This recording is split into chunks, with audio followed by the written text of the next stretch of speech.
Chapter 1. Fyodor Pavlovich Karamazov. Alexei Fyodorovich Karamazov was the third son of Fyodor Pavlovich Karamazov, a landowner well known in our district in his own day, and still remembered among us owing to his gloomy and tragic death, which happened 13 years ago, and which I shall describe in its proper place. For the present I will only say that this landowner, for so we used to call him, although he hardly spent a day of his life on his own estate, was a strange type, yet one pretty frequently to be met with, a type abject and vicious and at the same time senseless. But he was one of those senseless persons who are very well capable of looking after their worldly affairs, and, apparently, after nothing else. Fyodor Pavlovich, for instance, began with next to nothing. His estate was of the smallest. He ran to dine at other men's tables, and fastened on them as a toady, yet at his death it appeared that he had 100,000 rubles in hard cash. At the same time, he was all his life one of the most senseless, fantastical fellows in the whole district. I repeat, it was not stupidity. The majority of these fantastical fellows are shrewd and intelligent enough, but just senselessness, and a peculiar national form of it. He was married twice, and had 3 sons, the eldest, Dmitri, by his first wife, and 2. Ivan and Alexei, by his second. Fyodor Pavlovich's first wife, Adelaida Ivanovna, belonged to a fairly rich and distinguished noble family, also landowners in our district, the Mirsavs. How it came to pass that an heiress, who was also a beauty, and moreover one of those vigorous, intelligent girls, so common in this generation, but sometimes also to be found in the last, could have married such a worthless, puny weakling, as we all called him, I won't attempt to explain. I knew a young lady of the last romantic generation who, after some years of an enigmatic passion for a gentleman, whom she might quite easily have married at any moment, invented insuperable obstacles to their union, and ended by throwing herself one stormy night into a rather deep and rapid river from a high bank, almost a precipice, and so perished, entirely to satisfy her own caprice, and to be like Shakespeare's Ophelia. Indeed, if this precipice, a chosen and favourite spot of hers, had been less picturesque, if there had been a prosaic flat bank in its place, most likely the suicide would never have taken place. This is a fact, and probably there have been not a few similar instances in the last 2 or 3 generations. Adelaida Ivanovna Mirsav's action was similarly, no doubt, an echo of other people's ideas, and was due to the irritation caused by a lack of mental freedom. She wanted, perhaps, to show her feminine independence, to override class distinctions and the despotism of her family. And a pliable imagination persuaded her, we must suppose, for a brief moment, that Fyodor Pavlovich, in spite of his parasitic position, was one of the bold and ironical spirits of that progressive epoch, though he was, in fact, an ill-natured buffoon and nothing more.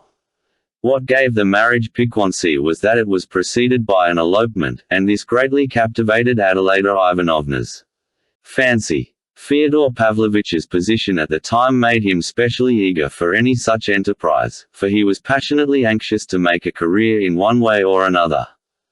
To attach himself to a good family and obtain a dowry was an alluring prospect. As for mutual love, it did not exist apparently, either in the bride or in him, in spite of Adelaida Ivanovna's beauty. This was, perhaps, a unique case of the kind in the life of Fyodor Pavlovich, who was always of a voluptuous temper, and ready to run after any petticoat on the slightest encouragement. She seems to have been the only woman who made no particular appeal to his senses. Immediately after the elopement, Adelaida Ivanovna discerned in a flash that she had no feeling for her husband but contempt. The marriage accordingly showed itself in its true colors with extraordinary rapidity. Although the family accepted the event pretty quickly and apportioned the runaway bride her dowry, the husband and wife began to lead a most disorderly life, and there were everlasting scenes between them. It was said that the young wife showed incomparably more generosity and dignity than Fyodor Pavlovich, who, as is now known, got hold of all her money up to 25,000 rubles as soon as she received it, so that those thousands were lost to her forever.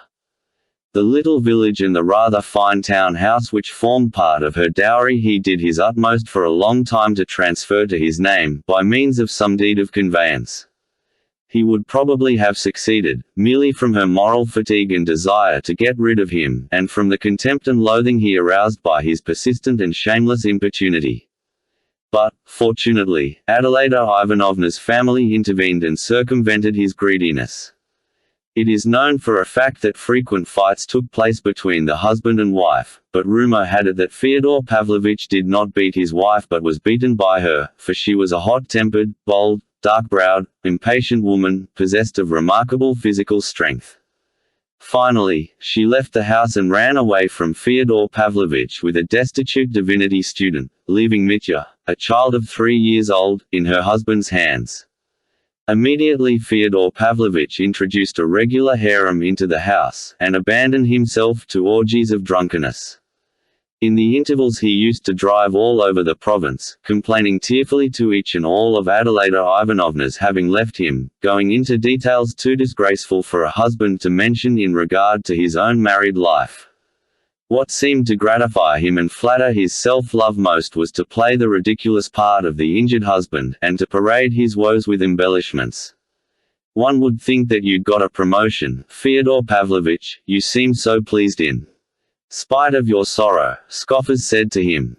Many even added that he was glad of a new comic part in which to play the buffoon, and that it was simply to make it funnier that he pretended to be unaware of his ludicrous position. But, who knows, it may have been simplicity. At last he succeeded in getting on the track of his runaway wife. The poor woman turned out to be in Petersburg, where she had gone with her divinity student, and where she had thrown herself into a life of complete emancipation. Fyodor Pavlovich at once began bustling about, making preparations to go to Petersburg, with what object he could not himself have said. He would perhaps have really gone, but having determined to do so he felt at once entitled to fortify himself for the journey by another bout of reckless drinking. And just at that time his wife's family received the news of her death in Petersburg. She had died quite suddenly in a garret, according to one story, of typhus, or as another version had it, of starvation. Fyodor Pavlovich was drunk when he heard of his wife's death, and the story is that he ran out into the street and began shouting with joy, raising his hands to heaven. "Lord, now lettest thou thy servant depart in peace," but others say he wept without restraint like a little child, so much so that people were sorry for him, in spite of the repulsion he inspired. It is quite possible that both versions were true, that he rejoiced at his release, and at the same time wept for her who released him. As a general rule, people, even the wicked, are much more naive and simple-hearted than we suppose. And we ourselves are, too. Chapter 2. He gets rid of his eldest son. You can easily imagine what a father such a man could be and how he would bring up his children. His behavior as a father was exactly what might be expected. He completely abandoned the child of his marriage with Adelaida Ivanovna, not from malice, nor because of his matrimonial grievances, but simply because he forgot him. While he was wearying every one with his tears and complaints, and turning his house into a sink of debauchery, a faithful servant of the family, Grigory, took the 3-year-old Mitya into his care. If he hadn't looked after him there would have been no one even to change the baby's little shirt. It happened moreover that the child's relations on his mother's side forgot him too at first. His grandfather was no longer living, his widow, Mitya's grandmother, had moved to Moscow, and was seriously ill, while his daughters were married, so that Mitya remained for almost a whole year in old Grigory's charge and lived with him in the servants' cottage. But if his father had remembered him he could not, indeed, have been altogether unaware of his existence. He would have sent him back to the cottage, as the child would only have been in the way of his debaucheries. But a cousin of Mitya's mother, Pyotr Alexandrovich Miasov, happened to return from Paris. He lived for many years afterwards abroad, but was at that time quite a young man, and distinguished among the Miasovs as a man of enlightened ideas and of European culture, who had been in the capitals and abroad. Towards the end of his life he became a liberal of the type common in the 40s and 50s. In the course of his career he had come into contact with many of the most liberal men of his epoch, both in Russia and abroad. He had known Proudhon and Bakunin personally, and in his declining years was very fond of describing the 3 days of the Paris Revolution of February 1848, hinting that he himself had almost taken part in the fighting on the barricades. This was one of the most grateful recollections of his youth. He had an independent property of about 1,000 souls, to reckon in the old style. His splendid estate lay on the outskirts of our little town and bordered on the lands of our famous monastery, with which Pyotr Alexandrovich began an endless lawsuit, almost as soon as he came into the estate, concerning the rights of fishing in the river or woodcutting in the forest, I don't know exactly which. He regarded it as his duty as a citizen and a man of culture to open an attack upon the clericals. Hearing all about Adelaida Ivanovna, whom he, of course, remembered, and in whom he had at one time been interested, and learning of the existence of Mitya, he intervened, in spite of all his youthful indignation and contempt for Fyodor Pavlovitch. He made the latter's acquaintance for the first time, and told him directly that he wished to undertake the child's education. He used long afterwards to tell as a characteristic touch, that when he began to speak of Mitya, Fyodor Pavlovitch looked for some time as though he did not understand what child he was talking about, and even as though he was surprised to hear that he had a little son in the house. The story may have been exaggerated, yet it must have been something like the truth. Fyodor Pavlovitch was all his life fond of acting, of suddenly playing an unexpected part. Sometimes without any motive for doing so, and even to his own direct disadvantage, as, for instance, in the present case. This habit, however, is characteristic of a very great number of people, some of them very clever ones, not like Fyodor Pavlovitch. Pyotr Alexandrovich carried the business through vigorously, and was appointed, with Fyodor Pavlovitch, joint guardian of the child, who had a small property, a house and land, left him by his mother. Mitya did, in fact, pass into this cousin's keeping, but as the latter had no family of his own, and after securing the revenues of his estates was in haste to return at once to Paris, he left the boy in charge of one of his cousins, a lady living in Moscow. It came to pass that, settling permanently in Paris he, too, forgot the child, especially when the Revolution of February broke out, making an impression on his mind that he remembered all the rest of his life. The Moscow lady died, and Mitya passed into the care of one of her married daughters. I believe he changed his home a 4th time later on. I won't enlarge upon that now, as I shall have much to tell later of Fyodor Pavlovitch's firstborn, and must confine myself now to the most essential facts about him, without which I could not begin my story. In the first place, this Mitya, or rather Dmitry Fyodorovich, was the only one of Fyodor Pavlovitch's 3 sons who grew up in the belief that he had property, and that he would be independent on coming of age. He spent an irregular boyhood and youth. He did not finish his studies at the gymnasium, he got into a military school, then went to the Caucasus, was promoted, fought a duel, and was degraded to the ranks, earned promotion again, led a wild life, and spent a good deal of money. He did not begin to receive any income from Fyodor Pavlovitch until he came of age, and until then got into debt. He saw and knew his father, Fyodor Pavlovitch, for the first time on coming of age, when he visited our neighborhood on purpose to settle with him about his property. He seems not to have liked his father. He did not stay long with him, and made haste to get away, having only succeeded in obtaining a sum of money, and entering into an agreement for future payments from the estate, of the revenues and value of which he was unable, a fact worthy of note, upon this occasion, to get a statement from his father. Fyodor Pavlovitch remarked for the first time then this, too, should be noted that Mitya had a vague and exaggerated idea of his property. Fyodor Pavlovitch was very well satisfied with this, as it fell in with his own designs. He gathered only that the young man was frivolous, unruly, of violent passions, impatient, and dissipated, and that if he could only obtain ready money he would be satisfied, although only, of course, for a short time. So Fyodor Pavlovitch began to take advantage of this fact, sending him from time to time small doles, installments. In the end, when 4 years later, Mitya, losing patience, came a second time to our little town to settle up once for all with his father, It turned out to his amazement that he had nothing, that it was difficult to get an account even, that he had received the whole value of his property in sums of money from Fyodor Pavlovich, and was perhaps even in debt to him, that by various agreements into which he had, of his own desire, entered at various previous dates, he had no right to expect anything more, and so on, and so on. The young man. This circumstance led to the catastrophe, the account of which forms the subject of my first introductory story, or rather the external side of it.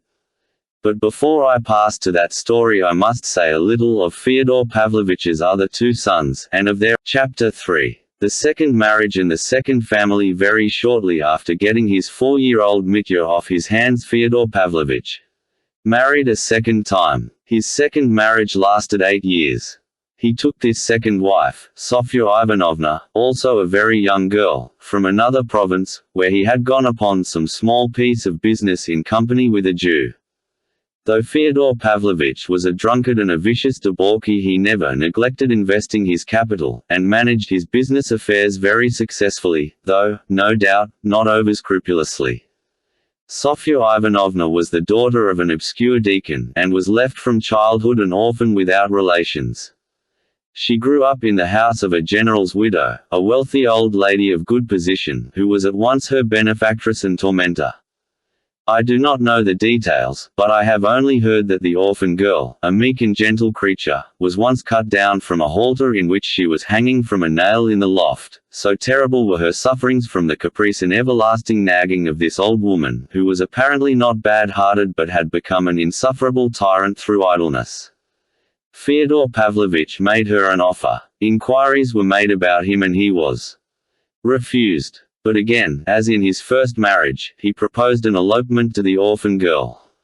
There is very little doubt that she would not on any account have married him if she had known a little more about him in time. But she lived in another province. Besides, what could a little girl of 16 know about it, except that she would be better at the bottom of the river than remaining with her benefactress? So the poor child exchanged a benefactress for a benefactor. Fyodor Pavlovich did not get a penny this time, for the general's widow was furious. She gave them nothing and cursed them both. But he had not reckoned on a dowry. What allured him was the remarkable beauty of the innocent girl, above all her innocent appearance, which had a peculiar attraction for a vicious profligate, who had hitherto admired only the coarser types of feminine beauty.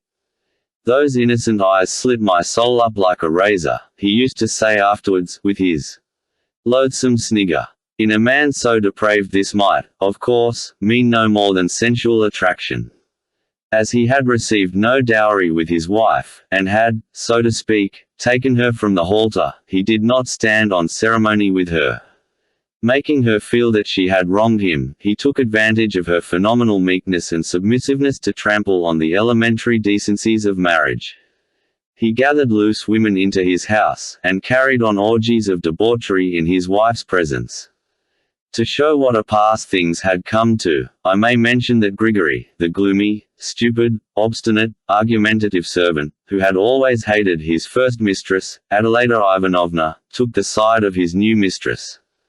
He championed her cause, abusing Fyodor Pavlovich in a manner little befitting a servant, and on one occasion broke up the revels and drove all the disorderly women out of the house. In the end this unhappy young woman, kept in terror from her childhood, fell into that kind of nervous disease which is most frequently found in peasant women who are said to be possessed by devils. At times after terrible fits of hysterics she even lost her reason. Yet she bore Fyodor Pavlovich 2 sons, Ivan and Alexei, the eldest in the first year of marriage and the second 3 years later. When she died, little Alexei was in his 4th year, and, strange as it seems, I know that he remembered his mother all his life, like a dream, of course. At her death almost exactly the same thing happened to the 2 little boys as to their elder brother, Mitya. They were completely forgotten and abandoned by their father. They were looked after by the same Grigory and lived in his cottage, where they were found by the tyrannical old lady who had brought up their mother.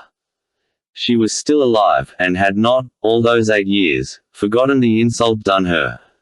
All that time she was obtaining exact information as to her Sofya's manner of life, and hearing of her illness and hideous surroundings she declared aloud 2 or 3 times to her retainers.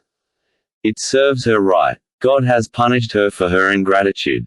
Exactly 3 months after Sofya Ivanovna's death, the general's widow suddenly appeared in our town, and went straight to Fyodor Pavlovich's house. She spent only half an hour in the town, but she did a great deal. It was evening. Fyodor Pavlovich, whom she had not seen for those 8 years, came into her drunk. The story is that instantly upon seeing him, without any sort of explanation, she gave him 2 good, resounding slaps on the face, seized him by a tuft of hair, and shook him 3 times up and down. Then, without a word, she went straight to the cottage to the 2 boys. Seeing, at the first glance, that they were unwashed and in dirty linen, she promptly gave Grigory, too, a box on the ear, and announcing that she would carry off both the children, she wrapped them just as they were in a rug, put them in the carriage, and drove off to her own town. Grigory accepted the blow like a devoted slave, without a word, and when he escorted the old lady to her carriage he made her a low bow and pronounced impressively that God would repay her for the orphans. "You are a blockhead all the same," the old lady shouted to him as she drove away. Fyodor Pavlovich, thinking it over, decided that it was a good thing, and did not refuse the general's widow his formal consent to any proposition in regard to his children's education. As for the slaps she had given him, he drove all over the town telling the story. It happened that the old lady died soon after this, but she left the boys in her will 1,000 rubles each for their instruction, and so that all be spent on them exclusively, with the condition that it be so portioned out as to last till they are 21, for it is more than adequate provision for such children. If other people think fit to throw away their money, let them. I have not read the will myself, but I heard there was something queer of the sort, very whimsically expressed. The principal heir, Yefim Petrovich Polanov, the marshal of nobility of the province, turned out, however, to be an honest man. Writing to Fyodor Pavlovich, and discerning at once that he could extract nothing from him for his children's education, though the latter never directly refused but only procrastinated as he always did in such cases, and was, indeed, at times effusively sentimental, Yefim Petrovich took a personal interest in the orphans. He became especially fond of the younger, Alexei, who lived for a long while as one of his family. I beg the reader to note this from the beginning. Than to any one. He kept the 2,000 rubles left to them by the general's widow intact, so that by the time they came of age their portions had been doubled by the accumulation of interest. He educated them both at his own expense, and certainly spent far more than 1,000 rubles upon each of them. I won't enter into a detailed account of their boyhood and youth, but will only mention a few of the most important events. Of the elder, Ivan, I will only say that he grew into a somewhat morose and reserved, though far from timid boy. At 10 years old he had realized that they were living not in their own home but on other people's charity, and that their father was a man of whom it was disgraceful to speak. This boy began very early, almost in his infancy, so they say at least, to show a brilliant and unusual aptitude for learning. I don't know precisely why, but he left the family of Yefim Petrovich when he was hardly 13, entering a Moscow gymnasium, and boarding with an experienced and celebrated teacher, an old friend of Yefim Petrovich. Ivan used to declare afterwards that this was all due to the ardor for good works of Yefim Petrovich, who was captivated by the idea that the boy's genius should be trained by a teacher of genius. But neither Yefim Petrovich nor this teacher was living when the young man finished at the gymnasium and entered the university. As Yefim Petrovich had made no provision for the payment of the tyrannical old lady's legacy, which had grown from 1,000 to 2, it was delayed, owing to formalities inevitable in Russia, and the young man was in great straits for the first 2 years at the university, as he was forced to keep himself all the time he was studying. It must be noted that he did not even attempt to communicate with his father, perhaps from pride, from contempt for him, or perhaps from his cool common sense, which told him that from such a father he would get no real assistance. However that may have been, the young man was by no means despondent and succeeded in getting work, at first giving sixpenny lessons and afterwards getting paragraphs on street incidents into the newspapers under the signature of eyewitness. These paragraphs, it was said, were so interesting and piquant that they were soon taken. This alone showed the young man's practical and intellectual superiority over the masses of needy and unfortunate students of both sexes who hang about the offices of the newspapers and journals, unable to think of anything better than everlasting entreaties for copying and translations from the French. Having once got into touch with the editors, Ivan Fyodorovich always kept up his connection with them, and in his latter years at the university he published brilliant reviews of books upon various special subjects, so that he became well known in literary circles. But only in his last year he suddenly succeeded in attracting the attention of a far wider circle of readers, so that a great many people noticed and remembered him. It was rather a curious incident. When he had just left the university and was preparing to go abroad upon his 2,000 rubles, Ivan Fyodorovich published in one of the more important journals a strange article, which attracted general notice, on a subject of which he might have been supposed to know nothing, as he was a student of natural science. The article dealt with a subject which was being debated everywhere at the time, the position of the ecclesiastical courts. After discussing several opinions on the subject, he went on to explain his own view. What was most striking about the article was its tone, and its unexpected conclusion.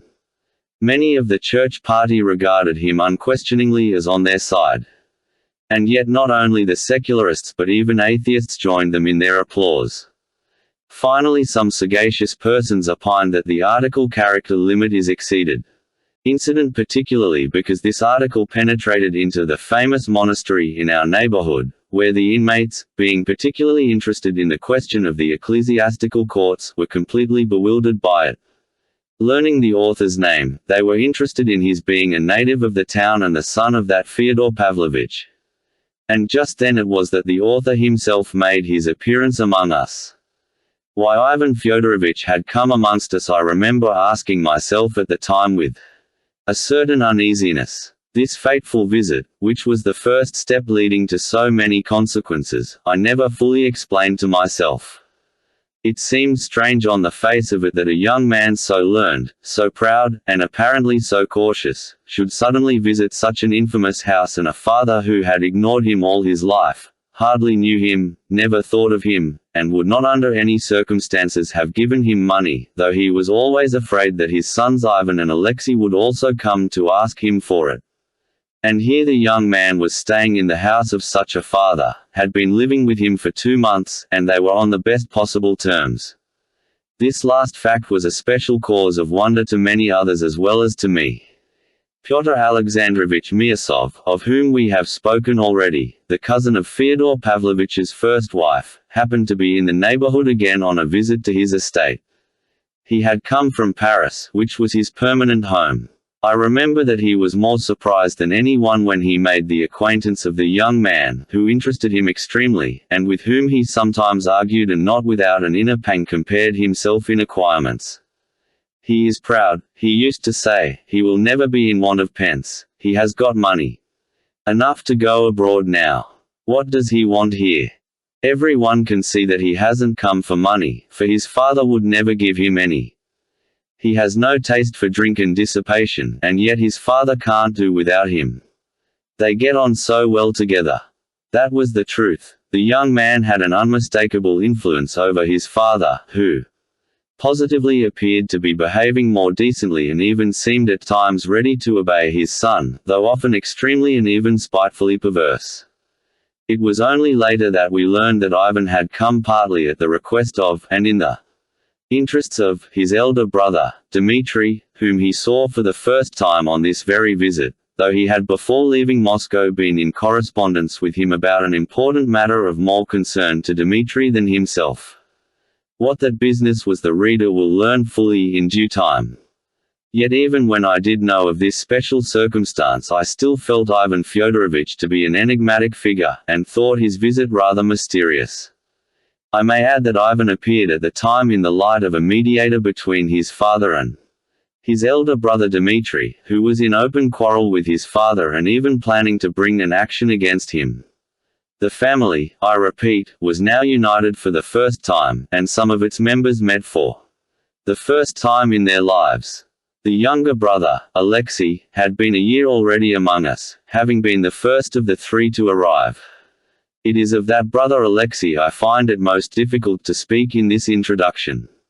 Yet I must give some preliminary account of him, if only to explain one queer fact, which is that I have to introduce my hero to the reader wearing the cassock of a novice. Yes, he had been for the last year in our monastery, and seemed willing to be cloistered there for the rest of his life. Chapter 4. The third son, Alyosha. He was only 20, his brother Ivan was in his 24th year at the time, while their elder brother Dmitri was 27. First of all, I must explain that this young man, Alyosha, was not a fanatic, and, in my opinion at least, was not even a mystic. I may as well give my full opinion from the beginning. He was simply an early lover of humanity, and that he adopted the monastic life was simply because at that time it struck him, so to say, as the ideal escape for his soul struggling from the darkness of worldly wickedness to the light of love. And the reason this life struck him in this way was that he found in it at that time, as he thought, an extraordinary being, our celebrated elder, Zosima, to whom he became attached with all the warm first love of his ardent heart. But I do not dispute that he was very strange even at that time, and had been so indeed from his cradle. I have mentioned already, by the way, that though he lost his mother in his 4th year he remembered her all his life, her face, her caresses, as though she stood living before me. Such memories may persist, as everyone knows, from an even earlier age, even from 2 years old, but scarcely standing out through a whole lifetime like spots of light out of darkness, like a corner torn out of a huge picture, which has all faded and disappeared except that fragment. That is how it was with him. He remembered one still summer evening, an open window, the slanting rays of the setting sun that he recalled most vividly of all. In a corner of the room the holy image, before it a lighted lamp, and on her knees before the image his mother, sobbing hysterically with cries and moans, snatching him up in both arms, squeezing him close till it hurt, and praying for him to the Mother of God, holding him out in both arms to the image as though to put him under the mother's protection, and suddenly a nurse runs in and snatches him from her in terror. That was the picture. And Alyosha remembered his mother's face at that minute. He used to say that it was frenzied but beautiful as he remembered. But he rarely cared to speak of this memory to anyone. In his childhood and youth he was by no means expansive, and talked little indeed, but not from shyness or a sullen unsociability. Quite the contrary, from something different, from a sort of inner preoccupation entirely personal and unconcerned with other people, but so important to him that he seemed, as it were, to forget others on account of it.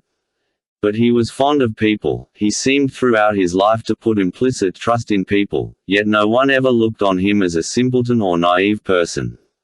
There was something about him which made one feel at once, and it was so all his life afterwards, that he did not care to be a judge of others, that he would never take it upon himself to criticize and would never condemn anyone for anything.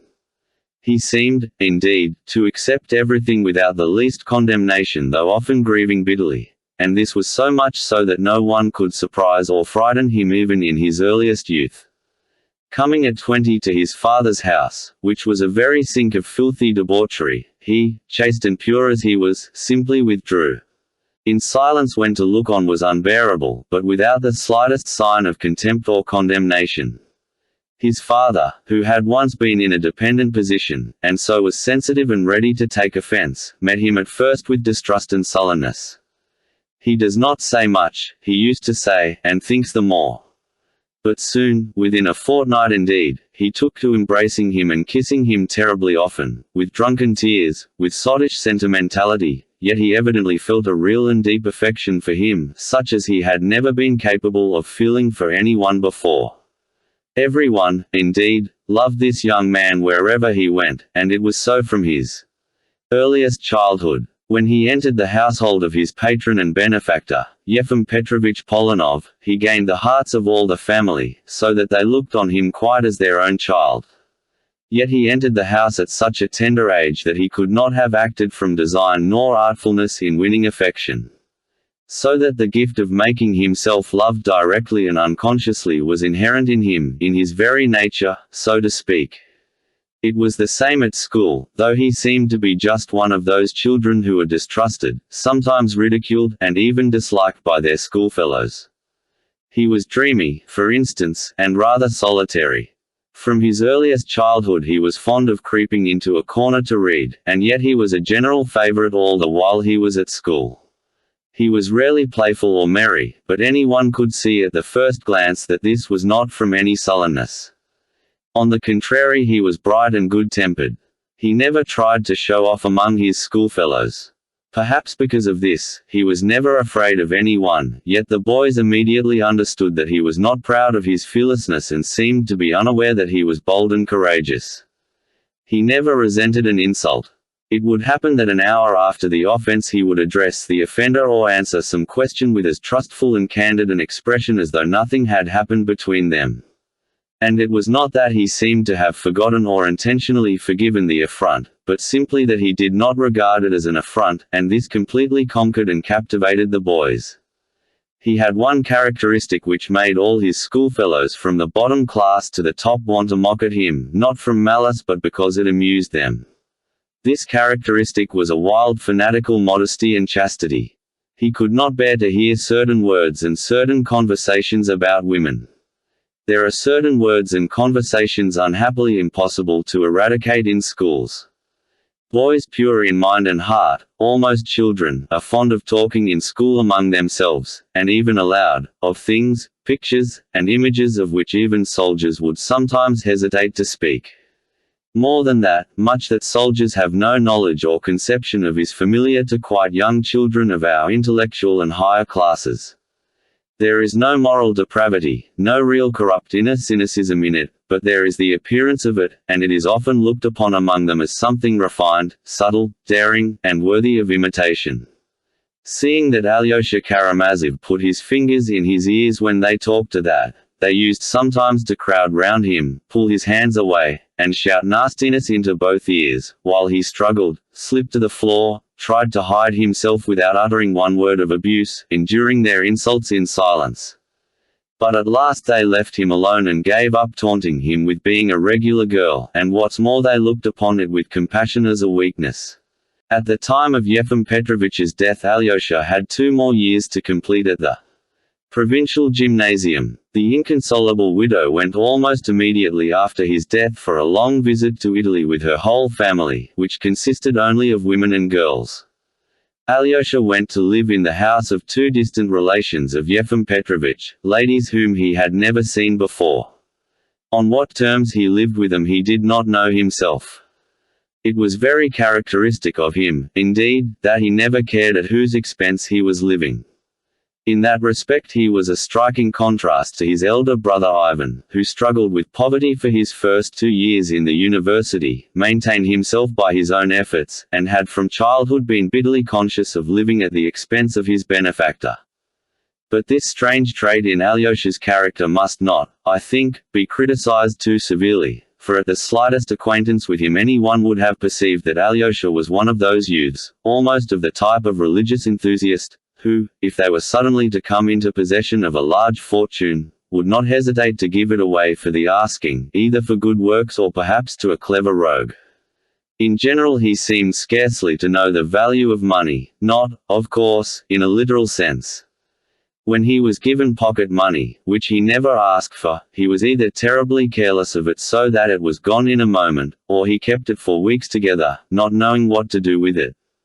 In later years Pyotr Alexandrovich Mirsov, a man very sensitive on the score of money and bourgeois honesty, pronounced the following judgment, after getting to know Alyosha. Here is perhaps the one man in the world whom you might leave alone without a penny. In the center of an unknown town of 1 million inhabitants, and he would not come to harm, he would not die of cold and hunger, for he would be fed and sheltered at once, and if he were not, he would find a shelter for himself, and it would cost him no effort or humiliation. And to shelter him would be no burden, but, on the contrary, would probably be looked on as a pleasure. He did not finish his studies at the gymnasium. A year before the end of the course he suddenly announced to the ladies that he was going to see his father about a plan which had occurred to him. They were sorry and unwilling to let him go. The journey was not an expensive one, and the ladies would not let him pawn his watch, a parting present from his benefactor's family. They provided him liberally with money and even fitted him out with new clothes and linen. But he returned half the money they gave him, saying that he intended to go third class. On his arrival in the town he made no answer to his father's first inquiry why he had come before completing his studies, and seemed, so they say, unusually thoughtful. It soon became apparent that he was looking for his mother's tomb. He practically acknowledged at the time that that was the only object of his visit. But it can hardly have been the whole reason of it. It is more probable that he himself did not understand and could not explain what had suddenly arisen in his soul, and drawn him irresistibly into a new, unknown, but inevitable path. Fyodor Pavlovitch could not show him where his second wife was buried, for he had never visited her grave since he had thrown earth upon her coffin, and in the course of years had entirely forgotten where she was buried. Fyodor Pavlovitch, by the way, had for some time previously not been living in our town. 3 or 4 years after his wife's death he had gone to the south of Russia and finally turned up in Odessa, where he spent several years. He made the acquaintance at first, in his own words, of a lot of low Jews, Jewesses, and Jukins, and ended by being received by Jews high and low alike. It may be presumed that at this period he developed a peculiar faculty for making and hoarding money. He finally returned to our town only 3 years before Alyosha's arrival.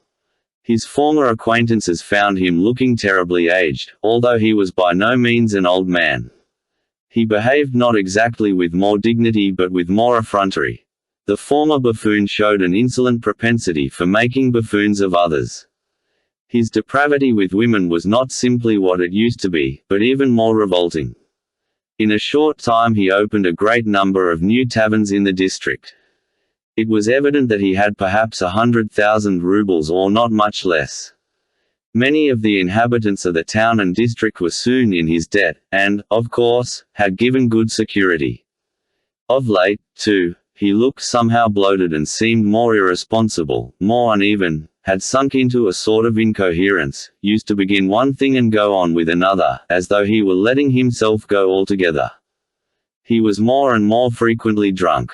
And, if it had not been for the same servant Grigory, who by that time had aged considerably too, and used to look after him sometimes almost like a tutor, Fyodor Pavlovitch might have got into terrible scrapes.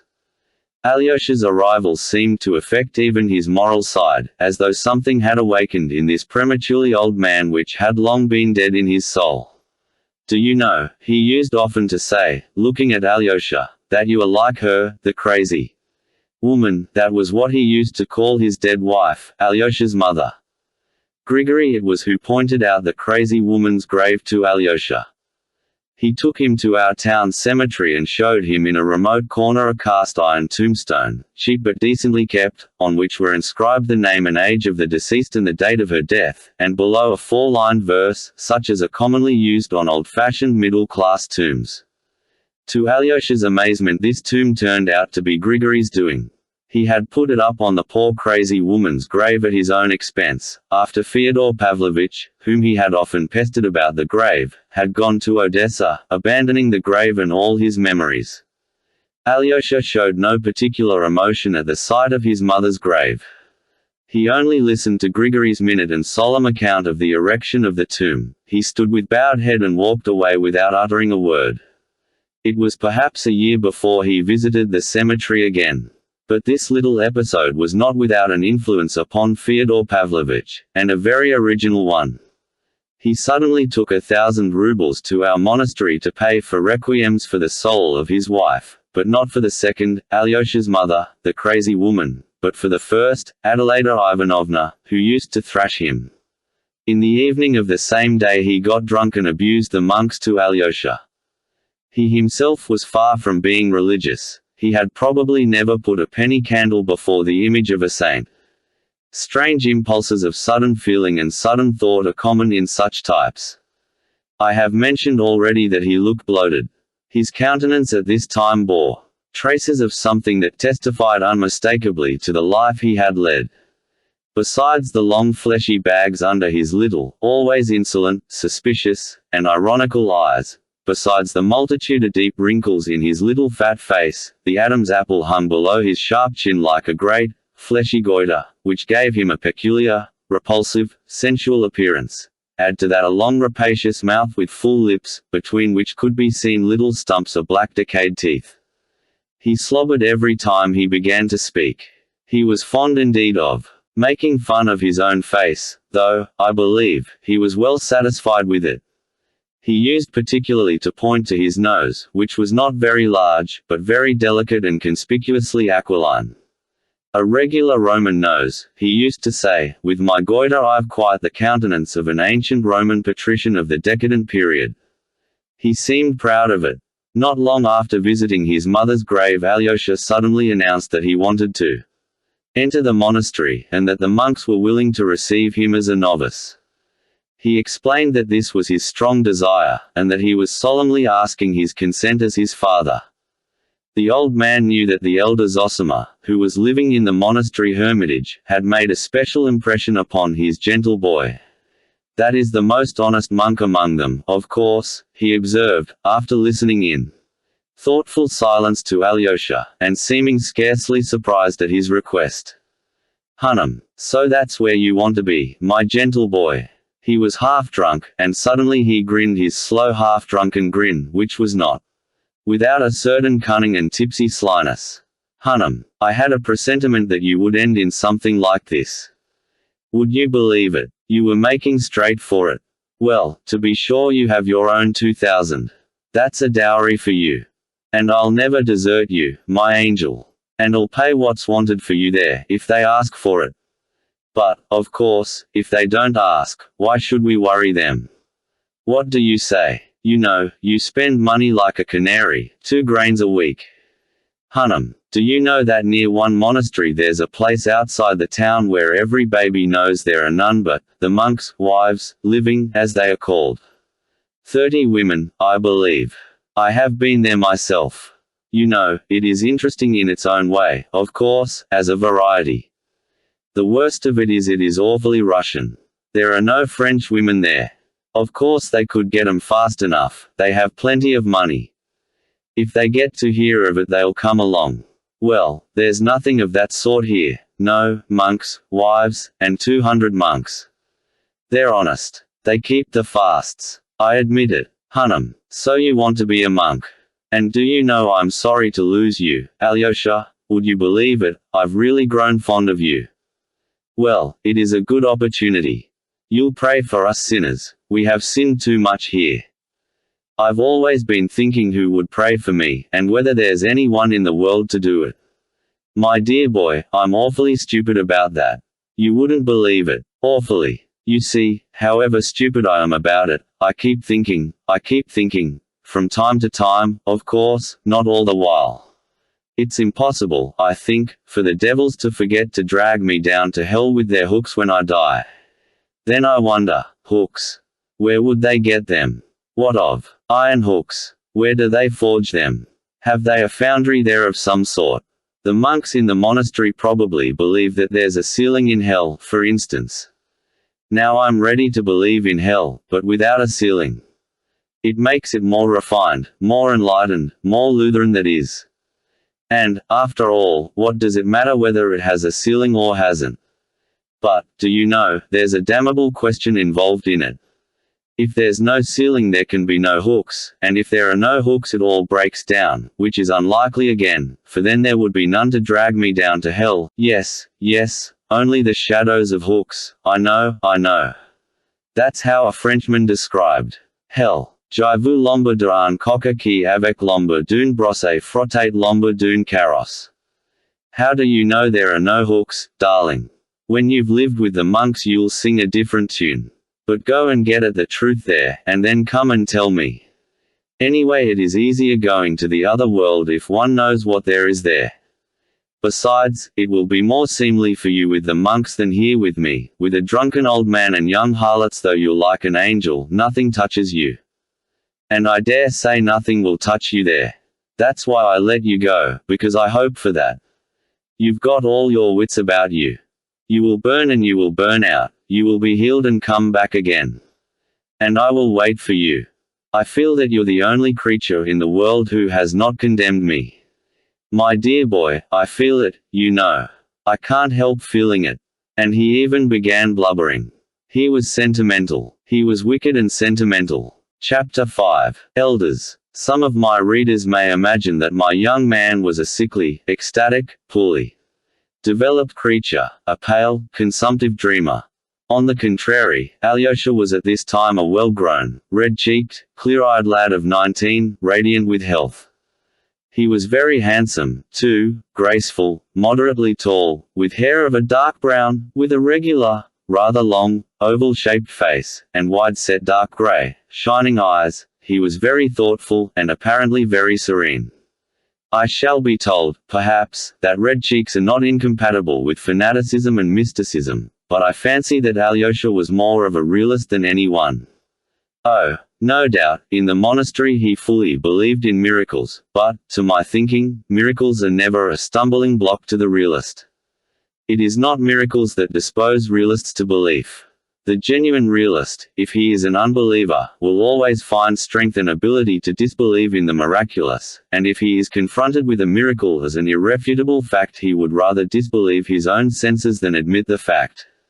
Even if he admits it as a fact of nature till then unrecognized by him. Faith does not, in the realist, spring from the miracle but the miracle from faith. If the realist once believes, then he is bound by his very realism to admit the miraculous also. The Apostle Thomas said that he would not believe till he saw, but when he did see he said, "My Lord and my God." Was it the miracle forced him to believe? Most likely not, but he believed solely because he desired to believe, and possibly he fully believed in his secret heart even when he said, "I do not believe till I see." I shall be told, perhaps, that Alyosha was stupid, undeveloped, had not finished his studies, and so on. That he did not finish his studies is true, but to say that he was stupid or dull would be a great injustice. I'll simply repeat what I have said above. He entered upon this path only because, at that time, it alone struck his imagination and presented itself to him as offering an ideal means of escape for his soul from darkness to light. Add to that he was to some extent a youth of our last epoch, that is, honest in nature, desiring the truth, seeking for it and believing in it, and seeking to serve it at once with all the strength of his soul, seeking for immediate action, and ready to sacrifice everything, life itself, for it. Though these young men unhappily fail to understand that the sacrifice of life is, in many cases, the easiest of all sacrifices, and that to sacrifice, for instance, 5 or 6 years of their seething youth to hard and tedious study, if only to multiply tenfold their powers of serving the truth and the cause they have set before them as their goal, such a sacrifice is utterly beyond the strength of many of them. The path Alyosha chose was a path going in the opposite direction, but he chose it with the same thirst for swift achievement. As soon as he reflected seriously he was convinced of the existence of God and immortality, and at once he instinctively said to himself, "I want to live for immortality, and I will accept no compromise." In the same way, if he had decided that God and immortality did not exist, he would at once have become an atheist and a socialist. For socialism is not merely the labor question, it is before all things the atheistic question, the question of the form taken by atheism today, the question of the Tower of Babel built without God, not to mount to heaven from earth but to set up heaven on earth. Alyosha would have found it strange and impossible to go on living as before. It is written, "Give all that thou hast to the poor and follow me, if thou wouldst be perfect." Alyosha said to himself, "I can't give 2 rubles instead of all, and only go to Mass." Instead of following him. Perhaps his memories of childhood brought back our monastery, to which his mother may have taken him to Mass. Perhaps the slanting sunlight and the holy image to which his poor crazy mother had held him up still acted upon his imagination. Brooding on these things he may have come to us perhaps only to see whether here he could sacrifice all or only 2 rubles, and in the monastery he met this elder. I must digress to explain what an elder is in Russian monasteries, and I am sorry that I do not feel very competent to do so. I will try, however, to give a superficial account of it in a few words. Authorities on the subject assert that the institution of elders is of recent date, not more than 100 years old in our monasteries, though in the Orthodox East, especially in Sinai and Athos, it has existed over 1,000 years.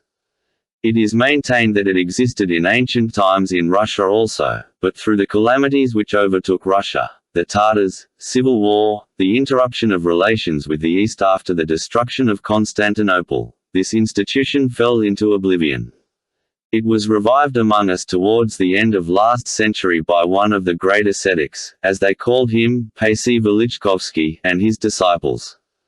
But to this day it exists in few monasteries only, and has sometimes been almost persecuted as an innovation in Russia. It flourished especially in the celebrated Kozelsky Optin monastery. When and how it was introduced into our monastery I cannot say. There had already been 3 such elders and Zosima was the last of them. But he was almost dying of weakness and disease, and they had no one to take his place.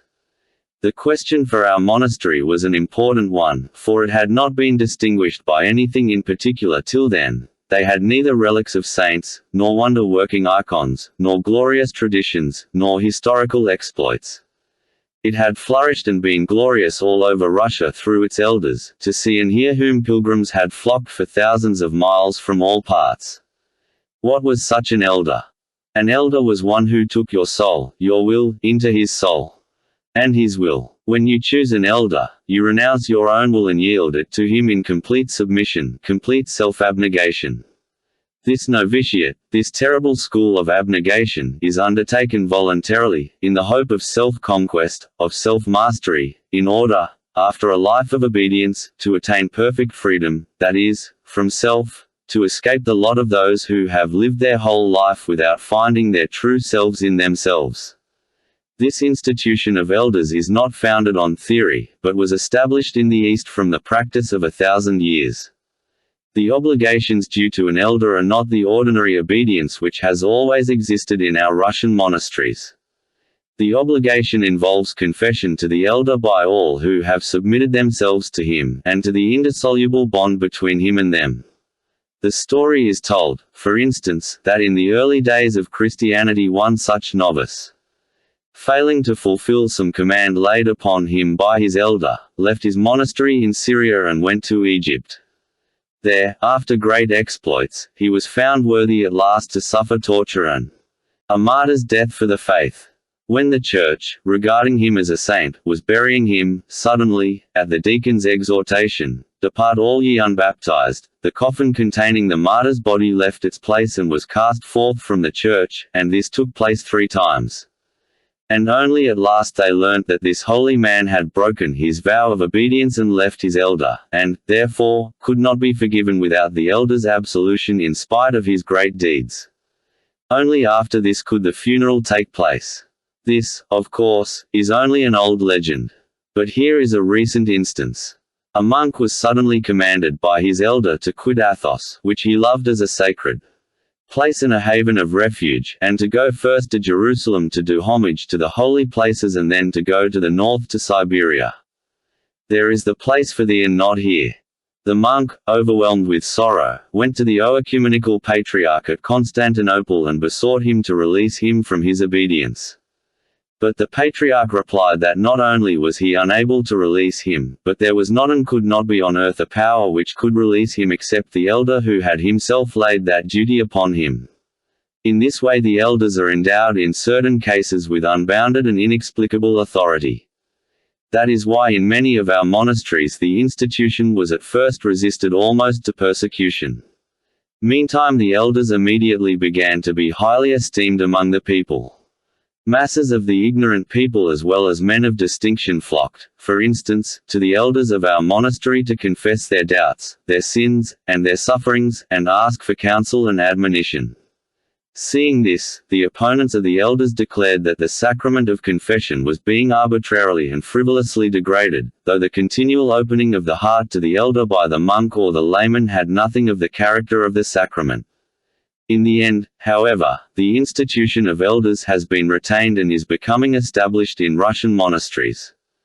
It is true, perhaps, that this instrument, which had stood the test of 1,000 years for the moral regeneration of a man from slavery to freedom and to moral perfectibility, may be a two-edged weapon, and it may lead some not to humility and complete self-control but to the most satanic pride, that is, to bondage and not to freedom. The elder Zosima was 65. He came of a family of landowners, had been in the army in early youth, and served in the Caucasus as an officer. He had, no doubt, impressed Alyosha by some peculiar quality of his soul. Alyosha lived in the cell of the elder, who was very fond of him and let him wait upon him. It must be noted that Alyosha was bound by no obligation and could go where he pleased and be absent for whole days.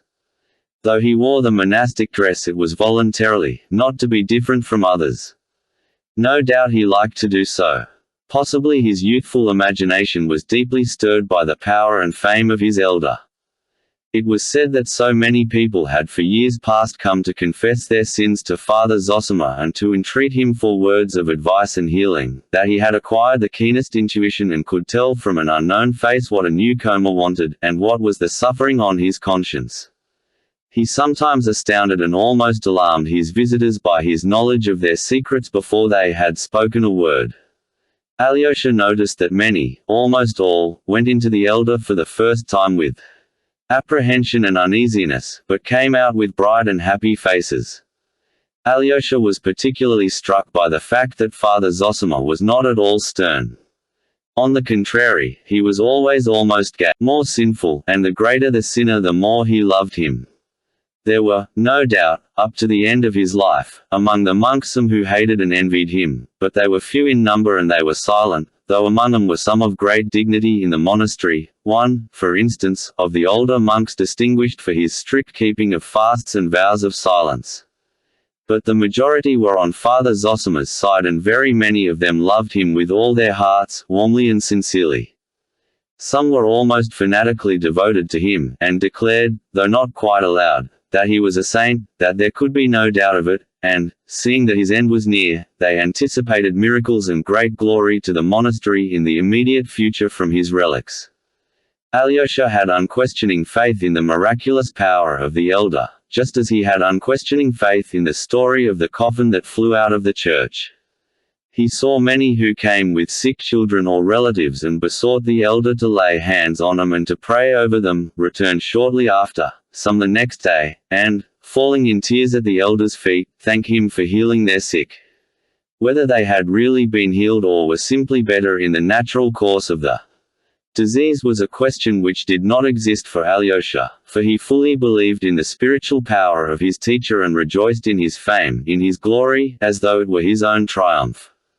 His heart throbbed, and he beamed, as it were, all over when the elder came out to the gates of the hermitage into the waiting crowd of pilgrims of the humbler class who had flocked from all parts of Russia on purpose to see the elder and obtain his blessing. They fell down before him, wept, kissed his feet, kissed the earth on which he stood, and wailed, while the women held up their children to him and brought him the sick possessed with devils. The elder spoke to them, read a brief prayer over them, blessed them, and dismissed them. Of late he had become so weak through attacks of illness that he was sometimes unable to leave his cell, and the pilgrims waited for him to come out for several days.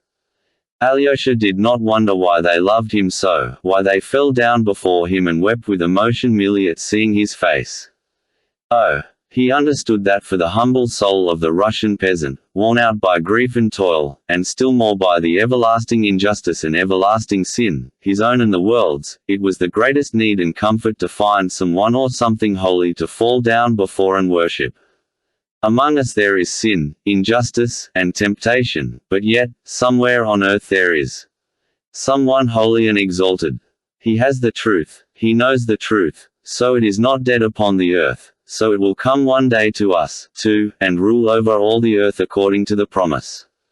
Alyosha knew that this was just how the people felt and even reasoned.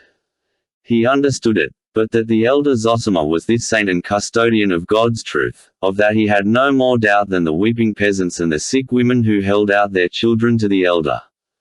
The conviction that after his death the elder would bring extraordinary glory to the monastery was even stronger in Alyosha than in anyone there, and, of late, a kind of deep flame of inner ecstasy burnt more and more strongly in his heart. He was not at all troubled at this elder's standing as a solitary example before him. No matter. He is holy. He carries in his heart the secret of renewal for all, that power. The children of God, and the true kingdom of Christ will come. That was the dream in Alyosha's heart. The arrival of his two brothers, whom he had not known till then, seemed to make a great impression on Alyosha. He more quickly made friends with his half-brother Dmitri, though he arrived later than with his own brother Ivan. He was extremely interested in his brother Ivan, but when the latter had been 2 months in the town, though they had met fairly often, they were still not intimate. Alyosha was naturally silent, and he seemed to be expecting something, ashamed about something, while his brother Ivan, though Alyosha noticed at first that he looked long and curiously at him, seemed soon to have left off thinking of him. Alyosha noticed it with some embarrassment. He ascribed his brother's indifference at first to the disparity of their age and education. But he also wondered whether the absence of curiosity and sympathy in Ivan might be due to some other cause entirely unknown to him. He kept fancying that Ivan was absorbed in something inward and important, that he was striving towards some goal, perhaps very hard to attain, and that was why he had no thought for him. Alyosha wondered, too, whether there was not some contempt on the part of the learned atheist for him, a foolish novice. He knew for certain that his brother was an atheist. He could not take offense at this contempt, if it existed, yet, with an uneasy embarrassment which he did not himself understand, he waited for his brother to come nearer to him. Dmitri used to speak of Ivan with the deepest respect and with a peculiar earnestness. From him Alyosha learnt all the details of the important affair which had of late formed such a close and remarkable bond between the two elder brothers. Dmitri's enthusiastic references to Ivan were the more striking in Alyosha's eyes since Dmitri was, compared with Ivan, almost uneducated, and the two brothers were such a contrast in personality and character that it would be difficult to find two men more unlike.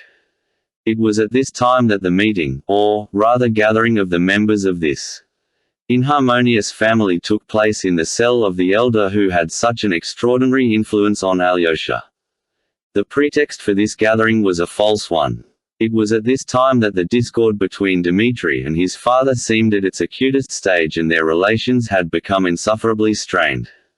Fyodor Pavlovitch seems to have been the first to suggest, apparently in joke, that they should all meet in Father Zosima's cell, and that, without appealing to his direct intervention, they might more decently come to an understanding under the conciliating influence of the elder's presence.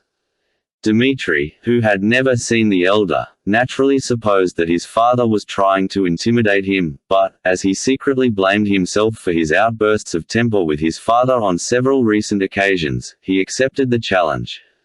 It must be noted that he was not, like Ivan, staying with his father, but living apart at the other end of the town. It happened that Pyotr Alexandrovich Miasov, who was staying in the district at the time, caught eagerly at the idea. A liberal of the 40s and 50s, a freethinker and atheist, he may have been led on by boredom or the hope of frivolous diversion. He was suddenly seized with the desire to see the monastery and the holy man. Were brought to bear on the elder, who of late had scarcely left his cell, and had been forced by illness to deny even his ordinary visitors. In the end he consented to see them, and the day was fixed. "Who has made me a judge over them," was all he said, smilingly, to Alyosha. Alyosha was much perturbed when he heard of the proposed visit. Of all the wrangling, quarrelsome party, Dmitri was the only one who could regard the interview seriously. All the others would come from frivolous motives, perhaps insulting to the elder. Alyosha was well aware of that. Ivan and Miasov would come from curiosity, perhaps of the coarsest kind, while his father might be contemplating some piece of buffoonery. Though he said nothing, Alyosha thoroughly understood his father. The boy, I repeat, was far from being so simple as everyone thought him. He awaited the day with a heavy heart. No doubt he was always pondering in his mind how the family discord could be ended. But his chief anxiety concerned the elder. He trembled for him, for his glory, and dreaded any affront to him, especially the refined, courteous irony of Miasov and the supercilious half-utterances of the highly educated Ivan. He even wanted to venture on warning the elder, telling him something about them, but, on second thoughts, said nothing. He only sent word the day before, through a friend, to his brother Dmitri, that he loved him and expected him to keep his promise. Dmitri wondered, for he could not remember what he had promised, but he answered by letter that he would do his utmost not to let himself be provoked by vileness, but that, although he had a deep respect for the elder and for his brother Ivan, he was convinced that the meeting was either a trap for him or an unworthy farce. Nevertheless, I would rather bite out my tongue than be lacking in respect. Book 2. An Unfortunate Gathering. Chapter 1. They arrive at the monastery. It was a warm, bright day at the end of August. The interview with the elder had been fixed for 11:30, immediately after late Mass. Our visitors did not take part in the service, but arrived just as it was over. First, an elegant open carriage, drawn by 2 valuable horses, drove up with Miasov and a distant relative of his, a young man of 20, called Pyotr Fomich Kalganov. This young man was preparing to enter the university. Miasov, with whom he was staying for the time, was trying to persuade him to go abroad to the University of Zurich or Jena. The young man was still undecided. He was thoughtful and absent-minded. He was nicer-looking, strongly built, and rather tall. There was a strange fixity in his gaze at times. Like all very absent-minded people, he would sometimes stare at a person without seeing him. He was silent and rather awkward, but sometimes, when he was alone with anyone, he became talkative and effusive, and would laugh at anything or nothing. But his animation vanished as quickly as it appeared. He was always well and even elaborately dressed. He had already some independent fortune and expectations of much more. He was a friend of Alyosha's. In an ancient, jolting, but roomy, hired carriage, with a pair of old pinkish-grey horses, long way behind Miasov's carriage, came Fyodor Pavlovitch, with his son Ivan. Dmitri was late, though he had been informed of the time the evening before. The visitors left their carriage at the hotel, outside the precincts, and went to the gates of the monastery on foot. Except Fyodor Pavlovitch, none of the party had ever seen the monastery, and Miasov had probably not even been to church for 30 years. He looked about him with curiosity, together with assumed ease. But, except the church and the domestic buildings, though these too were ordinary enough, he found nothing of interest in the interior of the monastery. The last of the worshippers were coming out of the church, bareheaded and crossing themselves. Among the humbler people were a few of higher rank, 2 or 3 ladies and a very old general. They were all staying at the hotel. Our visitors were at once surrounded by beggars, but none of them gave them anything, except young Kalganov, who took a 10-kopek piece out of his purse, and, nervous and embarrassed, God knows why, hurriedly gave it to an old woman, saying, "Divide it equally." None of his companions made any remark upon it, so that he had no reason to be embarrassed, but, perceiving this, he was even more overcome. It was strange that their arrival did not seem expected, and that they were not received with special honor, though one of them had recently made a donation of 1,000 rubles, while another was a very wealthy and highly cultured landowner, upon whom all in the monastery were in a sense dependent, as a decision of the lawsuit might at any moment put their fishing rights in his hands.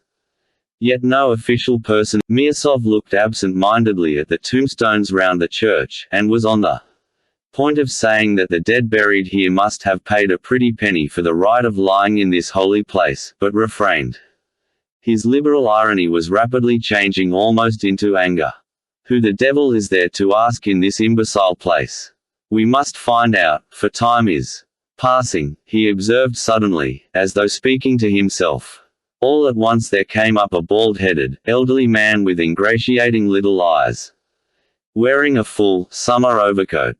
Lifting his hat, he introduced himself with a honeyed lisp as Maximov, a landowner of Chula. He at once entered into our visitor's difficulty. Father Zosima lives in the hermitage, apart, 400 paces from the monastery. The other side of the copse.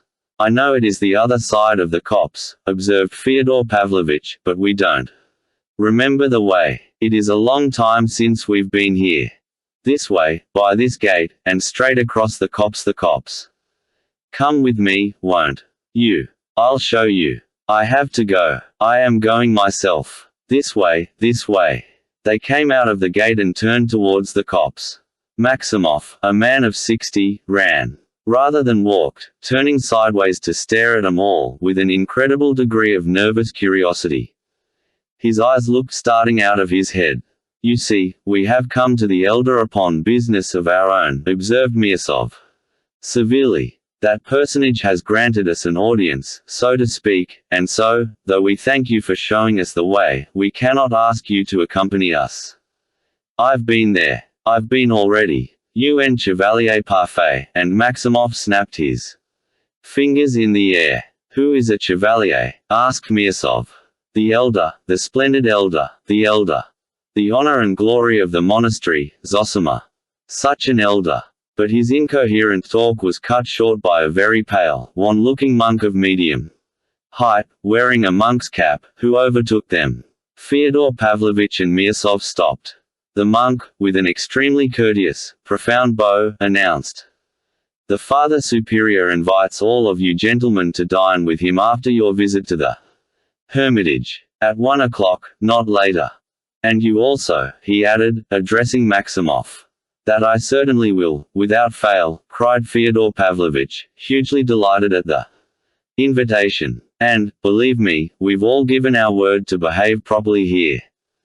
"And you, Pyotr Alexandrovich, will you go, too?" "Yes, of course. What have I come for but to study all the customs here? The only obstacle, to me, is your company." "Yes, Dmitri Fyodorovich is non-existent as yet. It would be a capital thing if he didn't turn up. Do you suppose I like all this business? And in your company, too. So we will come to dinner." "Thank the Father Superior," he said to the monk. "No, if so I'll go straight to the Father Superior." "To the Father Superior," babbled Maximov. "The Father Superior is engaged just now." "But as you please." The monk hesitated. "Impertinent old man," Miasov observed aloud, while Maximov ran back to the monastery. "He's like von Sohn," Fyodor Pavlovich said suddenly. "Is that all you can think of? In what way is he like von Sohn? Have you ever seen von Sohn?" "I've seen his portrait. It's not the features, but something indefinable. He's a second von Sohn. I can always tell from the physiognomy." "Ah, I dare say you are a connoisseur in that. But, look here, Fyodor Pavlovich, you said just now that we had given our word to behave properly. Remember it. I advise you to control yourself. But, if you begin to play the fool, I don't intend to be associated with you here. You see what a man he is." He turned to the monk. "I'm afraid to go among decent people with him." A fine smile, not without a certain slyness, came onto the pale, bloodless lips of the monk, but he made no reply, and was evidently silent from a sense of his own dignity. Miasov frowned more than ever. Oh, devil take 'em all. An outer show elaborated through centuries, and nothing but charlatanism and nonsense underneath, flashed through Miasov's mind. "Here's the hermitage. We've arrived," cried Fyodor Pavlovich. "The gates are shut." And he repeatedly made the sign of the cross to the saints painted above and on the sides of the gates. "When you go to Rome you must do as the Romans do. Here in this hermitage there are 25 saints being saved. They look at one another, and eat cabbages. And not one woman goes in at this gate. That's what is remarkable, and that really is so. But I did hear that the elder receives ladies," he remarked suddenly to the monk. "Women of the people are here too now, lying in the portico there waiting. But for ladies of higher rank 2 rooms have been built adjoining the portico, but outside the precincts. You can see the windows, and the elder goes out to them by an inner passage when he is well enough. They are always outside the precincts. There is a Kharkov lady, Madame Holikov, waiting there now with her sick daughter. Probably he has promised to come out to her, though of late he has been so weak that he has hardly shown himself even to the people. So then there are loopholes, after all, to creep out of the hermitage to the ladies.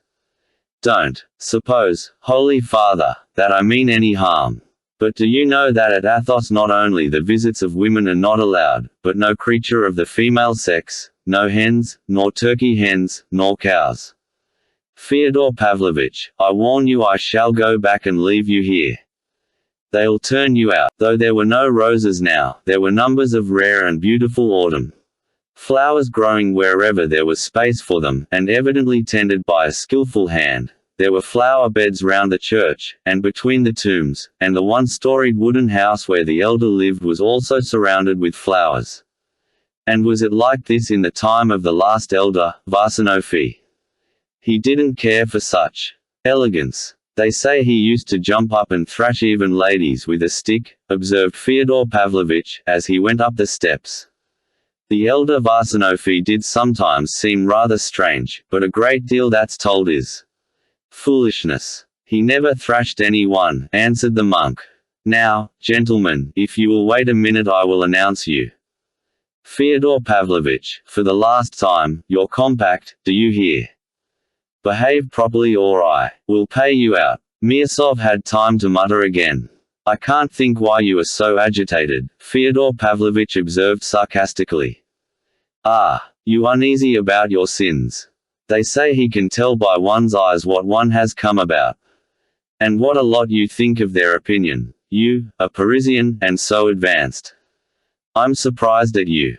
But Mirsov had no time to reply to this sarcasm. They were asked to come in.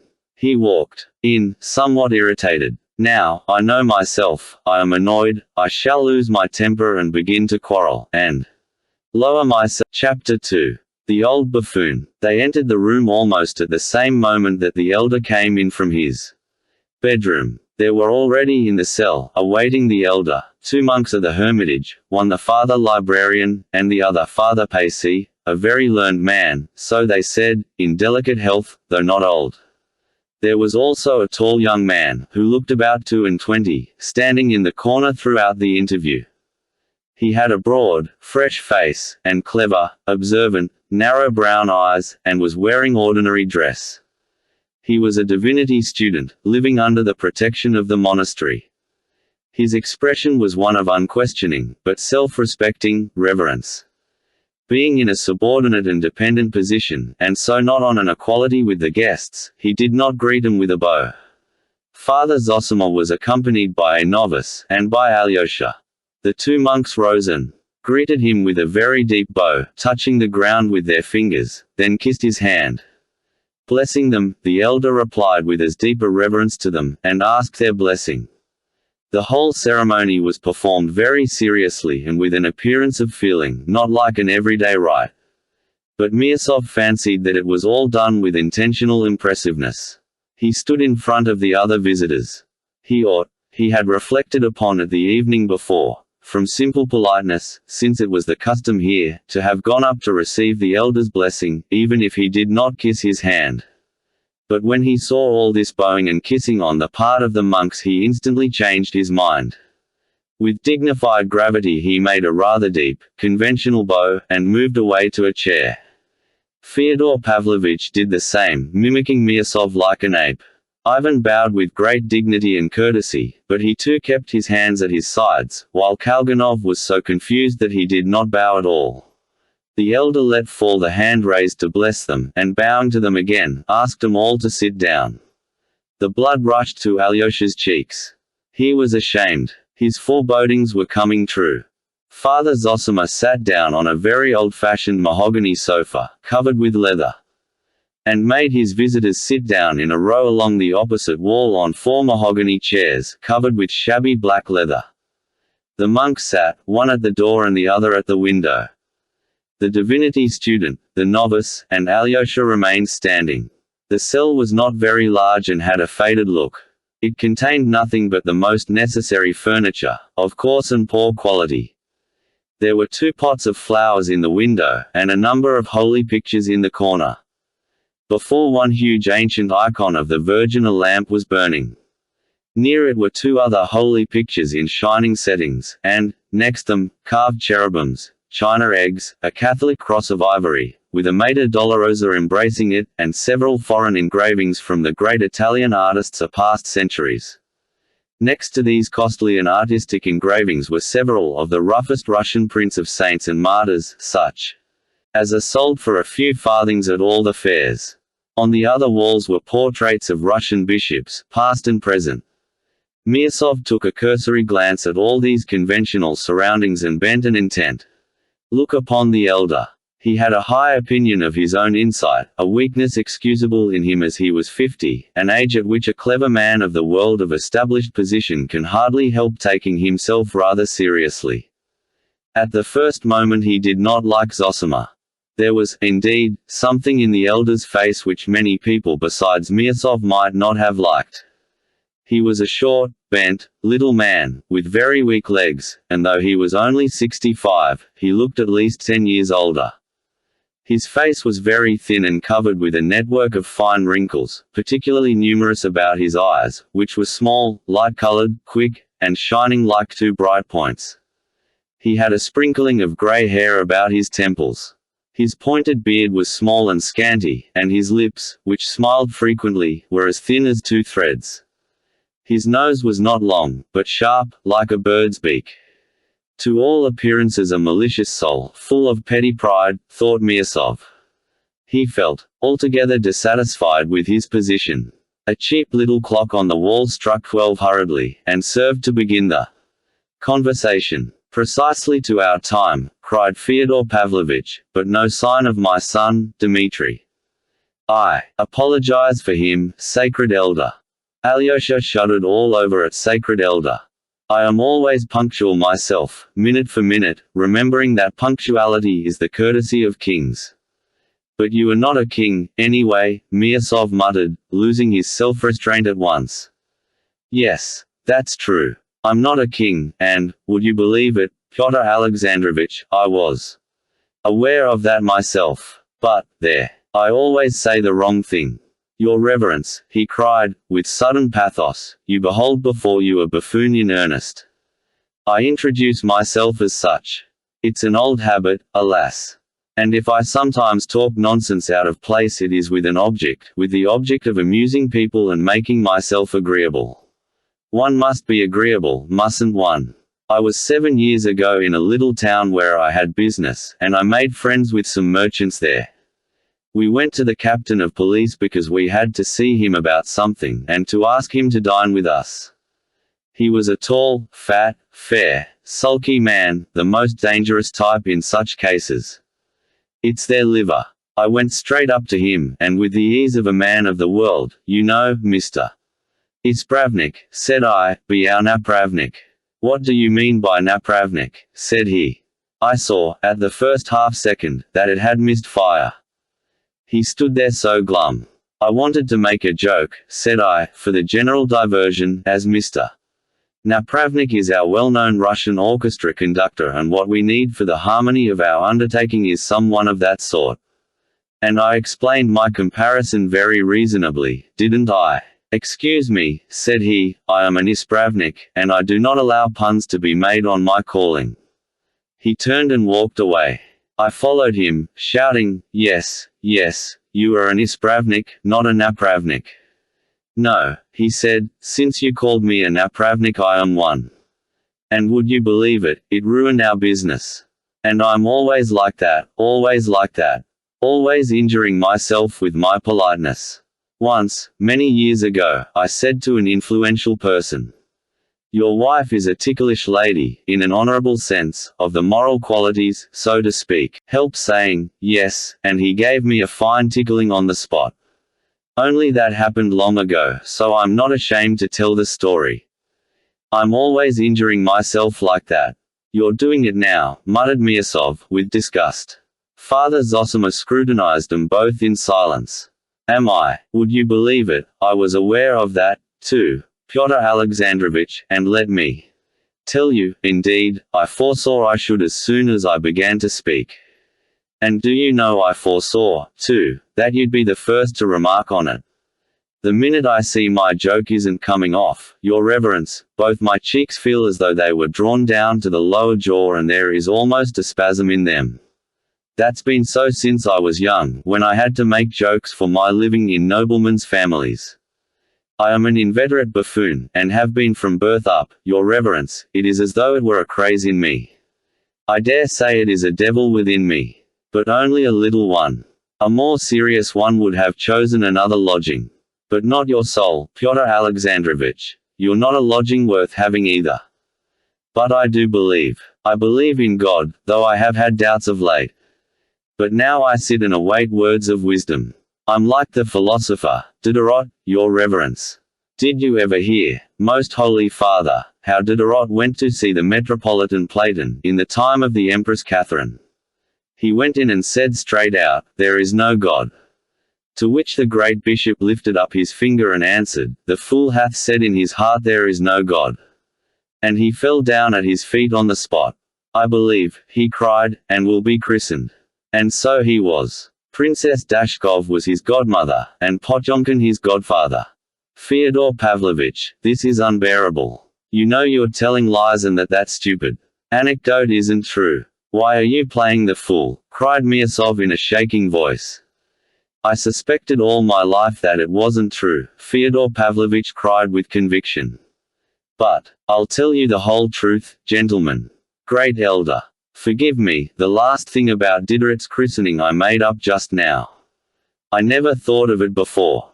I made it up to add piquancy. I play the fool, Pyotr Alexandrovich, to make myself agreeable. Though I really don't know myself, sometimes, what I do it for. And as for Diderot, I heard as far as, the fool hath said in his heart, 20 times from the gentry about here when I was young. I heard your aunt, Pyotr Alexandrovich, tell the story. They all believe to this day that the infidel Diderot came to dispute about God with the Metropolitan Platon. Miasov got up, forgetting himself in his impatience. He was furious, and conscious of being ridiculous. What was taking place in the cell was really incredible. For 40 or 50 years past, from the times of former elders, no visitors had entered that cell without feelings of the profoundest veneration. Almost every one admitted to the cell felt that a great favor was being shown him. Many remained kneeling during the whole visit. Of those visitors, many had been men of high rank and learning, some even freethinkers, attracted by curiosity, but all without exception had shown the profoundest reverence and delicacy. For here there was no question of money, but only, on the one side love and kindness, and on the other penitence and eager desire to decide some spiritual problem or crisis. On the verge of tears.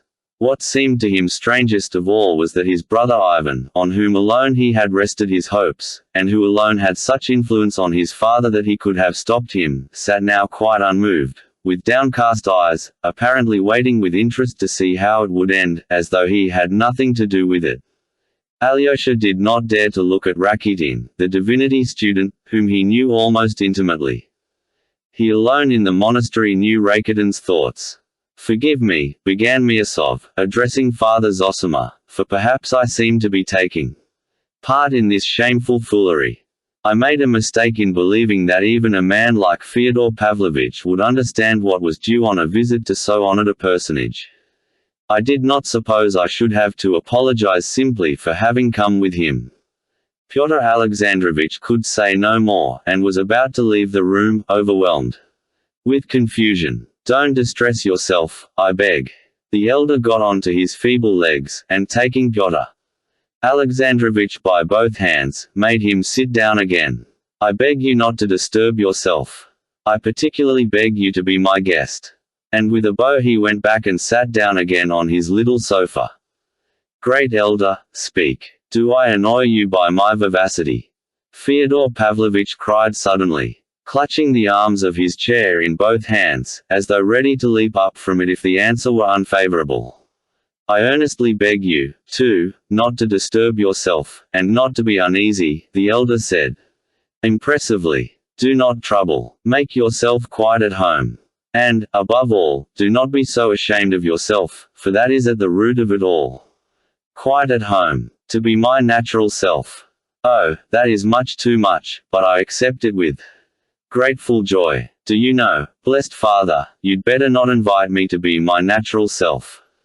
Don't risk it. I will not go so far as that myself. I warn you for your own sake. Well, the rest is still plunged in the mists of uncertainty, though there are people who'd be pleased to describe me for you. I mean that for you, Pyotr Alexandrovich. But as for you, holy being, let me tell you, I am brimming over with ecstasy." He got up, and throwing up his hands, declaimed, "Blessed be the womb that bare thee, and the paps that gave thee suck, the paps especially. When you said just now, 'Don't be so ashamed of yourself, for that is at the root of it all,' you pierced right through me by that remark, and read me to the core. Indeed, I always feel when I meet people that I am lower than all, and that they all take me for a buffoon. So I say, let me really play the buffoon. I am not afraid of your opinion, for you are every one of you worse than I am. That is why I am a buffoon. It is from shame, great elder, from shame. It is simply oversensitiveness that makes me rowdy. If I had only been sure that everyone would accept me as the kindest and wisest of men, oh, Lord, what a good man I should have been then. Teacher." He fell suddenly on his knees. "What must I do to gain eternal life?" It was difficult even now to decide whether he was joking or really moved. Father Zosima, lifting his eyes, looked at him, and said with a smile, "You have known for a long time what you must do. You have sense enough. Don't give way to drunkenness and incontinence of speech. Don't give way to sensual lust, and, above all, to the love of money. And close your taverns. If you can't close all, at least 2 or 3. And, above all, don't lie." "You mean about Diderot?" "No, not about Diderot. Above all, don't lie to yourself. The man who lies to himself and listens to his own lie comes to such a pass that he cannot distinguish the truth within him or around him, and so loses all respect for himself and for others. And having no respect he ceases to love, and in order to occupy and distract himself without love he gives way to passions and coarse pleasures, and sinks to bestiality in his vices, all from continual lying to other men and to himself. The man who lies to himself can be more easily offended than anyone. You know it is sometimes very pleasant to take offense, isn't it? A man may know that nobody has insulted him, but that he has invented the insult for himself, has lied and exaggerated to make it picturesque, has caught at a word and made a mountain out of a molehill. He knows that himself, yet he will be the first to take offense, and will revel in his resentment till he feels great pleasure in it, and so pass to genuine vindictiveness. But get up, sit down, I beg you. All this, too, is deceitful posturing. Blessed man, give me your hand to kiss." Fyodor Pavlovitch skipped up, and imprinted a rapid kiss on the elder's thin hand. It is pleasant to take offense. You said that so well, as I never heard it before. Yes, I have been all my life taking offense, to please myself, taking offense on aesthetic grounds, for it is not so much pleasant as distinguished sometimes to be insulted. That you had forgotten, great elder, it is distinguished. I shall make a note of that. But I have been lying positively my whole life long, every day and hour of it. Of a truth, I am a lie, and the father of lies. Though I believe I am not the father of lies. I am getting mixed in my texts. Say, the son of lies, and that will be enough. Only my angel I may sometimes talk about Diderot. Diderot will do no harm, though sometimes a word will do harm. Great elder, by the way, I was forgetting, though I had been meaning for the last 2 years to come here on purpose to ask and to find out something. Only do tell Pyotr Alexandrovich not to interrupt me. Here is my question. Is it true, great father, that the story is told somewhere in the lives of the saints of a holy saint martyred for his faith who, when his head was cut off at last, stood up, picked up his head, and, courteously kissing it, walked a long way, carrying it in his hands? Is that true or not, honored father? No, it is untrue, said the elder. There is nothing of the kind in all the lives of the saints. What saint do you say the story is told of? Asked the father librarian.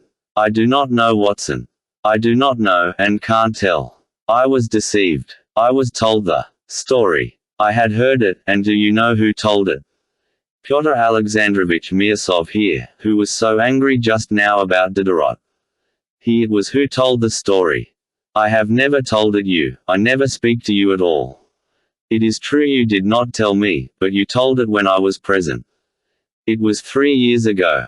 I mentioned it because by that ridiculous story you shook my faith. Fyodor Pavlovich got excited and pathetic, though it was perfectly clear to everyone by now that he was playing a part again. Yet Miasov was stung by his words.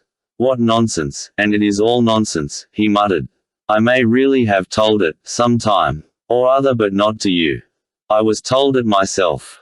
I heard it in Paris from a Frenchman.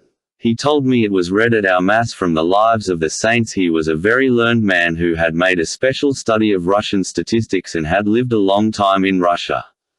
I have not read the Lives of the Saints myself, and I am not going to read them. All sorts of things are said at dinner. We were dining then. Yes, you were dining then, and so I lost my faith, said Fyodor Pavlovich, mimicking him. What do I care for your faith? Miasov was on the point of shouting, but he suddenly checked himself, and said with contempt, You defile everything you touch. The elder suddenly rose from his seat. Excuse me, gentlemen, for leaving you a few minutes, he said, addressing all his guests. I have visitors awaiting me who arrived before you. But don't you tell lies all the same, he added, turning to Fyodor Pavlovich with a good-humored face. He went out of the cell. Alyosha and the novice flew to escort him down the steps. Alyosha was breathless. He was glad to get away, but he was glad, too, that the elder was good-humored and not offended. Father Zosima was going towards the portico to bless the people waiting for him there. But Fyodor Pavlovich persisted in stopping him at the door of the cell. Blessed man, he cried, with feeling. Allow me to kiss your hand once more. Yes, with you I could still talk, I could still get on. Do you think I always lie and play the fool like this? Believe me, I have been acting like this all the time on purpose to try you. I have been testing you all the time to see whether I could get on with you. Is there room for my humility beside your pride? I am ready to give you a testimonial that one can get on with you. But now, I'll be quiet. I will keep quiet all the time. I'll sit in a chair and hold my tongue. Now it is for you to speak, Pyotr Alexandrovich. You are the principal person left now, for 10 minutes. Chapter 3. Peasant women who have faith. Near the wooden portico below, built onto the outer wall of the precinct, there was a crowd of about 20 peasant women. They had been told that the elder was at last coming out, and they had gathered together in anticipation. Two ladies, Madame Holikov and her daughter, had also come out into the portico to wait for the elder, but in a separate part of it set aside for women of rank. Madame Holikov was a wealthy lady, still young and attractive, and always dressed with taste. She was rather pale, and had lively black eyes. She was not more than 33, and had been 5 years a widow. Her daughter, a girl of 14, was partially paralyzed. The poor child had not been able to walk for the last 6 months, and was wheeled about in a long reclining chair. She had a charming little face, rather thin from illness, but full of gaiety. There was a gleam of mischief in her big dark eyes with their long lashes. Her mother had been intending to take her abroad ever since the spring, but they had been detained all the summer by business connected with their estate. They had been staying a week in our town, where they had come more for purposes of business than devotion, but had visited Father Zosima once already, 3 days before. Though they knew that the elder scarcely saw anyone, they had now suddenly turned up again, and urgently entreated the happiness of looking once again on the great healer. The mother was sitting on a chair by the side of her daughter's invalid carriage, and 2 paces from her stood an old monk, not one of our monastery, but a visitor from an obscure religious house in the far north. He too sought the elder's blessing. But Father Zosima, on entering the portico, went first straight to the peasants who were crowded at the foot of the 3 steps that led up into the portico. Father Zosima stood on the top step, put on his stole, and began blessing the women who thronged about him. One crazy woman was led up to him. As soon as she caught sight of the elder, she began shrieking and writhing as though in the pains of childbirth. Laying the stole on her forehead, he read a short prayer over her, and she was at once soothed and quieted. I do not know how it may be now, but in my childhood I often happened to see and hear these possessed women in the villages and monasteries. They used to be brought to Mass. They would squeal and bark like a dog so that they were heard all over the church. But when the sacrament was carried in and they were led up to it, at once the possession ceased, and the sick women were always soothed for a time. I was greatly impressed and amazed at this as a child, but then I heard from country neighbors and from my town teachers that the whole illness was simulated to avoid work, and that it could always be cured by suitable severity. Various anecdotes were told to confirm this. But later on I learned with astonishment from medical specialists that there is no pretense about it, that it is a terrible illness to which women are subject, especially prevalent among us in Russia, and that it is due to the hard lot of the peasant women. It is a disease, I was told, arising from exhausting toil too soon after hard, abnormal and unassisted labor in childbirth, and from the hopeless misery, from beatings, and so on, which some women were not able to endure like others. The strange and instant healing of the frantic and struggling woman as soon as she was led up to the Holy Sacrament, which had been explained to me as due to malingering and the trickery of the clericals, arose probably in the most natural manner. Both the women who supported her and the invalid herself fully believed as a truth beyond question that the evil spirit in possession of her could not hold out if the sick woman were brought to the sacrament and made to bow down before it. And so, with a nervous and psychically deranged woman, a sort of convulsion of the whole organism always took place, and was bound to take place, at the moment of bowing down to the sacrament, aroused by the expectation of the miracle of healing and the implicit belief that it would come to pass. And it did come to pass, though only for a moment. It was exactly the same now as soon as the elder touched the sick woman with the stole. Many of the women in the crowd were moved to tears of ecstasy by the effect of the moment. Some strove to kiss the hem of his garment, others cried out in sing-song voices. He blessed them all and talked with some of them. The possessed woman he knew already. She came from a village only 6 versts from the monastery, and had been brought to him before. But here is one from afar. He pointed to a woman by no means old but very thin and wasted, with a face not merely sunburnt but almost blackened by exposure. She was kneeling and gazing with a fixed stare at the elder. There was something almost frenzied in her eyes. From afar off, father, from afar off. From 200 miles from here. From afar off, father, from afar off, the woman began in a sing-song voice as though she were chanting a dirge, swaying her head from side to side with her cheek resting in her hand. There is silent and long-suffering sorrow to be met with among the peasantry. It withdraws into itself and is still. But there is a grief that breaks out, and from that minute it bursts into tears and finds vent in wailing. This is particularly common with women. But it is no lighter a grief than the silent. Lamentations comfort only by lacerating the heart still more. Such grief does not desire consolation. It feeds on the sense of its hopelessness. Lamentations spring only from the constant craving to reopen the wound. You are of the tradesman class, said Father Zosima, looking curiously at her.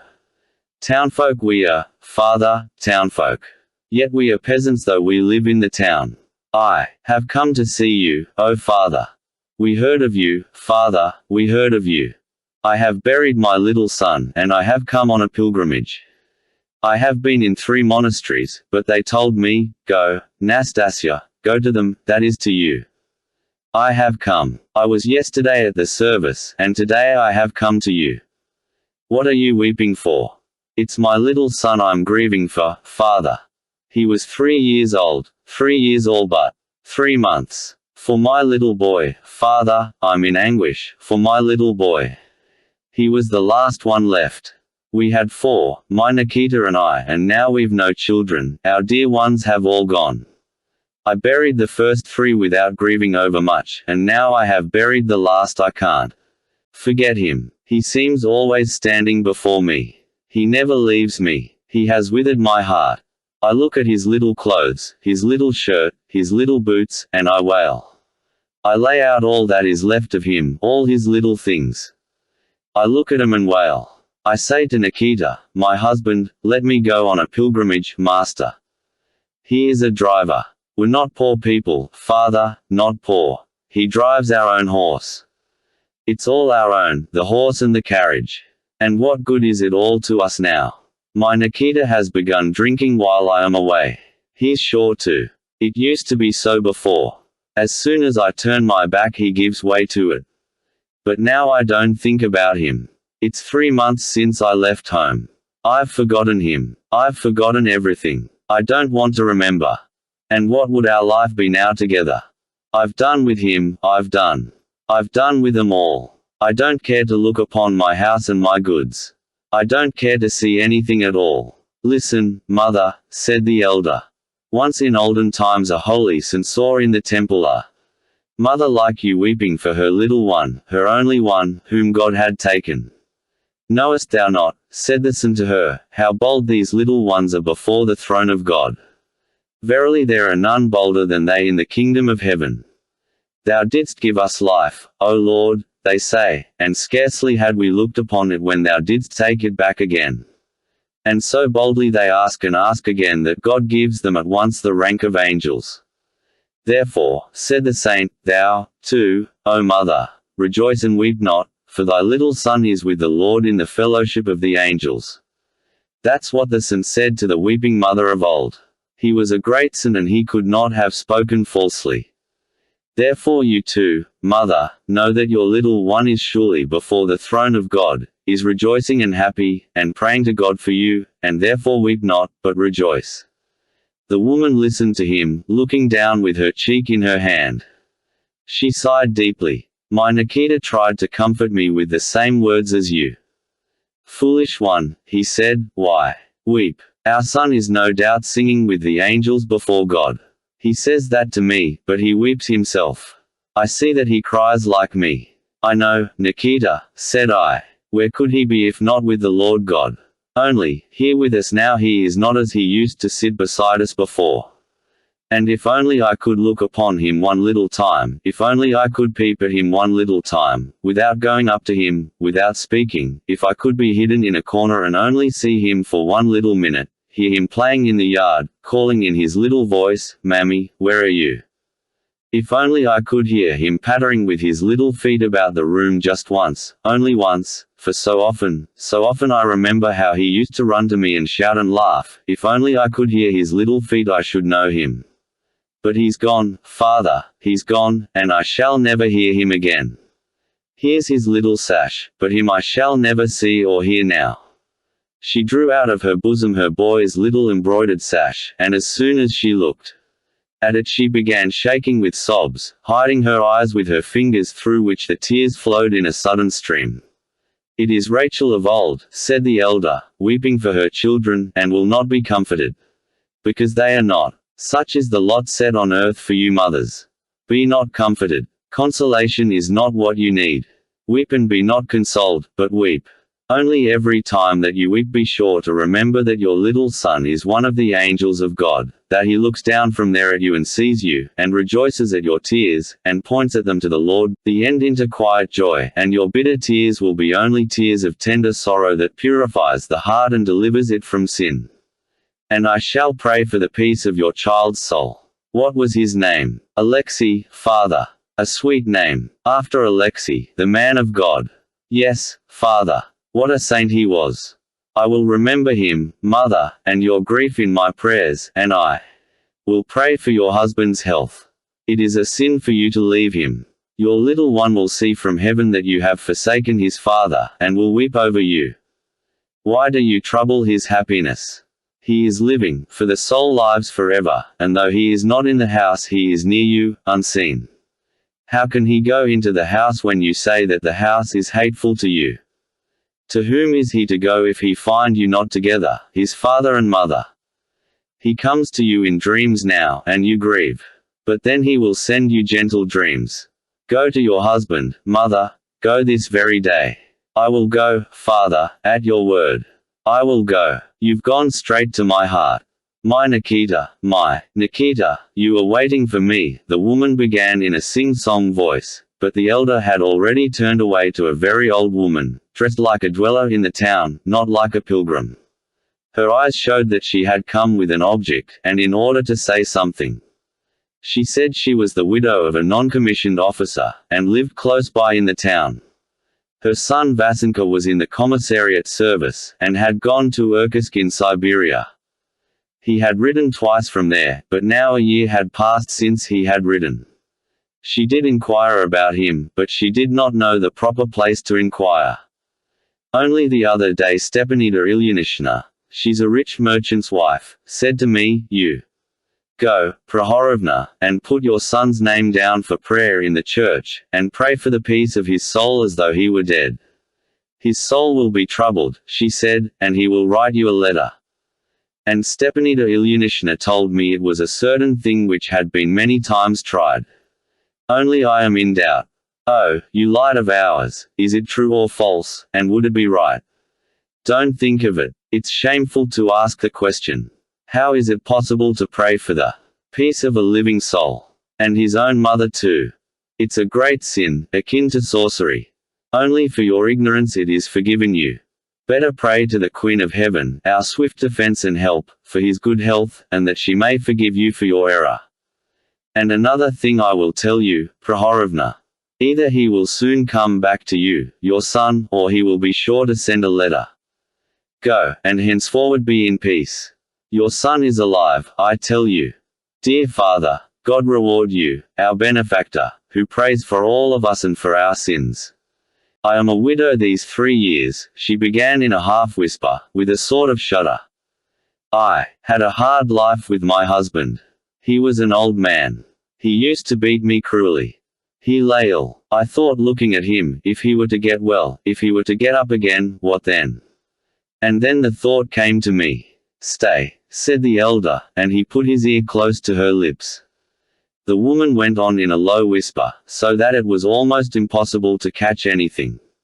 She had soon done. 3 years ago, asked the elder. 3 years. At first I didn't think about it, but now I've begun to be ill, and the thought never leaves me. Have you come from far? Over 300 miles away. Have you told it in confession? I have confessed it. Twice I have confessed it. Have you been admitted to communion? Yes. I am afraid. I am afraid to die. Fear nothing and never be afraid, and don't fret. If only your penitence fail not, God will forgive all. There is no sin, and there can be no sin on all the earth, which the Lord will not forgive to the truly repentant. Man cannot commit a sin so great as to exhaust the infinite love of God. Can there be a sin which could exceed the love of God? Think only of repentance, continual repentance, but dismiss fear altogether. Believe that God loves you as you cannot conceive, that he loves you with your sin, in your sin.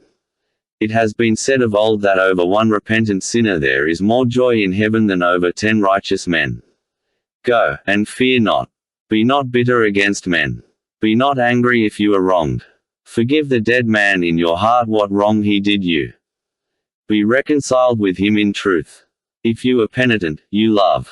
And if you love, you are of God. All things are atoned for, all things are saved by love. If I, a sinner, even as you are, am tender with you and have pity on you, how much more will God? Love is such a priceless treasure that you can redeem the whole world by it, and expiate not only your own sins but the sins of others. He signed her 3 times with the cross, took from his own neck a little icon and put it upon her. She bowed down to the earth without speaking. He got up and looked cheerfully at a healthy peasant woman with a tiny baby in her arms. From Vyshegary, dear father. 5 miles you have dragged yourself with the baby. What do you want? I've come to look at you. I have been to you before, or have you forgotten? You've no great memory if you've forgotten me. They told us you were ill. By the way, I have a thing to ask, not a great one. Here are 60 kopecks. Give them, dear father, to someone poorer than me. I thought as I came along, better give through him. He'll know whom to give to. Thanks, my dear, thanks. You are a good woman. I love you. I will do so certainly. Is that your little girl? My little girl, father, Lizaveta. May the Lord bless you both, you and your babe Lizaveta. You have gladdened my heart. Mother. Farewell, dear children, farewell, dear ones. He blessed them all and bowed low. Chapter 4. A lady of little faith. A visitor looking on the scene of his conversation with the peasants and his blessing. Them shed silent tears and wiped them away with her handkerchief. She was a sentimental society lady of genuinely good disposition in many respects. When the elder went up to her at last, she met him enthusiastically. "Ah, what I have been feeling, looking on at this touching scene." She could not go on for emotion. "Oh, I understand the people's love for you. I love the people myself. I want to love them. And who could help loving them, our splendid Russian people, so simple in their greatness. How is your daughter's health? You wanted to talk to me again." "Oh, I have been urgently begging for it, I have prayed for it. I was ready to fall on my knees and kneel for 3 days at your windows until you let me in. We have come, great healer, to express our ardent gratitude. You have healed my Lise, healed her completely, merely by praying over her last Thursday and laying your hands upon her. We have hastened here to kiss those hands, to pour out our feelings and our homage."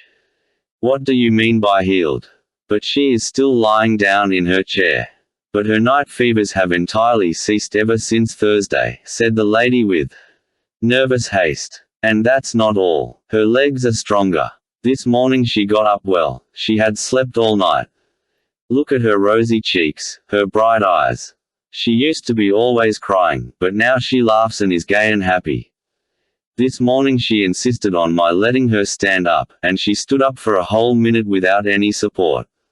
She wagers that in a fortnight she'll be dancing a quadrille. I've called in Dr. Herzenstube. He shrugged his shoulders and said, I am amazed. I can make nothing of it. And would you have us not come here to disturb you, not fly here to thank you? Lise, thank him, thank him. Lise's pretty little laughing face became suddenly serious. She rose in her chair as far as she could and, looking at the elder, clasped her hands before him, but could not restrain herself and broke into laughter. It's at him, she said, pointing to Alyosha, with childish vexation at herself for not being able to repress her mirth. If anyone had looked at Alyosha standing a step behind the elder, he would have caught a quick flush crimsoning his cheeks in an instant. His eyes shone and he looked down. She has a message for you, Alexei Fyodorovich. How are you? The mother went on, holding out her exquisitely gloved hand to Alyosha. The elder turned round and all at once looked attentively at Alyosha. The latter went nearer to Lise and, smiling in a strangely awkward way, held out his hand to her too. Lise assumed an important air. Katerina Ivanovna has sent you this through me. She handed him a little note. She particularly begs you to go and see her as soon as possible, that you will not fail her, but will be sure to come. She asks me to go and see her. Me. What for? Alyosha muttered in great astonishment. His face at once looked anxious. Oh, it is all to do with Dmitri Fyodorovich and what has happened lately, the mother explained hurriedly. Katerina Ivanovna has made up her mind, but she must see you about it. Why, of course, I can't say. But she wants to see you at once. And you will go to her, of course. It is a Christian duty. I have only seen her once, Alyosha protested with the same perplexity. Oh, she is such a lofty, incomparable creature. If only for her suffering. Think what she has gone through, what she is enduring now. Think what awaits her. It's all terrible, terrible. Very well, I will come, Alyosha decided, after rapidly scanning the brief, enigmatic note, which consisted of an urgent entreaty that he would come, without any sort of explanation. Oh, how sweet and generous that would be of you, cried Lise with sudden animation. I told Mama you'd be sure not to go. I said you were saving your soul. How splendid you are. I've always thought you were splendid. How glad I am to tell you so. Lise, said her mother impressively, though she smiled after she had said it. You have quite forgotten us, Alexei Fyodorovich, she said. You never come to see us. Yet Lise has told me twice that she is never happy except with you. Alyosha raised his downcast eyes and again flushed, and again smiled without knowing why, but the elder was no longer watching him. He had begun talking to a monk who, as mentioned before, had been awaiting his entrance by Lisa's chair. He was evidently a monk of the humblest, that is of the peasant, class, of a narrow outlook, but a true believer, and, in his own way, a stubborn one. He announced that he had come from the far north, from Obdorsk, from St. Sylvester, and was a member of a poor monastery, consisting of only 10 monks. The elder gave him his blessing and invited him to come to his cell whenever he liked. "How can you presume to do such deeds?" the monk asked suddenly, pointing solemnly and significantly at Lise. He was referring to her healing. "It's too early, of course, to speak of that. Relief is not complete cure, and may proceed from different causes. But if there has been any healing, it is by no power but God's will. It's all from God. Visit me, Father," he added to the monk. "It's not often I can see visitors. I am ill, and I know that my days are numbered." "Oh, no, no. God will not take you from us. You will live a long, long time yet," cried the lady. "And happy has a right to say to himself, I am doing God's will on earth." All the righteous, all the saints, all the holy martyrs were happy. "Oh, how you speak! What bold and lofty words!" cried the lady. "You seem to pierce with your words. And yet, happiness, happiness, where is it? Who can say of himself that he is happy? Oh, since you have been so good as to let us see you once more today, let me tell you what I could not utter last time, what I dared not say, all I am suffering and have been for so long. I am suffering. Forgive me. I am suffering." And in a rush of fervent feeling she clasped her hands before him. "From what specially? I suffer from lack of faith. Lack of faith in God.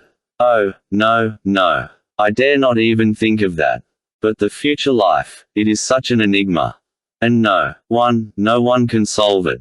Listen. You are a healer, you are deeply versed in the human soul, and of course I dare not expect you to believe me entirely, but I assure you on my word of honor that I am not speaking lightly now. The thought of the life beyond the grave distracts me to anguish, to terror.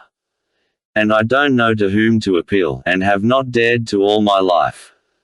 And now I am so bold as to ask you. Oh, God, what will you think of me now?"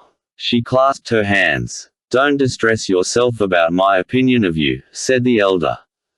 "I quite believe in the sincerity of your suffering. Oh, how thankful I am to you.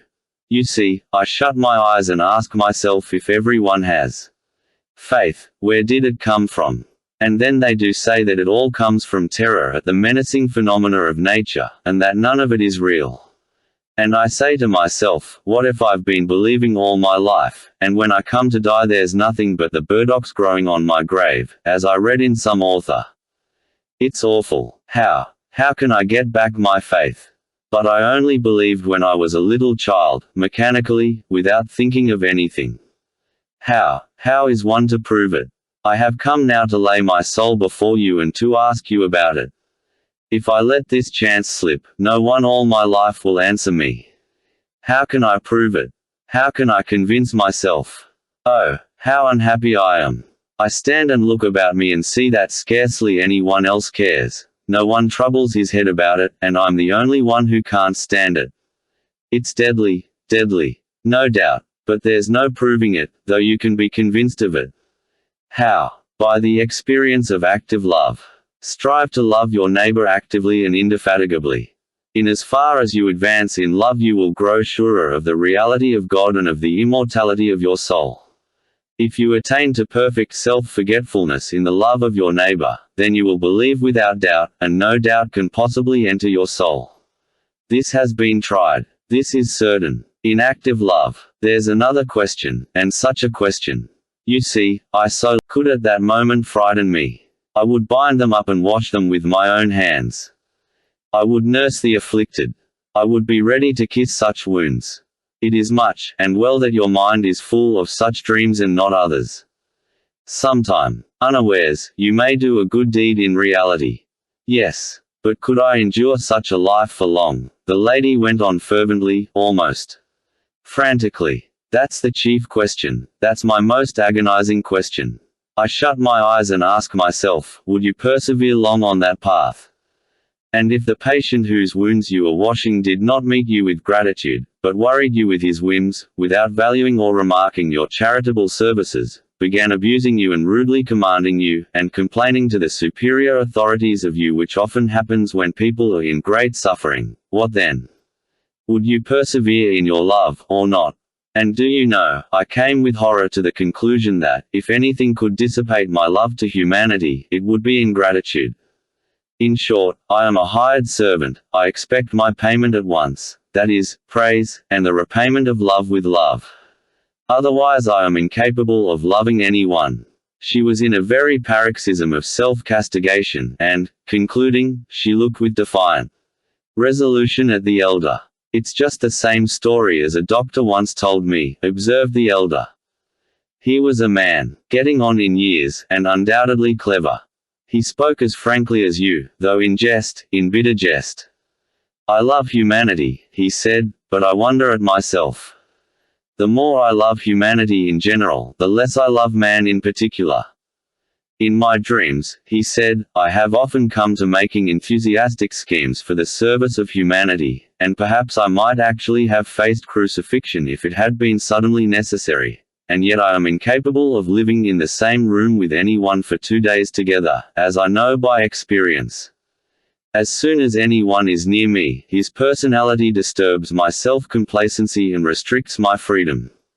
In 24 hours I begin to hate the best of men, one because he's too long over his dinner, another because he has a cold and keeps on blowing his nose.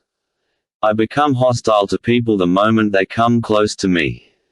But it has always happened that the more I detest men individually, the more ardent becomes my love for humanity. But what's to be done? What can one do in such a case? Must one despair? No, it is enough that you are distressed at it. Do what you can, and it will be reckoned unto you. Much is done already in you, since you can so deeply and sincerely know yourself. If you have been talking to me so sincerely, simply to gain approbation for your frankness, as you did from me just now, then of course you will not attain to anything in the achievement of real love. It will all get no further than dreams, and your whole life will slip away like a phantom. In that case you will naturally cease to think of the future life too, and will of yourself grow calmer after a fashion in the end. You have crushed me. Only now, as you speak, I understand that I was really only seeking your approbation for my sincerity when I told you I could not endure ingratitude. You have revealed me to myself. You have seen through me and explained me to myself. Are you speaking the truth? Well, now, after such a confession, I believe that you are sincere and good at heart. If you do not attain happiness, always remember that you are on the right road, and try not to leave it. Above all, avoid fault. Don't be angry with me. I'm silly and good for nothing, and perhaps Alyosha's right. Quite right, in not wanting to come and see such a ridiculous girl. I will certainly send him, especially falseness to yourself. Watch over your own deceitfulness and look into it every hour, every minute. Avoid being scornful, both to others and to yourself. What seems to you bad within you will grow purer from the very fact of your observing it in yourself. Avoid fear, too, though fear is only the consequence of every sort of falsehood. Never be frightened at your own faint-heartedness in attaining love. Don't be frightened overmuch even at your evil actions. I am sorry I can say nothing more consoling to you, for love in action is a harsh and dreadful thing compared with love in dreams. Love in dreams is greedy for immediate action, rapidly performed and in the sight of all. Men will even give their lives if only the ordeal does not last long but is soon over, with all looking on and applauding as though on the stage. But active love is labor and fortitude, and for some people too, perhaps, a complete science. But I predict that just when you see with horror that in spite of all your efforts you are getting farther from your goal instead of nearer to it, at that very moment I predict that you will reach it and behold clearly the miraculous power of the Lord who has been all the time loving and mysteriously guiding you. Forgive me for not being able to stay longer with you. They are waiting for me. Goodbye. The lady was weeping. Lise, bless her, she cried, starting up suddenly. She does not deserve to be loved. I have seen her naughtiness all along, the elder said, jestingly. Why have you been laughing at Alexei? Liz had in fact been occupied in mocking at him all the time. She had noticed before that Alyosha was shy and tried not to look at her, and she found this extremely amusing. She waited intently to catch his eye. Alyosha, unable to endure her persistent stare, was irresistibly and suddenly drawn to glance at her, and at once she smiled triumphantly in his face. Alyosha was even more disconcerted and vexed. At last he turned away from her altogether and hid behind the elder's back. After a few minutes, drawn by the same irresistible force, he turned again to see whether he was being looked at or not, and found Liz almost hanging out of her chair to peep sideways at him, eagerly waiting for him to look.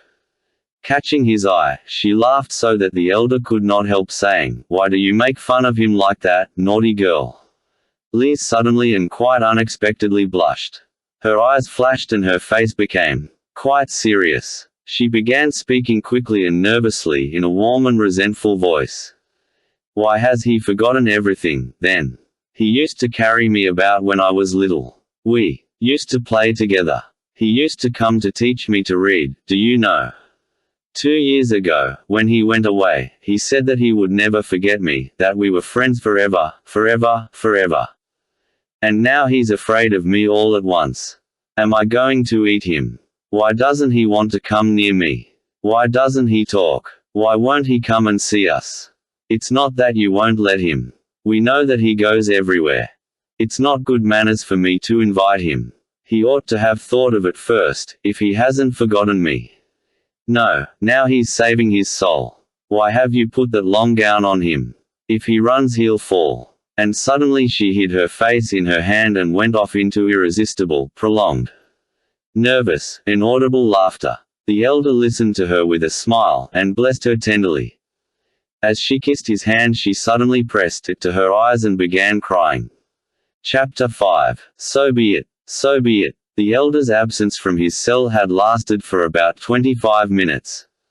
It was more than 12:30, but Dmitri, on whose account they had all met there, had still not appeared. But he seemed almost to be forgotten, and when the elder entered the cell again, he found his guests engaged in eager conversation. Ivan and the two monks took the leading share in it. Miasov, too, was trying to take a part, and apparently very eagerly, in the conversation.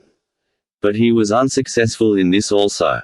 He was evidently in the background, and his remarks were treated with neglect, which increased his irritability. He had had intellectual encounters with Ivan before and he could not endure a certain carelessness Ivan showed him. Hitherto at least I have stood in the front ranks of all that is progressive in Europe, and here the new generation positively ignores us, he thought. Fyodor Pavlovitch, who had given his word to sit still and be quiet, had actually been quiet for some time, but he watched his neighbor Miasov with an ironical little smile, obviously enjoying his discomfiture. He had been waiting for some time to pay off old scores, and now he could not let the opportunity slip. Bending over his shoulder he began teasing him again in a whisper. "Why didn't you go away just now, after the courteously kissing?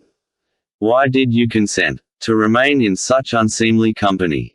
It was because you felt insulted and aggrieved, and you remained to vindicate yourself by showing off your intelligence. Now you won't go till you've displayed your intellect to them.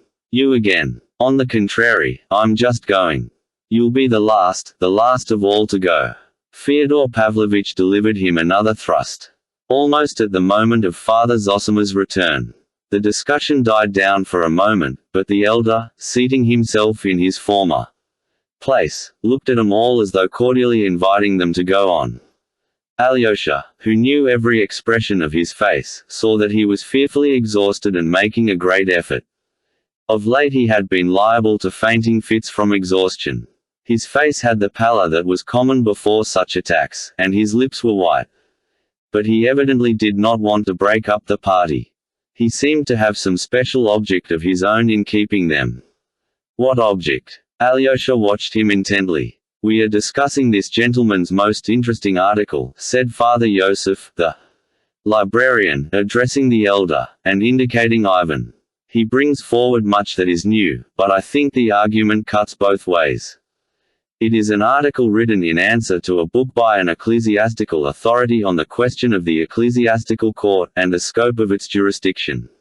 "I'm sorry I have not read your article, but I've heard of it," said the elder, looking keenly and intently at Ivan. "He takes up a most interesting position," continued the father librarian. "As far as church jurisdiction is concerned, he is apparently quite opposed to the separation of church from state."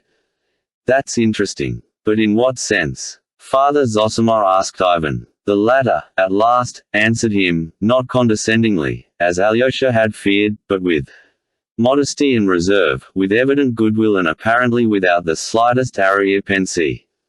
"I start from the position that this confusion of elements, that is, of the essential principles of church and state, will, of course, go on forever, in spite of the fact that it is impossible for them to mingle, and that the confusion of these elements cannot lead to any consistent or even normal results, for there is falsity at the very foundation of it.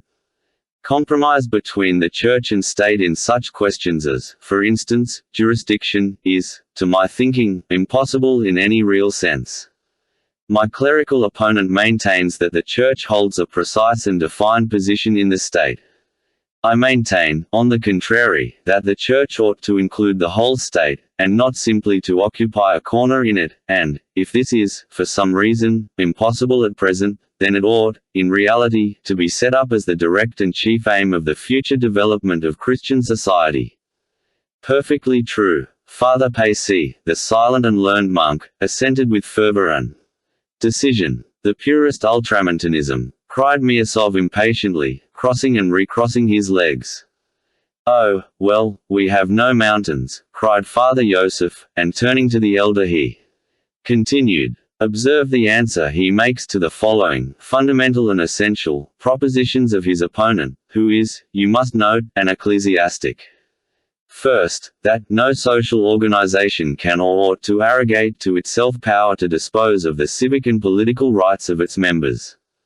Secondly, that criminal and civil jurisdiction ought not to belong to the Church, and is inconsistent with its nature, both as a divine institution and as an organization of men for religious objects, and, finally, in the third place, the Church is a kingdom not of this world." A most unworthy play upon words for an ecclesiastic. Father Pacy could not refrain from breaking in again. "I have read the book which you have answered," he added, addressing Ivan, and was astounded at the words, "The Church is a kingdom not of this world." If it is not of this world, then it cannot exist on earth at all. In the Gospel, the words, "not of this world," are not used in that sense. To play with such words is indefensible. Our Lord Jesus Christ came to set up the Church upon earth. The kingdom of heaven, of course, is not of this world, but in heaven, but it is only entered through the Church which has been founded and established upon earth. And so a frivolous play upon words in such a connection is unpardonable and improper. The Church is— He ceased speaking suddenly, as though checking himself. After listening attentively and respectfully, Ivan went on, addressing the elder with perfect composure and as before with ready cordiality. "The whole point of my article lies in the fact that during the first 3 centuries, Christianity only existed on earth in the Church and was nothing but the Church. When the pagan Roman Empire desired to become Christian, it inevitably happened that, by becoming Christian, it included the Church but remained a pagan state in very many of its departments. In reality this was bound to happen. But Rome as a state retained too much of the pagan civilization and culture, as, for example, in the very objects and fundamental principles of the state. The Christian Church entering into the state could, of course, surrender no part of its fundamental principles, the rock on which it stands, and could pursue no other aims than those which have been ordained and revealed by God himself, and among them that of drawing the whole world, and therefore the ancient pagan state itself, into the Church. In that way, that is, with a view to the future, it is not the Church that should seek a definite position in the state, like every social organization, or as an organization of men for religious purposes as my opponent calls the Church, but, on the contrary, every earthly state should be, in the end, completely transformed into the Church and should become nothing else but a Church, rejecting every purpose incongruous with the aims of the Church. All this will not degrade it in any way or take from its honor and glory as a great state, nor from the glory of its rulers, but only turns it from a false, still pagan, and mistaken path to the true and rightful path, which alone leads to the eternal goal. This is why the author of the book on the foundations of church jurisdiction would have judged correctly if, in seeking and laying down those foundations, he had looked upon them as a temporary compromise inevitable in our sinful and imperfect days. But as soon as the author ventures to declare that the foundations which he predicates now, part of which Father Joseph just enumerated, are the permanent, essential, and eternal foundations, he is going directly against the Church and its sacred and eternal vocation. That is the gist of my article. That is, in brief, Father Pacey began again, laying stress on each word, according to certain theories only too clearly formulated in the 19th century, the Church ought to be transformed into the State, as though this would be an advance from a lower to a higher form, so as to disappear into it, making way for science, for the spirit of the age, and civilization. And if the Church resists and is unwilling, some corner will be set apart for her in the State, and even that under control, and this will be so everywhere in all modern European countries. But Russian hopes and conceptions demand not that the Church should pass as from a lower into a higher type into the State, but, on the contrary, that the State should end by being worthy to become only the Church and nothing else. So be it. So be it. Well, I confess you've reassured me somewhat, Miasov said smiling, again crossing his legs. So far as I understand, then, the realization of such an ideal is infinitely remote, at the second coming of Christ.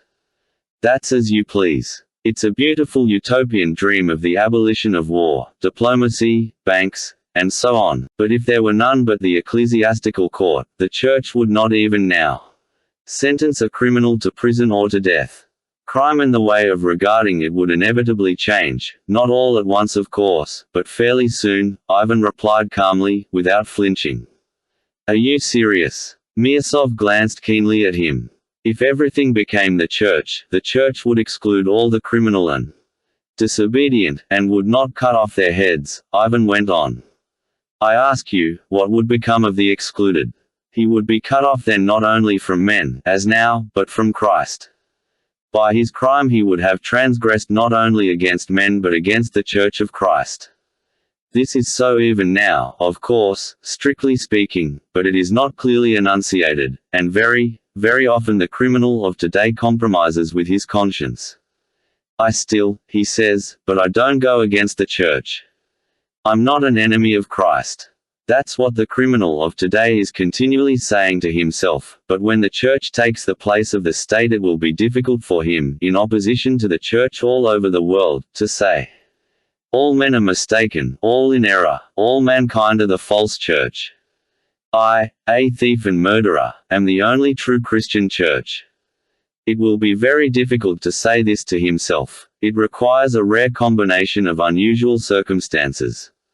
Now, on the other side, take the Church's own view of crime. Is it not bound to renounce the present almost pagan attitude, and to change from a mechanical cutting off of its tainted member for the preservation of society, as at present, into completely and honestly adopting the idea of the regeneration of the man, of his reformation and salvation? What do you mean? I fail to understand again, Miasov interrupted. Some sort of dream, again. Something shapeless and even incomprehensible. What is excommunication? What sort of exclusion? I suspect you are simply amusing yourself, Ivan Fyodorovich.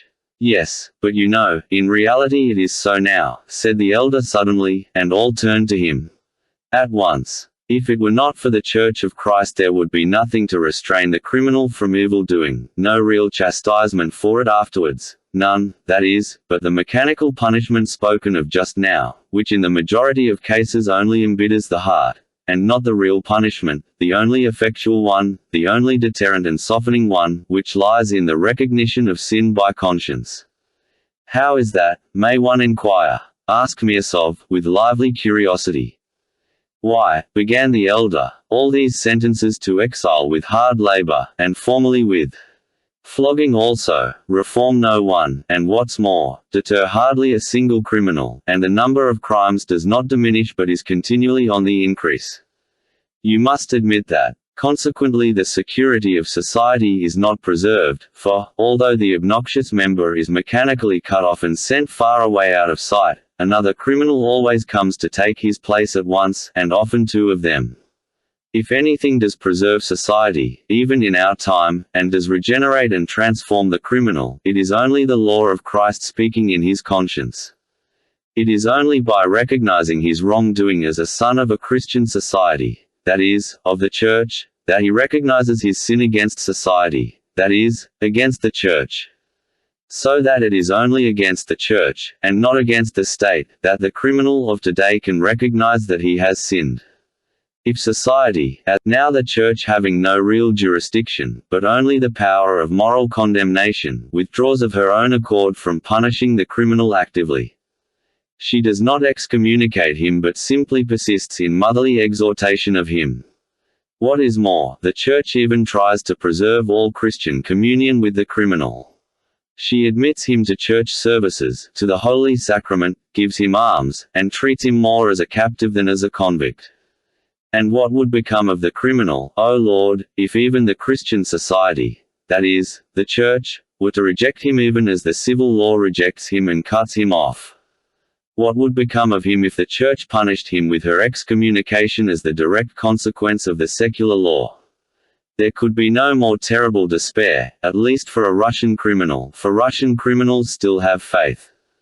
Though, who knows, perhaps then a fearful thing would happen, perhaps the despairing heart of the criminal would lose its faith, and then what would become of him? But the Church, like a tender, loving mother, holds aloof from active punishment herself, as the sinner is too severely punished already by the civil law, and there must be at least someone to have pity on him. The Church holds aloof, above all, because its judgment is the only one that contains the truth, and therefore cannot practically and morally be united to any other judgment even as a temporary compromise. She can enter into no compact about that. The foreign criminal, they say, rarely repents, for the very doctrines of today confirm him in the idea that his crime is not a crime, but only a reaction against an unjustly oppressive force. Society cuts him off completely by a force that triumphs over him mechanically, and so at least they say of themselves in Europe accompanies this exclusion with hatred, forgetfulness, and the most profound indifference as to the ultimate fate of the erring brother. In this way, it all takes place without the compassionate intervention of the Church, for in many cases there are no churches there at all, for though ecclesiastics and splendid church buildings remain, the churches themselves have long ago striven to pass from church into state and to disappear in it completely. So it seems, at least in Lutheran countries. As for Rome, it was proclaimed a state instead of a church 1,000 years ago. And so the criminal is no longer conscious of being a member of the Church and sinks into despair. If he returns to society, often it is with such hatred that society itself instinctively cuts him off. You can judge for yourself how it must end. In many cases it would seem to be the same with us, but the difference is that besides the established law courts we have the Church too, which always keeps up relations with the criminal as a dear and still precious son. And besides that, there is still preserved, though only in thought, the judgment of the Church, which though no longer existing in practice is still living as a dream for the future, and is, no doubt, instinctively recognized by the criminal in his soul. What was said here just now is true too, that is, that if the jurisdiction of the Church were introduced in practice in its full force, that is, if the whole of the society were changed into the Church, not only the judgment of the Church would have influence on the reformation of the criminal such as it never has now, but possibly also the crimes themselves would be incredibly diminished. And there can be no doubt that the Church would look upon the criminal and the crime of the future in many cases quite differently, and would succeed in restoring the excluded, in restraining those who plan evil, and in regenerating the fallen, a single universal and all-powerful Church. So be it, so be it. Even though at the end of the ages, for it is ordained to come to pass. And there is no need to be troubled about times and seasons, for the secret of the times and seasons is in the wisdom of God, in his foresight, and his love. And what in human reckoning seems still afar off, may by the divine ordinance be close at hand, on the eve of its appearance. And so be it, so be it. So be it, so be it. Father Pacey repeated austerely and reverently. Strange, extremely strange. Miasov pronounced, not so much with heat as with latent indignation. What strikes you as so strange? Father Yosef inquired cautiously. Why, it is beyond anything, cried Miasov, suddenly breaking out. The state is eliminated and the church is raised to the position of the state. It's not simply ultramontanism, it is arch-ultramontanism. It's beyond the dreams of Pope Gregory VII. You are completely misunderstanding it, said Father Pacey sternly. Understand, the church is not to be transformed into the state. That is Rome and its dream. That is the third temptation of the devil. On the contrary, the state is transformed into the church, will ascend and become a church over the whole world, which is the complete opposite of ultramontanism and Rome, and your interpretation, and is only the glorious destiny ordained for the Orthodox Church. This star will arise in the east. Miasov was significantly silent. His whole figure expressed extraordinary personal dignity. A supercilious and condescending smile played on his lips. Alyosha watched it all with a throbbing heart. The whole conversation stirred him profoundly. He glanced casually at Rakitin, who was standing immovable in his place by the door listening and watching intently though with downcast eyes. But from the color in his cheeks Alyosha guessed that Rakitin was probably no less excited, and he knew what caused his excitement. Allow me to tell you one little anecdote, gentlemen, Miasov said impressively, with a peculiarly majestic air. Some years ago, soon after the coup d'état of December, I happened to be calling in Paris on an extremely influential personage in the government, and I met a very interesting man in his house. This individual was not precisely a detective but was a sort of superintendent of a whole regiment of political detectives, a rather powerful position in its own way. I was prompted by curiosity to seize the opportunity of conversation with him. And as he had not come as a visitor but as a subordinate official bringing a special report, and as he saw the reception given me by his chief, he deigned to speak with some openness, to a certain extent only, of course. He was rather courteous than open, as Frenchmen know how to be courteous, especially to a foreigner. But I thoroughly understood him. The subject was the socialist revolutionaries who were at that time persecuted. I will quote only one most curious remark dropped by this person. We are not particularly afraid, said he, of all these socialists, anarchists, infidels, and revolutionists. We keep watch on 'em and know all their goings-on. But there are a few peculiar men among 'em who believe in God and are Christians, but at the same time, words struck me at the time, and now they have suddenly come back to me here, gentlemen. You apply them to us, and look upon us as socialists. Father Pacey asked directly, without beating about the bush. But before Pyotr Alexandrovich could think what to answer, the door opened, and the guest so long expected, Dmitry Fyodorovich, came in. They had, in fact, given up expecting him, and his sudden appearance caused. Chapter 6. Why is such a man alive? Dmitry Fyodorovich, a young man of 28, of medium height and agreeable countenance, looked older than his years. He was muscular, and showed signs of considerable physical strength. Yet there was something not healthy in his face. It was rather thin, his cheeks were hollow, and there was an unhealthy sallowness in their color. His rather large, prominent, dark eyes had an expression of firm determination, and yet there was a vague look in them, too. Even when he was excited and talking irritably, his eyes somehow did not follow his mood, but betrayed something else, sometimes quite incongruous with what was passing. It's hard to tell what he's thinking, those who talked to him sometimes declared. People who saw something pensive and sullen in his eyes were startled by his sudden laugh, which bore witness to mirthful and light-hearted thoughts at the very time when his eyes were so gloomy. A certain strained look in his face was easy to understand at this moment. Everyone knew, or had heard of, the extremely restless and dissipated life which he had been leading of late, as well as of the violent anger to which he had been roused in his quarrels with his father. There were several stories current in the town about it.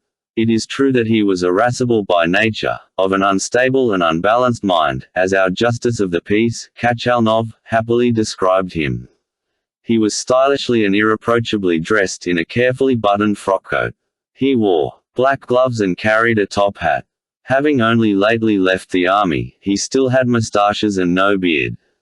His dark brown hair was cropped short, and combed forward on his temples. He had the long, determined stride of a military man. He stood still for a moment on the threshold, and glancing at the whole party went straight up to the elder, guessing him to be their host. He made him a low bow, and asked his blessing. Father Zosima, rising in his chair, blessed him. Dmitri kissed his hand respectfully, and with intense feeling, almost anger, he said, "Be so generous as to forgive me for having kept you waiting so long, but Smerdyakov. The valet sent me by my father, in reply to my inquiries, told me twice over that the appointment was for 1. Now I suddenly learn." "Don't disturb yourself," interposed the elder. "No matter. You are a little late. It's of no consequence. I'm extremely obliged to you, and expected no less from your goodness." Saying this, Dmitri bowed once more. Then, turning suddenly towards his father, made him, too, a similarly low and respectful bow.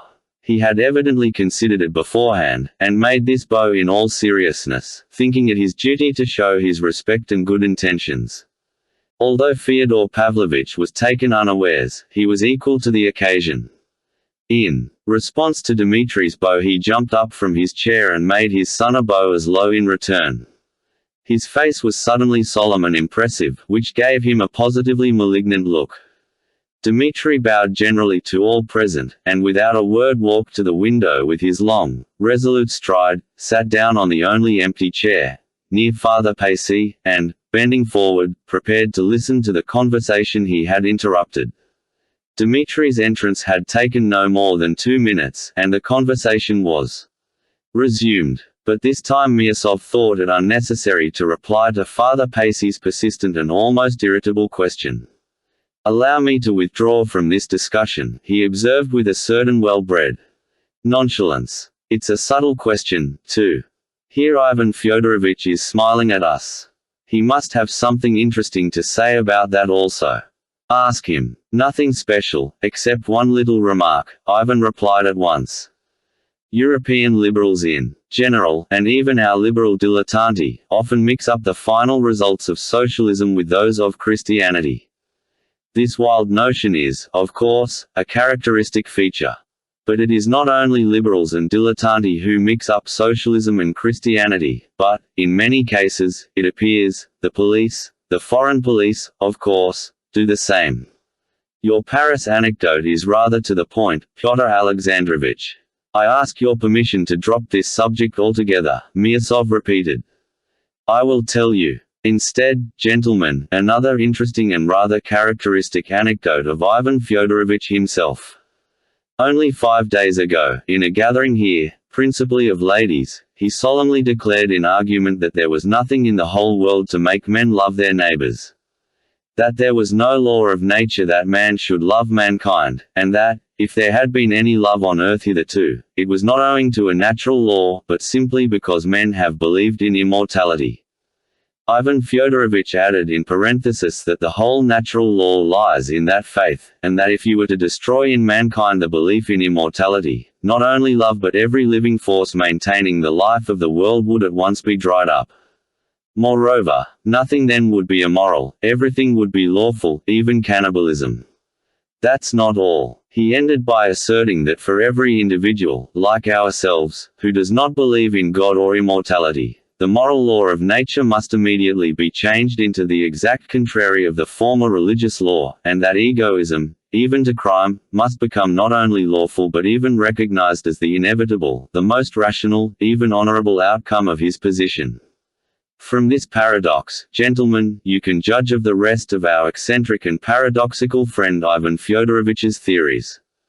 "Excuse me," Dmitri cried suddenly. "If I've heard aright, crime must not only be permitted but even recognized as the inevitable and the most rational outcome of his position for every infidel.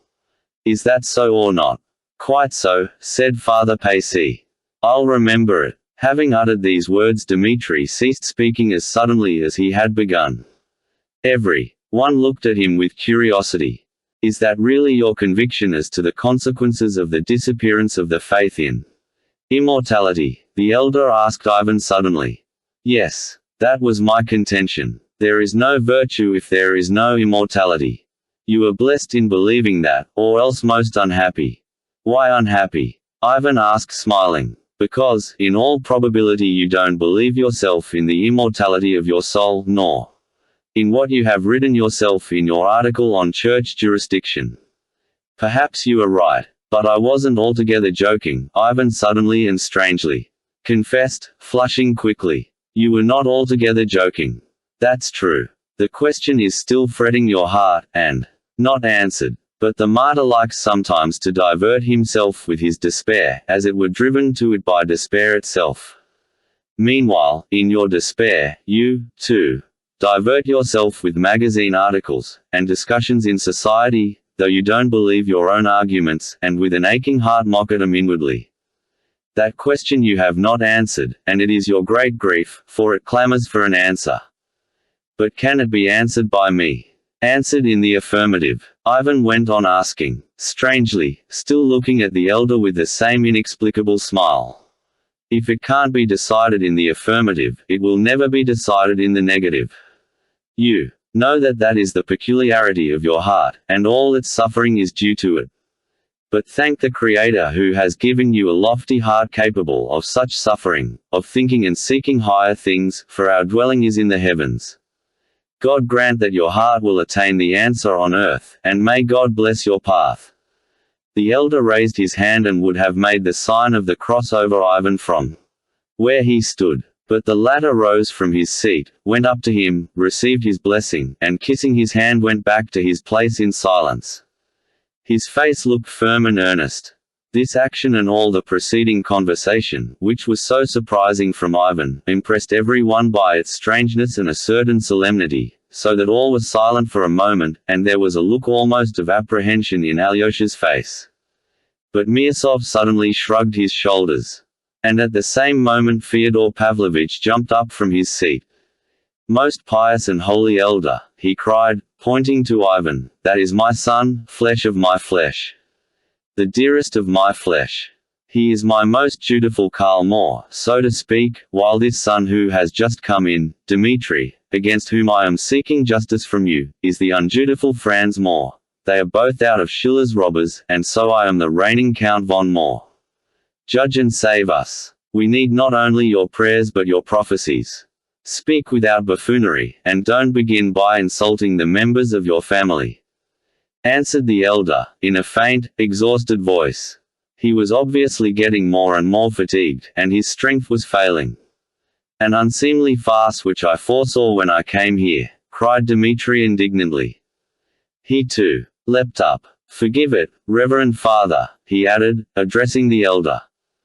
I am not a cultivated man, and I don't even know how to address you properly. Is a scandal. Why he wants it only he can tell. He always has some motive. But I believe I know why. They all blame me, all of them, cried Fyodor Pavlovitch in his turn.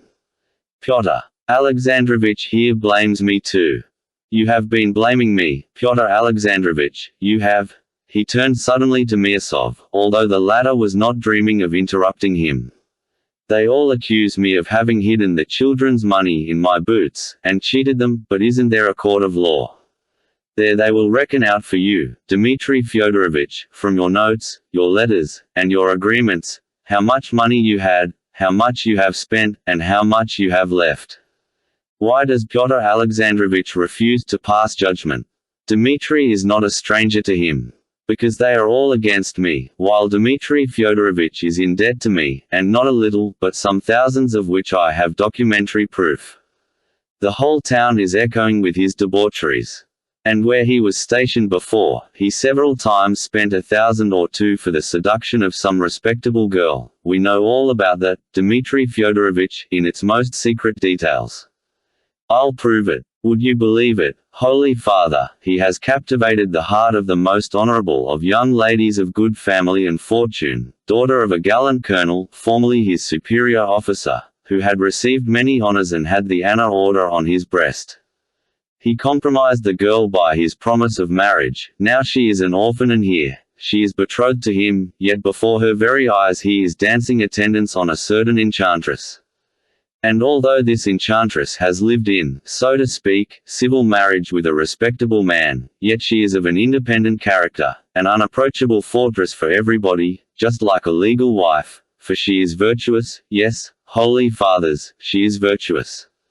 Dmitri Fyodorovich wants to open this fortress with a golden key, and that's why he is insolent to me now, trying to get money from me, though he has wasted thousands on this enchantress already. He's continually borrowing money for the purpose. From whom do you think? Shall I say, Mitya? Be silent, cried Dmitri, wait till I'm gone. Don't dare in my presence to asperse the good name of an honorable girl. That you should utter a word about her is an outrage, and I won't permit it. He was breathless. Mitya, Mitya, cried Fyodor Pavlovitch hysterically, squeezing out a tear. And is your father's blessing nothing to you? If I curse you, what then? Shameless hypocrite, exclaimed Dmitri furiously. He says that to his father, his father. What would he be with others? Gentlemen, only. Fancy, there's a poor but honorable man living here, burdened with a numerous family, a captain who got into trouble and was discharged from the army, but not publicly, not by court-martial, with no slur on his honor. And 3 weeks ago, Dmitri seized him by the beard in a tavern, dragged him out into the street and beat him publicly, and all because he is an agent in a little business of mine. It's all a lie. Outwardly it is the truth, but inwardly a lie. Dmitri was trembling with rage. Father, I don't justify my action. Yes, I confess it publicly, I behaved like a brute to that captain, and I regret it now, and I'm disgusted with myself for my brutal rage. But this captain, this agent of yours, went to that lady whom you call an enchantress, and suggested to her from you, that she should take IOUs of mine which were in your possession, and should sue me for the money so as to get me into prison by means of them, if I persisted in claiming an account from you of my property. Now you reproach me for having a weakness for that lady when you yourself incited her to captivate me. She told me so to my face. She told me the story and laughed at you. You wanted to put me in prison because you were jealous of me with her, because you'd begun to force your attentions upon her, and I know all about that, too. She laughed at you for that as well. You hear, she laughed at you as she described it. So here you have this man, this father who reproaches his profligate son. Gentlemen, forgive my anger, but I foresaw that this crafty old man would only bring you together to create a scandal. I had come to forgive him if he held out his hand, to forgive him, and ask forgiveness. But as he has just this minute insulted not only me, but an honorable young lady, for whom I feel such reverence that I dare not take her name in vain, I have made up my mind to show up his game, though he is my father. He could not go on. His eyes were glittering and he breathed with difficulty. But every one in the cell was stirred. All except Father Zosima got up from their seats uneasily. The monks looked austere but waited for guidance from the elder. He sat still, pale, not from excitement but from the weakness of disease. An imploring smile lighted up his face. From time to time he raised his hand, as though to check the storm, and, of course, a gesture from him would have been enough to end the scene, but he seemed to be waiting for something and watched them intently as though trying to make out something which was not perfectly clear to him. At last Miasov felt completely humiliated and disgraced. "We are all to blame for this scandalous scene," he said hotly. "But I did not foresee it when I came, though I knew with whom I had to deal. This must be stopped at once. Believe me, Your Reverence, I had no precise knowledge of the details that have just come to light. I was unwilling to believe them, and I learned for the first time. A father is jealous of his son's relations with a woman of loose behavior and intrigues with the creature to get his son into prison. This is the company in which I have been forced to be present. I was deceived. I declare to you all that I was as much deceived as anyone." "Dmitri Fyodorovich," yelled Fyodor Pavlovitch suddenly, in an unnatural voice, "if you were not my son I would challenge you this instant to a duel with pistols, at 3 paces across a handkerchief," he ended, stamping with both feet. "With old liars who have been acting all their lives there are moments when they enter so completely into their part that they tremble or shed tears of emotion in earnest, although at that very moment, or a second later, they are able to whisper to themselves, "You know you are lying, you shameless old sinner. You're acting now, in spite of your holy wrath." Dmitri frowned painfully, and looked with unutterable contempt at his father. I thought, he said, in a softened, as it were, controlled voice, that I was coming to my native place with the angel of my heart, my betrothed, to cherish his old age, and I find nothing but a depraved profligate, a despicable clown. "A jewel," yelled the old wretch again, breathless and spluttering at each syllable. "And you, Pyotr Alexandrovich Miasov, let me tell you that there has never been in all your family a loftier, and more honest, you hear, more honest woman than this creature, as you have dared to call her. And you, Dmitri Fyodorovich, have abandoned your betrothed for that creature, so you must yourself have thought that your betrothed couldn't hold a candle to her. That's the woman called a creature. Shameful," broke from Father Yosef. "Shameful and disgraceful." Kalganov, flushing crimson, cried in a boyish voice, trembling with emotion. He had been silent till that moment. "Why is such a man alive?" Dmitri, beside himself with rage, growled in a hollow voice, hunching up his shoulders till he looked almost deformed. "Tell me, can he be allowed to go on defiling the earth?" He looked round at everyone and pointed at the old man. He spoke evenly and deliberately. "Listen, listen, monks, to the parricide," cried Fyodor Pavlovitch, rushing up to Father Yosef. "That's the answer to your shameful." "What is shameful?" "That creature, that woman of loose behavior, is perhaps holier than you are yourselves, you monks who are seeking salvation. She fell perhaps in her youth, ruined by her environment. But she loved much, and Christ himself forgave the woman who loved much. It was not for such love Christ forgave her," broke impatiently from the gentle Father Yosef. "Yes, it was for such, monks, it was. You save your souls here, eating cabbage, and think you are the righteous. You eat a gudgeon a day, and you think you bribe God with gudgeon.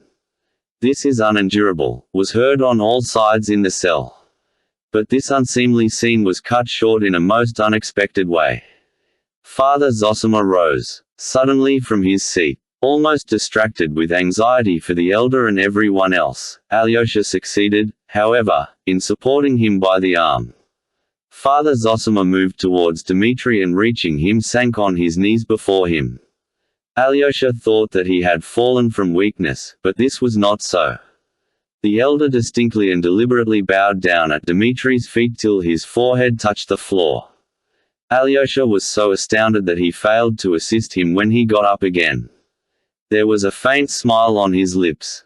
"Goodbye. Forgive me, all of you," he said, bowing on all sides to his guests. Dmitri stood for a few moments in amazement. Bowing down to him, what did it mean? Suddenly he cried aloud, "Oh, God!" hid his face in his hands, and rushed out of the room. All the guests flocked out after him, in their confusion not saying goodbye, or bowing to their host. Only the monks went up to him again for a blessing. What did it mean, falling at his feet like that?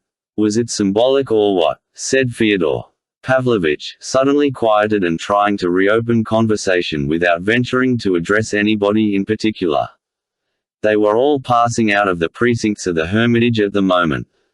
"I can't answer for a madhouse and for madmen," Miasov answered at once, ill-humoredly, "but I will spare myself your company, Fyodor Pavlovitch, and, trust me, forever."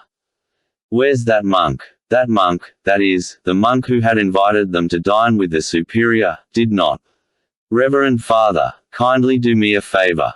Convey my deepest respect to the Father Superior, apologize for me, personally, Miasov, to his reverence, telling him that I deeply regret that owing to unforeseen circumstances I am unable to have the honor of being present at his table, greatly as I should desire to do so," Miasov said irritably to the monk. "And that unforeseen circumstance, of course, is myself," Fyodor Pavlovitch cut in immediately. "Do you hear, Father? This gentleman doesn't want to remain in my company or else he'd come at once. And you shall go, Pyotr Alexandrovich. Pray go to the Father Superior, and good appetite to you. I will decline, and not you. Home, home, I'll eat at home, I don't feel equal to it here, Pyotr Alexandrovich, my amiable relative. I am not your relative and never have been, you contemptible man. I said it on purpose to madden you, because you always disclaim the relationship. Though you really are a relation in spite of your shuffling. I'll prove it by the church calendar. As for you, Ivan, stay if you like. I'll send the horses for you later. Propriety requires you to go to the Father Superior, Pyotr Alexandrovich, to apologize for the disturbance we've been making. Is it true that you are going home? Aren't you lying, Pyotr Alexandrovich? How could I dare after what's happened? Forgive me, gentlemen, I was carried away, and upset besides. And, indeed, I am ashamed. Gentlemen, one man has the heart of Alexander of Macedon and another the heart of the little dog Fido. Mine is that of the little dog Fido. I am ashamed. After such an escapade, how can I go to dinner, to gobble up the monastery sauces? I am ashamed, I can't. You must excuse me. The devil only knows, what if he deceives us, thought Miasov, still hesitating, and watching the retreating buffoon with distrustful eyes. The latter turned round, and noticing that Miasov was watching him, waved him a kiss. Well, are you coming to the Superior? Miasov asked Ivan abruptly. Why not? I was especially invited yesterday. Unfortunately, I feel myself compelled to go to this confounded dinner, said Miasov, with the same irritability, regardless of the fact that the monk was listening. We ought, at least, to apologize for the disturbance, and explain that it was not our doing.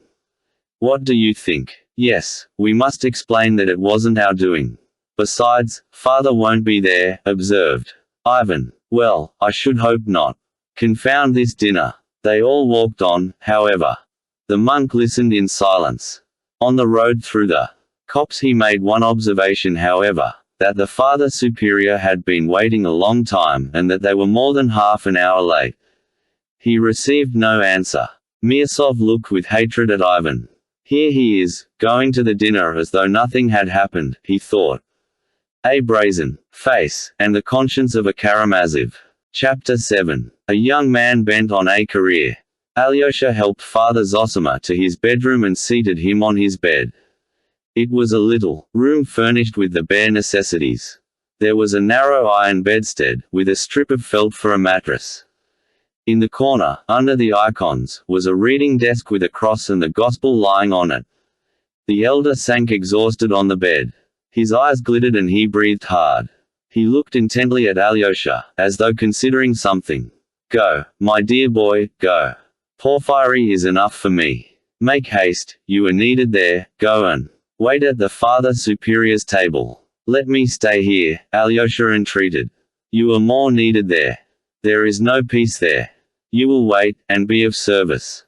If evil spirits rise up, repeat a prayer. And remember, my son, the elder liked to call him that, this is not the place for you in the future.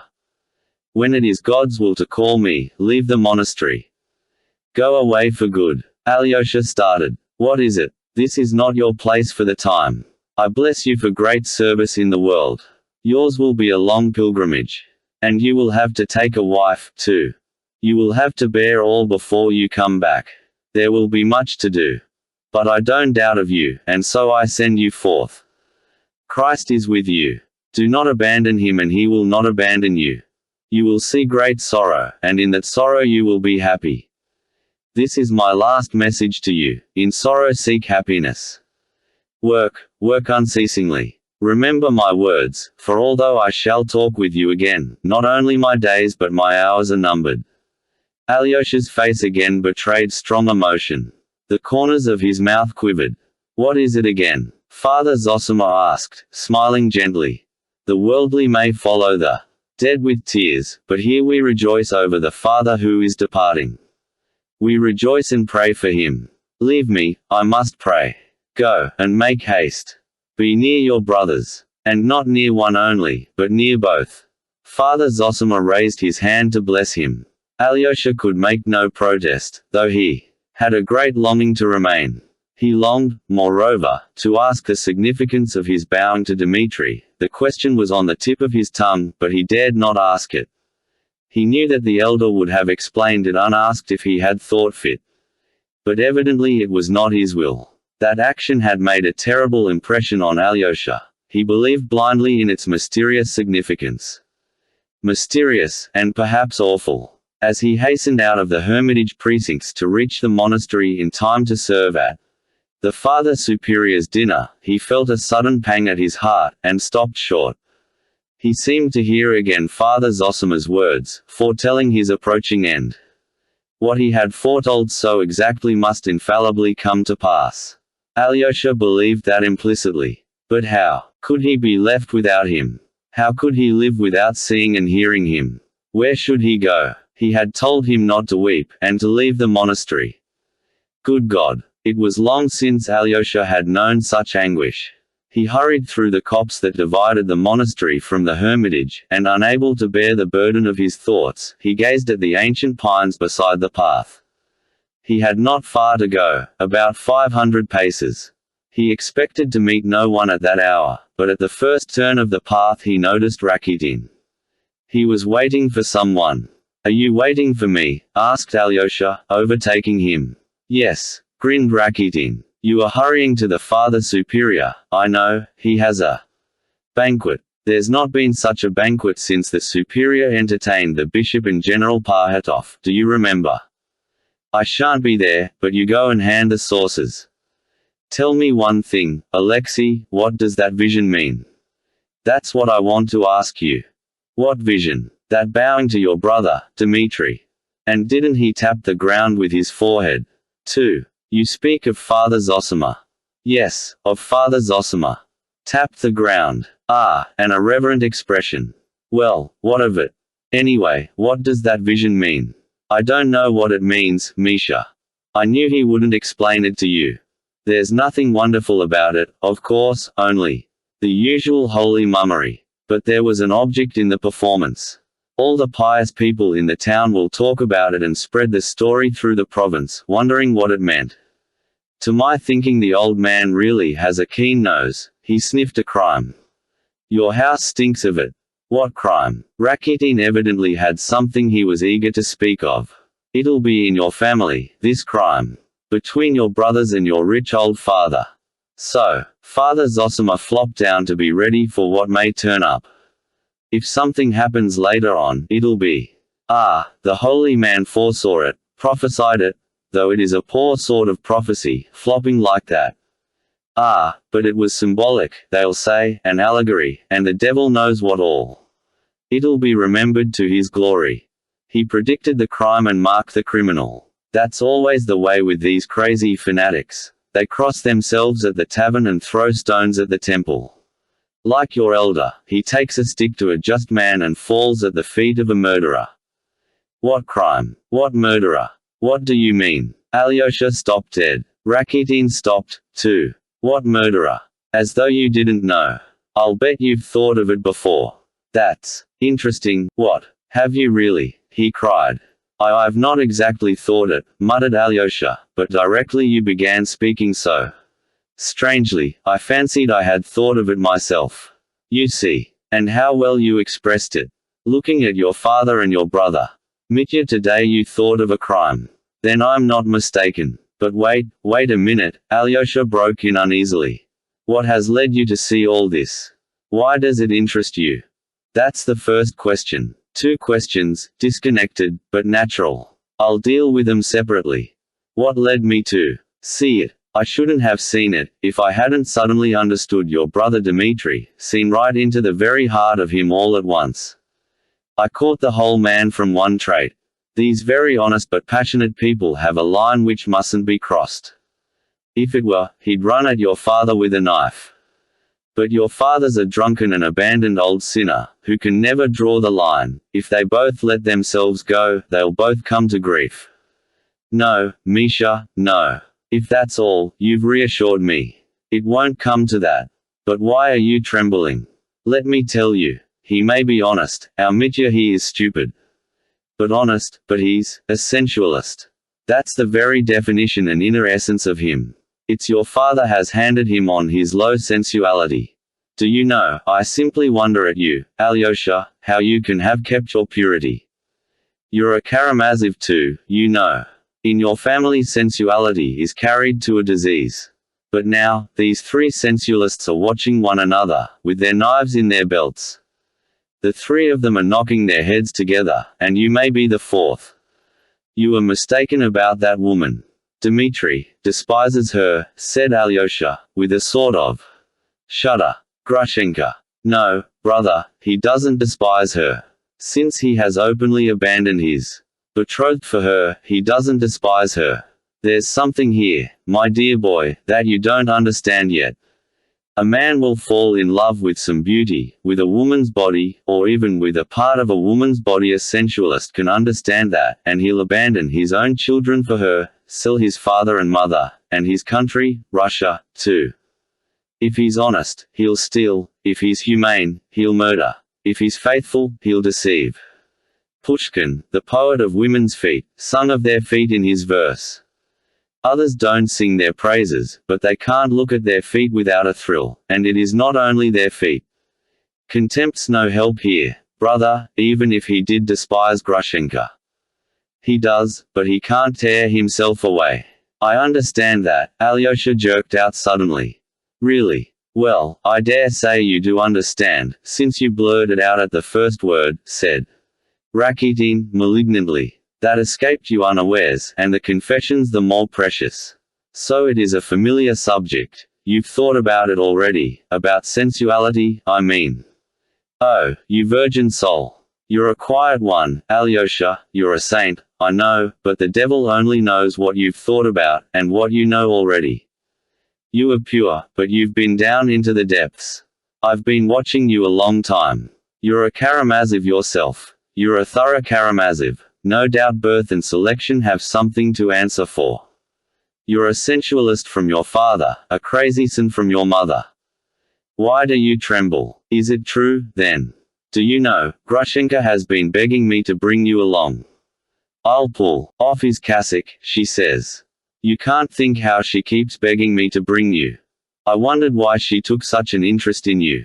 Do you know, she's an extraordinary woman, too. Thank her and say I'm not coming, said Alyosha, with a strained smile. Finish what you were saying, Misha. I'll tell you my idea after. There's nothing to finish. It's all clear. It's the same old tune, brother.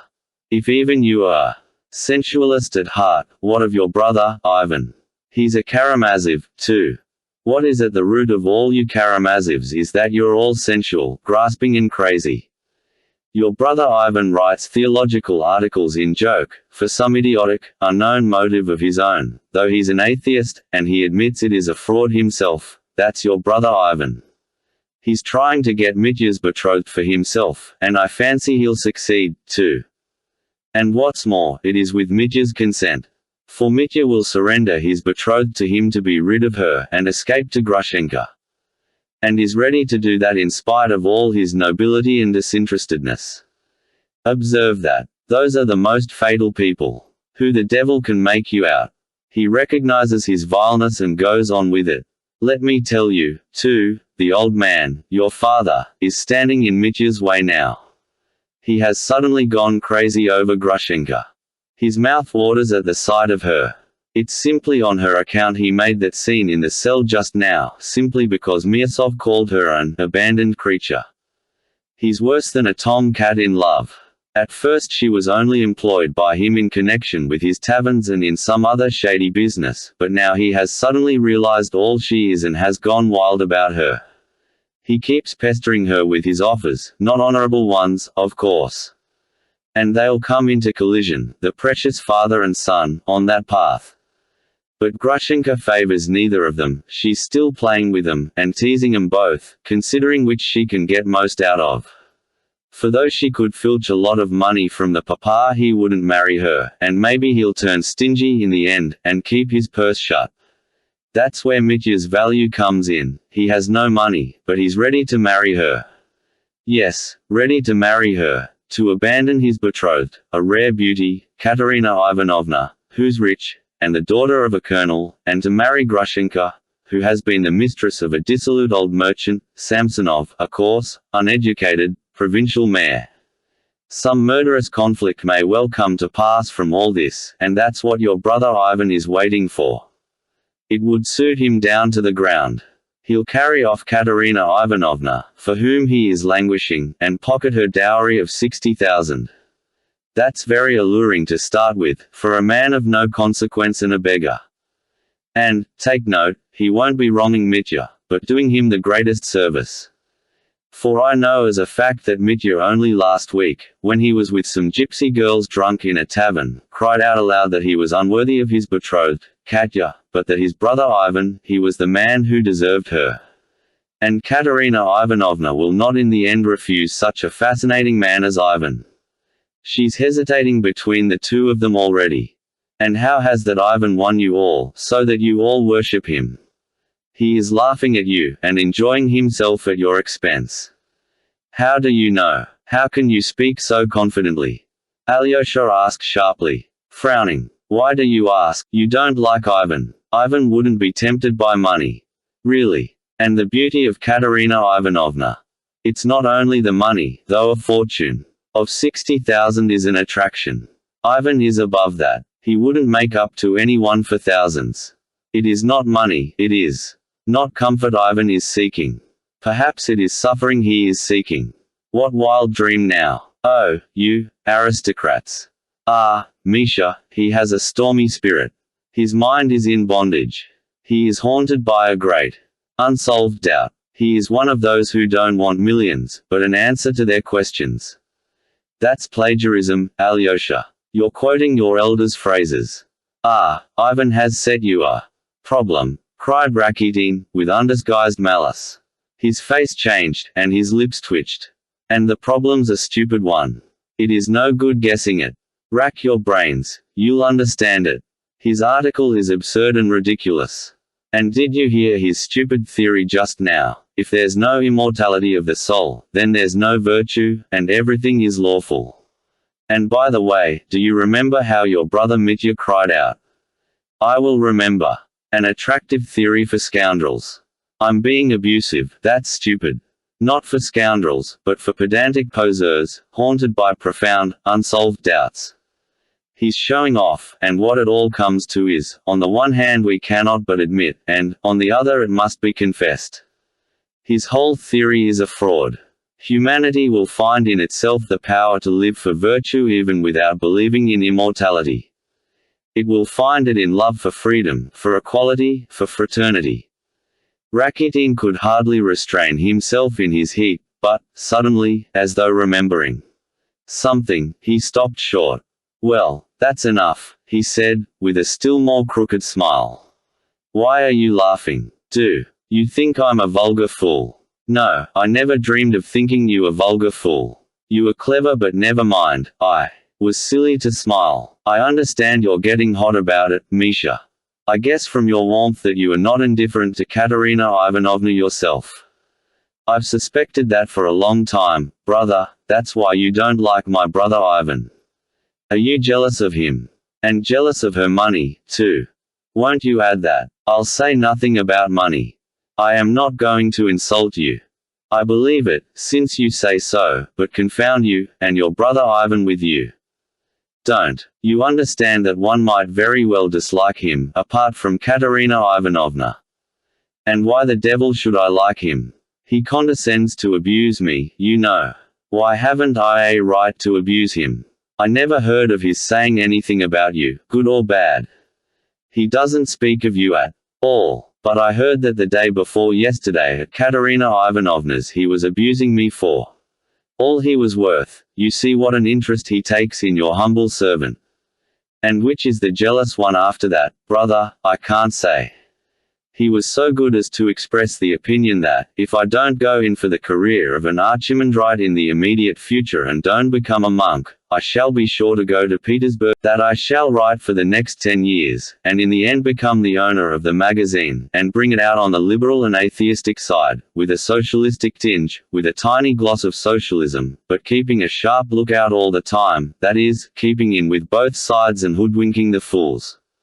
According to your brother's account, the tinge of socialism won't hinder me from laying by the proceeds and investing them under the guidance of some Jew, till at the end of my career I build a great house in Petersburg and move my publishing offices to it, and let out the upper stories to lodgers. He has even chosen the place for it, near the new stone bridge across the Neva, which they say is to be built in Petersburg. Ah, Misha, that's just what will really happen, every word of it, cried Alyosha, unable to restrain a good-humored smile. You were pleased to be sarcastic, too, Alexei Fyodorovich. No, I'm joking, forgive me. I've something quite different in my mind. But, excuse me, who can have told you all this? You can't have been at Katerina Ivanovna's yourself when he was talking about you. I wasn't there, but Dmitri Fyodorovich was, and I heard him tell it with my own ears. If you want to know, he didn't tell me, but I overheard him, unintentionally, of course, for I was sitting in Grushenka's bedroom and I couldn't go away because Dmitri Fyodorovich was in the next room. Oh, yes, I'd forgotten she was a relation of yours. A relation? That Grushenka a relation of mine, cried Rakitin, turning crimson. Are you mad? You're out of your mind. Why, isn't she a relation of yours? I heard so. Where can you have heard it? You Karamazovs brag of being an ancient, noble family. Though your father used to run about playing the buffoon at other men's tables, and was only admitted to the kitchen as a favor. I may be only a priest's son, and dirt in the eyes of noblemen like you, but don't insult me so lightly and wantonly. I have a sense of honor, too, Alexei Fyodorovich. I couldn't be a relation of Grushenka, a common harlot. I beg you to understand that. Rakitin was intensely irritated. Forgive me, for goodness sake, I had no idea. Besides, how can you call her a harlot? Is she that sort of woman? Alyosha flushed suddenly. I tell you again, I heard that she was a relation of yours. You often go to see her, and you told me yourself you're not her lover. I never dreamed that you of all people had such contempt for her. Does she really deserve it? I may have reasons of my own for visiting her. That's not your business. But as for relationship, your brother, or even your father, is more likely to make her yours than mine. Well, here we are. You'd better go to the kitchen. Hello, what's wrong, what is it? Are we late? They can't have finished dinner so soon. Have the Karamazovs been making trouble again? No doubt they have. Here's your father and your brother Ivan after him. They've broken out from the Father Superiors.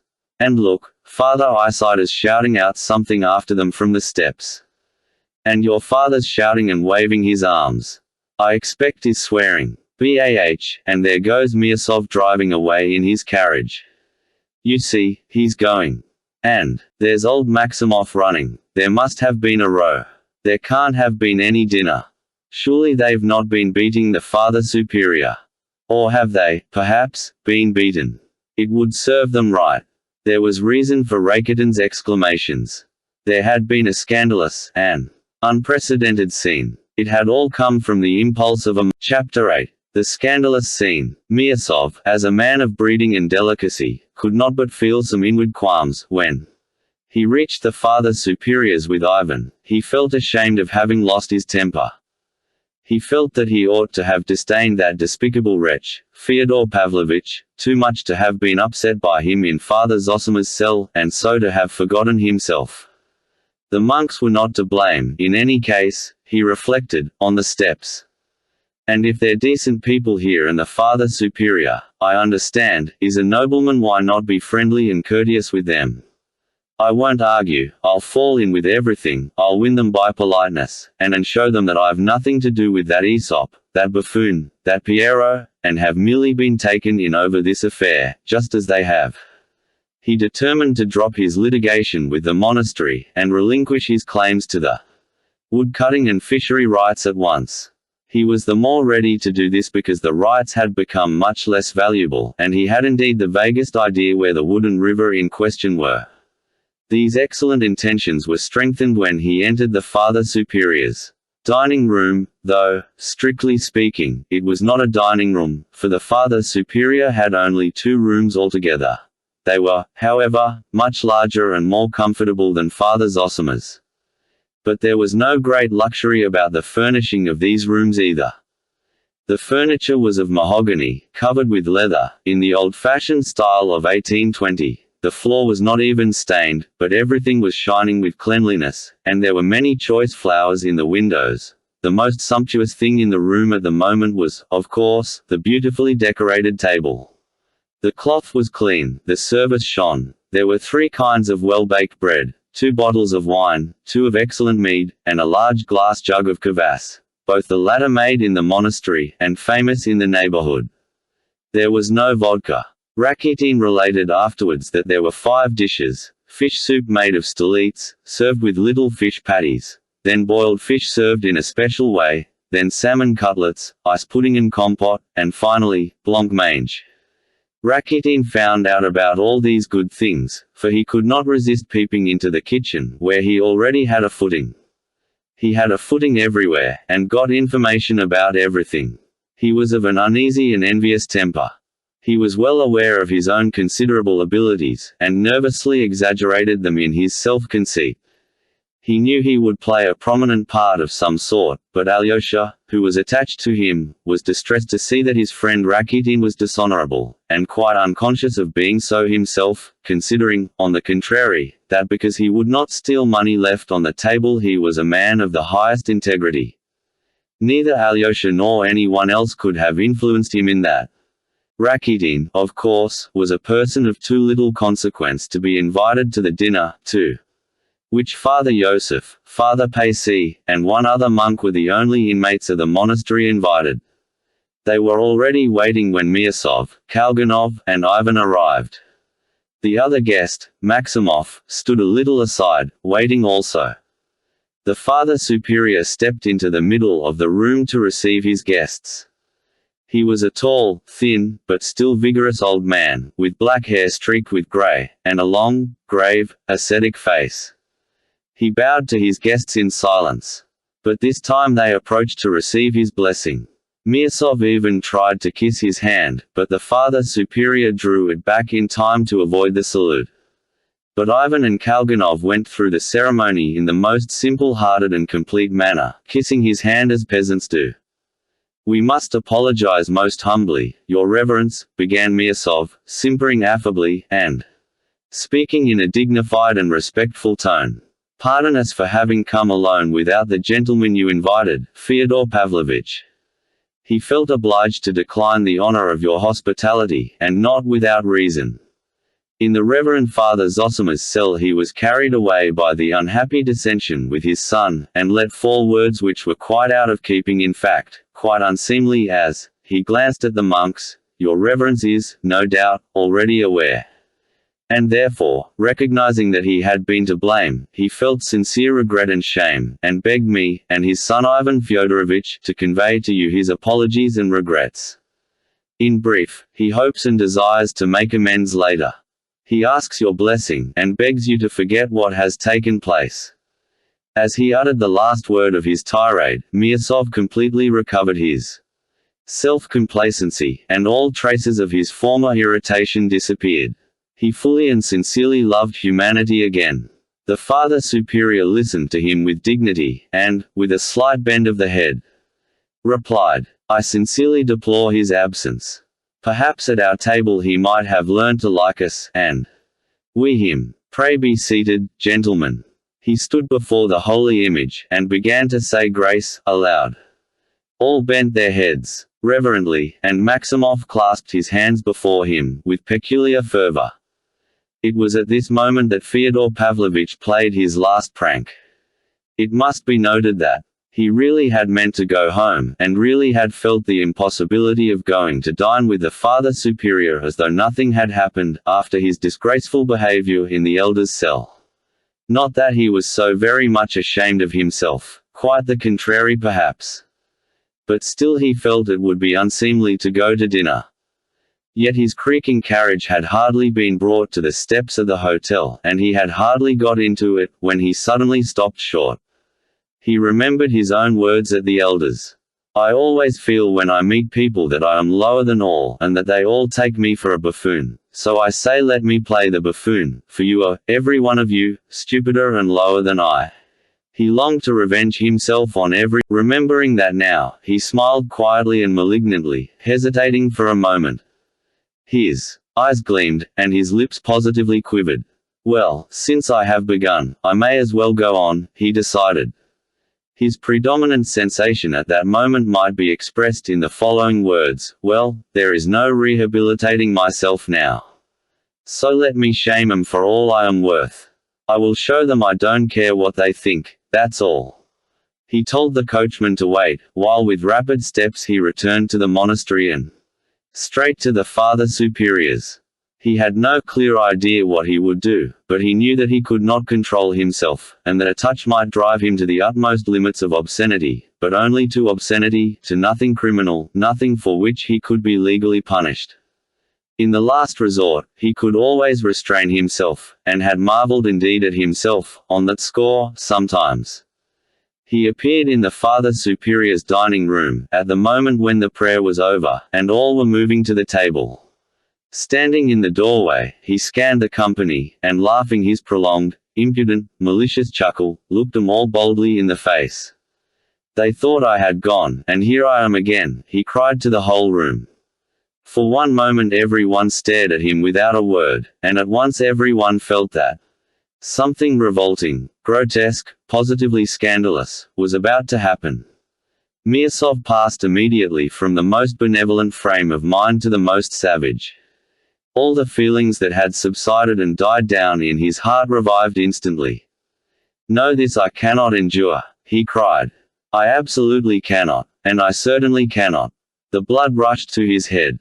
He positively stammered, but he was beyond thinking of style, and he seized his hat. "What is it he cannot?" cried Fyodor Pavlovitch. "That he absolutely cannot and certainly cannot. Your Reverence, am I to come in or not? Will you receive me as your guest?" "You are welcome with all my heart," answered the superior. "Gentlemen," he added, "I venture to beg you most earnestly to lay aside your dissensions, and to be united in love and family harmony, with prayer to the Lord at our humble table." "No, no, it is impossible," cried Miasov, beside himself. "Well, if it is impossible for Pyotr Alexandrovich, it is impossible for me, and I won't stop. That is why I came. I will keep with Pyotr Alexandrovich everywhere now. If you will go away, Pyotr Alexandrovich, I will go away too. If you remain, I will remain." You stung him by what you said about family harmony, Father Superior. He does not admit he is my relation. That's right, isn't it, von Sohn? Here's von Sohn. How are you, von Sohn? Do you mean me? Muttered Maximov, puzzled. Of course I mean you, cried Fyodor Pavlovitch. Who else? The Father Superior could not be von Sohn, but I am not von Sohn either. I am Maximov. No, you are von Sohn. Your Reverence, do you know who von Sohn was? It was a famous murder. Were nailing him up, the harlots sang songs and played the harp, that is to say, the piano.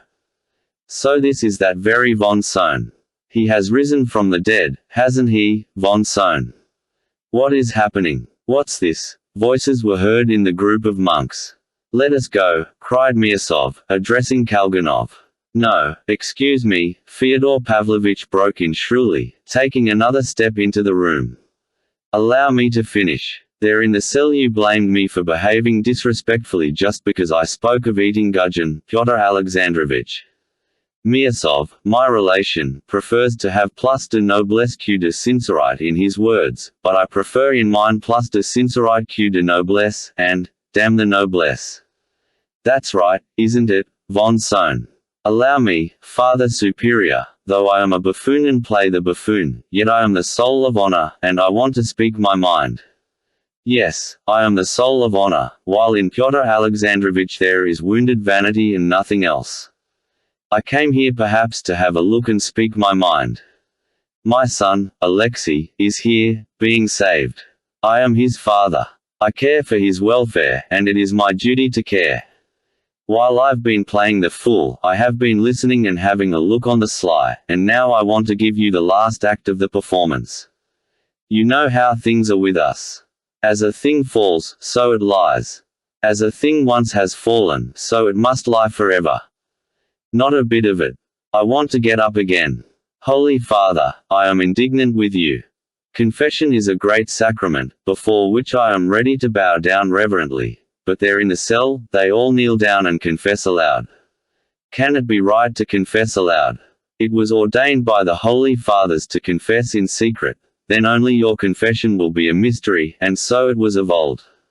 But how can I explain to him before everyone that I did this and that? Well, you understand what, sometimes it would not be proper to talk about it, so it is really a scandal. No, fathers, one might be carried along with you to the flagellants. I dare say at the first opportunity I shall write to the synod, and I shall take my son, Alexei, home. We must note here that Fyodor Pavlovitch knew where to look for the weak spot. There had been at one time malicious rumors which had even reached the archbishop, not only regarding our monastery, but in others where the institution of elders existed, that too much respect was paid to the elders, even to the detriment of the authority of the superior, that the elders abused the sacrament of confession, and so on, absurd charges which had died away of themselves everywhere. But the spirit of folly, which had caught up Fyodor Pavlovitch, and was bearing him on the current of his own nerves into lower and lower depths of ignominy, prompted him with this old slander.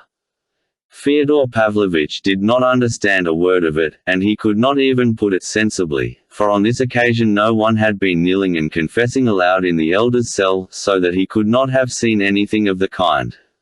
He was only speaking from confused memory of old slanders. But as soon as he had uttered his foolish tirade, he felt he had been talking absurd nonsense, and at once longed to prove to his audience, and above all to himself, that he had not been talking nonsense. And, though he knew perfectly well that with each word he would be adding more and more absurdity, he could not restrain himself. The correction of the Lord, and he has sent it to heal my vain soul. And so we humbly thank you, honored guest, and he made Fyodor Pavlovitch a low bow. Tut, tut, tut, sanctimoniousness and stock phrases. Old phrases and old gestures. The old lies and formal prostrations. We know all about them. A kiss on the lips and a dagger in the heart, as in Schiller's Robbers. I don't like falsehood, fathers, I want the truth. But the truth is not to be found in eating gudgeon, and that I proclaim aloud. Father monks, why do you fast? Why do you expect reward in heaven for that? Why, for reward like that I will come and fast too. No, saintly monk, you try being virtuous in the world, do good to society, without shutting yourself up in a monastery at other people's expense, and without expecting a reward up aloft for it, you'll find that a bit harder. I can talk sense, too, Father Superior. What have they got here? He went up to the table. Old port wine, mead brewed by the Eliziev brothers. Fie, fathers. That is something beyond gudgeon. Look at the bottles the fathers have brought out, he. And who has provided it all? The Russian peasant, the laborer, brings here the farthing earned by his horny hand, wringing it from his family and the tax-gatherer. You bleed the people, you know, holy fathers. This is too disgraceful, said Father Yosef. Father Pacy kept obstinately silent. Mirsov rushed from the room, and Kalganov after him. Well, father, I will follow Pyotr Alexandrovich. I am not coming to see you again. You may beg me on your knees, I shan't come. I sent you 1,000 rubles, so you have begun to keep your eye on me. He. No, I'll say no more. I am taking my revenge for my youth, for all the humiliation I endured. He thumped the table with his fist in a paroxysm of simulated feeling. This monastery has played a great part in my life. It has cost me many bitter tears. You used to set my wife, the crazy one, against me. You cursed me with bell and book, you spread stories about me all over the place. Enough, fathers. This is the age of liberalism, the age of steamers and railways. Neither 1,000, nor 100 rubles, no, nor 100 farthings will you get out of me. It must be noted again that our monastery never had played any great part in his life, and he never had shed a bitter tear owing to it. But he was so carried away by his simulated emotion, that he was for one moment almost believing it himself. He was so touched he was almost weeping. But at that very instant, he felt that it was time to draw back. The Father Superior bowed his head at his malicious lie, and again spoke impressively. It is written again, bear circumspectly and gladly dishonor that cometh upon thee by no act of thine own, be not confounded and hate not him who hath dishonored thee. And so will we. Tut, tut, tut. Bethinking thyself and the rest of the rigmarole. Bethink yourselves. Fathers, I will go. But I will take my son, Alexei, away from here forever, on my parental authority. Ivan Fyodorovich, my most dutiful son, permit me to order you to follow me. Von Sohn, what have you to stay for? Come and see me now in the town. It is fun there. Alexei, his father shouted, from far off, catching sight of him. You come home to me, today, for good, and bring your pillow and mattress, and leave no trace behind. Alyosha stood rooted to the spot, watching the scene in silence. Meanwhile, Fyodor Pavlovich had got into the carriage, and Ivan was about to follow him in grim silence without even turning to say goodbye to Alyosha. But at this point another almost incredible scene of grotesque buffoonery gave the finishing touch to the episode. Maximov suddenly appeared by the side of the carriage. He ran up, panting, afraid of being too late. Rakitin and Alyosha saw him running. He was in such a hurry that in his impatience he put his foot on the step on which Ivan's left foot was still resting, and clutching the carriage he kept trying to jump in. I am going with you, he kept shouting, laughing a thin mirthful laugh with a look of reckless glee in his face. Take me, too. There, cried Fyodor Pavlovich, delighted. Did I not say he was Von Sohn? It is Von Sohn himself, risen from the dead. Why, how did you tear yourself away? What did you Vonson there? And how could you get away from the dinner? You must be a brazen-faced fellow. I am that myself, but I am surprised at you, brother. Jump in, jump in. Let him pass, Ivan. It will be fun. He can lie somewhere at our feet. Will you lie at our feet, Von Sohn? Or perch on the box with the coachman? Skip onto the box, Von Sohn. But Ivan, who had by now taken his seat, without a word gave Maximov a violent punch in the breast and sent him flying. It was quite by chance he did not fall. Drive on, Ivan shouted angrily to the coachman. Why, what are you doing? What are you about? Why did you do that? Fyodor Pavlovich protested, but the carriage had already driven away. Ivan made no reply. Well, you are a fellow, Fyodor Pavlovich said again. After a pause of 2 minutes, looking askance at his son, why, it was you got up all this monastery business. You urged it, you approved of it. Why are you angry now? You've talked rot enough. You might rest a bit now, Ivan snapped sullenly.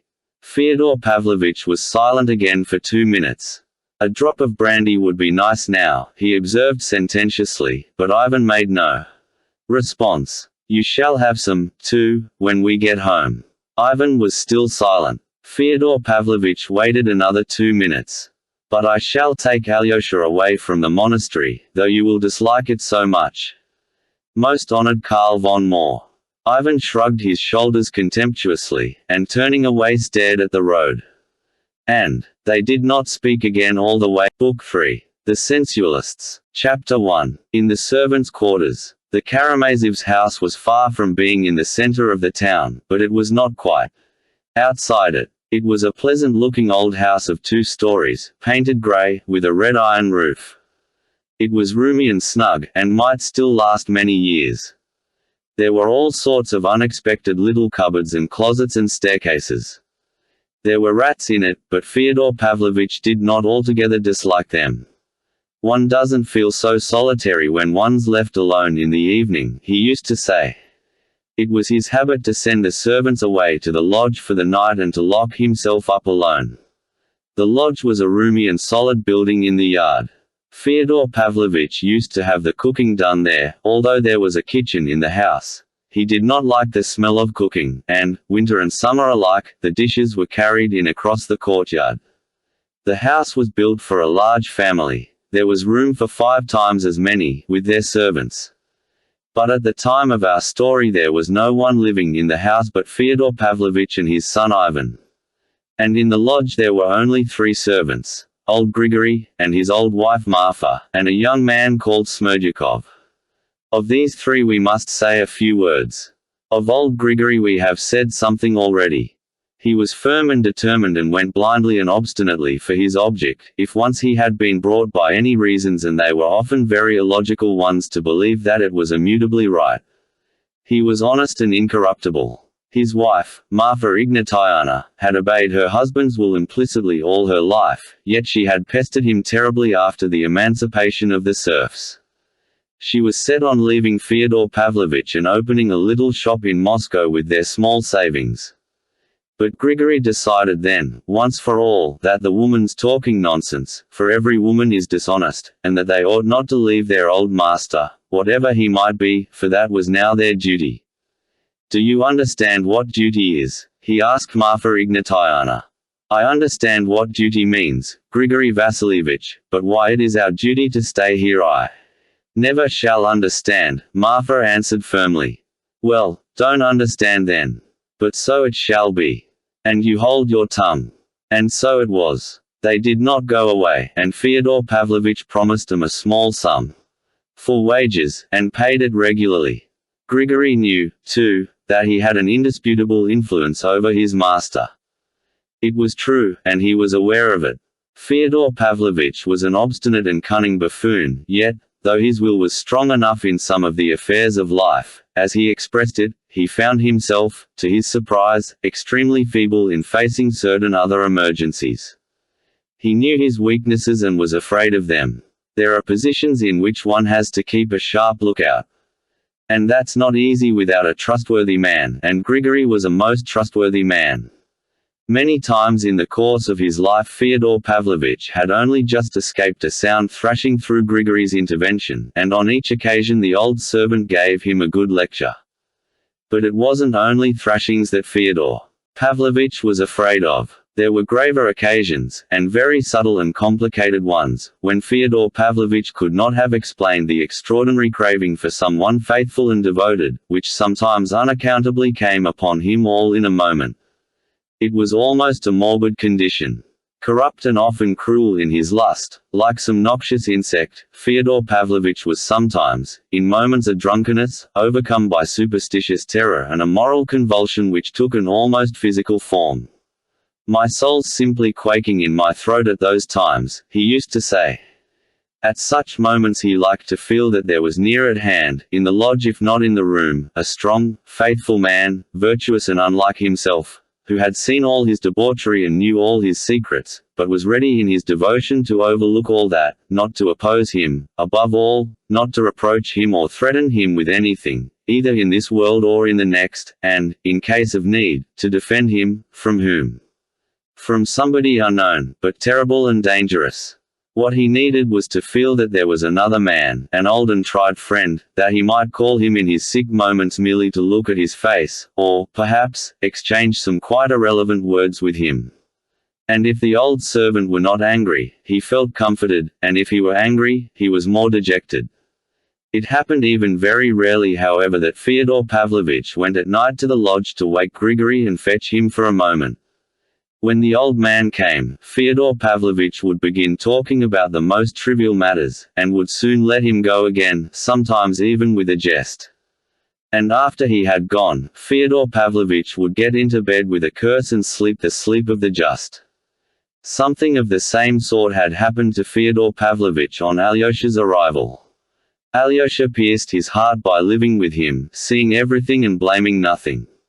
Moreover, Alyosha brought with him something his father had never known before, a complete absence of contempt for him and an invariable kindness, a perfectly natural unaffected devotion to the old man who deserved it so little. All this was a complete surprise to the old profligate, who had dropped all family ties. It was a new and surprising experience for him, who had till then loved nothing but evil. When Alyosha had left him, he confessed to himself that he had learnt something he had not till then been willing to learn. I have mentioned already that Grigory had detested Adelaida Ivanovna, the first wife of Fyodor Pavlovitch and the mother of Dmitri, and that he had, on the contrary, protected Sofya Ivanovna, the poor crazy woman, against his master and anyone who chanced to speak ill or lightly of her. His sympathy for the unhappy wife had become something sacred to him, so that even now, 20 years after, he could not bear a slighting allusion to her from anyone, and would at once check the offender. Externally, Grigory was cold, dignified and taciturn, and spoke, weighing his words, without frivolity. It was impossible to tell at first sight whether he loved his meek, obedient wife, but he really did love her, and she knew it. Marfa Ignatievna was by no means foolish. She was probably, indeed, cleverer than her husband, or, at least, more prudent than he in worldly affairs, and yet she had given in to him in everything without question or complaint ever since her marriage, and respected him for his spiritual superiority. It was remarkable how little they spoke to one another in the course of their lives, and only of the most necessary daily affairs. The grave and dignified Grigory thought over all his cares and duties alone, so that Marfa Ignatievna had long grown used to knowing that he did not need her advice, respected her silence, and took it as a sign of her good sense. He had never beaten her but once, and then only slightly. Once during the year after Fyodor Pavlovich's marriage with Adelaida Ivanovna, the village girls and women, at that time serfs, were called together before the house to sing and dance.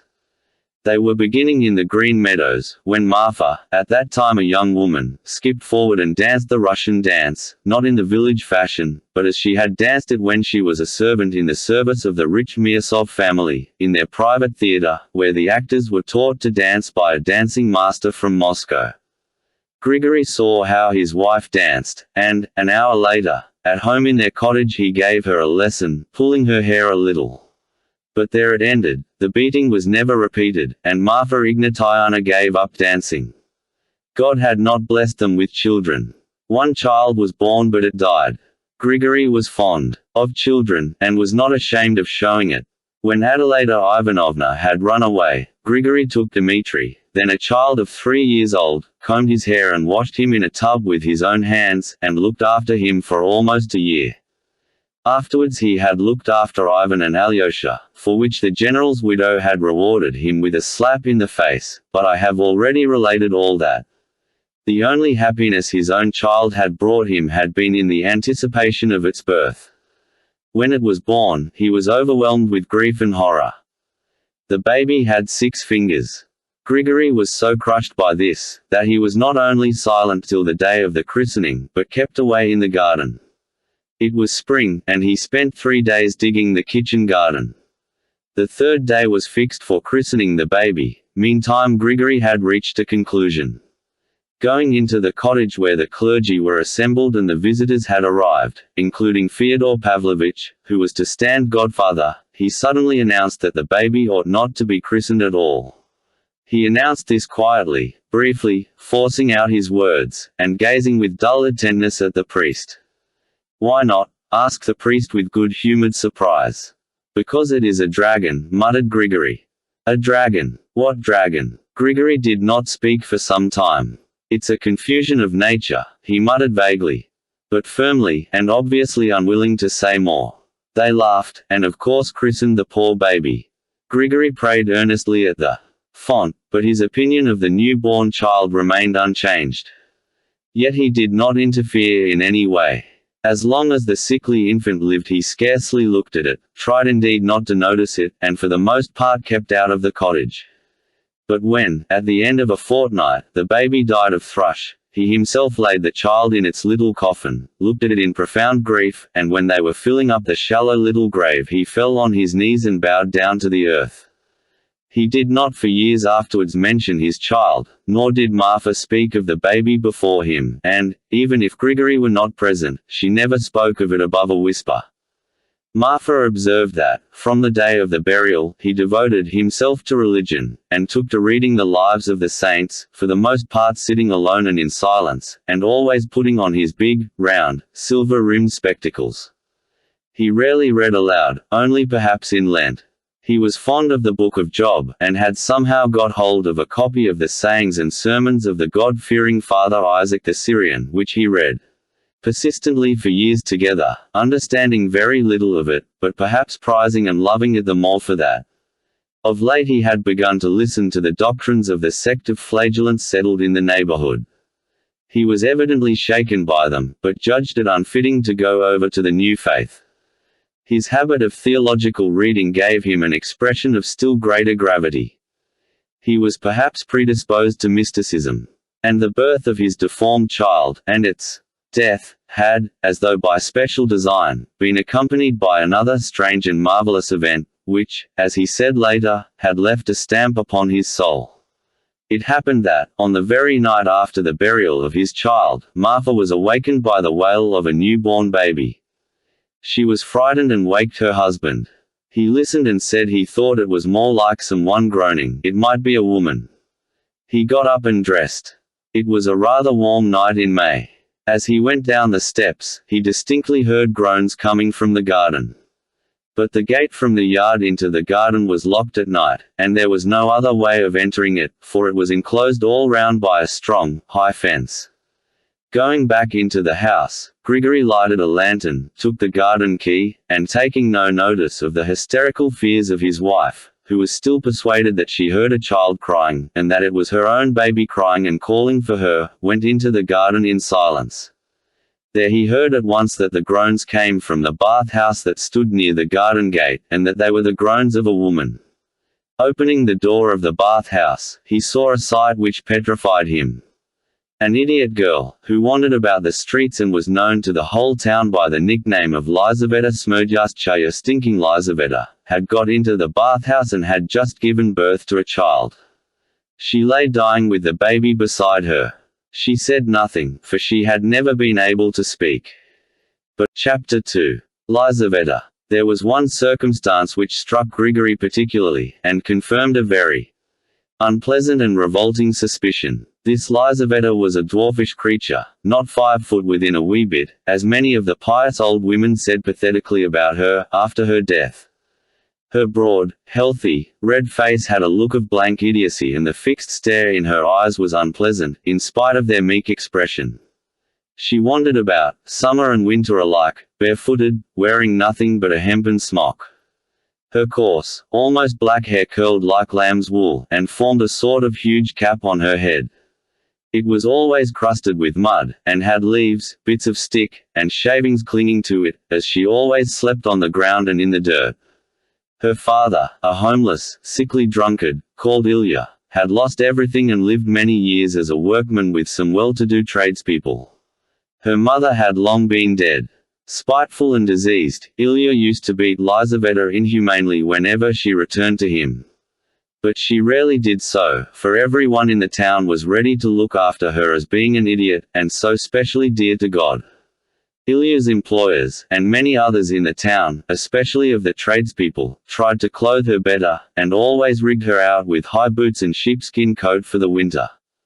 But, although she allowed them to dress her up without resisting, she usually went away, preferably to the cathedral porch, and taking off all that had been given her, kerchief, sheepskin, skirt or boots, she left them there and walked away barefoot in her smock as before. It happened on one occasion that a new governor of the province, making a tour of inspection in our town, saw Lizaveta, and was wounded in his tenderest susceptibilities. And though he was told she was an idiot, he pronounced that for a young woman of 20 to wander about in nothing but a smock was a breach of the proprieties, and must not occur again. But the governor went his way, and Lizaveta was left as she was. At last her father died, which made her even more acceptable in the eyes of the religious persons of the town, as an orphan. In fact, everyone seemed to like her. Even the boys did not tease her, and the boys of our town, especially the schoolboys, are a mischievous set. She would walk into strange houses, and no one drove her away. Everyone was kind to her and gave her something. If she were given a copper, she would take it, and at once drop it in the alms jug of the church or prison. If she were given a roll or bun in the market, she would hand it to the first child she met. Sometimes she would stop one of the richest ladies in the town and give it to her, and the lady would be pleased to take it. She herself never tasted anything but black bread and water. If she went into an expensive shop, where there were costly goods or money lying about, no one kept watch on her, for they knew that if she saw thousands of rubles overlooked by them, she would not have touched a farthing. She scarcely ever went to church. She slept either in the church porch or climbed over a hurdle. There are many hurdles instead of fences to this day in our town into a kitchen garden. She used at least once a week to turn up at home, that is at the house of her father's former employers, and in the winter went there every night, and slept either in the passage or the cowhouse. People were amazed that she could stand such a life, but she was accustomed to it, and, although she was so tiny, she was of a robust constitution. Some of the townspeople declared that she did all this only from pride, but that is hardly credible. She could hardly speak, and only from time to time uttered an inarticulate grunt. How could she have been proud? It happened one clear, warm, moonlight night in September many years ago. 5 or 6 drunken revellers were returning from the club at a very late hour, according to our provincial notions. They passed through the back way, which led between the back gardens of the houses, with hurdles on either side. This way leads out onto the bridge over the long, stinking pool which we were accustomed to call a river. Among the nettles and burdocks under the hurdle our revellers saw Lizaveta asleep. They stopped to look at her, laughing, and began jesting with unbridled licentiousness. It occurred to one young gentleman to make the whimsical inquiry whether any one could possibly look upon such an animal as a woman, and so forth. They all pronounced with lofty repugnance that it was impossible. But Fyodor Pavlovitch, who was among them, sprang forward and declared that it was by no means impossible, and that, indeed, there was a certain piquancy about it, and so on. It is true that at that time he was overdoing his part as a buffoon. He liked to put himself forward and entertain the company, ostensibly on equal terms, of course, though in reality he was on a servile footing with them. It was just at the time when he had received the news of his first wife's death in Petersburg, and, with crape upon his hat, was drinking and behaving so shamelessly that even the most reckless among us were shocked at the sight of him. The revellers, of course, laughed at this unexpected opinion, and one of them even began challenging him to act upon it. The others repelled the idea even more emphatically, although still with the utmost hilarity, and at last they went on their way. Later on, Fyodor Pavlovitch swore that he had gone with them, and perhaps it was so, no one knows for certain, and no one ever knew. But 5 or 6 months later, all the town was talking, with intense and sincere indignation, of Lizaveta's condition, and trying to find out who was the miscreant who had wronged her. Then suddenly a terrible rumor was all over the town that this miscreant was no other than Fyodor Pavlovitch. Who set the rumor going? Of that drunken band 5 had left the town, and the only one still among us was an elderly and much respected civil councillor, the father of grown-up daughters, who could hardly have spread the tale, even if there had been any foundation for it. But rumor pointed straight at Fyodor Pavlovitch, and persisted in pointing at him. Of course this was no great grievance to him, he would not have troubled to contradict a set of tradespeople. In those days he was proud, and did not condescend to talk except in his own circle of the officials and nobles, whom he entertained so well. At the time, Grigory stood up for his master vigorously. He provoked quarrels and altercations in defense of him and succeeded in bringing some people round to his side. It's the wench's own fault, he asserted, and the culprit was Karp, a dangerous convict, who had escaped from prison and whose name was well known to us, as he had hidden in our town. This conjecture sounded plausible, for it was an affair, and all the talk about it did not estrange popular sympathy from the poor idiot. She was better looked after than ever. A well-to-do merchant's widow named Kondratayev arranged to take her into her house at the end of April, meaning not to let her go out until after the confinement. They kept a constant watch over her, but in spite of their vigilance she escaped on the very last day, and made her way into Fyodor Pavlovitch's garden. How, in her condition, she managed to climb over the high, strong fence remained a mystery. Some maintained that she must have been lifted over by somebody, others hinted at something more uncanny. The most likely explanation is that it happened naturally, that Lizaveta, accustomed to clambering over hurdles to sleep in gardens, had somehow managed to climb this fence, in spite of her condition, and had leapt down, injuring herself. Grigory rushed to Marfa and sent her to Lizaveta, while he ran to fetch an old midwife who lived close by. They saved the baby, but Lizaveta died at dawn. Grigory took the baby, brought it home, and making his wife sit down, put it on her lap. "A child of God, an orphan is akin to all," he said, "and to us above others. Our little lost one has sent us this, who has come from the devil's son and a holy innocent. Nurse him and weep no more." So Marfa brought up the child. He was christened Pavel, to which people were not slow in adding Fyodorovich, son of Fyodor. Fyodor Pavlovich did not object to any of this, and thought it amusing, though he persisted vigorously in denying his responsibility. The townspeople were pleased at his adopting the foundling. Later on, Fyodor Pavlovich invented a surname for the child, calling him Smerdyakov, after his mother's nickname.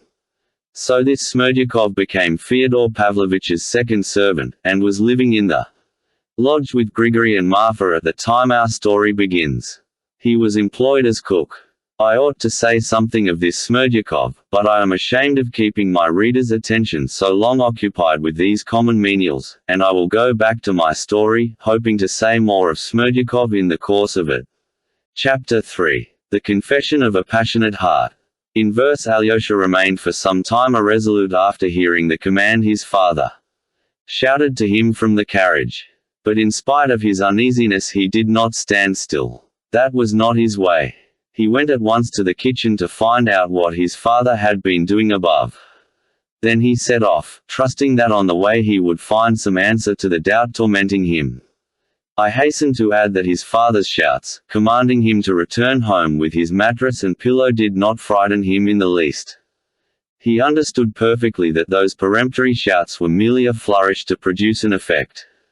In the same way, a tradesman in our town who was celebrating his name day with a party of friends, getting angry at being refused more vodka, smashed up his own crockery and furniture and tore his own and his wife's clothes, and finally broke his windows, all for the sake of effect. Next day, of course, when he was sober, he regretted the broken cups and saucers. Alyosha knew that his father would let him go back to the monastery next day, possibly even that evening. Moreover, he was fully persuaded that his father might hurt anyone else, but would not hurt him.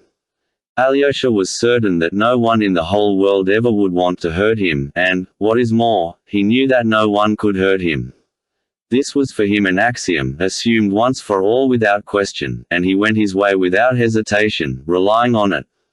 But at that moment an anxiety of a different sort disturbed him, and worried him the more because he could not formulate it. It was the fear of a woman, of Katerina Ivanovna, who had so urgently entreated him in the note handed to him by Madame Holikov to come and see her about something. This request and the necessity of going had at once aroused an uneasy feeling in his heart, and this feeling had grown more and more painful all the morning in spite of the scenes at the Hermitage and at the Father Superior's. He was not uneasy because he did not know what she would speak of and what he must answer. And he was not afraid of her simply as a woman. Though he knew little of women, he had spent his life, from early childhood till he entered the monastery, entirely with women. He was afraid of that woman, Katerina Ivanovna. He had been afraid of her from the first time he saw her. He had only seen her 2 or 3 times, and had only chanced to say a few words to her. He thought of her as a beautiful, proud, imperious girl. It was not her beauty which troubled him, but something else. And the vagueness of his apprehension increased the apprehension itself. The girl's aims were of the noblest, he knew that. She was trying to save his brother Dmitri simply through generosity, though he had already behaved badly to her. Yet, although Alyosha recognized and did justice to all these fine and generous sentiments, a shiver began to run down his back as soon as he drew near her house. He reflected that he would not find Ivan, who was so intimate a friend, with her, for Ivan was certainly now with his father. Dmitri he was even more certain not to find there, and he had a foreboding of the reason. And so his conversation would be with her alone. He had a great longing to run and see his brother Dmitri before that fateful interview. Without showing him the letter, he could talk to him about it. But Dmitri lived a long way off, and he was sure to be away from home too. Standing still for a minute, he reached a final decision. Crossing himself with a rapid and accustomed gesture, and at once smiling, he turned resolutely in the direction of his terrible lady.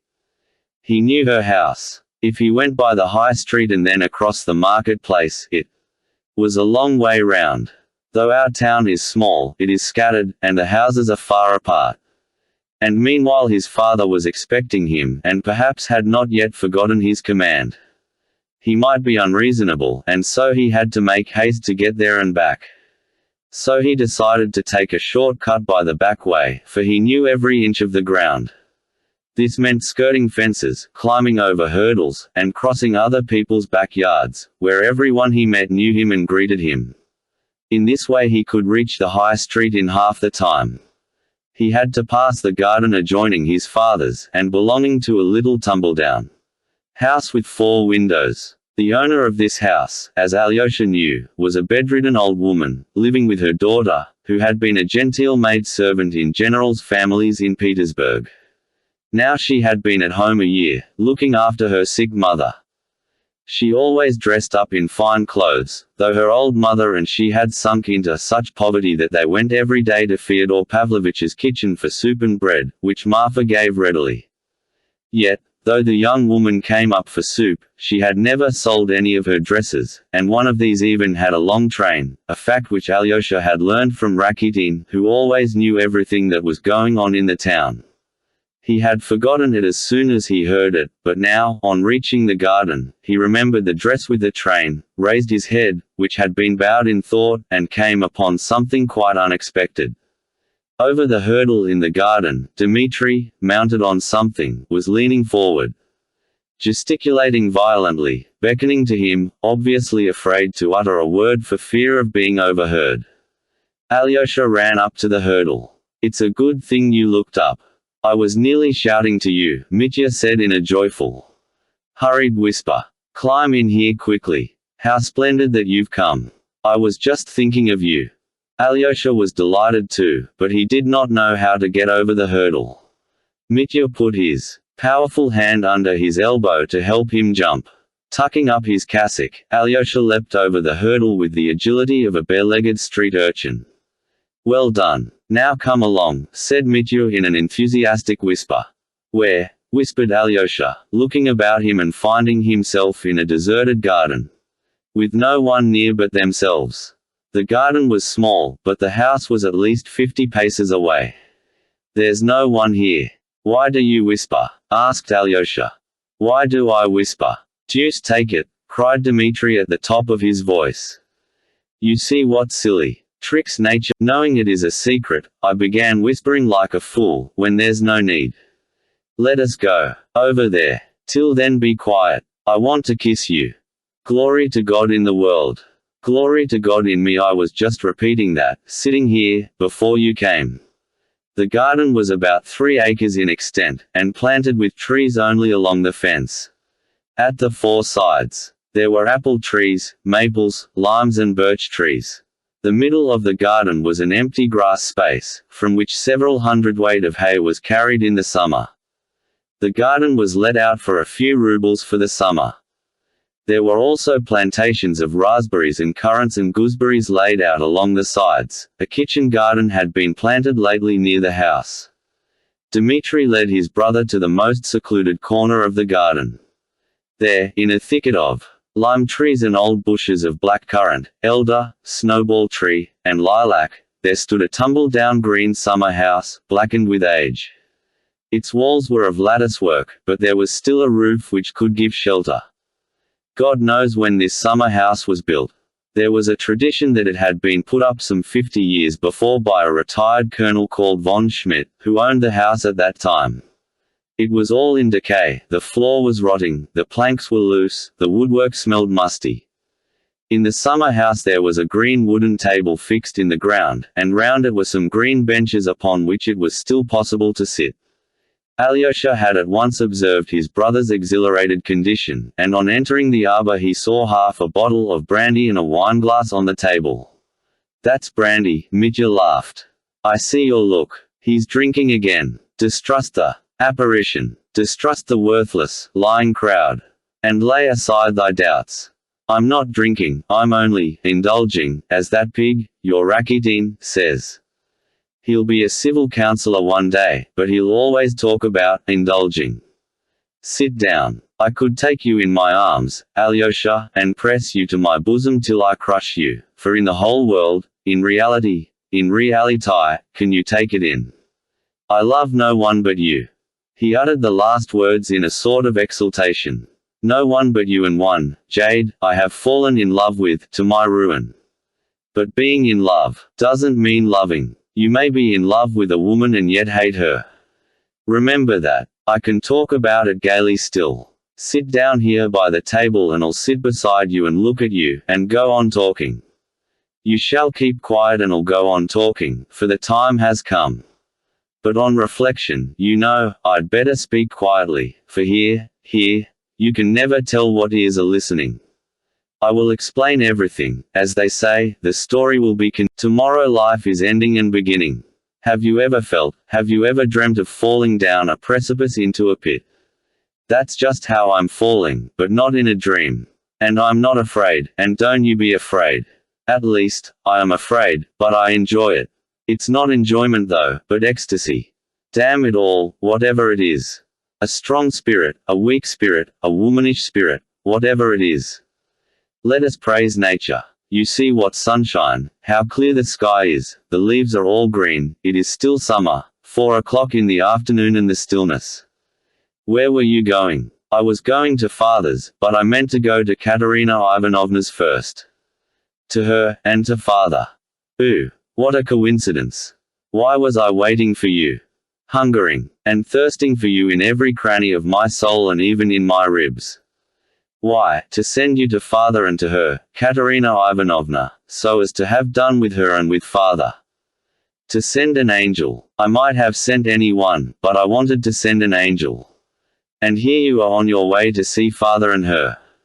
Did you really mean to send me? Cried Alyosha with a distressed expression. Stay. You knew it. And I see you understand it all at once. But be quiet for a time. Don't be sorry, and don't cry. Dmitri stood up, thought a moment, and put his finger to his forehead. She's asked you, written to you a letter or something, that's why you're going to her. You wouldn't be going except for that. Here is her note. Alyosha took it out of his pocket. Mitya looked through it quickly. And you were going the back way. Oh, gods, I thank you for sending him by the back way, and he came to me like the golden fish to the silly old fisherman in the fable. Listen, Alyosha, listen, brother. Now I mean to tell you everything, for I must tell someone. An angel in heaven I've told already, but I want to tell an angel on earth. You are an angel on earth. You will hear and judge and forgive. And that's what I need, that someone above me should forgive. Listen. If two people break away from everything on earth and fly off into the unknown, or at least one of them, and before flying off or going to ruin he comes to someone else and says, do this for me, some favor never asked before that could only be asked on one's deathbed, would that other refuse, if he were a friend or a brother?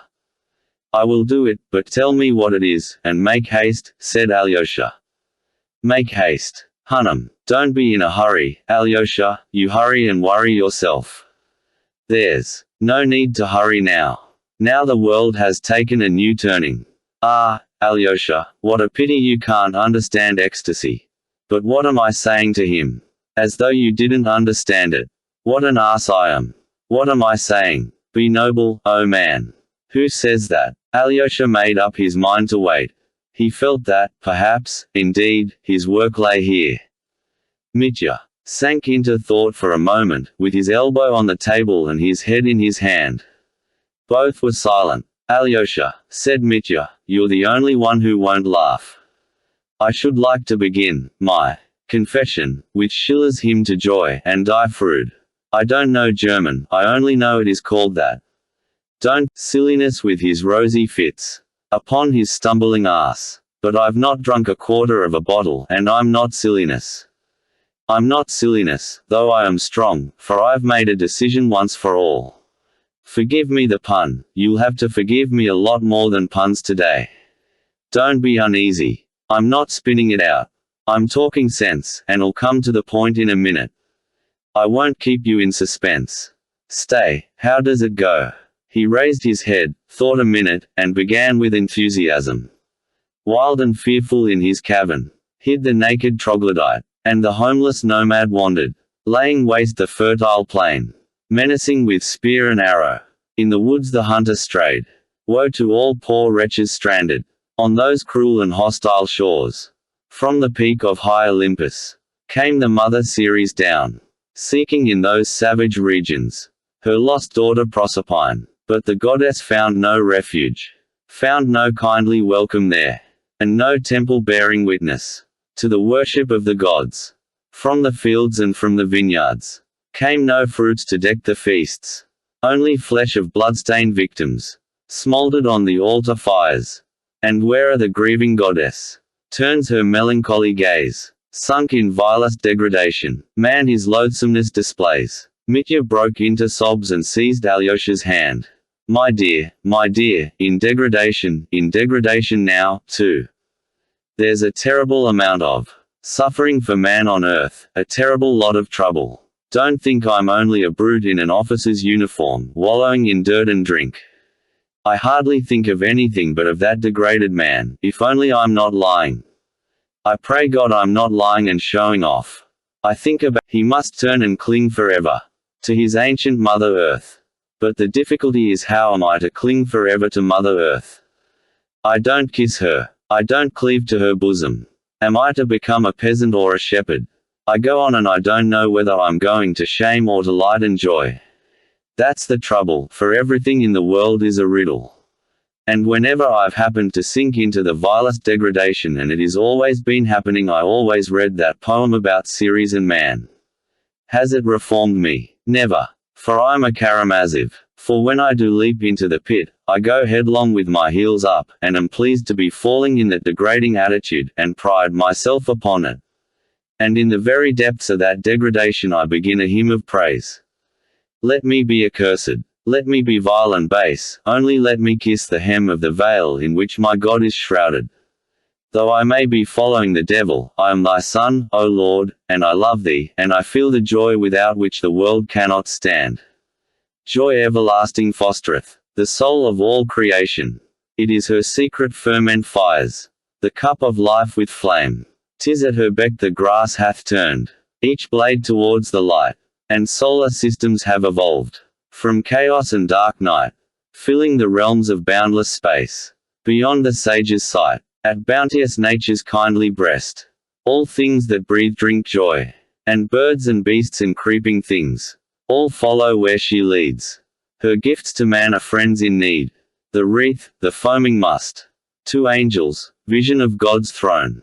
2 insects, sensual lust. But enough poetry. I am in tears, let me cry. It may be foolishness that every one would laugh at. But you won't laugh. Your eyes are shining, too. Enough poetry. I want to tell you now about the insects to whom God gave sensual lust. 2 insects, sensual lust. I am that insect, brother, and it is said of me specially. All we Karamazovs are such insects, and, angel as you are, that insect lives in you, too, and will stir up a tempest in your blood. Tempests, because sensual lust is a tempest, worse than a tempest. Beauty is a terrible and awful thing.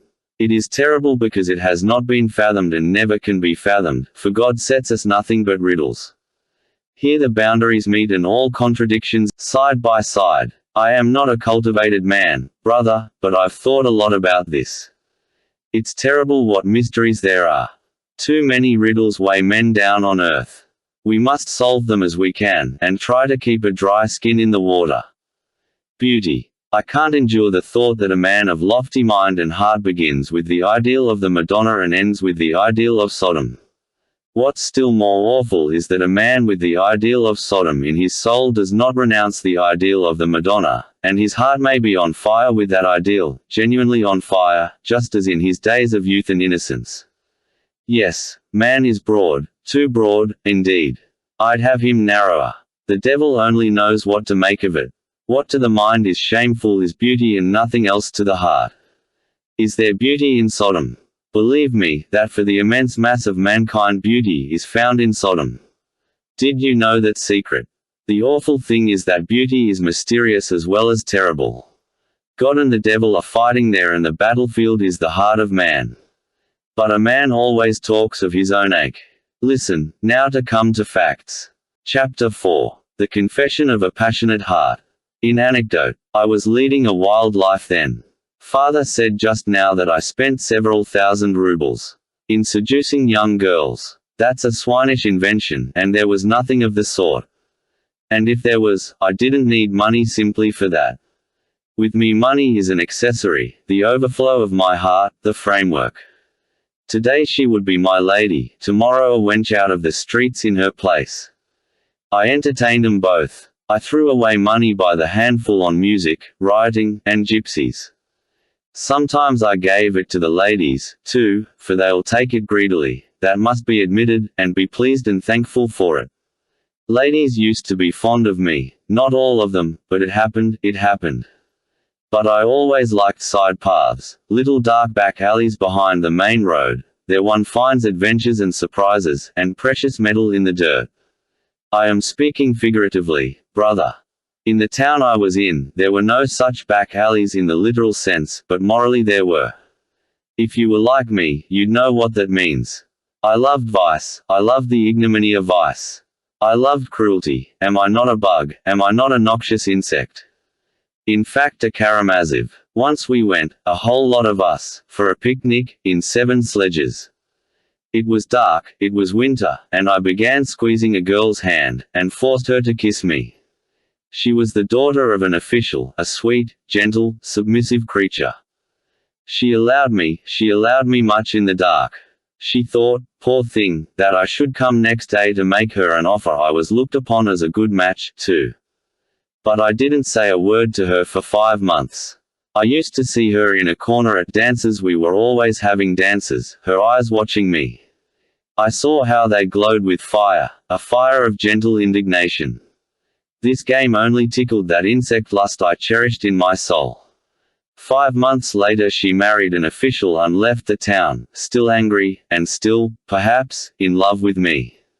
Now they live happily. Observe that I told no one. I didn't boast of it. Though I'm full of low desires, and love what's low, I'm not dishonorable.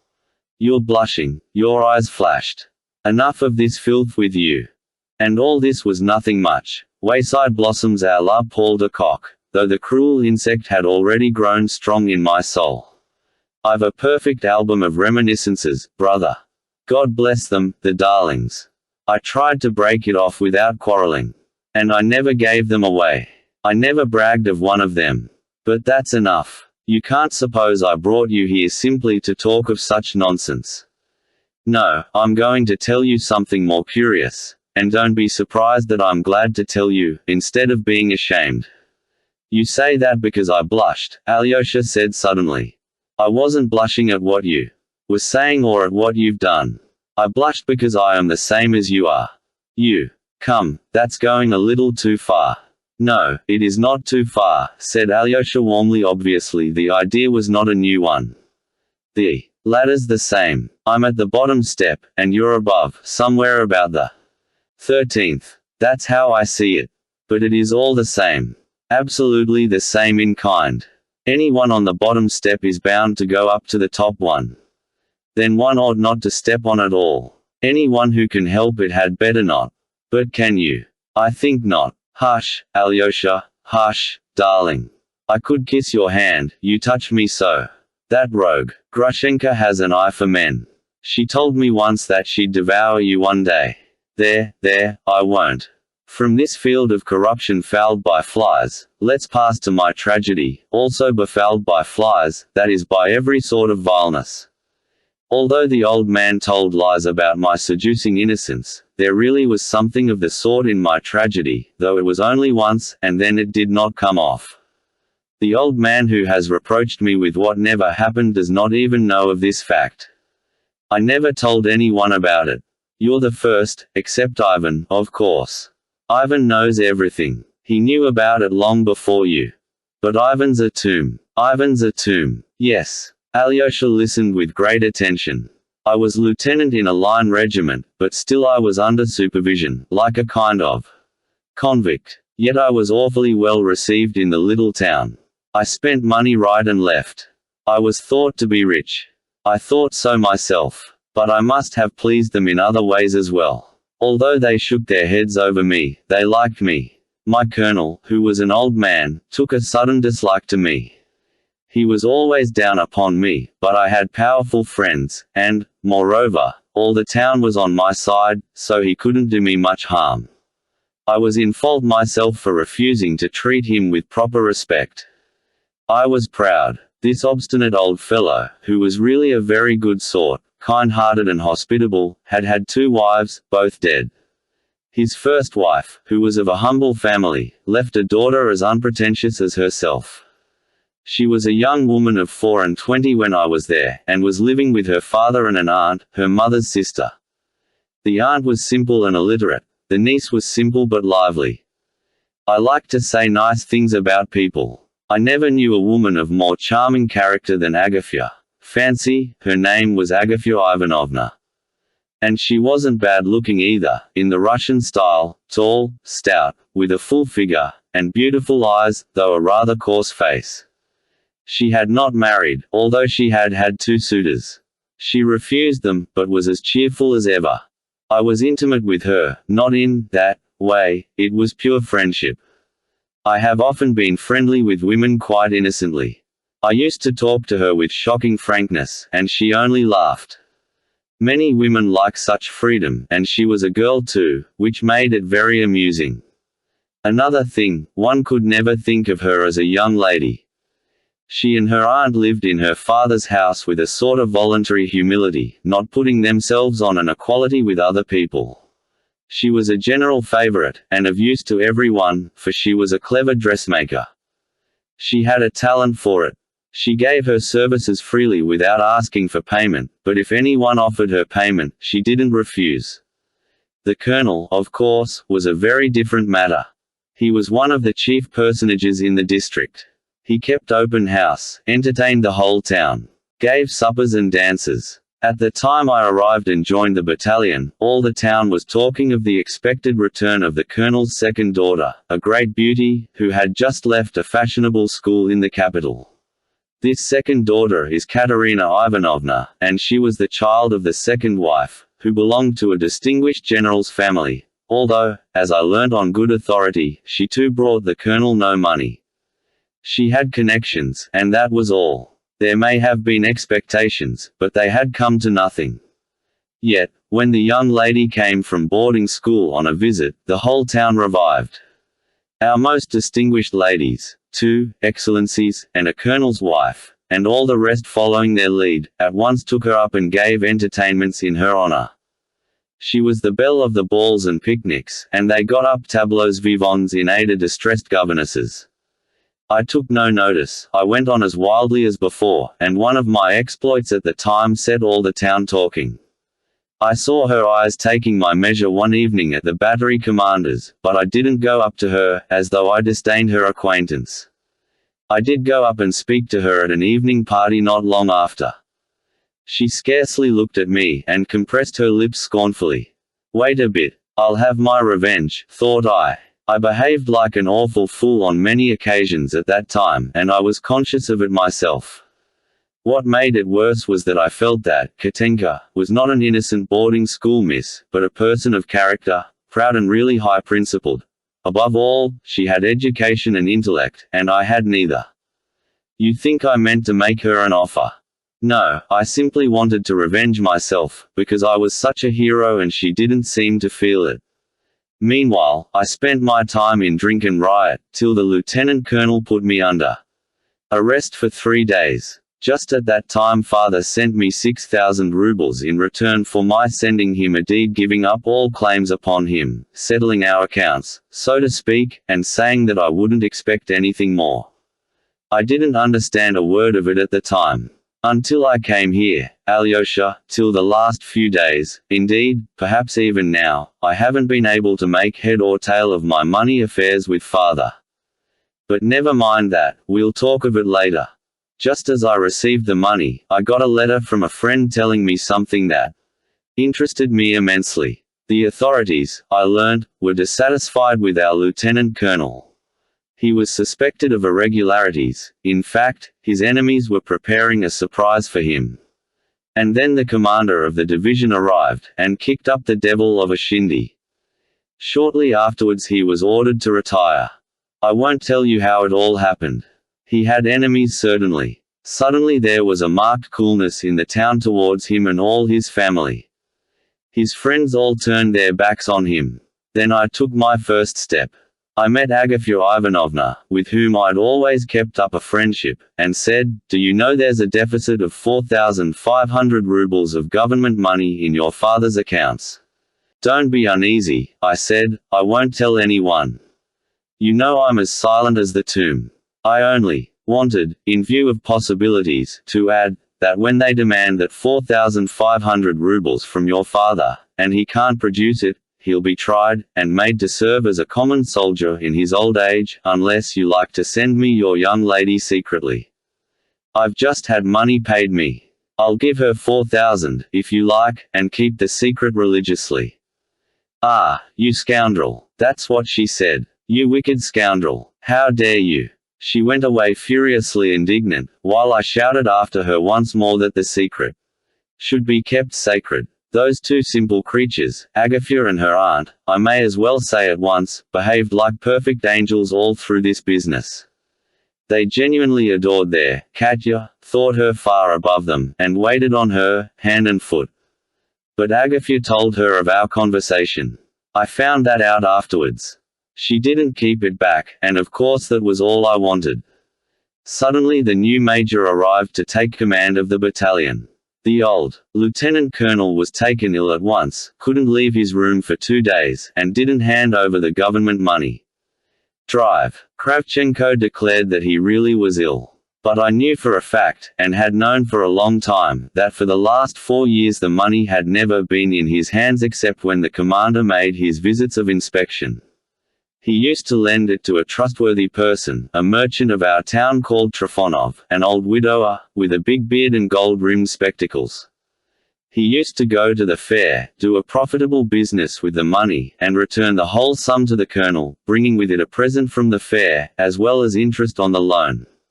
But this time I heard all about it quite by chance from Trifonov's son and heir, a drivelling youth and one of the most vicious in the world. This time, I say, Trifonov brought nothing back from the fair. The lieutenant colonel flew to him. "I've never received any money from you, and couldn't possibly have received any." That was all the answer he got. So now our lieutenant colonel is confined to the house, with a towel round his head, while they're all three busy putting ice on it. All at once an orderly arrives on the scene with the book and the order to hand over the battalion money immediately, within 2 hours. He signed the book. I saw the signature in the book afterwards, stood up, saying he would put on his uniform, ran to his bedroom, loaded his double-barreled gun with a service bullet, took the boot off his right foot, fixed the gun against his chest, and began feeling for the trigger with his foot. But Agafya, remembering what I had told her, had her suspicions. She stole up and peeped into the room just in time. She rushed in, flung herself upon him from behind, threw her arms round him, and the gun went off, hit the ceiling, but hurt no one. The others ran in, took away the gun, and held him by the arms. I heard all about this afterwards. I was at home, it was getting dusk, and I was just preparing to go out. I had dressed, brushed my hair, scented my handkerchief, and taken up my cap, when suddenly the door opened, and facing me in the room stood Katerina Ivanovna. It's strange how things happen sometimes. No one had seen her in the street, so that no one knew of it in the town. I lodged with 2 decrepit old ladies, who looked after me. They were most obliging old things, ready to do anything for me, and at my request were as silent afterwards as two cast iron posts. Of course my sister told me, she began, that you would give me 4,500 rubles if I came to you for it. Myself. I have come, give me the money. She couldn't keep it up. She was breathless, frightened, her voice failed her, and the corners of her mouth and the lines round it quivered. Alyosha, are you listening, or are you asleep? Mitya, I know you will tell the whole truth, said Alyosha in agitation. I am telling it. If I tell the whole truth just as it happened, I shan't spare myself. My first idea was a Karamazov one. Once I was bitten by a centipede, brother, and laid up a fortnight with fever from it. Well, I felt a centipede biting at my heart then, a noxious insect, you understand. I looked her up and down. You've seen her. She's a beauty. But she was beautiful in another way then. At that moment she was beautiful because she was noble, and I was a scoundrel, she in all the grandeur of her generosity and sacrifice for her father, and I a bug. And, scoundrel as I was, she was altogether at my mercy, body and soul. She was hemmed in. I tell you frankly, that thought, that venomous thought, so possessed my heart that it almost swooned with suspense. It seemed as if there could be no resisting it, as though I should act like a bug, like a venomous spider, without a spark of pity. I could scarcely breathe. Understand, I should have gone next day to ask for her hand, so that it might end honorably, so to speak, and that nobody would or could know. For though I'm a man of base desires, I'm honest. And at that very second some voice seemed to whisper in my ear, but when you come tomorrow to make your proposal, that girl won't even see you. She'll order her coachman to kick you out of the yard. Publish it through all the town, she would say, I'm not afraid of you. I looked at the young lady, my voice had not deceived me. That is how it would be, not a doubt of it. I could see from her face now that I should be turned out of the house. My spite was roused. I longed to play her the nastiest swinish cad's trick, to look at her with a sneer, and on the spot where she stood before me to stun her with a tone of voice that only a shopman could use. 4,000. What do you mean? I was joking. You've been counting your chickens. Too easily, madam. 200, if you like, with all my heart. But 4,000 is not a sum to throw away on such frivolity. You've put yourself out to no purpose. I should have lost the game, of course. She'd have run away, but it would have been an infernal revenge. It would have been worth it all. I'd have howled with regret all the rest of my life, only to have played that trick. Would you believe it, it has never happened to me with any other woman, not one, to look at her at such a moment with hatred. But, on my oath, I looked at her for 3 seconds, or 5 perhaps, with fearful hatred. That hate which is only a hair's breadth from love, from the maddest love. I went to the window, put my forehead against the frozen pane, and I remember the ice burnt my forehead like fire. I did not keep her long, don't be afraid. I turned round, went up to the table, opened the drawer and took out a banknote for 5,000 rubles. It was lying in a French dictionary. Then I showed it her in silence, folded it, handed it to her, opened the door into the passage, and, stepping back, made her a bow, with her forehead to the floor. She jumped up and ran away. I was wearing my sword. I drew it and nearly stabbed myself with it on the spot. Why, I don't know. It would have been frightfully stupid, of course. I suppose it was from delight. Can you understand that one might kill oneself from delight? But I didn't stab myself. I only kissed my sword and put it back in the scabbard, which there was no need to have told you, by the way. And I fancy that in telling you about my inner conflict I have laid it on rather thick to glorify myself. But let it pass, and to hell with all who pry into the human heart. Well, so much for that adventure with Katerina Ivanovna. So now Ivan knows of it, and you, no one else. Dmitri got up, took a step or two in his excitement, pulled out his handkerchief and mopped his forehead, then sat down again, not in the same place as before, but on the opposite side, so that Alyosha had to turn quite round to face him. Chapter 5. The Confession of a Passionate Heart. Heels up. Now, said Alyosha, I understand the first half. You understand the first half. That half is a drama, and it was played out there.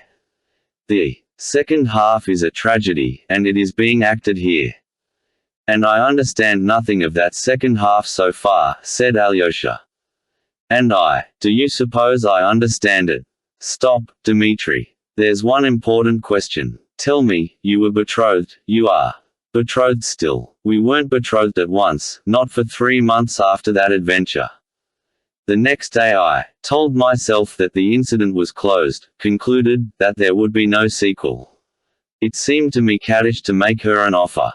On her side she gave no sign of life for the 6 weeks that she remained in the town, except, indeed, for one action.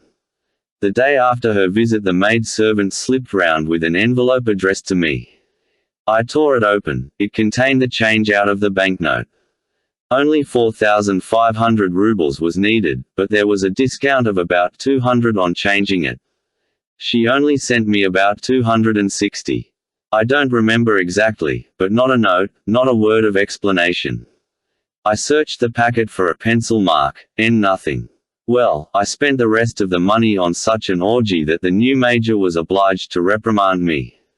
Well, the lieutenant colonel produced the battalion money, to the astonishment of every one, for nobody believed that he had the money untouched. He'd no sooner paid it than he fell ill, took to his bed, and, 3 weeks later, softening of the brain set in, and he died 5 days afterwards. He was buried with military honors, for he had not had time to receive his discharge. 10 days after his funeral, Katerina Ivanovna, with her aunt and sister, went to Moscow. And, behold, on the very day they went away I hadn't seen them, didn't see them off or take leave. I received a tiny note, a sheet of thin blue paper, and on it only one line in pencil. I will write to you. Wait, K. And that was all. I'll explain the rest now, in 2 words. In Moscow their fortunes changed with the swiftness of lightning and the unexpectedness of an Arabian fairy tale. That general's widow, their nearest relation, suddenly lost the 2 nieces who were her heiresses and next of kin. Both died in the same week of smallpox. The old lady, prostrated with grief, welcomed Katya as a daughter, as her one hope, clutched at her, altered her will in Katya's favor. But that concerned the future.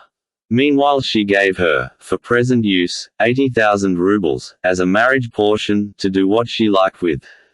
She was an hysterical woman. I saw something of her in Moscow, later. Well, suddenly I received by post 4,500 rubles. I was speechless, with surprise, as you may suppose. 3 days later came the promised letter. I have it with me now. You must read it. She offers to be my wife, offers herself to me. I love you madly, she says, even if you don't love me, never mind. Be my husband. Don't be afraid. I won't hamper you in any way. I will be your chattel. I will be the carpet under your feet. I want to love you forever. I want to save you from yourself. Alyosha, I am not worthy to repeat those lines in my vulgar words and in my vulgar tone, my everlastingly vulgar tone, that I can never cure myself of. That letter stabs me even now. Do you think I don't mind, that I don't mind still? I wrote her an answer at once, as it was impossible for me to go to Moscow. I wrote to her with tears. One thing I shall be ashamed of forever. I referred to her being rich and having a dowry while I was only a stuck-up beggar. I mentioned money. I ought to have borne it in silence, but it slipped from my pen. Then I wrote at once to Ivan, and told him all I could about it in a letter of 6 pages, and sent him to her. Why do you look like that? Why are you staring at me? Yes, Ivan fell in love with her. He's in love with her still. I know that. I did a stupid thing, in the world's opinion, but perhaps that one stupid thing may be the saving of us all now. Ooh, don't you see what a lot she thinks of Ivan, how she respects him? When she compares us, do you suppose she can love a man like me, especially after all that has happened here? But I am convinced that she does love a man like you, and not a man like him. She loves her own virtue, not me. The words broke involuntarily, and almost malignantly, from Dmitri. He laughed, but a minute later his eyes gleamed, he flushed crimson and struck the table violently with his fist. I swear, Alyosha, he cried, with intense and genuine anger at himself, you may not believe me, but as God is holy, and as Christ is God, I swear that though I smiled at her lofty sentiments just now, I know that I am a million times baser in soul than she, and that these lofty sentiments of hers are as sincere as a heavenly angel's. That's the tragedy of it, that I know that for certain. What if anyone does show off a bit? Don't I do it myself? And yet I'm sincere, I'm sincere.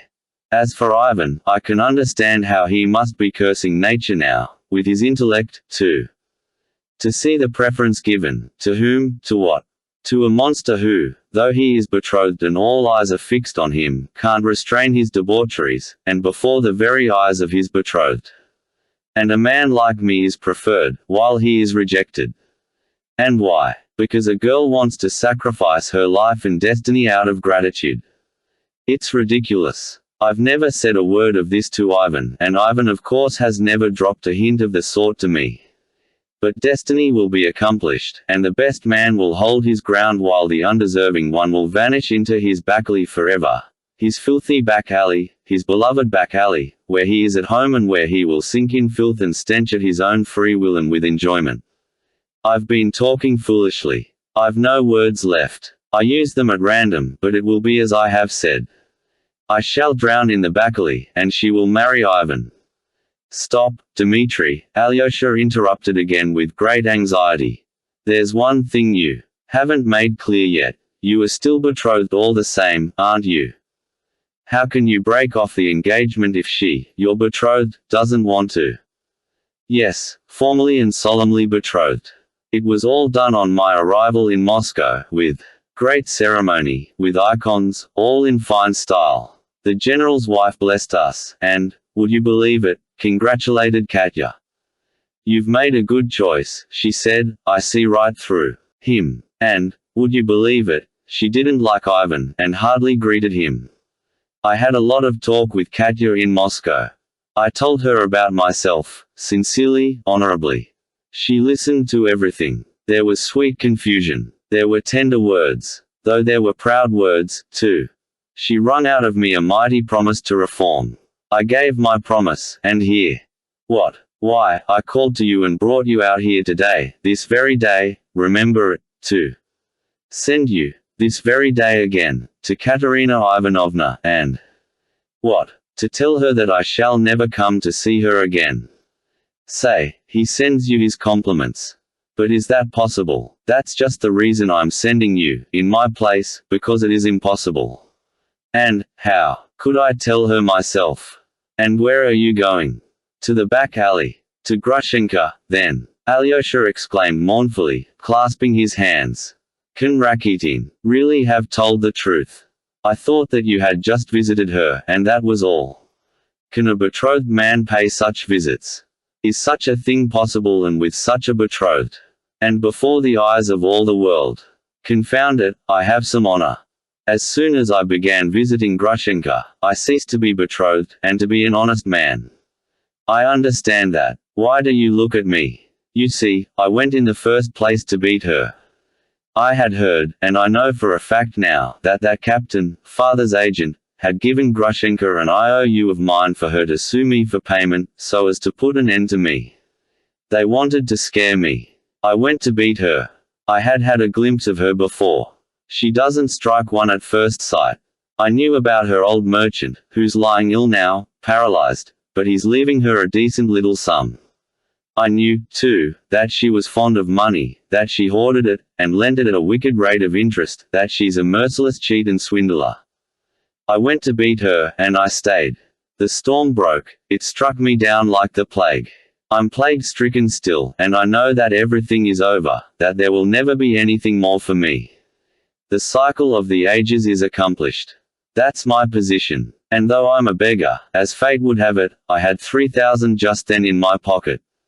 I drove with Grushenka to Mokro, a place 25 versts from here. I got gypsies there and champagne and made all the peasants there drunk on it, and all the women and girls. I sent the thousands flying. In 3 days' time I was stripped bare, but a hero. Do you suppose the hero had gained his end? Not a sign of it from her. I tell you that rogue, Grushenka, has a supple curve all over her body. You can see it in her little foot, even in her little toe. I saw it, and kissed it, but that was all, I swear. I'll marry you if you like, she said, you're a beggar, you know.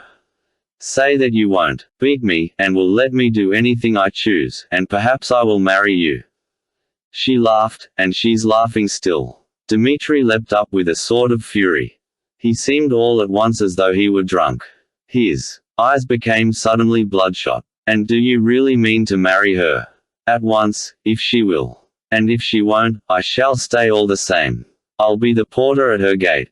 Alyosha, he cried. He stopped short before him, and taking him by the shoulders began shaking him violently.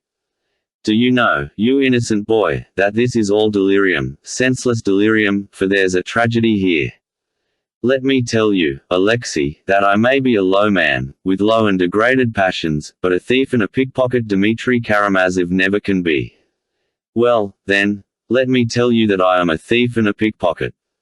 That very morning, just before I went to beat Grushenka, Katerina Ivanovna sent for me, and in strict secrecy, why I don't know, I suppose she had some reason, asked me to go to the chief town of the province and to post 3,000 rubles to Agafya Ivanovna in Moscow, so that nothing should be known of it in the town here.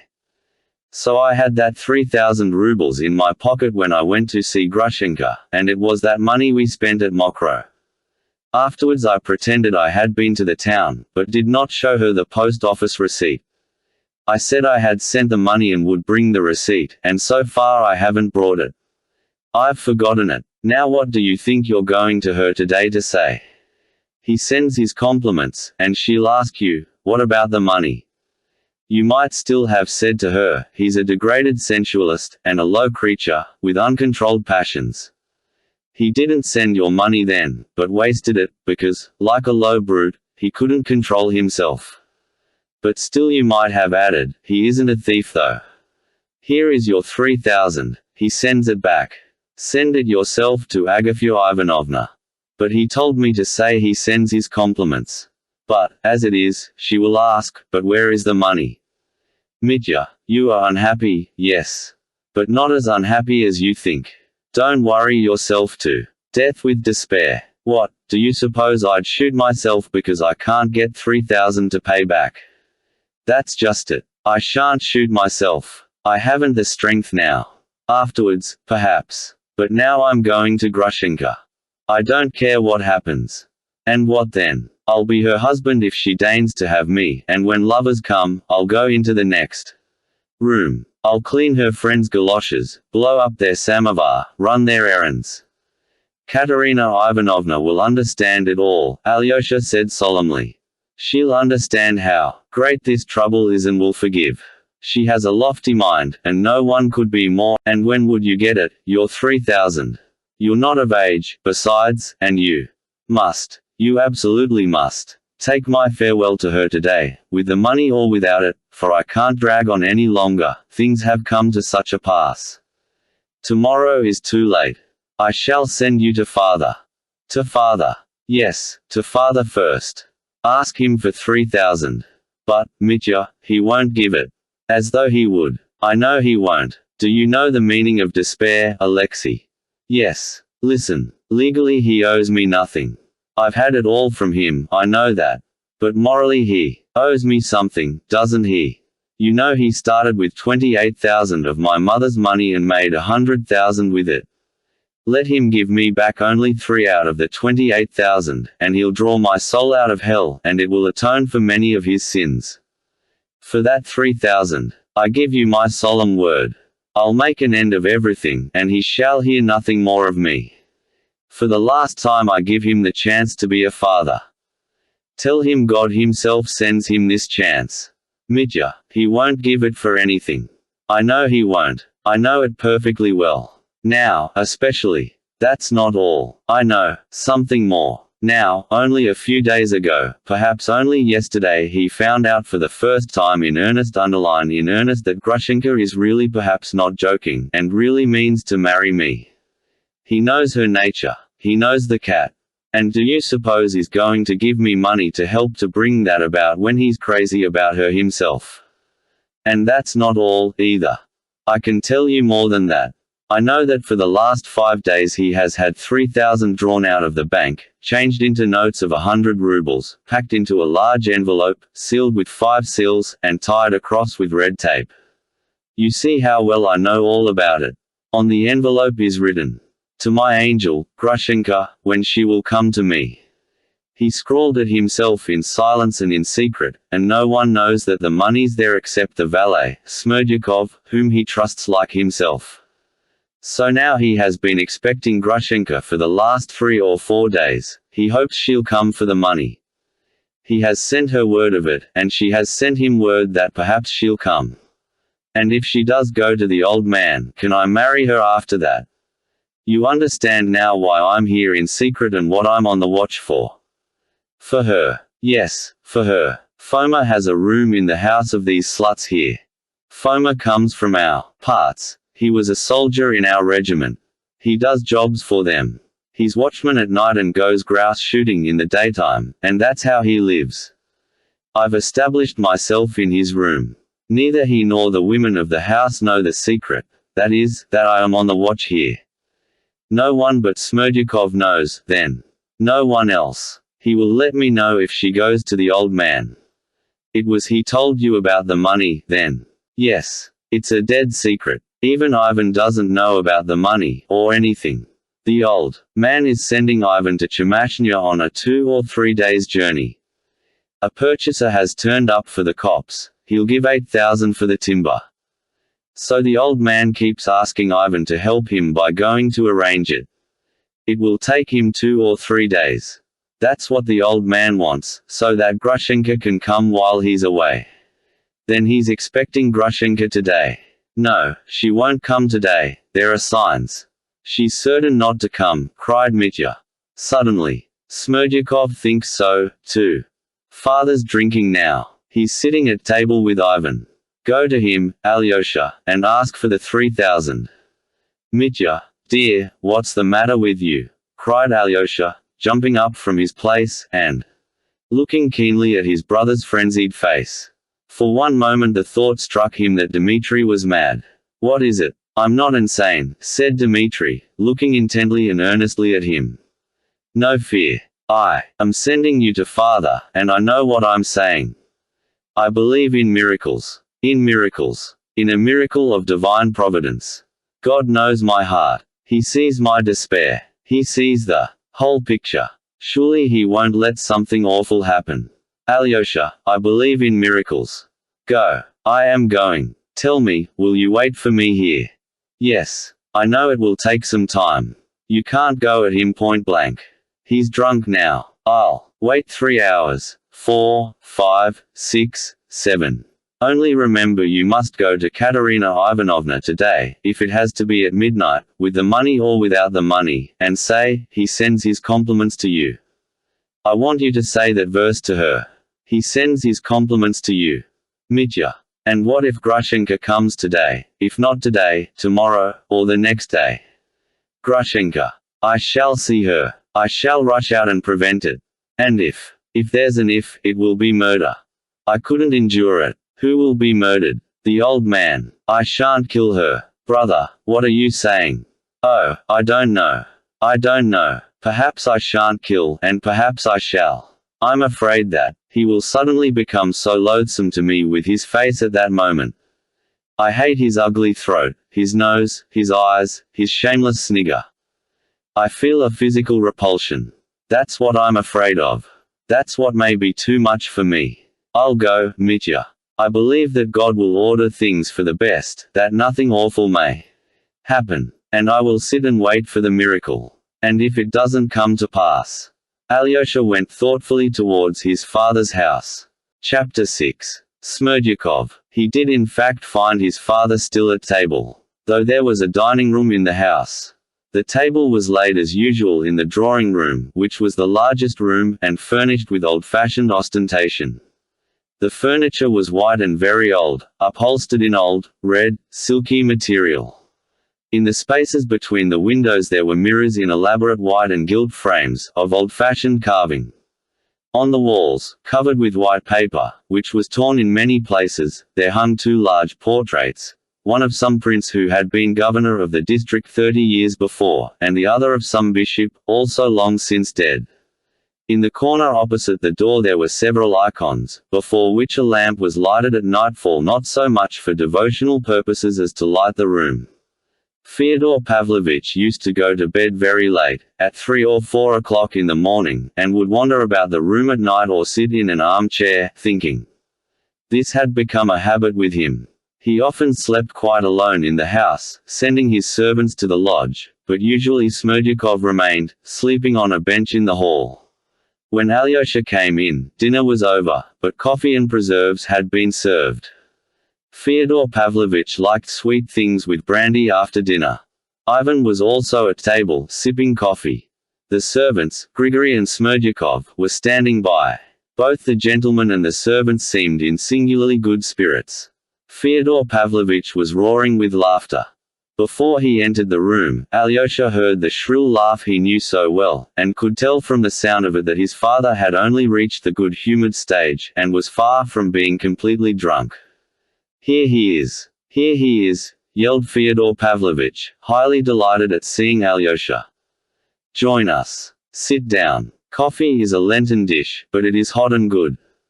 I don't offer you brandy, you're keeping the fast. But would you like some? No, I'd better give you some of our famous liqueur.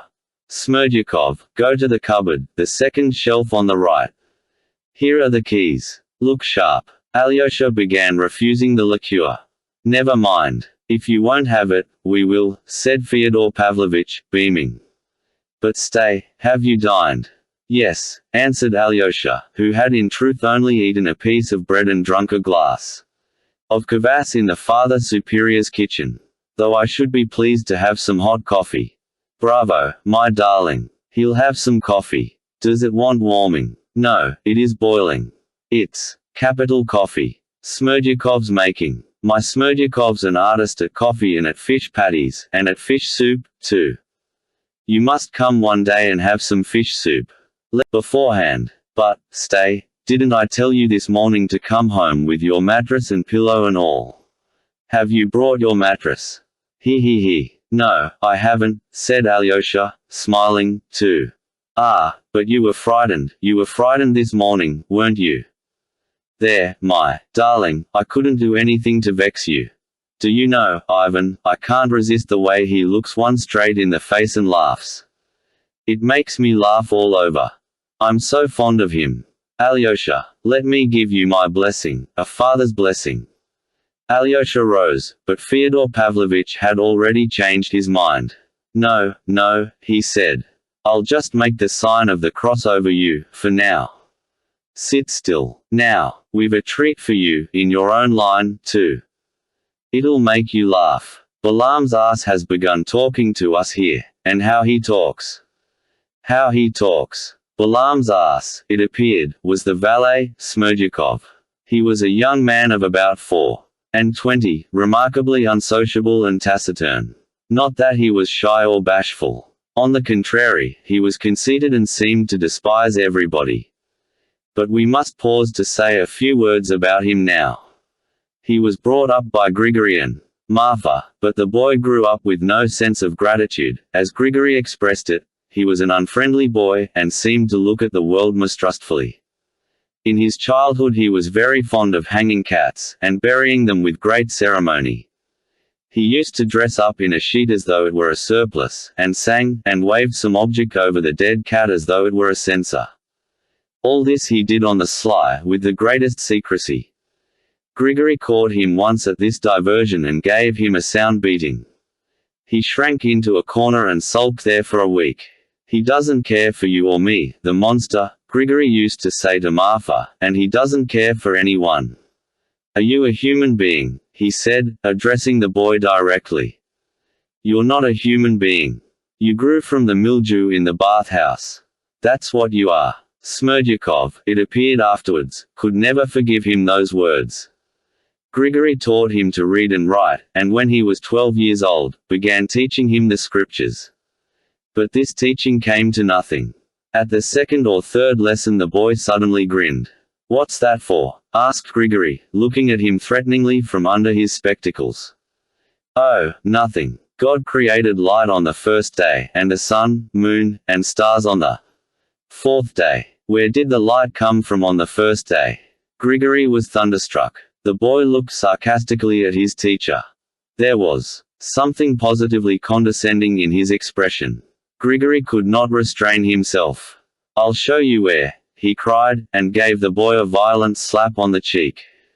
The boy took the slap without a word, but withdrew into his corner again for some days. A week later he had his first attack of the disease to which he was subject all the rest of his life, epilepsy. When Fyodor Pavlovitch heard of it, his attitude to the boy seemed changed at once. Till then he had taken no notice of him, though he never scolded him, and always gave him a kopeck when he met him. Sometimes, when he was in good humor, he would send the boy something sweet from his table. But as soon as he heard of his illness, he showed an active interest in him, sent for a doctor, and tried remedies, but the disease turned out to be incurable. The fits occurred, on an average, once a month, but at various intervals. The fits varied too, in violence, some were light and some were very severe. Fyodor Pavlovitch strictly forbade Grigory to use corporal punishment to the boy, and began allowing him to come upstairs to him. He forbade him to be taught anything whatever for a time, too. One day when the boy was about 15, Fyodor Pavlovitch noticed him lingering by the bookcase, and reading the titles through the glass. Fyodor Pavlovitch had a fair number of books, over 100, but no one ever saw him reading. He at once gave Smerdyakov the key of the bookcase. "Come, read. You shall be my librarian. You'll be better sitting reading than hanging about the courtyard. Come, read this," and Fyodor Pavlovitch gave him evenings in a cottage near Dikanka. He read a little but didn't like it. He did not once smile, and ended by frowning. "Why, isn't it funny?" asked Fyodor Pavlovitch. Smerdyakov did not speak. "Answer, stupid. It's all untrue," mumbled the boy, with a grin. "Then go to the devil. You have the soul of a lackey. Stay, here's Smaragdov's Universal History. That's all true. Read that." But Smerdyakov did not get through 10 pages of Smaragdov. He thought it dull. So the bookcase was closed again. Shortly afterwards Marfa and Grigory reported to Fyodor Pavlovitch that Smerdyakov was gradually beginning to show an extraordinary fastidiousness. He would sit before his soup, take up his spoon and look into the soup, bend over it, examine it, take a spoonful and hold it to the light. "What is it? A beetle?" Grigory would ask. "A fly, perhaps," observed Marfa. The squeamish youth never answered, but he did the same with his bread, his meat, and everything he ate. He would hold a piece on his fork to the light, scrutinize it microscopically, and only after long deliberation decide to put it in his mouth. "Ack, what fine gentleman's airs," Grigory muttered, looking at him. When Fyodor Pavlovitch heard of this development in Smerdyakov he determined to make him his cook, and sent him to Moscow to be trained. He spent some years there and came back remarkably changed in appearance. He looked extraordinarily old for his age.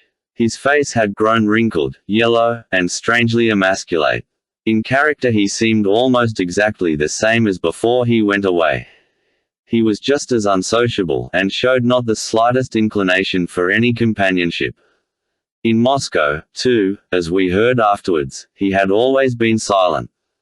Moscow itself had little interest for him. He saw very little there, and took scarcely any notice of anything. He went once to the theatre, but returned silent and displeased with it. On the other hand, he came back to us from Moscow well dressed, in a clean coat and clean linen. He brushed his clothes most scrupulously twice a day invariably, and was very fond of cleaning his smart calf boots with a special English polish, so that they shone like mirrors. He turned out a first-rate cook. Fyodor Pavlovitch paid him a salary, almost the whole of which Smerdyakov spent on clothes, pomade, perfumes, and such things. But he seemed to have as much contempt for the female. Differently, his fits were becoming more frequent, and on the days he was ill Marfa cooked, which did not suit Fyodor Pavlovitch at all. "Why are your fits getting worse?" asked Fyodor Pavlovich, looking askance at his new cook. "Would you like to get married? Shall I find you a wife?" But Smerdyakov turned pale with anger, and made no reply. Fyodor Pavlovich left him, with an impatient gesture. The great thing was that he had absolute confidence in his honesty. It happened once, when Fyodor Pavlovich was drunk, that he dropped in the muddy courtyard 300-ruble notes which he had only just received. He only missed them next day, and was just hastening to search his pockets when he saw the notes lying on the table. Where had they come from? Smerdyakov had picked them up and brought them in the day before. "Well, my lad, I've never met anyone like you," Fyodor Pavlovich said shortly, and gave him 10 rubles. We may add that he not only believed in his honesty, but had, for some reason, a liking for him, although the young man looked as morosely at him as at everyone and was always silent. He rarely spoke. If it had occurred to anyone to wonder at the time what the young man was interested in, and what was in his mind, it would have been impossible to tell by looking at him. Yet he used sometimes to stop suddenly in the house, or even in the yard or street, and would stand still for 10 minutes, lost in thought. A physiognomist studying his face would have said that there was no thought in it, no reflection, but only a sort of contemplation. There is a remarkable picture by the painter Kramskoy, called Contemplation. There is a forest in winter, and on a roadway through the forest, in absolute solitude, stands a peasant in a torn kaftan and bark shoes. He stands, as it were, lost in thought. Yet he is not thinking, he is contemplating. If anyone touched him he would start and look at one as though awakening and bewildered. It's true he would come to himself immediately, but if he were asked what he had been thinking about, he would remember nothing. Yet probably he has, hidden within himself, the impression which had dominated him during the period of contemplation. Those impressions are dear to him and no doubt he hoards them imperceptibly, and even unconsciously. How and why, of course, he does not know either. He may suddenly, after hoarding impressions for many years, abandon everything and go off to Jerusalem on a pilgrimage for his soul's salvation, or perhaps he will suddenly set fire to his native village, and perhaps do both. There are a good many contemplatives among the peasantry. Well, Smerdyakov was probably one of them, and he probably was greedily hoarding up his impressions, hardly knowing why. Chapter 7. The Controversy. But Balaam's ass had suddenly spoken. The subject was a strange one. Grigory had gone in the morning to make purchases, and had heard from the shopkeeper Lukyunov the story of a Russian soldier which had appeared in the newspaper of that day. This soldier had been taken prisoner in some remote part of Asia, and was threatened with an immediate agonizing death if he did not renounce Christianity and follow Islam. He refused to deny his faith, and was tortured, flayed alive, and died, praising and glorifying Christ. Grigory had related the story at table. Fyodor Pavlovich always liked, over the dessert after dinner, to laugh and talk, if only with Grigory.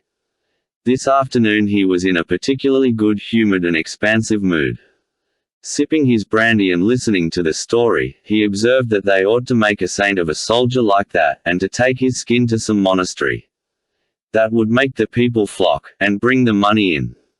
Grigory frowned, seeing that Fyodor Pavlovich was by no means touched, but, as usual, was beginning to scoff. At that moment Smerdyakov, who was standing by the door, smiled. Smerdyakov often waited at table towards the end of dinner, and since Ivan's arrival in our town he had done so every day. "What are you grinning at?" asked Fyodor Pavlovich, catching the smile instantly, and knowing that it referred to Grigory.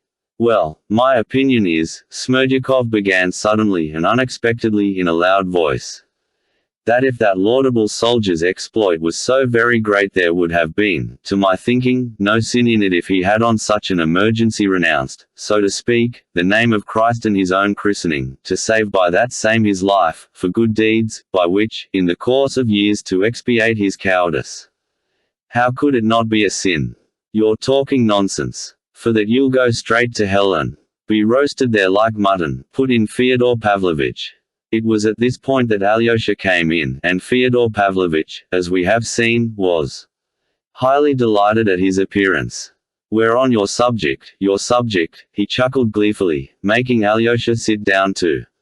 "Listen. As for mutton, that's not so, and there'll be nothing there for this, and there shouldn't be either, if it is according to justice," Smerdyakov maintained stoutly. "How do you mean, according to justice?" Fyodor Pavlovitch cried still more gaily, nudging Alyosha with his knee. "He's a rascal, that's what he is," burst from Grigory. He looked Smerdyakov wrathfully in the face. "As for being a rascal, wait a little, Grigory Vasilievich," answered Smerdyakov with perfect composure. "You'd better consider yourself that, once I am taken prisoner by the enemies of the Christian race, and they demand from me to curse the name of God and to renounce my holy christening, I am fully entitled to act by my own reason, since there would be no sin in it." "But you've said that before." "Don't waste words. Prove it," cried Fyodor Pavlovitch. "Soup maker," muttered Grigory contemptuously. "As for being a soup maker, wait a bit, too, and consider for yourself, Grigory Vasilievich, without abusing me. For as soon as I say to those enemies, 'No, I'm not a Christian,' and I curse my true God, then at once, by God's high judgment, I become immediately and specially anathema accursed, and am cut off from the Holy Church, exactly as though I were a heathen, so that at that very instant, not only when I say it aloud, but when I think of saying it, before a quarter of a second has passed, I am cut off. Is that so or not, Grigory Vasilievich?" He addressed Grigory with obvious satisfaction, though he was really answering Fyodor Pavlovitch's questions, and was well aware of it, and intentionally pretending that Grigory had asked the questions. "Ivan," cried Fyodor Pavlovitch suddenly, "stoop down for me to whisper. He's got this all up for your benefit. He wants you to praise him. Praise him." Ivan listened with perfect seriousness to his father's excited whisper. "Stay, Smerdyakov, be quiet a minute," cried Fyodor Pavlovitch once more. "Ivan, your ear again." Ivan bent down again with a perfectly grave face. "I love you as I do Alyosha. Don't think I don't love you. Some brandy." "Yes. But you're rather drunk yourself," thought Ivan, looking steadily at his father. He was watching Smerdyakov with great curiosity. "You're anathema accursed, as it is," Grigory suddenly burst out, "and how dare you argue, you rascal, after that, if—" "Don't scold him, Grigory, don't scold him," Fyodor Pavlovitch cut him short. "You should wait, Grigory Vasilievich, if only a short time, and listen, for I haven't finished all I had to say. For at the very moment I become accursed, at that same highest moment, I become exactly like a heathen, and my christening is taken off me and becomes of no avail. Isn't that so? Make haste and finish, my boy," Fyodor Pavlovitch urged him, sipping from his wine glass with relish. "And if I've ceased to be a Christian, then I told no lie to the enemy when they asked whether I was a Christian or not a Christian, seeing I had already been relieved by God himself of my Christianity by reason of the thought alone, before I had time to utter a word to the enemy. Christening. If I'm no longer a Christian, then I can't renounce Christ, for I've nothing then to renounce. Who will hold an unclean Tatar responsible, Grigory Vasilievich, even in heaven, for not having been born a Christian? And who would punish him for that, considering that you can't take two skins off one ox? For God Almighty himself, even if he did make the Tatar responsible, when he dies would give him the smallest possible punishment, I imagine, since he must be punished, judging that he is not to blame if he has come into the world an unclean heathen, from heathen parents. The Lord God can't surely take a Tatar and say he was a Christian. That would mean that the Almighty would tell a real untruth. And can the Lord of heaven and earth tell a lie, even in one word?" Grigory was thunderstruck and looked at the orator, his eyes nearly starting out of his head. Though he did not clearly understand what was said, he had caught something in this rigmarole, and stood, looking like a man who has just hit his head against a wall. Fyodor Pavlovitch emptied his glass and went off into his shrill laugh. "Alyosha! Alyosha! What do you say to that? Ah, you casuist! He must have been with the Jesuits, somewhere, Ivan. Oh, you stinking Jesuit, who taught you? But you're talking nonsense, you casuist, nonsense, nonsense, nonsense. Don't cry, Grigory, we'll reduce him to smoke and ashes in a moment. Tell me this, O ass. You may be right before your enemies, but you have renounced your faith all the same in your own heart, and you say yourself that in that very hour you became anathema accursed. And if once you're anathema they won't pat you on the head for it in hell. What do you say to that, my fine Jesuit? There is no doubt that I have renounced it in my own heart, but there was no special sin in that. Or if there was sin, it was the most ordinary. How's that the most ordinary? You lie, accursed one, hissed Grigory. Consider yourself, Grigory Vasilievich, Smerdyakov went on, staid and unruffled. Conscious of his triumph, but, as it were, generous to the vanquished foe. Consider yourself, Grigory Vasilievich. It is said in the scripture that if you have faith, even as a mustard seed, and bid a mountain move into the sea, it will move without the least delay at your bidding. Well, Grigory Vasilievich, if I'm without faith and you have so great a faith that you are continually swearing at me, you try yourself telling this mountain, not to move into the sea for that's a long way off, but even to our stinking little river which runs at the bottom of the garden. You'll see for yourself that it won't budge, but will remain just where it is however much you shout at it, and that shows, Grigory Vasilievich, that you haven't faith in the proper manner, and only abuse others about it. Again, taking into consideration that no one in our day, not only you, but actually no one, from the highest person to the lowest peasant, can shove mountains into the sea, except perhaps some one man in the world, or, at most, two, and they most likely are saving their souls in secret somewhere in the Egyptian desert, so you wouldn't find them, if so it be, if all the rest have no faith, will God curse all the rest, that is, the population of the whole earth, except about 2 hermits in the desert, and in his well-known mercy will he not forgive one of them. And so I'm persuaded that though I may once have doubted I shall be forgiven if I shed tears of repentance. Stay, cried Fyodor Pavlovitch, in a transport of delight. So you do suppose there are 2 who can move mountains? Ivan, make a note of it, write it down. There you have the Russian all over. You're quite right in saying it is characteristic of the people's faith, Ivan assented, with an approving smile. You agree. Then it must be so, if you agree. It's true, isn't it, Alyosha? That's the Russian faith all over, isn't it? No, Smerdyakov has not the Russian faith at all, said Alyosha firmly and gravely. I'm not talking about his faith. I mean those 2 in the desert, only that idea. Surely. That's Russian, isn't it? Yes, that's purely Russian, said Alyosha smiling. Your words are worth a gold piece, oh ass, and I'll give it to you today. But as to the rest, you talk nonsense, nonsense, nonsense. Let me tell you, stupid, that we here are all of little faith, only from carelessness, because we haven't time, things are too much for us, and, in the second place, the Lord God has given us so little time, only 24 hours in the day, so that one hasn't even time to get sleep enough, much less to repent of one's sins. While you have denied your faith to your enemies when you'd nothing else to think about but to show your faith. So I consider, brother, that it constitutes a sin. Constitute a sin it may, but consider yourself, Grigory Vasilievich, that it only extenuates it, if it does constitute. If I had believed then in very truth, as I ought to have believed, then it really would have been sinful if I had not faced tortures for my faith, and had gone over to the pagan Mohammedan faith.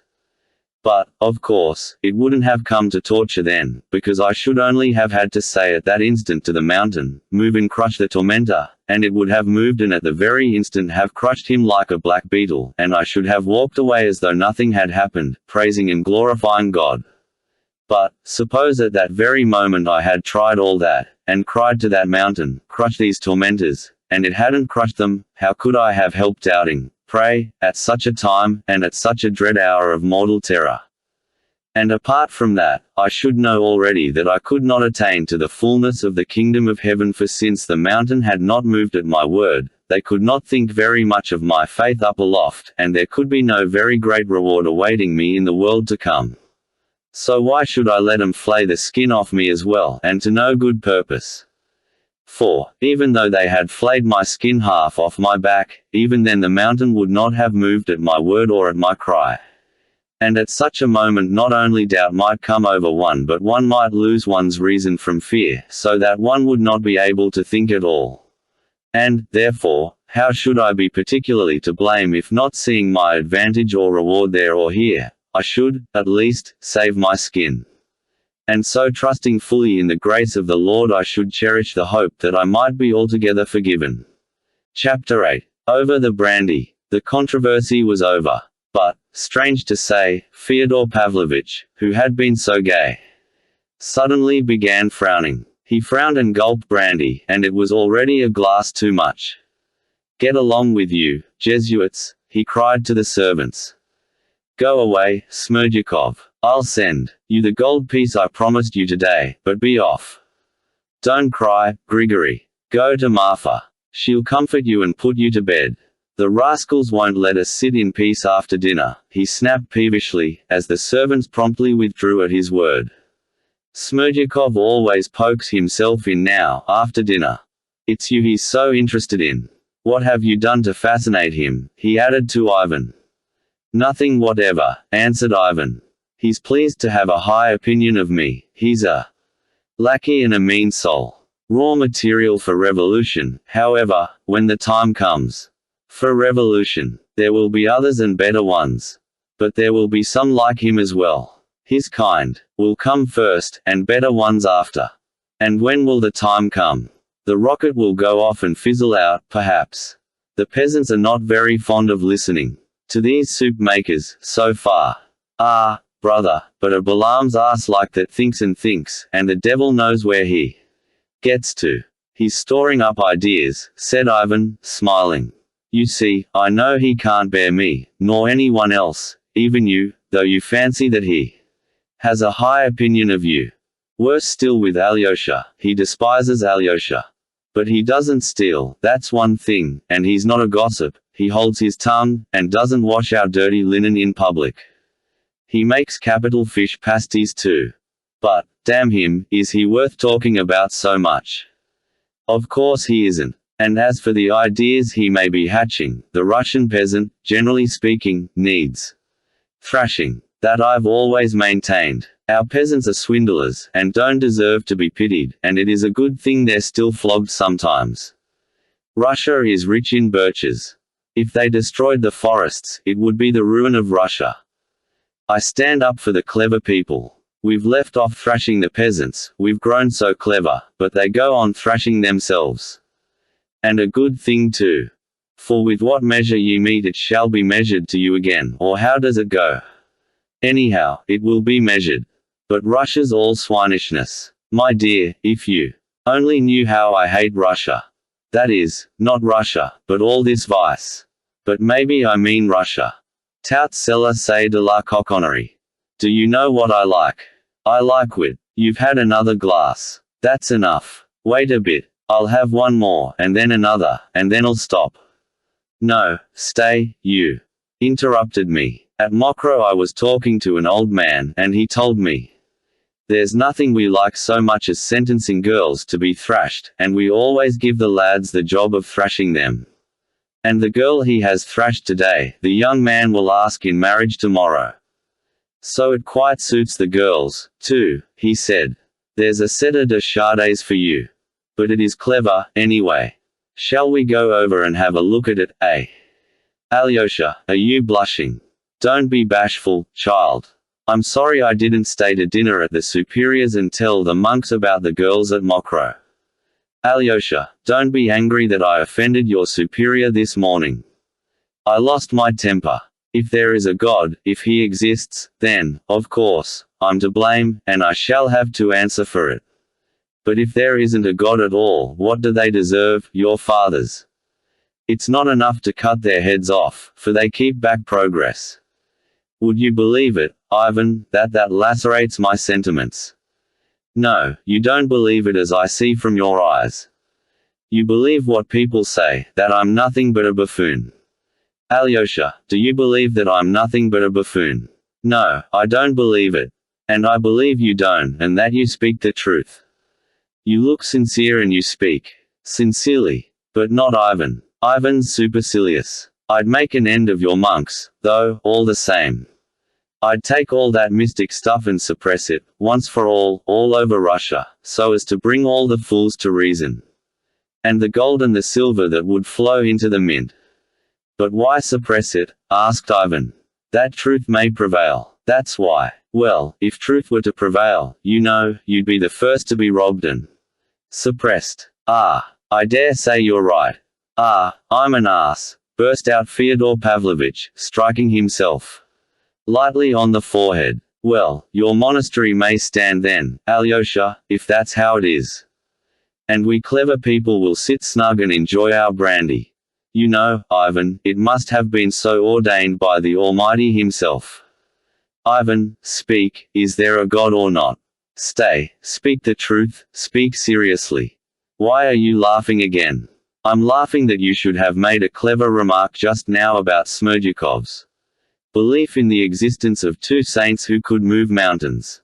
Why, am I like him now, then? Very much. Well, that shows I'm a Russian, too, and I have a Russian there is. Ivan, and is there immortality of some sort? Just a little, just a tiny bit. There is no immortality either. None at all, none at all. There's absolute nothingness then. Perhaps there is just something. Anything is better than nothing. Absolute nothingness. Alyosha, is there immortality? There is. God and immortality. God and immortality. In God is immortality. It's more likely Ivan's right. Good Lord, to think what faith, what force of all kinds man has lavished for nothing, on that dream, and for how many thousand years. Who is it laughing at man? Ivan, for the last time, once for all, is there a God or not? I ask for the last time. And for the last time there is not. Who is laughing at mankind, Ivan? It must be the devil, said Ivan, smiling. And the devil, does he exist? No, there's no devil either. It's a pity. Damn it all, what wouldn't I do to the man who first invented God? Hanging on, a bitter aspen tree would be too good for him. There would have been no civilization if they hadn't invented God. Wouldn't there have been? Without God? No, and there would have been no brandy either. But I must take your brandy away. From you, anyway. Stop, stop, stop, dear boy, one more little glass. I've hurt Alyosha's feelings. You're not angry with me, Alyosha? My dear little Alexei. No, I am not angry. I know your thoughts. Your heart is better than your head. My heart better than my head, is it?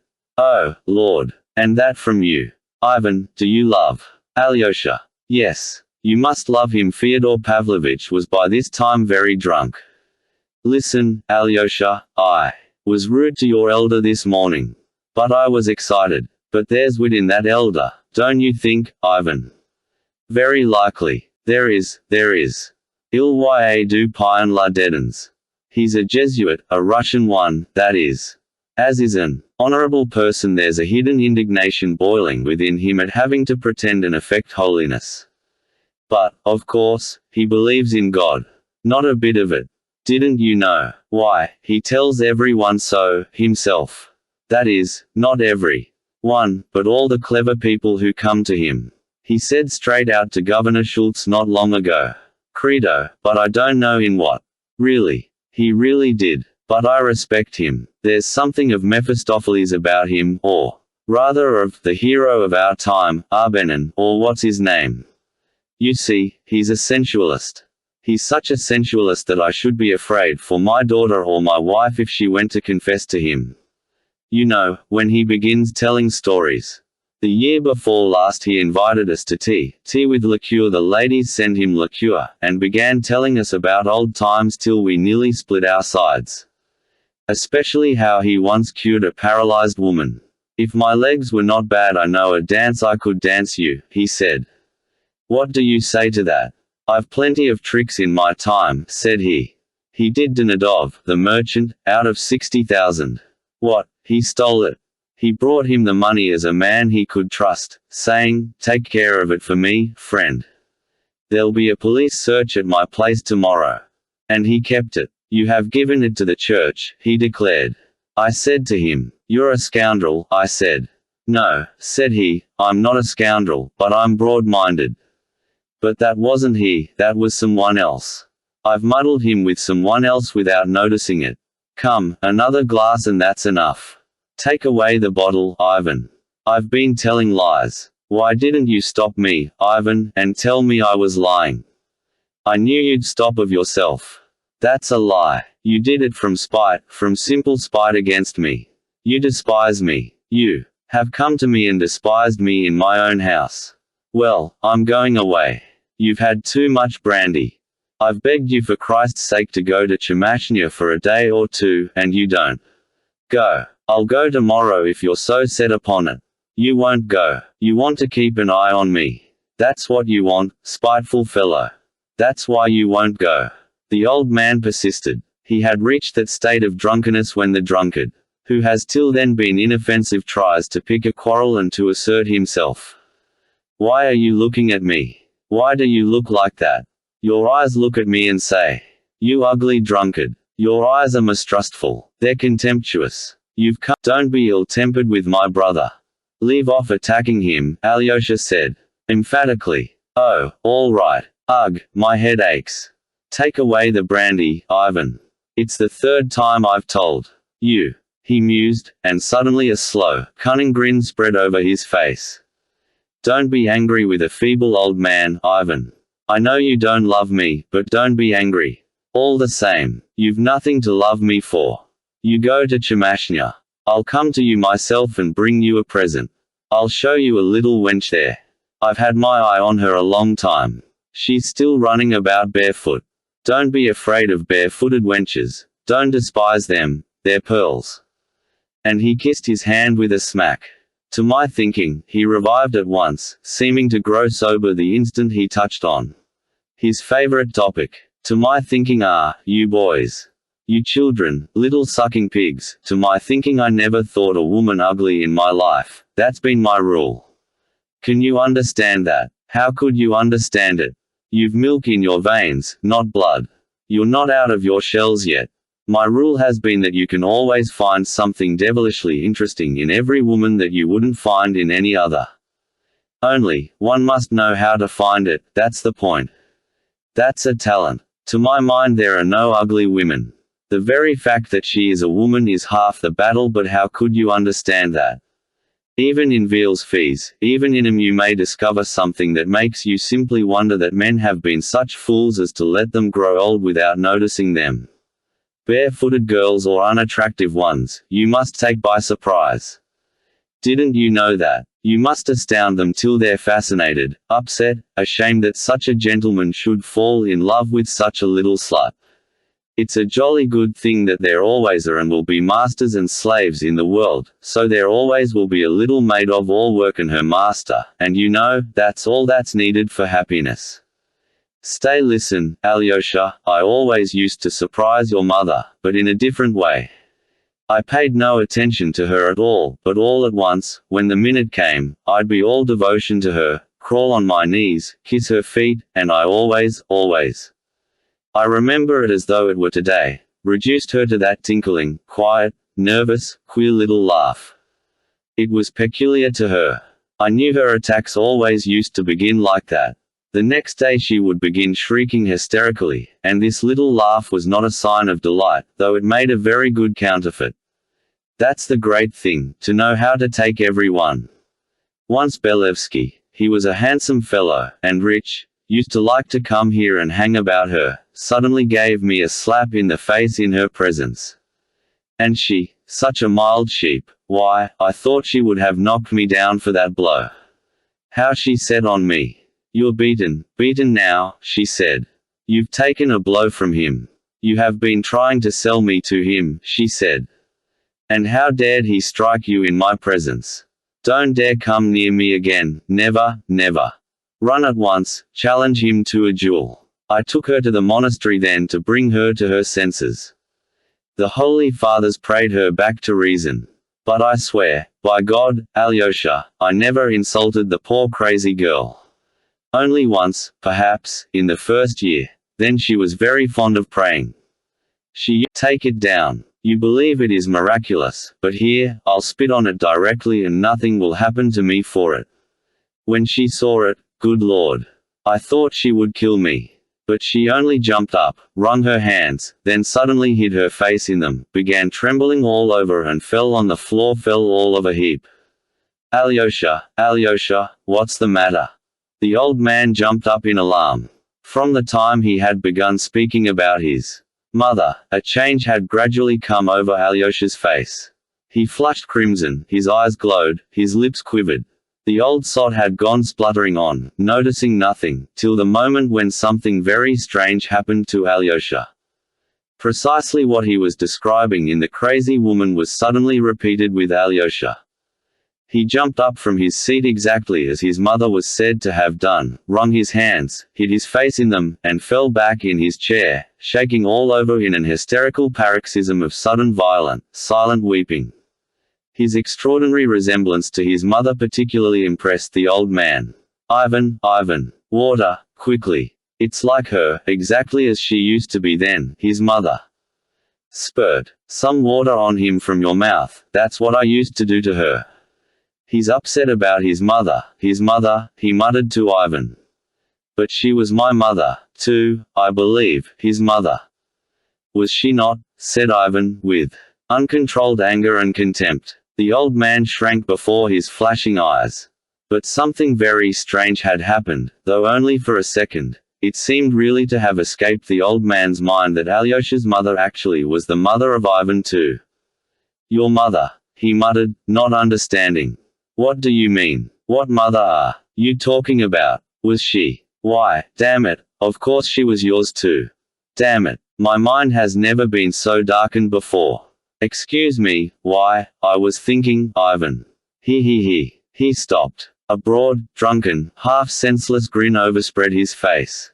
At that moment a fearful noise and clamor was heard in the hall, there were violent shouts, the door was flung open, and Dmitri burst into the room. The old man rushed to Ivan in terror.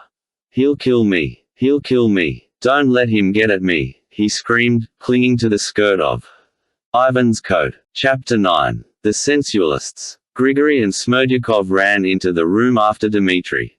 They had been struggling with him in the passage, refusing to admit him, acting on instructions given them by Fyodor Pavlovitch some days before.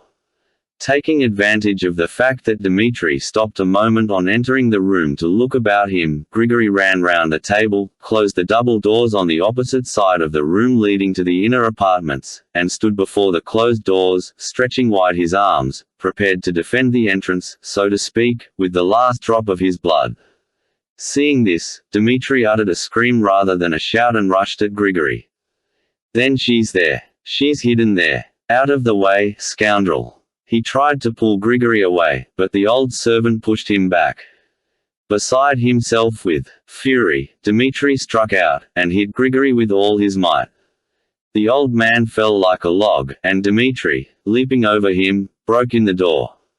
Smerdyakov remained pale and trembling at the other end of the room, huddling close to Fyodor Pavlovitch. "She's here," shouted Dmitri. "I saw her turn towards the house just now, but I couldn't catch her. Where is she? Where is she?" That shout, "She's here," produced an indescribable effect on Fyodor Pavlovitch. All his terror left him. Hold him," he cried, and dashed after Dmitri. Meanwhile Grigory had got up from the floor, but still seemed stunned. Ivan and Alyosha ran after their father. In the third room something was heard to fall on the floor with a ringing crash. It was a large glass vase, not an expensive one, on a marble pedestal which Dmitri had upset as he ran past it. "At him!" shouted the old man. "Help!" Ivan and Alyosha caught the old man and were forcibly bringing him back. "Why do you run after him? He'll murder you outright," Ivan cried wrathfully at his father. "Ivan, Alyosha, she must be here. Grushenka's here." He said he saw her himself running. He was choking. He was not expecting Grushenka at the time, and the sudden news that she was here made him beside himself. He was trembling all over. He seemed frantic. "But you've seen for yourself that she hasn't come," cried Ivan. "But she may have come by that other entrance. You know that entrance is locked, and you have the key." Dmitri suddenly reappeared in the drawing room. He had, of course, found the other Entrance locked, and the key actually was in Fyodor Pavlovich's pocket. The windows of all the rooms were also closed, so Grushenka could not have come in anywhere nor have run out anywhere. "Hold him!" shrieked Fyodor Pavlovich, as soon as he saw him again. "He's been stealing money in my bedroom." And tearing himself from Ivan, he rushed again at Dmitri. But Dmitri threw up both hands and suddenly clutched the old man by the 2 tufts of hair that remained on his temples, tugged at them, and flung him with a crash on the floor. He kicked him 2 or 3 times with his heel in the face. The old man moaned shrilly. Ivan, though not so strong as Dmitri, threw his arms round him, and with all his might pulled him away. Alyosha helped him with his slender strength, holding Dmitri in front. "Madman! You've killed him!" cried Ivan. "Serve him right!" shouted Dmitri breathlessly. "If I haven't killed him, I'll come again and kill him. You can't protect him. Dmitri, go away at once!" cried Alyosha commandingly. "Alexei, you tell me, it's only you I can believe, was she here just now, or not? I saw her, myself, creeping this way by the fence from the lane. I shouted, she ran away. I swear she's not been here, and no one expected her. But I saw her, so she must. I'll find out at once where she is. Goodbye, Alexei. Not a word to Aesop about the money now. But go to Katerina Ivanovna at once and be sure to say, he sends his compliments to you." Compliments, his compliments. Just compliments and farewell. Describe the scene to her. Meanwhile Ivan and Grigory had raised the old man and seated him in an armchair. His face was covered with blood, but he was conscious and listened greedily to Dmitri's cries. He was still fancying that Grushenka really was somewhere in the house. Dmitri looked at him with hatred as he went out. "I don't repent shedding your blood," he cried. "Beware, old man, beware of your dream. For I have my dream, too. I curse you, and disown you altogether."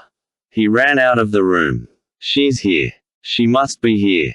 Smerdyakov, Smerdyakov," the old man wheezed, scarcely audibly, beckoning to him with his finger. "No, she's not here, you old lunatic." Ivan shouted at him angrily. "Here, he's fainting. Water. A towel. Make haste, Smerdyakov." Smerdyakov ran for water. At last they got the old man undressed, and put him to bed.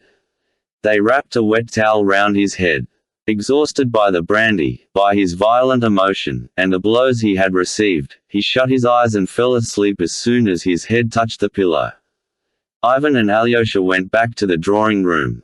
Smerdyakov removed the fragments of the broken vase, while Grigory stood by the table looking gloomily at. "He's insulted me," Grigory articulated gloomily and distinctly.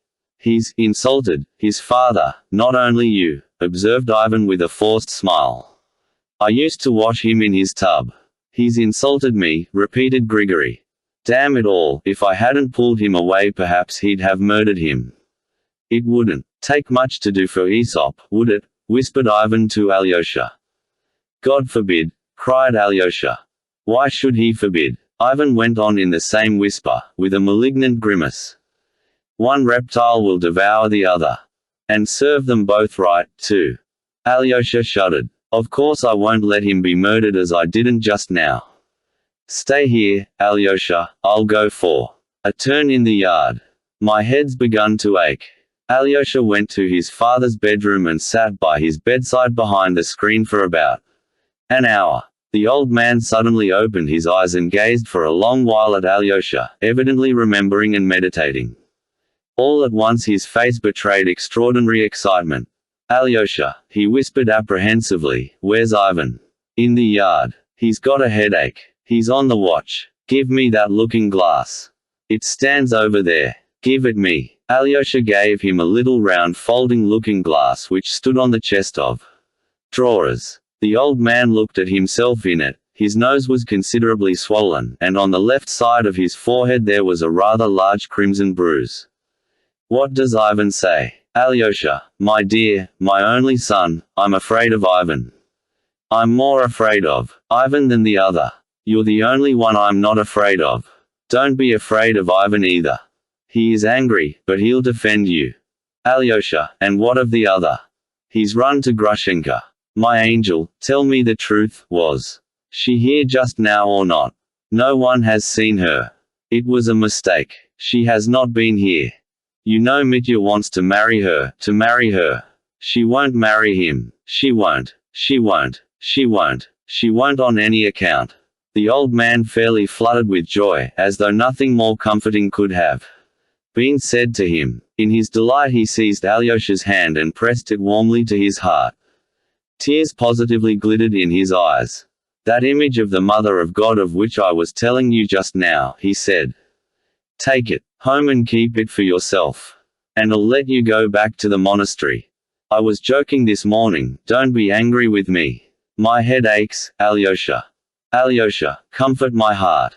Be an angel and tell me the truth. No, no, no. I believe you. I'll tell you what it is. You go to Grushenka yourself, or see her. Somehow. Make haste and ask her, see for yourself, which she means to choose, him or me. What? Can you? If I see her I'll ask her, Alyosha muttered, embarrassed. No, she won't tell you, the old man interrupted, she's a rogue. She'll begin kissing you. And say that it is you she wants. She's a deceitful, shameless hussy. You mustn't go to her, you mustn't. No, father, and it wouldn't be suitable, it wouldn't be right at all. Where was he sending you just now? He shouted, go, as he ran away. To Katerina Ivanovna. For money. To ask her for money. No, not for money. He's no money, not a farthing. I'll settle down for the night, and think things over, and you can go. Perhaps you'll meet her. Only be sure to come to me tomorrow in the morning. Be sure to. I have a word to say to you tomorrow. Will you come? Yes. When you come, pretend you've come of your own accord to ask after me. Don't tell anyone I told you to. Don't say a word to Ivan. Very well. Goodbye, my angel. You stood up for me, just now. I shall never forget it. I've a word to say to you tomorrow, but I must think about it. And how do you feel now? I shall get up tomorrow and go out. Perfectly well, perfectly well. Crossing the yard, Alyosha found Ivan sitting on the bench at the gateway. He was sitting, writing something in pencil in his notebook. Alyosha told Ivan that their father had waked up, was conscious, and had let him go back to sleep at the monastery. Alyosha, I should be very glad to meet you tomorrow morning, said Ivan cordially. Standing up. His cordiality was a complete surprise to Alyosha. I shall be at the Holokovs's tomorrow, answered Alyosha. I may be at Katerina Ivanovna's, too, if I don't find her now. But you're going to her now, anyway. For that, compliments and farewell, said Ivan. Smiling. Alyosha was disconcerted. I think I quite understand his exclamations just now, and part of what went before. Dmitri has asked you to go to her and say that he, well, in fact, takes his leave of her. Brother, how will all this horror end between father and Dmitri? Exclaimed Alyosha. One can't tell for certain. Perhaps in nothing, it may all fizzle out. That woman is a beast. In any case we must keep the old man indoors and not let Dmitri in the house. Brother, let me ask one thing more. Has any man a right to look at other men and decide which is worthy to live? Why bring in the question of worth? The matter is most often decided in men's hearts. On other grounds much more natural. And as for rights, who has not the right to wish? Not for another man's death. What even if for another man's death? Why lie to oneself since all men live so and perhaps cannot help living so? Are you referring to what I said just now, that one reptile will devour the other? In that case let me ask you, do you think me like Dmitri capable of shedding Aesop's blood, murdering him, eh? What are you saying, Ivan? Such an idea never crossed my mind. I don't think Dmitri is capable of it, either. Thanks, if only for that, smiled Ivan. Be sure, I should always defend him. But in my wishes I reserve myself full latitude in this case. Goodbye till tomorrow. Don't condemn me, and don't look on me as a villain, he added with a smile. They shook hands warmly as they had never done before. Alyosha felt that his brother had taken the first. Chapter 10. Both together. Alyosha left his father's house feeling even more exhausted and dejected in spirit than when he had entered it. His mind too seemed shattered and unhinged, while he felt that he was afraid to put together the disjointed fragments and form a general idea from all the agonizing and conflicting experiences of the day. He felt something bordering upon despair, which he had never known till then. Towering like a mountain above all the rest stood the fatal, insoluble question. How would things end between his father and his brother Dmitri with this terrible woman? Now he had himself been a witness of it, he had been present and seen them face to face. Yet only his brother Dmitri could be made unhappy, terribly, completely unhappy. There was trouble awaiting him. It appeared too that there were other people concerned, far more so than Alyosha could have supposed before. There was something positively mysterious in it, too. Ivan had made a step towards him, which was what Alyosha had been long desiring. Yet now he felt for some reason that he was frightened at it. And these women. Strange to say, that morning he had set out for Katerina Ivanovna's in the greatest embarrassment. Now he felt nothing of the kind.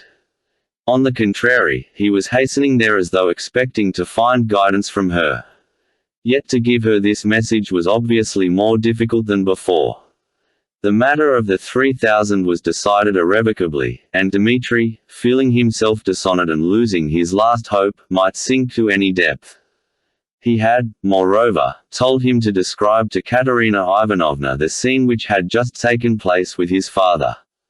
It was by now 7 o'clock, and it was getting dark as Alyosha entered the very spacious and convenient house in the high street occupied by Katerina Ivanovna. Alyosha knew that she lived with two aunts.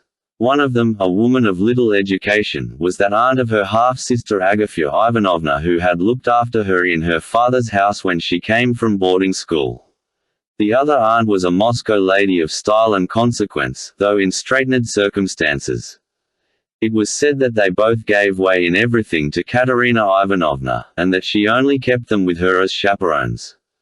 Katerina Ivanovna herself gave way to no one but her benefactress, the general's widow, who had been kept by illness in Moscow, and to whom she was obliged to write twice a week a full account of all her doings. When Alyosha entered the hall and asked the maid who opened the door to him to take his name up, it was evident that they were already aware of his arrival. Possibly he had been noticed from the window. At least, Alyosha heard a noise, caught the sound of flying footsteps and rustling skirts. 2 or 3 women, perhaps, had run out of the room. Alyosha thought it strange that his arrival should cause such excitement. He was conducted, however, to the drawing-room at once.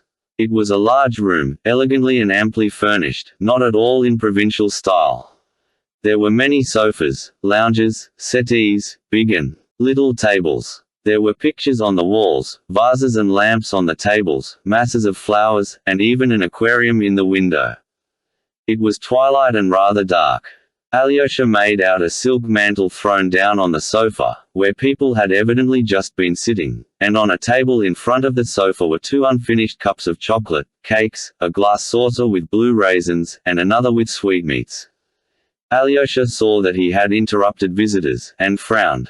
But at that instant the portiere was raised, and with rapid, hurrying footsteps Katerina Ivanovna came in, holding out both hands to Alyosha with a radiant smile of delight. At the same instant a servant brought in 2 lighted candles and set them on the table. "Thank God. At last you have come too. I've been simply praying for you all day. Sit down." Alyosha had been struck by Katerina Ivanovna's beauty when, 3 weeks before, Dmitri had first brought him, at Katerina Ivanovna's special request, to be introduced to her. There had been no conversation between them at that interview, however. Supposing Alyosha to be very shy, Katerina Ivanovna had talked all the time to Dmitri to spare him. Alyosha had been silent, but he had seen a great deal very clearly. He was struck by the imperiousness, proud ease, and self-confidence of the haughty girl. And all that was certain, Alyosha felt that he was not exaggerating it.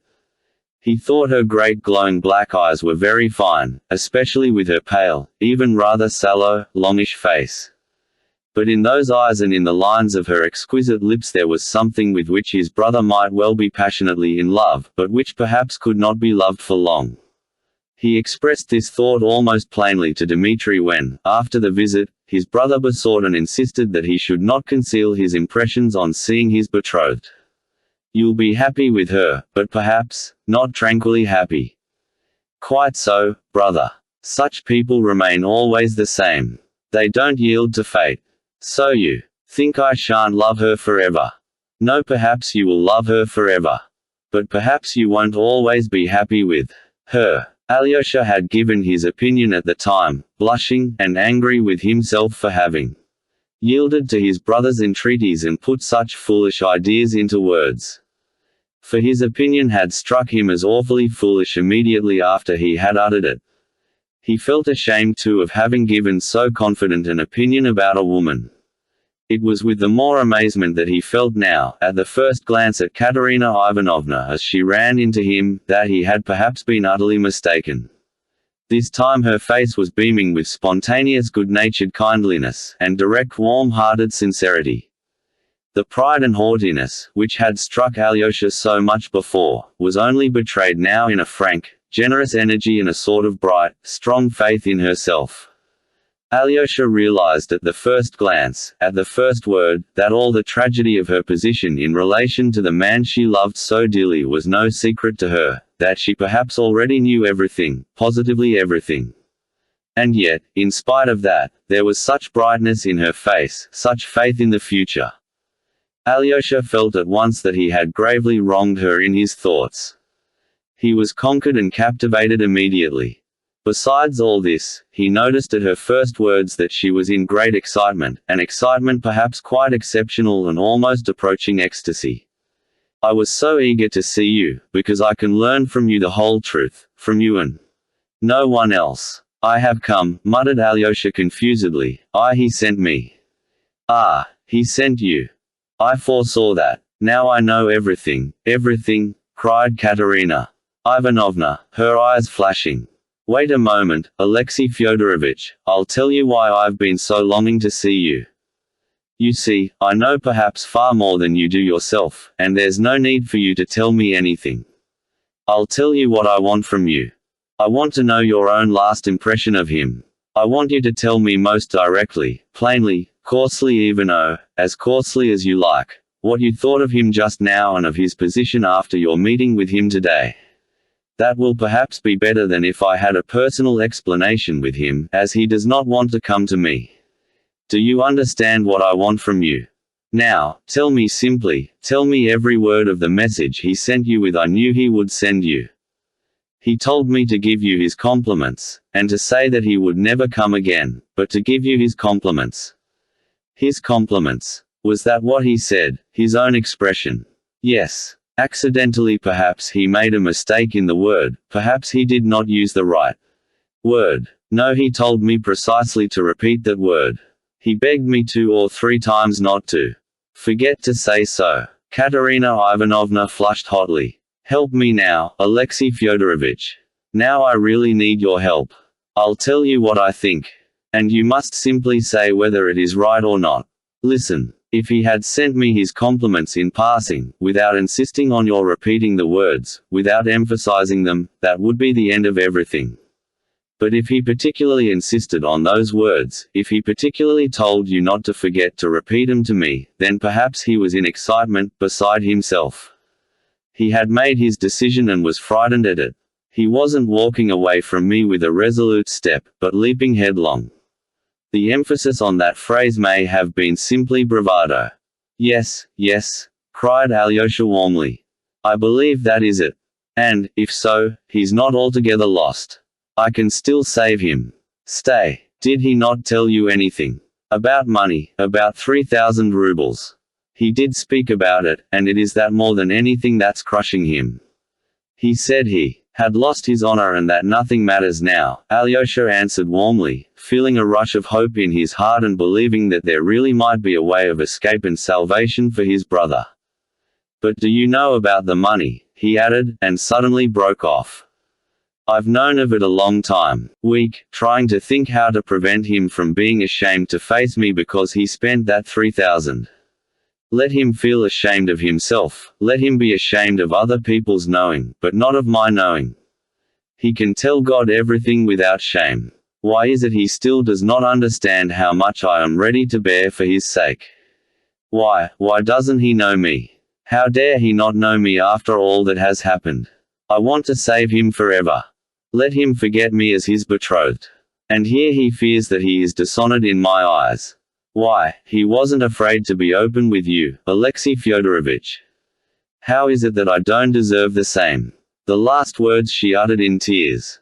Tears gushed from her eyes.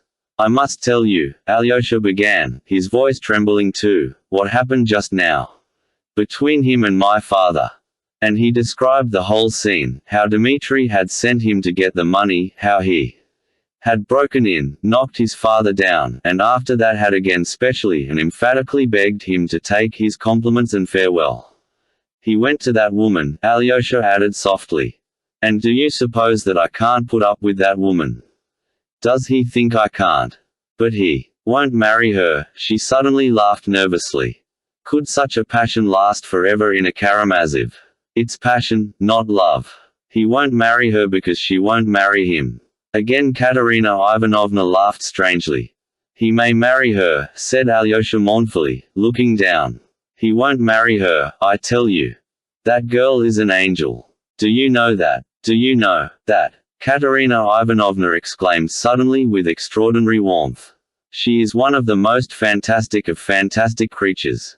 I know how bewitching she is, but I know too that she is kind, firm and noble. Why do you look at me like that, Alexei Fyodorovich? Perhaps you are wondering at my words, perhaps you don't believe me. Agrafena Alexandrovna, my angel, she cried suddenly to someone, peeping into the next room, come in to us. This is a friend. This is Alyosha. He knows all about our affairs. Show yourself to him. I've only been waiting behind the curtain for you to call me, said a soft, one might even say sugary, feminine voice. The portiere was raised and Grushenka herself, smiling and beaming, came up to the table. A violent revulsion passed over Alyosha.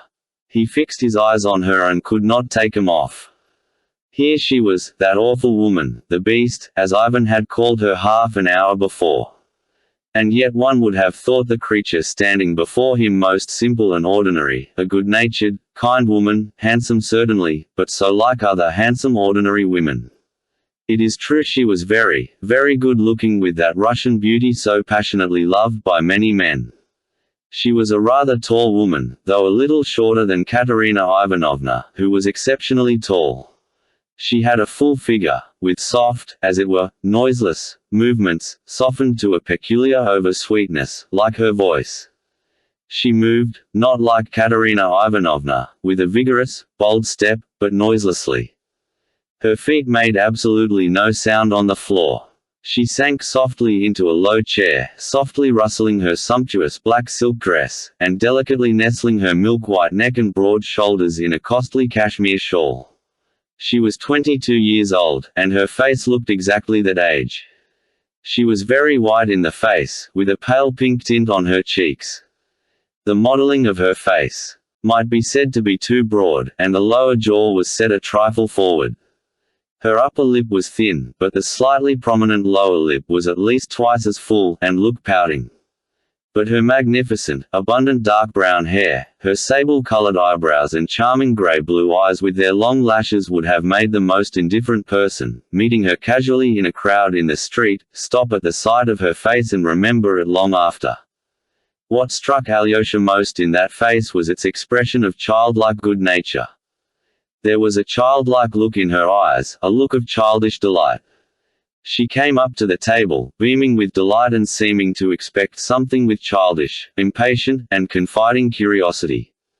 The light in her eyes gladdened the soul. Alyosha felt that there was something else in her which he could not understand, or would not have been able to define, and which yet perhaps unconsciously affected him.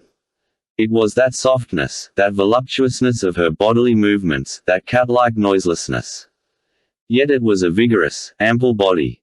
Under the shawl could be seen full broad shoulders, a high, still quite girlish bosom. Her figure suggested the lines of the Venus of Milo, though already in somewhat exaggerated proportions. That could be divined. Connoisseurs of Russian beauty could have foretold with certainty that this fresh, still youthful beauty would lose its harmony by the age of 30, would spread, that the face would become puffy, and that wrinkles would very soon appear upon her forehead and round the eyes. The complexion would grow coarse and red perhaps. In fact, that it was the beauty of the moment, the fleeting beauty which is so often met with in Russian women. Alyosha, of course, did not think of this, but though he was fascinated, yet he wondered with an unpleasant sensation, and as it were regretfully, why she drawled in that way and could not speak naturally. She did so evidently feeling there was a charm in the exaggerated, honeyed modulation of the syllables. It was, of course, only a bad, underbred habit that showed bad education and a false idea of good manners. And yet this intonation and manner of speaking impressed Alyosha as almost incredibly incongruous with the childishly simple and happy expression of her face, the soft, babyish joy in her eyes. Katerina Ivanovna at once made her sit down in an armchair facing Alyosha, and ecstatically kissed her several times on her smiling lips. She seemed quite in love with her.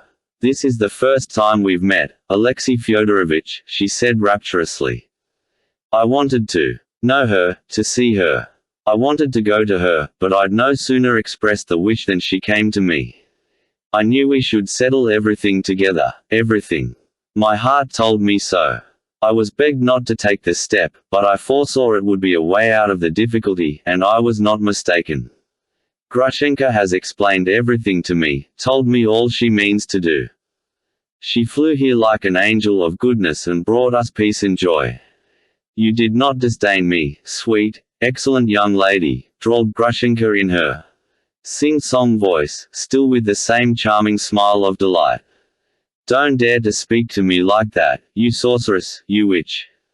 Disdain you. Here, I must kiss your lower lip once more. You make so much of me, dear young lady, and perhaps I am not at all worthy of your kindness. Not worthy. She's not worthy of it," Katerina Ivanovna cried again with the same warmth. "You know, Alexei Fyodorovich, we're fanciful, we're self-willed, but proudest of the proud in our little heart. We're noble, we're generous, Alexei Fyodorovich, let me tell you. We have only been unfortunate. We were too ready to make every sacrifice for an unworthy, perhaps, or fickle man. There was one man, an officer too. We loved him, we sacrificed everything to him. That was long ago, 5 years ago, and he has forgotten us, he has married. Now he is a widower, he has written, he is coming here, and, do you know, we've loved him, none but him, all this time, and we've loved him all our life. He will come, and Grushenka will be happy again. For the last 5 years she's been wretched. But who can reproach her, who can boast of her favor? Only that bedridden old merchant, but he is more like her father, her friend, her protector. He found her then in despair, in agony, deserted by the man she loved. She was ready to drown herself then, but the old merchant saved her, saved her. You defend me very kindly, dear young lady. You are in a great hurry about everything." Grushenka drawled again. "Defend you? Is it for me to defend you? Should I dare to defend you? Grushenka, angel, give me your hand. Look at that charming soft little hand, Alexei Fyodorovich. Look at it. It has brought me happiness and has lifted me up, and I'm going to kiss it, outside and inside, here, here, here." And 3 times she kissed the certainly charming, though rather fat, hand of Grushenka. In a sort of rapture. She held out her hand with a charming musical, nervous little laugh, watched the sweet young lady, and obviously liked having her hand kissed. "Perhaps there's rather too much rapture," thought Alyosha. He blushed. He felt a peculiar uneasiness at heart the whole time. "You won't make me blush, dear young lady, kissing my hand like this before Alexei Fyodorovich. Do you think I meant to make you blush?" said Katerina Ivanovna, somewhat surprised.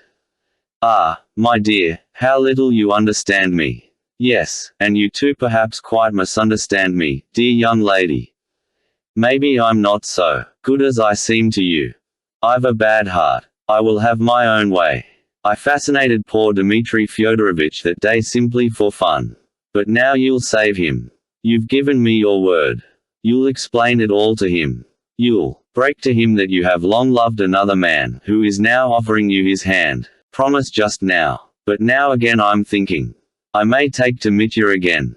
I liked him very much once, liked him for almost a whole hour. Now maybe I shall go and tell him to stay with me from this day forward. You see, I'm so changeable. Just now you said something quite different, Katerina Ivanovna whispered faintly. Ah, just now. But, you know, I'm such a soft-hearted, silly creature. Only think what is gone through on my account. What if when I go home I feel sorry for him? What then? I never expected. Ah, young lady, how good and generous you are compared with me. Now perhaps you won't care for a silly creature like me, now you know my character. Give me your sweet little hand, angelic lady, she said tenderly, and with a sort of reverence took Katerina Ivanovna's hand. Here, dear young lady, I'll take your hand and kiss it as you did mine. You kissed mine 3 times, but I ought to kiss yours 300 times to be even with you.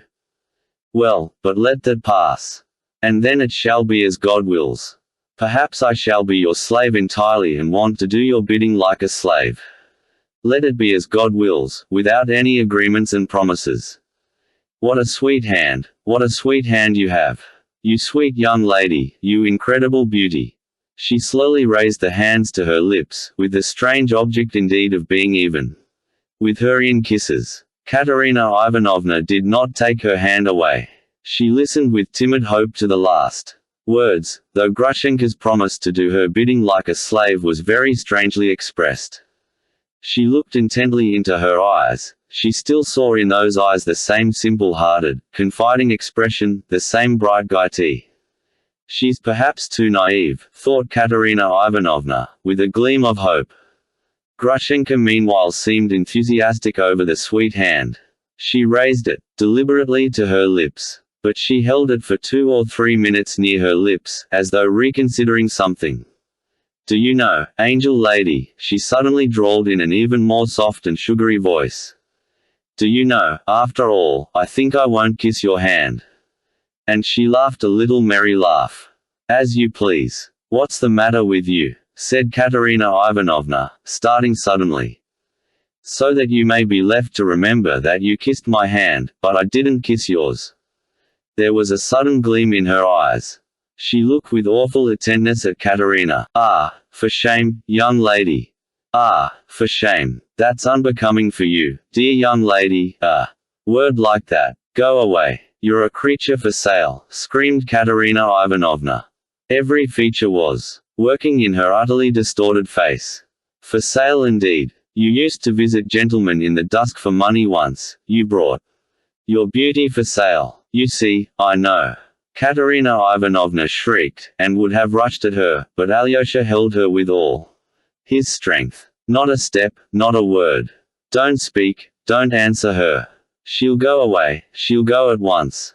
At that instant Katerina Ivanovna's 2 aunts ran in at her cry, and with them a maid-servant. All hurried to her. I will go away, said Grushenka, taking up her mantle from the sofa. Alyosha, darling, see me home. Go away, make haste, cried Alyosha, clasping his hands imploringly. Dear little Alyosha, see me home. I've got a pretty little story to tell you on the way. I got up this scene for your benefit, Alyosha. See me home, dear, you'll be glad of it afterwards. Alyosha turned away, wringing his hands. Grushenka ran out of the house, laughing musically. Katerina Ivanovna went into a fit of hysterics. She sobbed, and was shaken with convulsions. Every one fussed round her. I warned you, said the elder of her aunts. I tried to prevent your doing this. You're too impulsive. How could you do such a thing? You don't know these creatures, and they say she's worse than any of them. You are too self-willed. She's a tigress, yelled Katerina Ivanovna. Why did you hold me, Alexei Fyodorovich? I'd have beaten her. She could not control herself before Alyosha. Perhaps she did not care to, indeed. She ought to be flogged in public on a scaffold. Alyosha withdrew towards the door. But, my God! Cried Katerina Ivanovna, clasping her hands. He could be so dishonorable, so inhuman. Why, he told that creature what happened on that fatal, accursed day. You brought your beauty for sale, dear young lady. She knows it. Your brother's a scoundrel, Alexei Fyodorovitch. Alyosha wanted to say something, but he couldn't find a word. His heart ached. Go away, Alexei Fyodorovitch. It's shameful, it is awful for me. Tomorrow, I beg you on my knees, come tomorrow. Don't condemn me. Forgive me. I don't know what I shall do with myself now. Alyosha took the little pink envelope mechanically and put it, almost unconsciously, into his pocket. Alyosha described all that had happened from the moment he went into Katerina Ivanovna's. He was 10 minutes telling his story. He can't be said to have told it fluently and consecutively, but he seemed to make it clear, not omitting any word or action of significance, and vividly describing, often in one word, his own sensations. Dmitri listened in silence, gazing at him with a terrible fixed stare, but it was clear to Alyosha that he understood it all, and had grasped every point. But as the story went on, his face became not merely gloomy, but menacing. He scowled, he clenched his teeth, and his fixed stare became still more rigid, more concentrated, more terrible, when suddenly, with incredible rapidity, his wrathful, savage face changed, his tightly compressed lips parted, and Dmitri Fyodorovitch broke into uncontrolled, spontaneous laughter. He literally shook with laughter. For a long time he could not speak. So she wouldn't kiss her hand. So she didn't kiss it. So she ran away, he kept exclaiming. With hysterical delight, insolent delight it might have been called, if it had not been so spontaneous. So the other one called her tigress. And a tigress she is. So she ought to be flogged on a scaffold. Yes, so she ought. That's just what I think, she ought to have been long ago. It's like this, brother, let her be punished, but I must get better first. I understand the queen of impudence. That's her all over. You saw her all over in that hand-kissing, the she-devil. She's magnificent in her own line. So she ran home. I'll go, I'll run to her. Alyosha, don't blame me, I agree that hanging is too good for her. But Katerina Ivanovna, exclaimed Alyosha sorrowfully. I see her, too. I see right through her, as I've never done before. It's a regular discovery. Of the 4 continents of the world, that is, of the 5. What a thing to do. That's just like Katya, who was not afraid to face a coarse, unmanly officer and risk a deadly insult on a generous impulse to save her father. But the pride, the recklessness, the defiance of fate, the unbounded defiance. You say that aunt tried to stop her. That aunt, you know, is overbearing, herself. She's the sister of the general's widow in Moscow, and even more stuck-up than she. But her husband was caught stealing government money. He lost everything, his estate and all, and the proud wife had to lower her colors, and hasn't raised them since. So she tried to prevent Katya, but she wouldn't listen to her. She thinks she can overcome everything, that everything will give way to her. She thought she could bewitch Grushenka if she liked, and she believed it herself. She plays a part to herself, and whose fault is it? Do you think she kissed Grushenka's hand first, on purpose, with a motive? No, she really was fascinated by Grushenka, that's to say, not by Grushenka, but by her own dream, her own delusion, because it was her dream, her delusion. Alyosha, darling, how did you escape from them, those women? Did you pick up your cassock and run? Ha ha ha. Brother, you don't seem to have noticed how you've insulted Katerina Ivanovna by telling Grushenka about that day. And she flung it in her face just now that she had gone to gentlemen in secret to sell her beauty. Brother, what could be worse than that insult? What worried Alyosha more than anything was that, incredible as it seemed, his brother appeared pleased at Katerina Ivanovna's humor. Yes, perhaps, I really did tell Grushenka about that fatal day, as Katya calls it. Yes, I did. Tell her, I remember. It was that time at Mokro. I was drunk, the gypsies were singing. But I was sobbing. I was sobbing then, kneeling and praying to Katya's image, and Grushenka understood it. She understood it all then. I remember, she cried herself. Damn it all, but it is bound to be so now. Then she cried, but now, the dagger in the heart. That's how women are. He looked down and sank into thought. Yes, I am a scoundrel, a thorough scoundrel, he said suddenly, in a gloomy voice. It doesn't matter whether I cried or not, I'm a scoundrel. Tell her I accept the name, if that's any comfort. Come, that's enough. Goodbye. It's no use talking. It's not amusing. You go your way and I mine. And I don't want to see you again except as a last resource. Goodbye, Alexei. He warmly pressed Alyosha's hand, and still looking down, without raising his head, as though tearing himself away, turned rapidly towards the town. Alyosha looked after him, unable to believe he would go away so abruptly. Stay, Alexei, one more confession to you alone, cried Dmitri, suddenly turning back. Look at me well. You see here, there's terrible disgrace in store for me. As he said here, Dmitri struck his chest with his fist with a strange air, as though the dishonor lay precisely on his chest, in some spot, in a pocket, perhaps, or hanging round his neck. You know me now, a scoundrel, an avowed scoundrel, but let me tell you that I've never done anything before and never shall again, anything that can compare in baseness with the dishonor which I bear now at this very minute on my breast, here, which will come to pass, though I'm perfectly free to stop it. I can stop it or carry it through, note that. Well, let me tell you, I shall carry it through.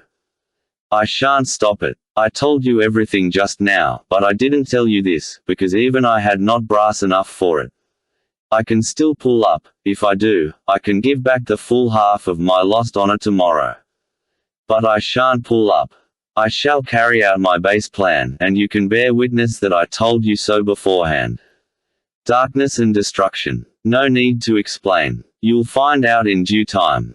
The filthy back alley and the shedevil. Goodbye. Don't pray for me, I'm not worth it. And there's no need at all. I don't need it. Away. And he suddenly retreated, this time finally. Alyosha went towards the monastery. What? I shall never see him again. What is he saying? He wondered wildly. Why, I shall certainly see him tomorrow. I shall look him up. I shall make a point of it. What does he mean? He went round the monastery, and crossed the pine wood to the hermitage. The door was open to him, though no one was admitted at that hour. There was a tremor in his heart as he went into Father Zosima's cell. Why had he gone forth? Why had he sent him into the world? Here was peace. Here was holiness. But there was confusion, there was darkness in which one lost one's way and went astray at once. In the cell he found the novice Porphyry and Father Pacy, who came every hour to inquire after Father Zosima. Alyosha learnt with alarm that he was getting worse and worse. Even his usual discourse with the brothers could not take place that day. As a rule, every evening after service the monks flocked into Father Zosima's cell, and all confessed aloud their sins of the day, their sinful thoughts and temptations, even their disputes, if there had been any. Some confessed kneeling. The elder absolved, reconciled, exhorted, imposed penance, blessed, and dismissed them. It was against this general confession that the opponents of elders protested, maintaining that it was a profanation of the sacrament of confession, almost a sacrilege, though this was quite a different thing. They even represented to the diocesan authorities that such confessions attained no good object, but actually to a large extent led to sin and temptation. Many of the brothers disliked going to the elder, and went against their own will because everyone went, and for fear they should be accused of pride and rebellious ideas. People said that some of the monks agreed beforehand, saying, "I'll confess I lost my temper with you this morning, and you confirm it," simply in order to have something to say. Alyosha knew that this actually happened sometimes. He knew, too, that there were among the monks some who deeply resented the fact that letters from relations were habitually taken to the elder, to be opened and read by him before those to whom they were addressed. It was assumed, of course, that all this was done freely, and in good faith, by way of voluntary submission and salutary guidance. But, in fact, there was sometimes no little insincerity, and much that was false and strained in this practice.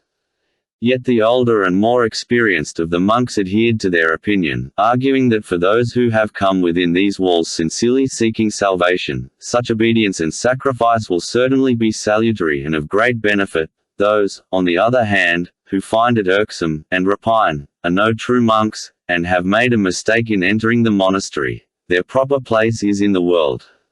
Even in the temple one cannot be safe from sin and the devil. So it was no good taking it too much into account. He is weaker, a drowsiness has come over him, Father Pacey whispered to Alyosha, as he blessed him. It's difficult to rouse him. And he must not be roused. He waked up for 5 minutes, sent his blessing to the brothers, and begged their prayers for him at night. He intends to take the sacrament again in the morning. He remembered you, Alexei. He asked whether you had gone away, and was told that you were in the town. I blessed him for that work, he said. His place is there, not here, for a while. Those were his words about you. He remembered you lovingly, with anxiety. Do you understand how he honored you? But how is it that he has decided that you shall spend some time in the world? He must have foreseen something in your destiny. Understand, Alexei, that if you return to the world, it must be to do the duty laid upon you by your elder, and not for frivolous vanity and worldly pleasures. Father Pacey went out. Alyosha had no doubt that Father Zosima was dying, though he monastery next day, but would remain with his elder to the end. His heart glowed with love, and he reproached himself bitterly for having been able for one instant to forget him whom he had left in the monastery on his deathbed, and whom he honored above every one in the world. He went into Father Zosima's bedroom, knelt down, and bowed to the ground before the elder, who slept quietly without stirring, with regular, hardly audible breathing and a peaceful face. Alyosha returned to the other room, where Father Zosima had received his guests in the morning. Taking off his boots, he lay down on the hard, narrow, leathern sofa, which he had long used as a bed, bringing nothing but a pillow. The mattress, about which his father had shouted to him that morning, he had long forgotten to lie on. He took off his cassock, which he used as a covering. But before going to bed, he fell on his knees and prayed a long time. In his fervent prayer he did not beseech God to lighten his darkness but only thirsted for the joyous emotion, which always visited his soul after the praise and adoration, of which his evening prayer usually consisted. That joy always brought him light untroubled sleep.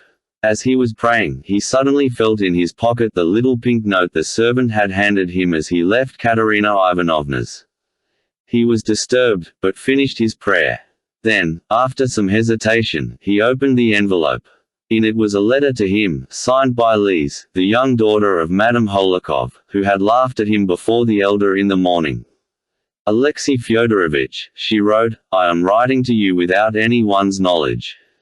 Even Mama's, and I know how wrong it is. But I cannot live without telling you the feeling that has sprung up in my heart, and this no one but us two must know for a time. But how am I to say what I want so much to tell you?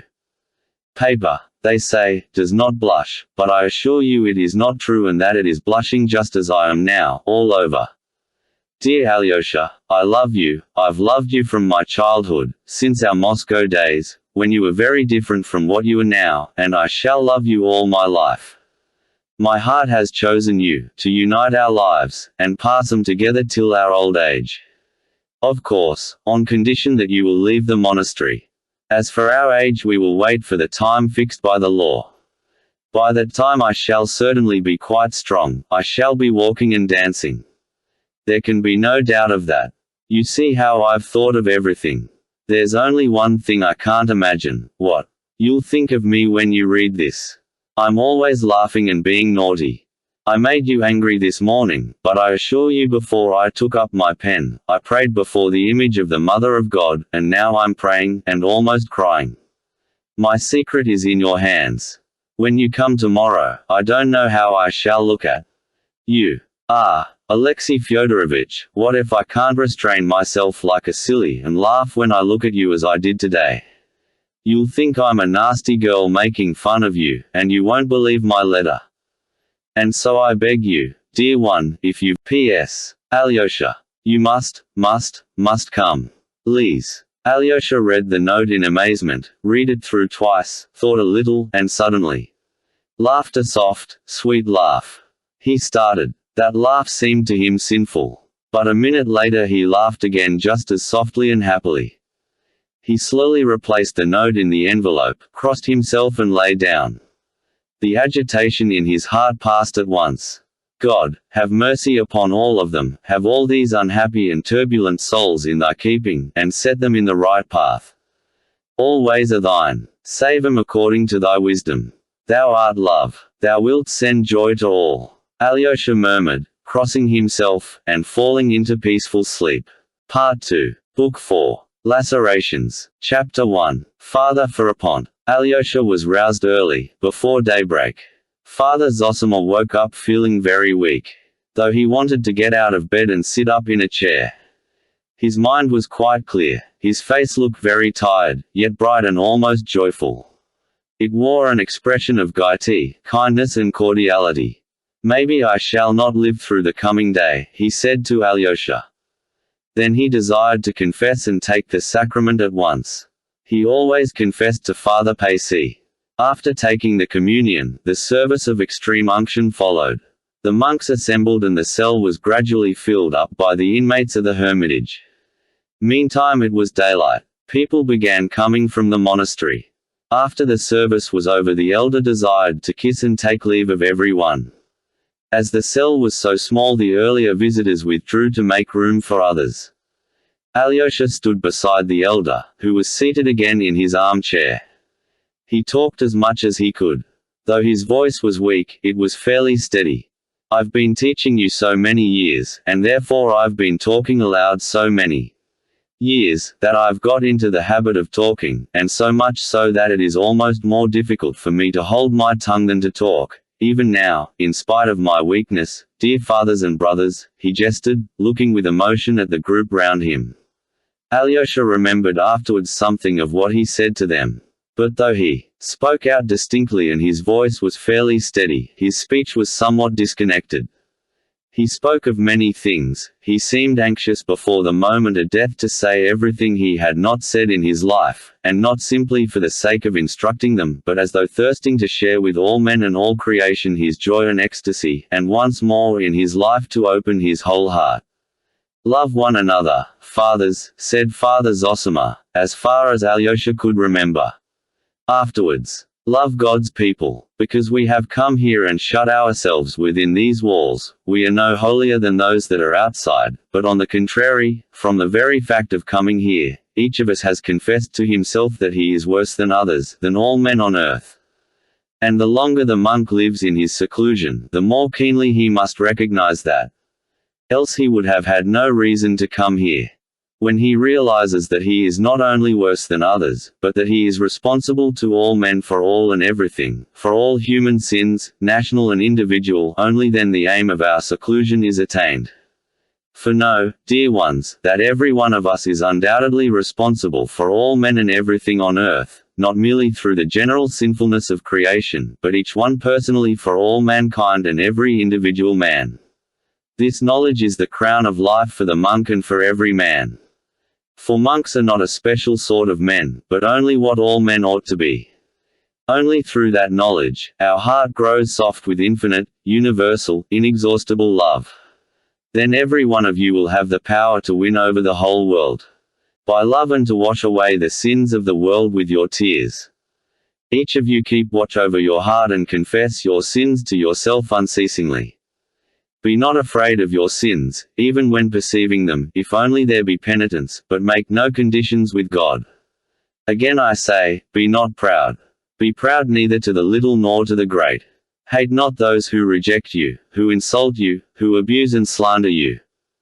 Hate not the atheists, the teachers of evil, the materialists, and I mean not only the good ones, for there are many good ones among them, especially in our day. Hate not even the wicked ones. Remember them in your prayers thus. Save, O Lord, all those who have none to pray for them, save too all those who will not pray. And add, it is not in pride that I make this prayer, O Lord, for I am lower than all men. Love God's people, let not strangers draw away the flock, for if you slumber in your slothfulness and disdainful pride, or worse still, in covetousness, they will come from all sides and draw away your flock. Expound the gospel to the people unceasingly, be not extortionate. Do not love gold and silver, do not hoard them. Have faith. Cling to the banner and raise it on high. But the elder spoke more disconnectedly than Alyosha reported his words afterwards. Sometimes he broke off altogether, as though to take breath, and recover his strength, but he was in a sort of ecstasy. They heard him with emotion, though many wondered at his words and found them obscure. Afterwards all remembered those words. When Alyosha happened for a moment to leave the cell, he was struck by the general excitement and suspense in the monks who were crowding about it. This anticipation showed itself in some by anxiety, in others by devout solemnity. All were expecting that some marvel would happen immediately after the elder's death. Their suspense was, from one point of view, almost frivolous, but even the most austere of the monks were affected by it. Father Pacey's face looked the gravest of all. Alyosha was mysteriously summoned by a monk to see Rakitin, who had arrived from town with a singular letter for him from Madame Holikov. In it she informed Alyosha of a strange and very opportune incident. It appeared that among the women who had come on the previous day to receive Father Zosima's blessing, there had been an old woman from the town, a sergeant's widow, called Prohorovna.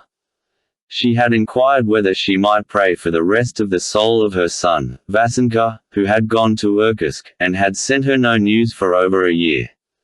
To which Father Zosima had answered sternly, forbidding her to do so, and saying that to pray for the living as though they were dead was a kind of sorcery. He afterwards forgave her on account of her ignorance, and added, as though reading the book of the future, this was Madame Holikov's expression, words of comfort, that her son Vasya was certainly alive and he would either come himself very shortly or send a letter, and that she was to go home and expect him. And would you believe it? Exclaimed Madame Holikov enthusiastically, the prophecy has been fulfilled literally indeed, and more than that. Scarcely had the old woman reached home when they gave her a letter from Siberia which had been awaiting her. But that was not all. In the letter written on the road from Ekaterinenburg, Vasya informed his mother that he was returning to Russia with an official, and that 3 weeks after her receiving the letter he hoped to embrace his mother. Madame Holikov's warm letter had been written in haste. The excitement of the writer was apparent in every line of it. But Alyosha had no need to tell the monks, for all knew of it already. Rakitin had commissioned the monk who brought his message to inform most respectfully his reverence Father Pacey, that he, Rakitin, has a matter to speak of with him, of such gravity that he dare not defer it for a moment, and humbly begs forgiveness for his presumption. As the monk had given the message to Father Pacey before that to Alyosha, the latter found after reading the letter, there was nothing left for him to do but to hand it to Father Pacey in confirmation of the story. And even that austere and cautious man, though he frowned as he read the news of the miracle, could not completely restrain some inner emotion. His eyes gleamed, and a grave and solemn smile came into his lips. "We shall see greater things," broke from him. "We shall see greater things yet," the monks around repeated.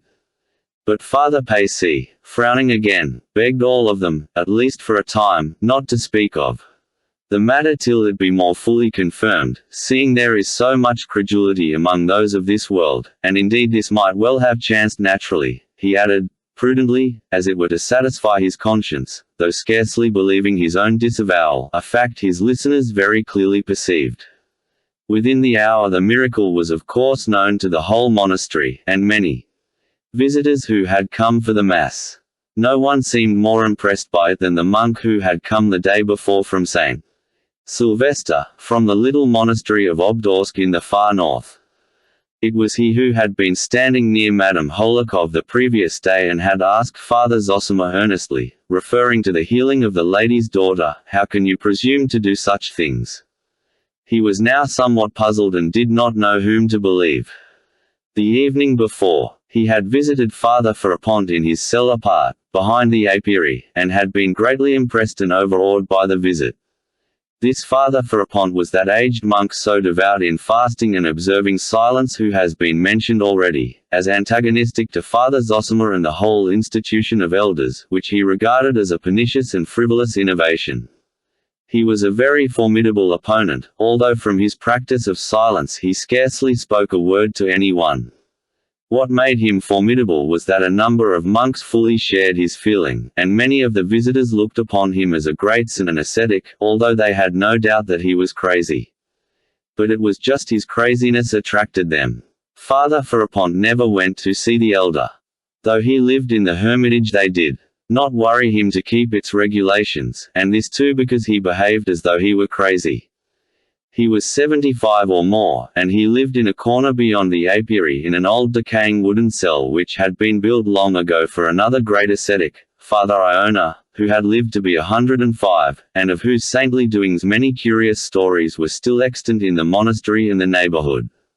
Father Ferapont had succeeded in getting himself installed in this same solitary cell 7 years previously. It was simply a peasant them, which men brought to the monastery as offerings to God. Father Ferapont had been appointed to look after them and keep the lamps burning. It was said, and indeed it was true, that he ate only 2 pounds of bread in 3 days. The beekeeper, who lived close by the apiary, used to bring him the bread every 3 days, and even to this man who waited upon him, Father Ferapont rarely uttered a word.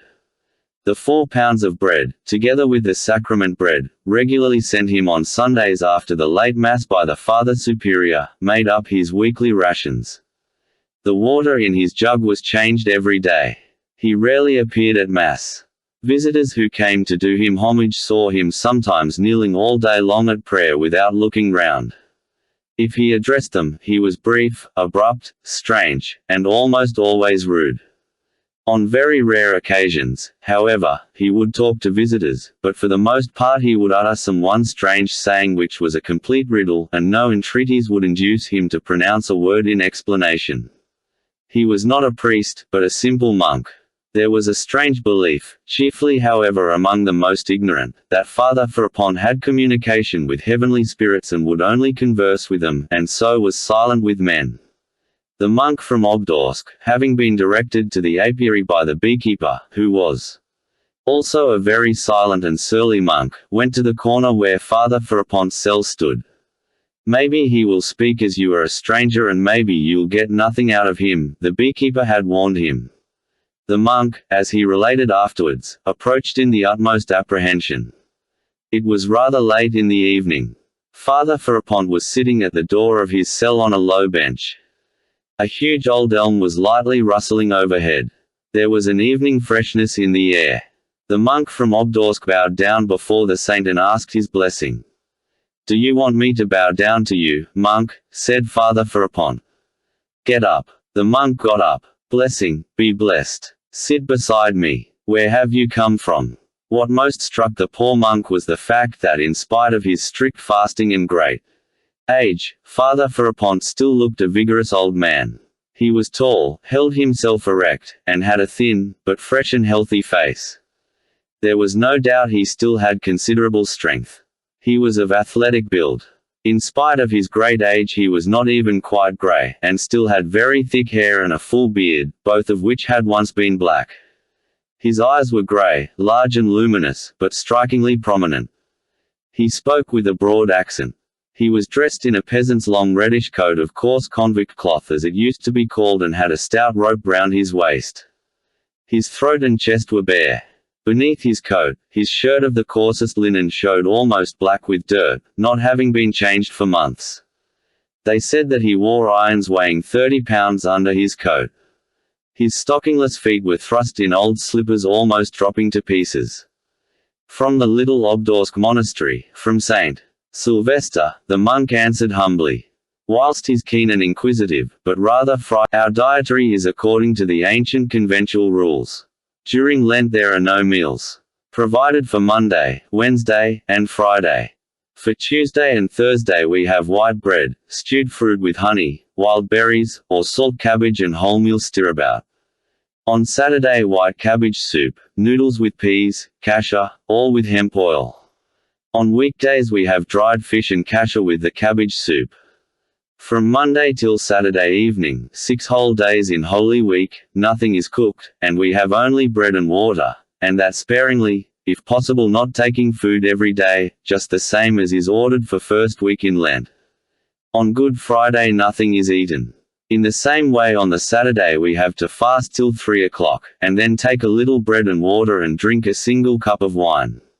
On Holy Thursday we drink wine and have something cooked without oil or not cooked at all, inasmuch as the Laodicean Council lays down for Holy Thursday. It is unseemly by remitting the fast on the Holy Thursday to dishonor the whole of Lent. This is how we keep the fast. But what is that compared with you, Holy Father, added the monk, growing more confident, for all the year round, even at Easter, you take nothing but bread and water, and what we should eat in 2 days lasts you full 7. It's truly marvelous, your great abstinence. And mushrooms? Asked Father Ferapont, suddenly. Mushrooms? Repeated the surprised monk. Yes. I can give up their bread, not needing it at all, and go away into the forest and live. They're on the mushrooms or the berries, but they can't give up their bread here, wherefore they are in bondage to the devil. Nowadays the unclean deny that there is need of such fasting. Haughty and unclean is their judgment. Och, true, sighed the monk. And have you seen devils among them? Asked Ferapont. Among them? Among whom? Asked the monk, timidly. I went to the Father Superior on Trinity Sunday last year, I haven't been since. I saw a devil sitting on one man's chest hiding under his cassock, only his horns poked out, another had one peeping out of his pocket with such sharp eyes, he was afraid of me, another settled in the unclean belly of one, another was hanging round a man's neck, and so he was carrying him about without seeing him. You can see spirits? The monk inquired. I tell you I can see through them. When I was coming out from the Superior's I saw one hiding from me behind the door, and a big one, 1.5 yards or more high, with a thick long grey tail, and the tip of his tail was in the crack of the door, and I was quick and slammed the door, pinching his tail in it. He squealed and began to struggle, and I made the sign of the cross over him 3 times. And he died on the spot like a crushed spider. He must have rotted there in the corner and be stinking, but they don't see, they don't smell it. It's a year since I have been there. I reveal it to you, as you are a stranger. Your words are terrible, but, Holy and Blessed Father, said the monk, growing bolder. And, how does he fly down? In what form? As a bird. The Holy Ghost in the form of a dove. There's the Holy Ghost and there's the Holy Spirit. The Holy Spirit can appear as other birds, sometimes as a swallow, sometimes a goldfinch and sometimes as a blue tit. How do you know him from an ordinary tit? He speaks. How does he speak? In what language? Human language. And what does he tell you? Why, today he told me that a fool would visit me and would ask me unseemly questions. You want to know too much, monk. Terrible are your words, most holy and blessed Father. The monk shook his head. But there was a doubtful look in his frightened little eyes. Do you see this tree? Asked Father Ferapont, after a pause. I do, blessed Father. You think it is an elm, but for me it has another shape. What sort of shape? Inquired the monk, after a pause of vain expectation. It happens at night. You see those 2 branches. In the night it is Christ holding out his arms to me and seeking me with those arms. I see it clearly and tremble. It's terrible, terrible. What is there terrible if it is Christ himself? Why, he'll snatch me up and carry me away. Alive, in the spirit and glory of Elijah, haven't you heard? He will take me in his arms and bear me away. Though the monk returned to the cell he was sharing with one of the brothers, in considerable perplexity of mind, he still cherished at heart a greater reverence for Father Ferapont than for Father Zosima. He was strongly in favor of fasting, and it was not strange that one who kept so rigid a fast as Father Ferapont should see marvels. His words seemed certainly queer, but God only could tell what was hidden in those words, and were not worse words than acts commonly seen in those who have sacrificed their intellects for the glory of God. The pinching of the devil's tail he was ready and eager to believe, and not only in the figurative sense. Besides he had, before visiting the monastery, a strong prejudice against the institution of elders, which he only knew of by hearsay and believed to be a pernicious innovation. Before he had been long at the monastery, he had been continually flitting to and fro from one group to another, listening and asking questions among the monks that were crowding within and without the elder's cell. But he did not pay much attention to him at the time, and only recollected it afterwards. He had no thought to spare for it indeed, for when Father Zosima, feeling tired again, had gone back to bed, he thought of Alyosha as he was closing his eyes, and sent for him. Alyosha ran at once. There was no one else in the cell but Father Paisi, Father Yosef, and the novice Porphyry. The elder, opening his weary eyes and looking intently at Alyosha, asked him suddenly, "Are your people expecting you, my son?" Alyosha hesitated. "Haven't they need of you? Didn't you promise someone yesterday to see them today?" "I did promise, to my father, my brothers, others too. You see, you must go. Don't grieve. Be sure I shall not die without your being by to hear my last word. To you I will say that word, my son, it will be my last gift to you. To you, dear son, because you love me. But now go to keep your promise." Alyosha immediately obeyed, though it was hard to go. But the promise that he should hear his last word on earth, that it should be the last gift to him, Alyosha, sent a thrill of rapture through his soul. He made haste that he might finish what he had to do in the town and return quickly. Father Paisi, too, uttered some words of exhortation which moved and surprised him greatly. He spoke as they left the cell together. "Remember, young man," unceasingly, Father Paisi began, without preface, "that the science of this world, which has become a great power, has, especially in the last century, analyzed everything divine handed down to us in the holy books. After this cruel analysis the learned of this world have nothing left of all that was sacred of old. But they have only analyzed the parts and overlooked the whole, and indeed their blindness is marvelous. Yet the whole still stands steadfast before their eyes, and the gates of hell shall not prevail against it. Has it not lasted 19 centuries, is it not still a living, a moving power in the individual soul and in the masses of people? It is still as strong and living even in the souls of atheists, who have destroyed everything. For even those who have renounced Christianity and attack it, in their inmost being still follow the Christian ideal, for hitherto neither their subtlety nor the ardor of their hearts has been able to create a higher ideal of man and a virtue than the ideal given by Christ of old. When it has been attempted, the result has been only grotesque. Remember this especially, young man, since you are being sent into the world by your departing elder. Maybe, remembering this great day, you will not forget my words, uttered from the heart for your guidance, seeing you are young, and the temptations of the world are great and beyond your strength to endure. Well, now go, my orphan." With these words Father Paisi blessed him. As Alyosha left the monastery and thought them over, he suddenly realized that he had met a new and unexpected friend, a warmly loving teacher, in this austere monk who had hitherto treated him sternly. It was as though Father Zosima had bequeathed him to him at his death, and perhaps that's just what had passed between them, Alyosha thought suddenly. The philosophic reflections he had just heard so unexpectedly testified to the warmth of Father Paisi's heart. He was in haste to arm the boy's mind for conflict with temptation and to guard the young soul left in his charge with the strongest defense he could imagine. Chapter 2. At his father's. First of all, Alyosha went to his father. On the way he remembered that his father had insisted the day before that he should come without his brother Ivan seeing him. Why so? Alyosha wondered suddenly. Even if my father has something to say to me alone, why should I go in unseen? Most likely in his excitement yesterday he meant to say something different, he decided. Yet he was very glad when Marfa Ignatievna, who opened the garden gate to him Grigory, it appeared, was ill in bed in the lodge, told him in answer to his question that Ivan Fyodorovich had gone out 2 hours ago. "And my father? He is up, taking his coffee," Marfa answered somewhat dryly. Alyosha went in. The old man was sitting alone at the table wearing slippers and a little old overcoat. He was amusing himself by looking through some accounts, rather inattentively however. He was quite alone in the house, for Smerdyakov too had gone out marketing. Though he had got up early and was trying to put a bold face on it, he looked tired and weak.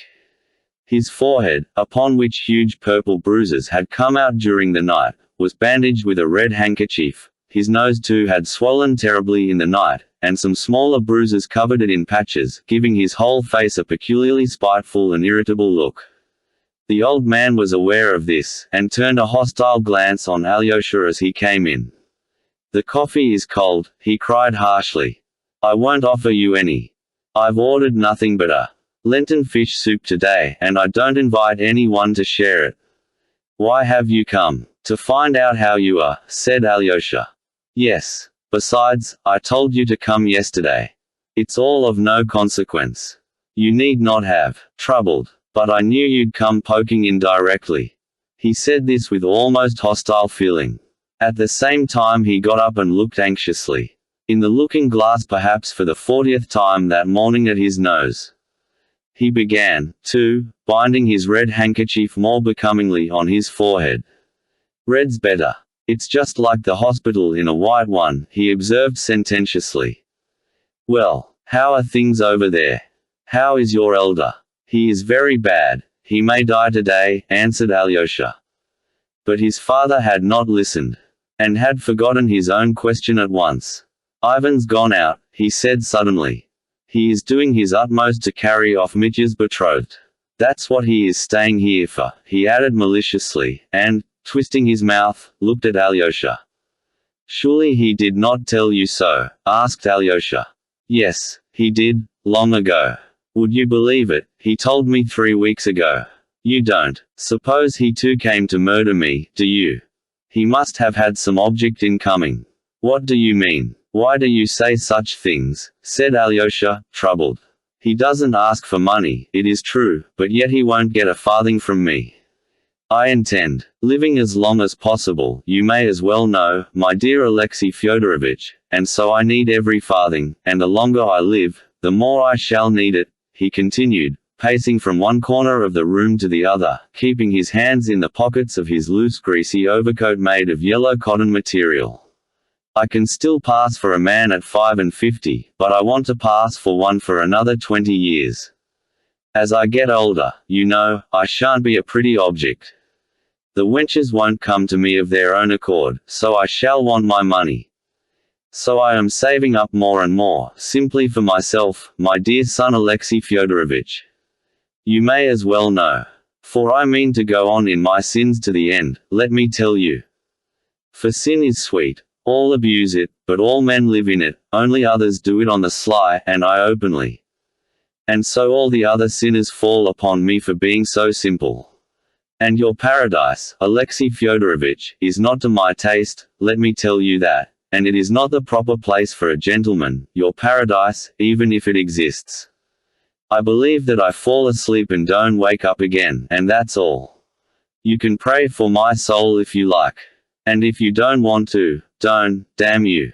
That's my philosophy. Ivan talked well here yesterday, though we were all drunk. Ivan is a conceited coxcomb, but he has no particular learning nor education either. He sits silent and smiles at one without speaking, that's what pulls him through." Alyosha listened to him in silence.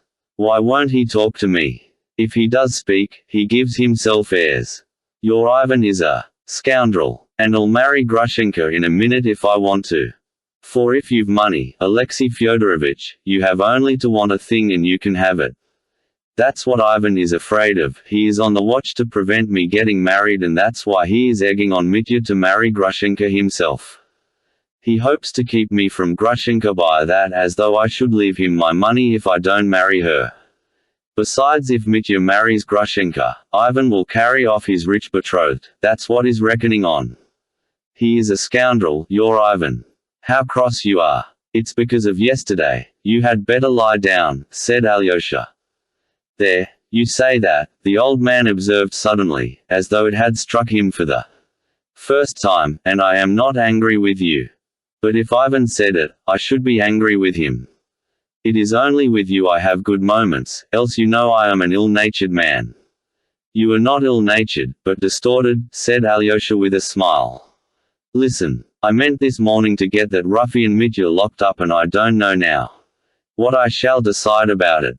Of course in these fashionable days fathers and mothers are looked upon as a prejudice, but even now the law does not allow you to drag your old father about by the hair, to kick him in the face in his own house, and brag of murdering him outright, all in the presence of witnesses. If I liked, I could crush him and could have him locked up at once for what he did yesterday. Then you don't mean to take proceedings. Ivan has dissuaded me. I shouldn't care about Ivan, but there's another thing. And bending down to Alyosha, if I send the ruffian to prison, she'll hear of it and run to see him at once.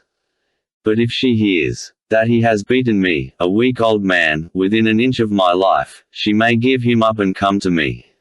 For that's her way, everything by contraries. I know her through and through. Won't you have a drop of brandy? Take some cold coffee and I'll pour a quarter of a glass of brandy into it. It is delicious, my boy. No, thank you. I'll take that roll with me if I may, said Alyosha, and taking a halfpenny French roll he put it in the pocket of his cassock. And you'd better not have brandy, either, he suggested apprehensively, looking into the old man's face. You are quite right, it irritates my nerves instead of soothing them. Only one little glass. I'll get it out of the cupboard. He unlocked the cupboard, poured out a glass, drank it, then locked the cupboard and put the key back in his pocket. That's enough. One glass won't kill me. You see you are in a better humor now, said Alyosha, smiling. I love you even without the brandy, but with scoundrels I am a scoundrel. Ivan is not going to Chemashnya. Why is that? He wants to spy how much I give Grushenka if she comes. They are all scoundrels. But I don't recognize Ivan, I don't know him at all. Where does he come from? He is not one of us in soul. As though I'd leave him anything. I shan't leave a will at all, you may as well know. And I'll crush Mitya like a beetle. I squash black beetles at night with my slipper. They squelch when you tread on them. And your Mitya will squelch too. Your Mitya, for you love him. Yes, you love him and I am not afraid of your loving him. But if Ivan loved him I should be afraid for myself at his loving him. But Ivan loves nobody. Ivan is not one of us. People like Ivan are not our sort, my boy. They are like a cloud of dust. When the wind blows, the dust will be gone. I had a silly idea in my head when I told you to come today. I wanted to find out from you about Mitya. If I were to hand him over 1,000 or maybe 2 now, would the beggarly wretch agree to take himself off altogether for 5 years or, better still, 35, and without Grushenka, and give her up once for all, eh? I'll ask him, muttered Alyosha.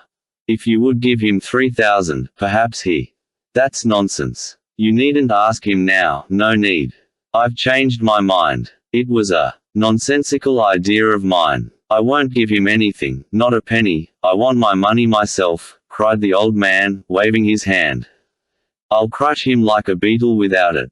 Don't say anything to him or else he will begin hoping. There's nothing for you to do here, you needn't stay. Is that betrothed of his, Katerina Ivanovna, whom he has kept so carefully hidden from me all this time, going to marry him or not? You went to see her yesterday, I believe.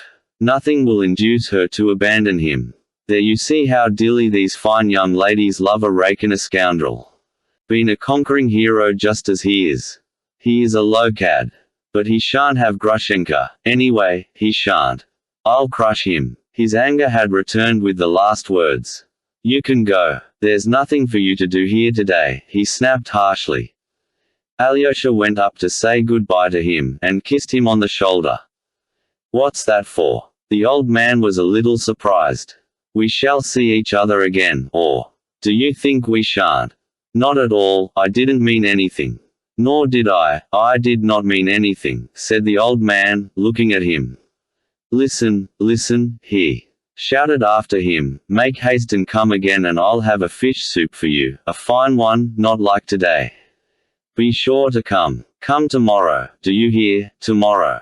And as soon as Alyosha had gone out of the door, he went to the cupboard again and poured out another half glass.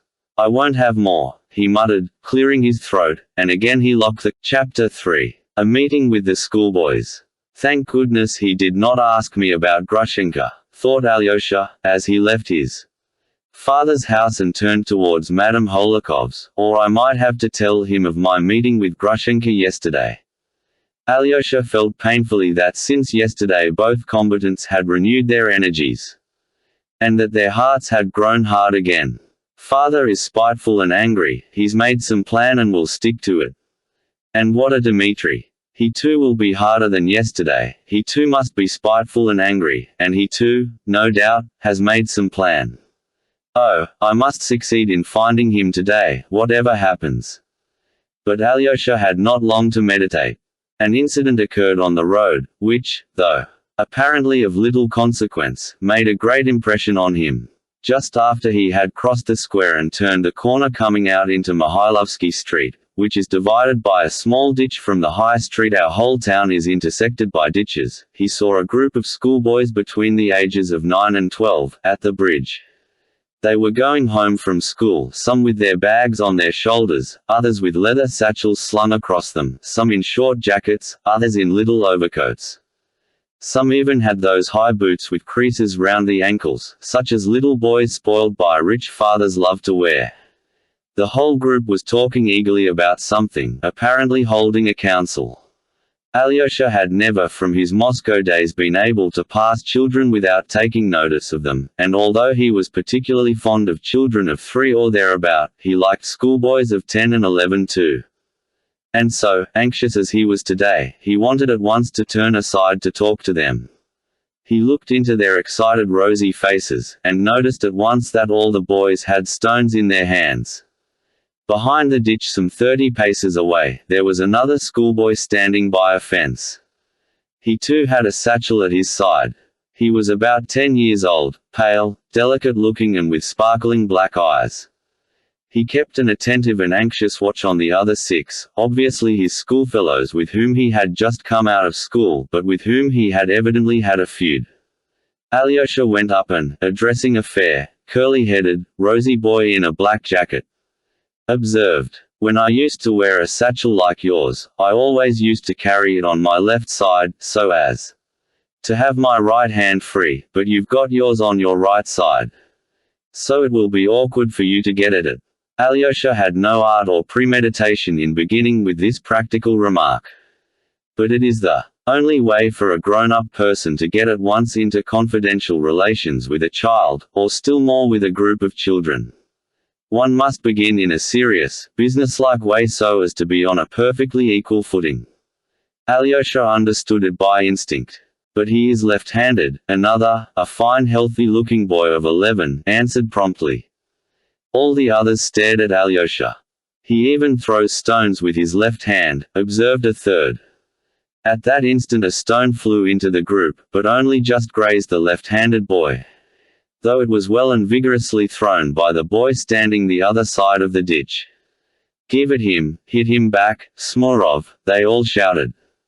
But Smorov, the left-handed boy, needed no telling, and at once revenged himself. He threw a stone, but it missed the boy and hit the ground. The boy the other side of the ditch, the pocket of whose coat was visibly bulging with stones, flung another stone at the group. This time it flew straight at Alyosha and hit him painfully on the shoulder. "He aimed it at you, he meant it for you.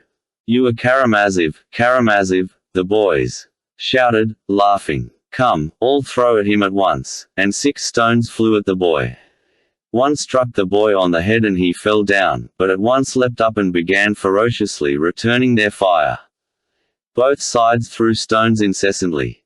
Many of the group had their pockets full too.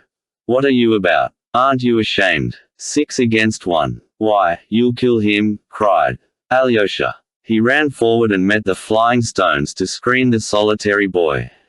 3 or 4 ceased throwing for a minute. "He began first," cried a boy in a red shirt in an angry childish voice.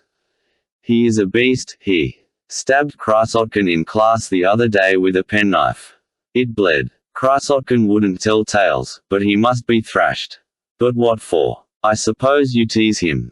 There, he sent a stone in your back again. He knows you, cried the children. It's you he is throwing it now, not us. Come, all of you, at him again, don't miss, Smurov. And again a fire of stones, and a very vicious one, began. The boy the other side of the ditch was hit in the chest. He screamed, began to cry and ran away uphill towards Mihailovsky Street.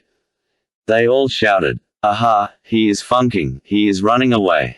Wisp of tow, you don't know what a beast he is, Karamazov, killing is too good for him," said the boy in the jacket, with flashing eyes. He seemed to be the eldest. "What's wrong with him?" asked Alyosha. "Is he a telltale or what?" The boys looked at one another as though derisively. "Are you going that way, to Mihailovsky?" the same boy went on. "Catch him up. You see, he's stopped again, he is waiting and looking at you." "He is looking at you," the other boys chimed in. "You ask him, does he like a disheveled wisp of tow? Do you hear? Ask him that." There was a general burst of laughter. Alyosha looked at them, and they at him. "Don't go near him, he'll hurt you," cried Smurov in a warning voice. "I shan't ask him about the wisp of tow, for I expect you tease him." Alyosha crossed the bridge and walked uphill by the fence, straight towards the boy. "You'd better look out," the boys called after him. "He won't be afraid of you. He will stab you in a minute, on the sly, as he did Krasotkin." The boy waited for him without budging. Coming up to him, Alyosha saw facing him a child of about 9 years old.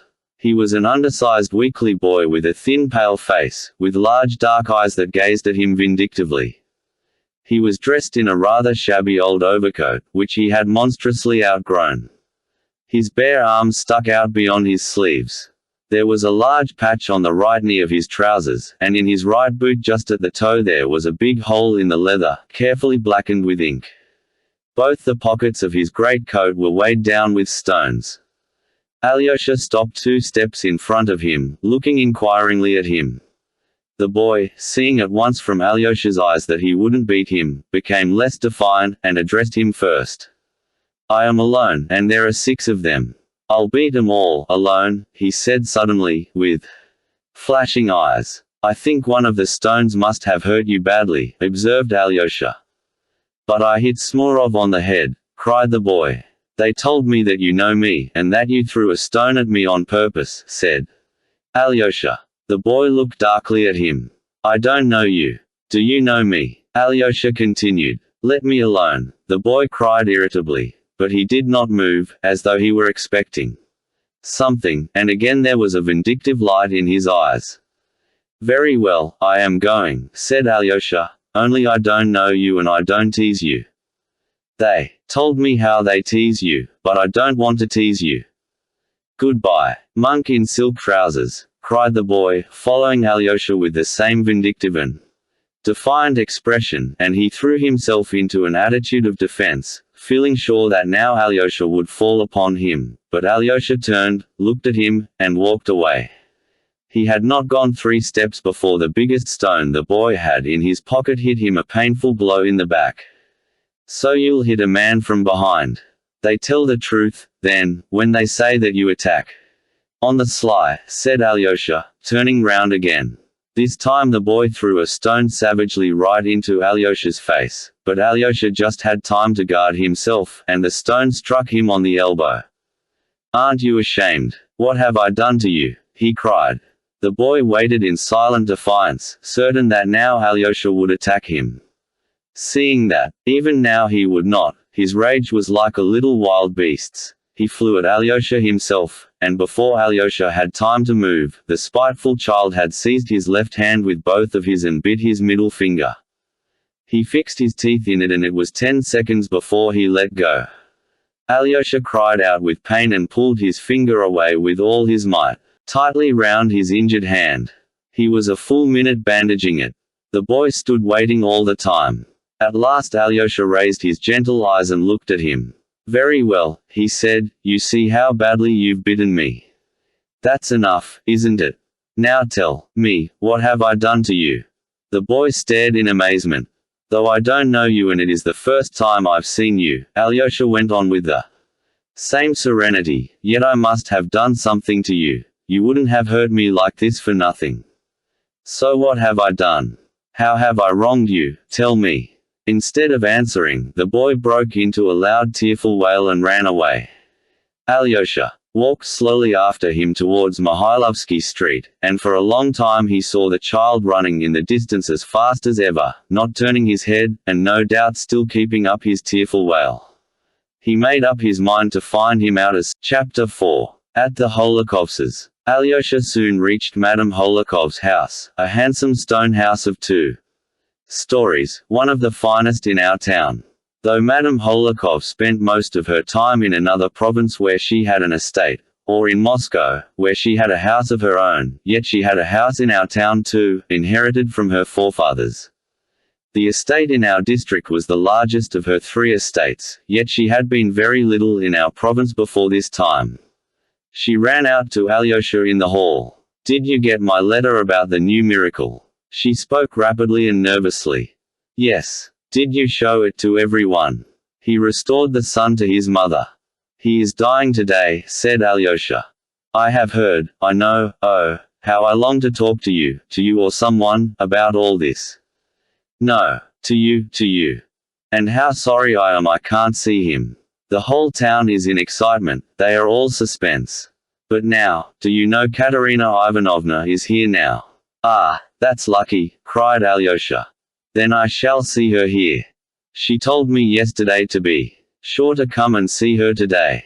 I know all. I've heard exactly what happened yesterday, and the atrocious behavior of that creature. Say tragic, and if I'd been in her place I don't know what I should have done. And your brother Dmitri Fyodorovich, what do you think of him? My goodness. Alexei Fyodorovich, I am forgetting, only fancy, your brother is in there with her, not that dreadful brother who was so shocking yesterday, but the other, Ivan Fyodorovich, he is sitting with her talking, they are having a serious conversation. If you could only imagine what's passing between them now, it is awful, I tell you it is lacerating, it is like some incredible tale of horror. They are ruining their lives for no reason anyone can see. They both recognize it and revel in it. I've been watching for you. I've been thirsting for you. It's too much for me, that's the worst of it. I'll tell you all about it presently, but now I must speak of something else, the most important thing. I had quite forgotten what's most important. Tell me, why has Lise been in hysterics? As soon as she heard you were here, she began to be hysterical. Maman, it is you who are hysterical now, not I. Lise's voice caroled through a tiny crack of the door at the side. Her voice sounded as though she wanted to laugh, but was doing her utmost to control it. Alyosha at once noticed the crack, and no doubt Lise was peeping through it, but that he could not see. And no wonder, Lise, no wonder your caprices will make me hysterical too. But she is so ill, Alexei Fyodorovich, she has been so ill all night, feverish and moaning. I could hardly wait for the morning and for Herzenstube to come. He says that he can make nothing of it, that we must wait. Herzenstube always comes and says that he can make nothing of it. As soon as you approached the house, she screamed, fell into hysterics, and insisted on being wheeled back into this room here. Mama, I didn't know he had come. It wasn't on his account I wanted to be wheeled into this room. That's not true, Lise. Yulia ran to tell you that Alexei Fyodorovich was coming. She was on the lookout for you. My darling Mama, it is not at all clever of you. But if you want to make up for it and say something very clever, dear Mama, you'd better tell our honored visitor, Alexei Fyodorovich, that he has shown his want of wit by venturing to us after what happened yesterday, and although everyone is laughing at him. Lise, you go too far. I declare I shall have to be severe. Who laughs at him? I am so glad he has come, I need him, I can't do without him. Oh, Alexei Fyodorovich, I am exceedingly unhappy. But what's the matter with you, Mama, darling? Ah, your caprices, Lise, your fidgetiness, your illness, that awful night of fever, that awful everlasting Herzenstube, everlasting, that's the worst of it. Everything, in fact, everything. Even that miracle, too. Oh, How it has upset me, how it has shattered me, that miracle, dear Alexei Fyodorovich. And that tragedy in the drawing room, it is more than I can bear, I warn you. I can't bear it. A comedy, perhaps, not a tragedy. Tell me, will Father Zosima live till tomorrow, will he? Oh, my God, what is happening to me? Every minute I close my eyes and see that it is all nonsense, all nonsense. I should be very grateful, Alyosha interrupted suddenly, if you could give me a clean rag to bind up my finger with. I have heard it, and it is very painful. Alyosha unbound his bitten finger. The handkerchief was soaked with blood. Madam, Holikov screamed and shut her eyes. Good heavens, what a wound, how awful. But as soon as Lise saw Alyosha's finger through the crack, she flung the door wide open. Come, come here, she cried, imperiously. No nonsense now. Good heavens, why did you stand there saying nothing about it all this time? He might have bled to death, Mama. How did you do it? Water, water. You must wash it first of all, simply hold it in cold water to stop the pain, and keep it there, keep it there. Make haste, Mama, some water in a slop basin. But do make haste, she finished nervously. She was quite frightened at the sight of Alyosha's wound. Shouldn't we send for Herzenstube? Cried Madame Holikov. Mama, you'll be the death of me. Your Herzenstube will come and say that he can make nothing of it. Water, water. Mama, for goodness sake go yourself and hurry Yulia, she is such a slow coach and never can come quickly. Make haste, Mama, or I shall die. Why, it is nothing much, cried Alyosha, frightened at this alarm. Yulia ran in with water and Alyosha put his finger in it. Some lint, Mama, for mercy's sake, bring some lint and that muddy caustic lotion for wounds, what's it called? We've got some. You know where the bottle is, Mama, it is in your bedroom in the right-hand cupboard, there's a big bottle of it there with the lint. I'll bring everything in a minute, Lise, only don't scream and don't fuss. You see how bravely Alexei Fyodorovich bears it. Where did you get such a dreadful wound, Alexei Fyodorovich? Madame Holikov hastened away. This was all Lise was waiting for. First of all, answer the question, where did you get hurt like this? She asked Alyosha. Quickly. And then I'll talk to you about something quite different. Well, instinctively feeling that the time of her mother's absence was precious for her, Alyosha hastened to tell her of his enigmatic meeting with the schoolboys in the fewest words possible. Lise clasped her hands at his story. How can you, and in that dress too, associate with schoolboys? She cried angrily, as though she had a right to control him. You are nothing but a boy yourself if you can do that, a perfect boy. But you must find out for me about that horrid boy and tell me all about it, for there's some mystery in it. Now for the second thing, but first a question. Does the pain prevent you talking about utterly unimportant things, but talking sensibly? Of course not, and I don't feel much pain now. That's because your finger is in the water. It must be changed directly, for it will get warm in a minute. Yulia, bring some ice from the cellar and another basin of water. Now she is gone, I can speak. Will you give me the letter I sent you yesterday? Dear Alexei Fyodorovich, be quick, for Mama will be back in a minute and I don't want.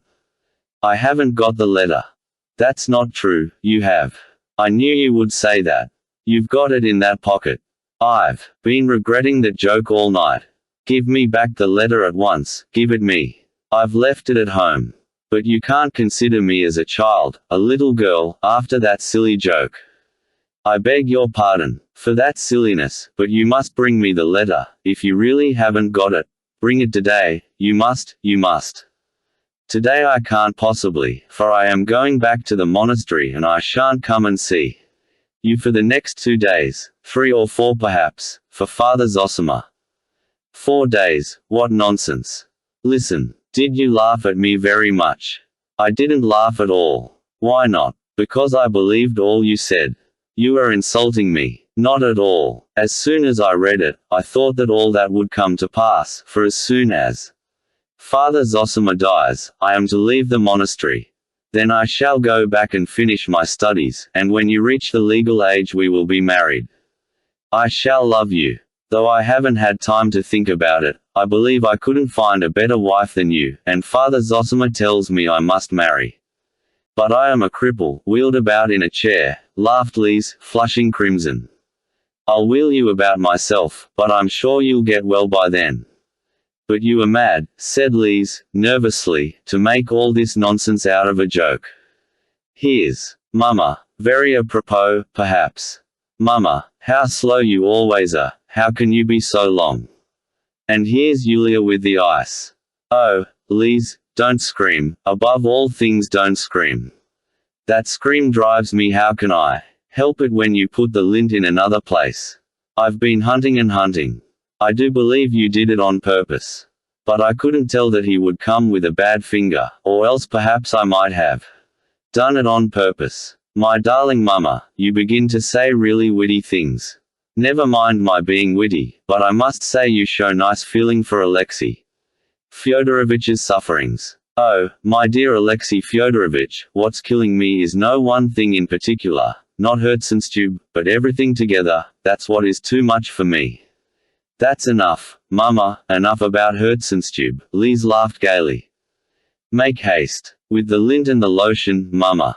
That's simply Goulard's water, Alexei Fyodorovich, I remember the name now, but it is a splendid lotion.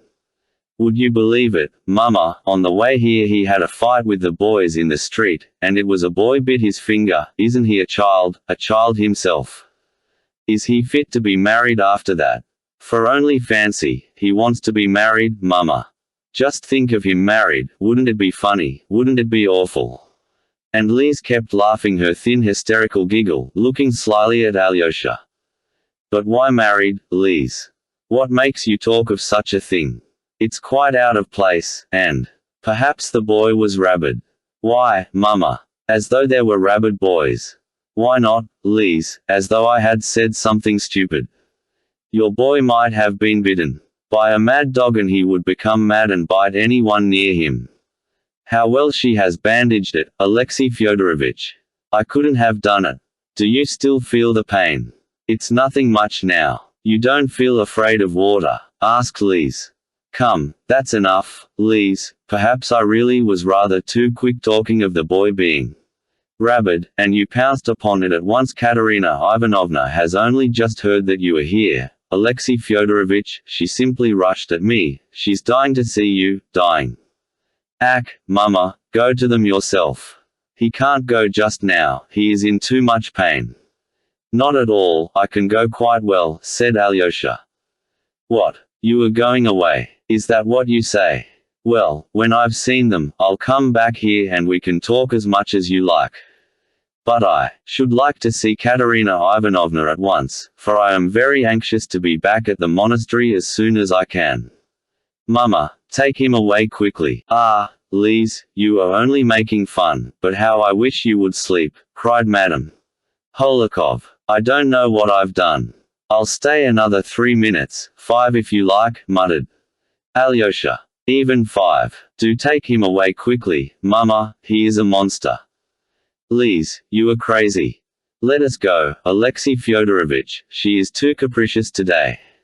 I am afraid to cross her. Oh, the trouble one has with nervous girls.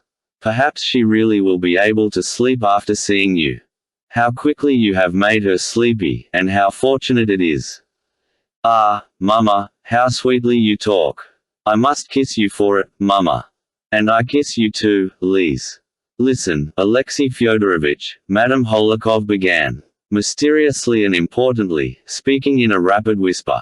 I don't want to suggest anything, I don't want to lift the veil, you will see for yourself what's going on. It's appalling. It's the most fantastic farce. She loves your brother, Ivan, and she is doing her utmost to persuade herself she loves your brother, Dmitri. It's appalling. I'll go in with you, and if they don't turn me out, I'll stay to the end. Chapter 5. A laceration in the drawing room. But in the drawing room the conversation was already over. Katerina Ivanovna was greatly excited, though she looked resolute. At the moment Alyosha and Madame Holikov entered, Ivan Fyodorovich stood up to take leave. His face was rather pale, and Alyosha looked at him anxiously. For this moment was to solve a doubt, a harassing enigma which had for some time haunted Alyosha. During the preceding month it had been several times suggested to him that his brother Ivan was in love with Katerina Ivanovna, and, what was more, that he meant to carry her off from Dmitri. Until quite lately the idea seemed to Alyosha monstrous, though it worried him extremely. He loved both his brothers, and dreaded such rivalry between them. Meantime, Dmitri had said outright on the previous day that he was glad that Ivan was his rival and that it was a great assistance to him, Dmitri. In what way did it assist him? To marry Grushenka. But that Alyosha considered the worst thing possible. Besides all this, Alyosha had till the evening before implicitly believed that Katerina Ivanovna had a steadfast and passionate love for Dmitri, but he had only believed it till the evening before. He had fancied, too, that she was incapable of loving a man like Ivan, and that she did love Dmitri, and loved him just as he was, in spite of all the strangeness of such a passion. But during yesterday's scene with Grushenka another idea had struck him. The word, lacerating, which Madame Holikov had just uttered, almost made him start, because half waking up towards daybreak that night he had cried out laceration, laceration, probably applying it to his dream. He had been dreaming all night of the previous day's scene at Katerina Ivanovna's. Now Alyosha was impressed by Madame Holikov's blunt and persistent assertion that Katerina Ivanovna was in love with Ivan, and only deceived herself through some sort of pose, from self-laceration, and tortured herself by her pretended love for Dmitri from some fancied duty of gratitude. Yes, he thought, perhaps the whole truth lies in those words. But in that case what was Ivan's position? Alyosha felt instinctively that a character like Katerina Ivanovna's must dominate, and she could only dominate someone like Dmitri, and never a man like Ivan. For Dmitri might at last submit to her domination to his own happiness, which was what Alyosha would have desired, but Ivan, no, Ivan could not submit to her, and such submission would not give him happiness. Alyosha could not help believing that of Ivan. And now all these doubts and reflections flitted through his mind as he entered the drawing room. Another idea, too, forced itself upon him. What if she loved neither of them, neither Ivan nor Dmitri? It must be noted that Alyosha felt as it were ashamed of his own thoughts and blamed himself when they kept recurring to him during the last month. What do I know about love and women, and how can I decide such questions? He thought reproachfully, after such doubts and surmises. And yet it was impossible not to think about it. He felt instinctively that this rivalry was of immense importance in his brothers' lives and that a great deal depended upon it. One reptile will devour the other, Ivan had pronounced the day before, speaking in anger of his father and Dmitri. So Ivan looked upon Dmitri as a reptile, and perhaps had long done so. Was it perhaps since he had known Katerina Ivanovna? That phrase had, of course, escaped Ivan unawares yesterday, but that only made it more important. If he felt like that, what chance was there of peace? Were there not, on the contrary, new grounds for hatred and hostility in their family? And with which of them was Alyosha to sympathize? And what was he to wish for each of them? He loved them both, but what could he desire for each in the midst of these conflicting interests? He might go quite astray in this maze, and Alyosha's heart could not endure uncertainty, because his love was always of an active character. He was incapable of passive love. If he loved anyone, he set to work at once to help him. And to do so he must know what he was aiming at. He must know for certain what was best for each, and having ascertained this it was natural for him to help them both. But instead of a definite aim, he found nothing but uncertainty and perplexity on all sides. It was lacerating, as was said just now. But what could he understand even in this laceration? He did not understand the first word in this perplexing maze. Seeing Alyosha, Katerina Ivanovna said quickly and joyfully to Ivan, who had already got up to go, "A minute. Stay another minute. I want to hear the opinion of this person here whom I trust absolutely. Don't go away," she added, addressing Madame Holikov. She made Alyosha sit down beside her, and Madame Holikov sat opposite, by Ivan. You are all my friends here, all I have in the world, my dear friends, she began warmly, in a voice which quivered with genuine tears of suffering, and Alyosha's heart warmed to her at once. You, Alexei Fyodorovich, were witness yesterday of that abominable scene, and saw what I did. You did not see it, Ivan Fyodorovich, he did. What he thought of me yesterday I don't know. I only know one thing, that if it were repeated today, this minute, I should express the same feelings again as yesterday. The same feelings, the same words, the same actions. You remember my actions, Alexei Fyodorovich. You checked me in one of them as she said that. She flushed and her eyes shone. I must tell you that I can't get over it. Listen, Alexei Fyodorovich. I don't even know whether I still love him. I feel pity for him, and that is a poor sign of love. If I loved him, if I still loved him, perhaps I shouldn't be sorry for him now, but should hate him. Her voice quivered, and tears glittered on her eyelashes. Alyosha shuddered inwardly. That girl is truthful and sincere, he thought, and she does not love Dmitri anymore. That's true, cried Madame Holikov. Wait, dear. I haven't told you the chief, the final decision I came to during the night. I feel that perhaps my decision is a terrible one, for me, but I foresee that nothing will induce me to change it, nothing. It will be so all my life. My dear, kind, ever faithful and generous advisor, the one friend I have in the world, Ivan Fyodorovich, with his deep insight into the heart, approves and commends my decision. He knows it. I'm right. I feel instinctively that you, Alyosha, my dear brother, for you are a dear brother to me, she said again ecstatically, taking his cold hand in her hot one. I foresee that your decision, your approval, will bring me peace, in spite of all my sufferings, for, after your words, I shall be calm and submit.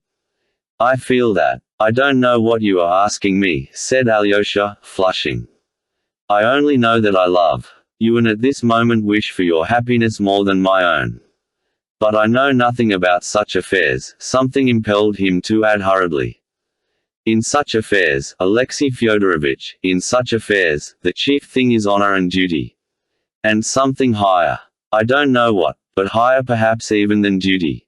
I am conscious of this irresistible feeling in my heart, and it compels me irresistibly. But it may all be put in 2 words. I've already decided, even if he marries that creature, she began solemnly, whom I never can forgive, even then I will not abandon him. Henceforward I will never abandon him, she cried, breaking into a sort of pale, hysterical ecstasy. Not that I would run after him continually, get in his way and worry him. Oh, no, I will go away to another town, where you like, but I will watch over him all my life. I will watch over him all my life unceasingly. When he becomes unhappy with that woman, and that is bound to happen quite soon, let him come to me and he will find a friend, a sister. Only a sister, of course, and so forever. But he will learn at least that that sister is really his sister, who loves him and has sacrificed all her life to him. I will gain my point. I will insist on his knowing me and confiding entirely in me, without reserve, she cried, in a sort of frenzy. I will be a god to whom he can pray, and that, at least, he owes me for his treachery and for what I suffered yesterday through him. And let him see that all my life I will be true to him and the promise I gave him, in spite of his being untrue and betraying me. I will become nothing but a means for his happiness, or, how shall I say, an instrument, a machine for his happiness, and that for my whole life, and that he may see that all his life.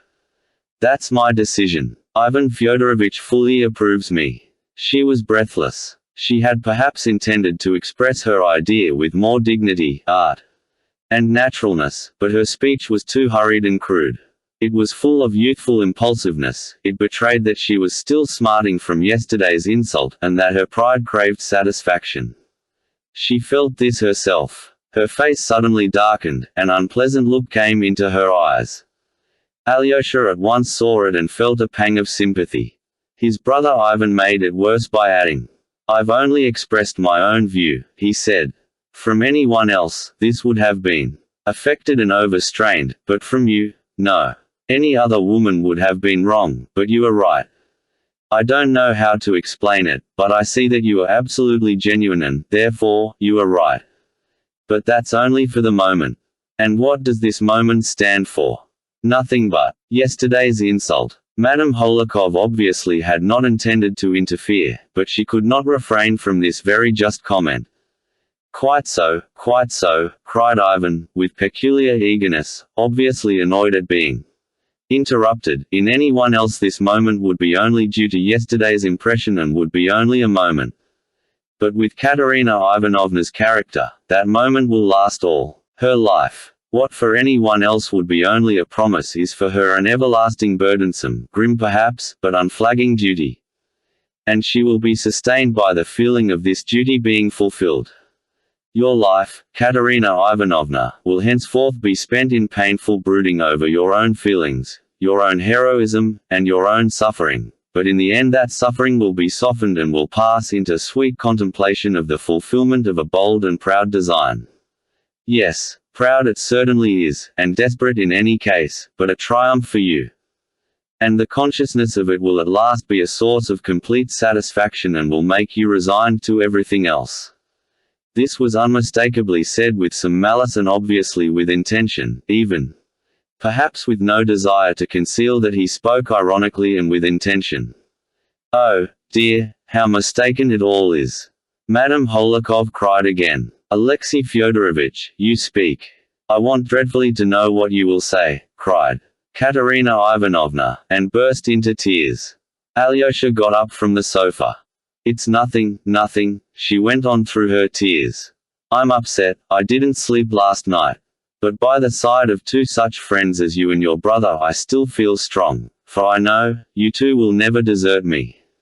Unluckily I am obliged to return to Moscow, perhaps tomorrow, and to leave you for a long time. And, unluckily, it is unavoidable, Ivan said suddenly.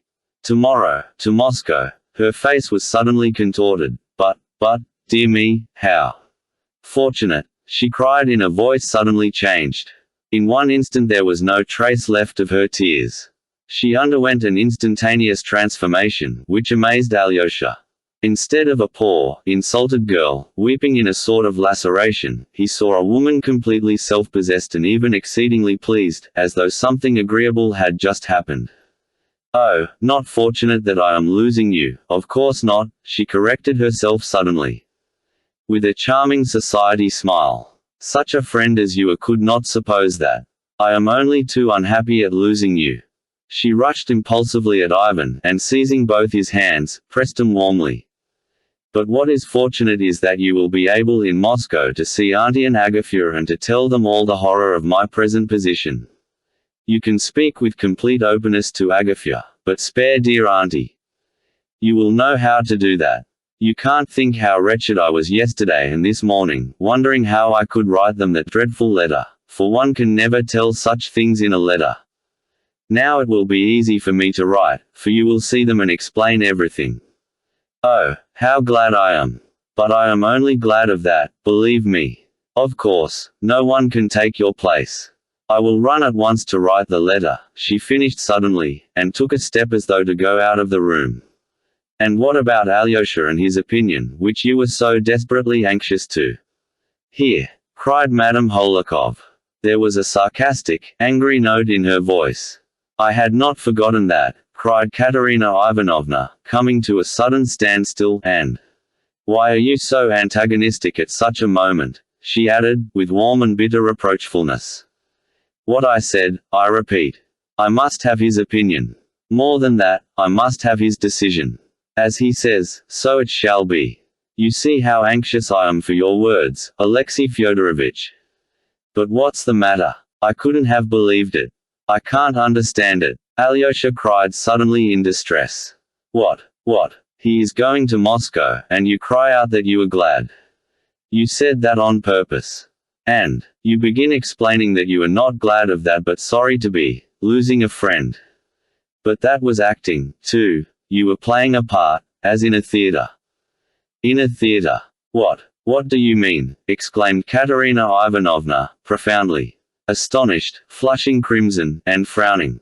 Though you assure him you are sorry to lose a friend in him, you persist in telling him to His face that it is fortunate he is going, said Alyosha breathlessly. He was standing at the table and did not sit down. What are you talking about? I don't understand. I don't understand myself. I seem to see in a flash. I know I am not saying it properly, but I'll say it all the same, Alyosha went on in the same shaking and broken voice.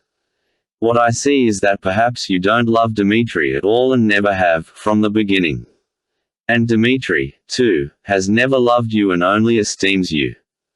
I really don't know how I dare to say all this, but somebody must tell the truth, for nobody here will tell the truth. What truth? Cried Katerina Ivanovna, and there was an hysterical ring in her voice. I'll tell you, Alyosha went on with desperate haste, as though he were jumping from the top of a house. Call Dmitri. I will fetch him, and let him come here and take your hand and take Ivan's and join your hands. For you're torturing Ivan, simply because you love him, and torturing him, because you love Dmitri through self-laceration, with an unreal love, because you've persuaded yourself. Alyosha broke off and was silent. You are a little religious idiot. That's what you are. Katerina Ivanovna snapped. Her face was white and her lips were moving with anger. Ivan suddenly laughed and got up. His hat was in his hand. You are mistaken, my good Alyosha, he said, with an expression Alyosha had never seen in his face before, an expression of youthful sincerity and strong, irresistibly frank feeling. Katerina Ivanovna has never cared for me. She has known all the time that I cared for her, though I never said a word of my love to her. She knew, but she didn't care for me. I have never been her friend either, not for one moment. She is too proud to need my friendship. She kept me at her side as a means of revenge. She revenged with me and on me all the insults which she has been continually receiving from Dmitri ever since their first meeting. For even that first meeting has rankled in her heart as an insult. That's what her heart is like. She has talked to me of nothing but her love for him. I am going now, but, believe me, Katerina Ivanovna, you really love him. And the more he insults you, the more you love him. That's your laceration. You love him just as he is. You love him for insulting you. If he reformed, you'd give him up at once and cease to love him. But you need him so as to contemplate continually your heroic fidelity and to reproach him for infidelity. And it all comes from your pride. Oh, there's a great deal of humiliation and self-abasement about it, but it all comes from, ought not to say this, that it would be more dignified on my part simply to leave you, and it would be less offensive for you. But I am going far away, and shall never come back. It is forever. I don't want to sit beside a laceration. But I don't know how to speak now. I've said everything. Goodbye, Katerina Ivanovna. You can't be angry with me, for I am 100 times more severely punished than you, if only by the fact that I shall never see you again. Goodbye. I don't want your hand. You have tortured me too deliberately for me to be able to forgive you at this moment. I shall forgive you later, but now I don't want your hand. Den Dank, Dame, Begerig nicht, he added, with a forced smile, showing, however, that he could read Schiller, and read him till he knew him by heart, which Alyosha would never have believed. He went out of the room without saying goodbye even to his hostess, Madame Holikov. Alyosha clasped his hands. Ivan, he cried desperately after him. Come back, Ivan. No, nothing will induce him to. Come back now. He cried again, regretfully realizing it, but it is my fault, my fault. I began it. Ivan spoke angrily, wrongly. Unjustly and angrily. He must come back here. Come back, Alyosha kept exclaiming frantically. Katerina Ivanovna went suddenly into the next room. You have done no harm. You behaved beautifully, like an angel, Madame Holikov whispered rapidly and ecstatically to Alyosha. I will do my utmost to prevent Ivan Fyodorovich from going. Her face beamed with delight, to the great distress of Alyosha, but Katerina Ivanovna suddenly returned. She had 200-ruble notes in her hand. I have a great favor to ask of you, Alexei Fyodorovich, she began, addressing Alyosha. With an apparently calm and even voice, as though nothing had happened. A week? Yes, I think it was a week ago. Dmitry Fyodorovich was guilty of a hasty and unjust action, a very ugly action. There is a low tavern here, and in it he met that discharged officer, that captain, whom your father used to employ in some business. Dmitry Fyodorovich somehow lost his temper with this captain, seized him by the beard and dragged him out into the street and for some distance along it, in that insulting fashion. And I am told that his son, a boy, quite a child, who is at the school here, saw it and ran beside him crying and begging for his father, appealing to everyone to defend him, while everyone laughed. You must forgive me, Alexei Fyodorovich, I cannot think without indignation of that disgraceful action of his, one of those actions of which only Dmitry Fyodorovich would be capable in his anger and in his passions. I can't describe it even. I can't find my words. I've made inquiries about his victim, and find he is quite a poor man. His name is Sneguryov. He did something wrong in the army and was discharged. I can't tell you what. And now he has sunk into terrible destitution, with his family, an unhappy family of sick children, and, I believe, an insane wife. He has been living here a long time. He used to work as a copying clerk, but now he is getting nothing. I thought if you that is I thought I don't know. I am so confused. You see, I wanted to ask you, my dear Alexei Fyodorovich, to go to him, to find some excuse to go to them. I mean to that captain. Oh, goodness, how badly I explain it, and delicately, carefully, as only you know how to. Alyosha blushed, managed to give him this assistance, compensation to prevent him from taking proceedings, for I believe he meant to, but simply a token of sympathy, of a desire to assist him from me, Dmitry Fyodorovich's betrothed, not from himself. But you know, I would go myself, but you'll know how to do it ever so much better. He lives in Lake Street, in the house of a woman called Kalmykov. For God's sake, Alexei Fyodorovich, do it for me, and now I am rather tired. Goodbye. She turned and disappeared behind the portiere so quickly that Alyosha had not time to utter a word, though he wanted to speak. He longed to beg her pardon, to blame himself, to say something, for his heart was full and he could not bear to go out of the room without it.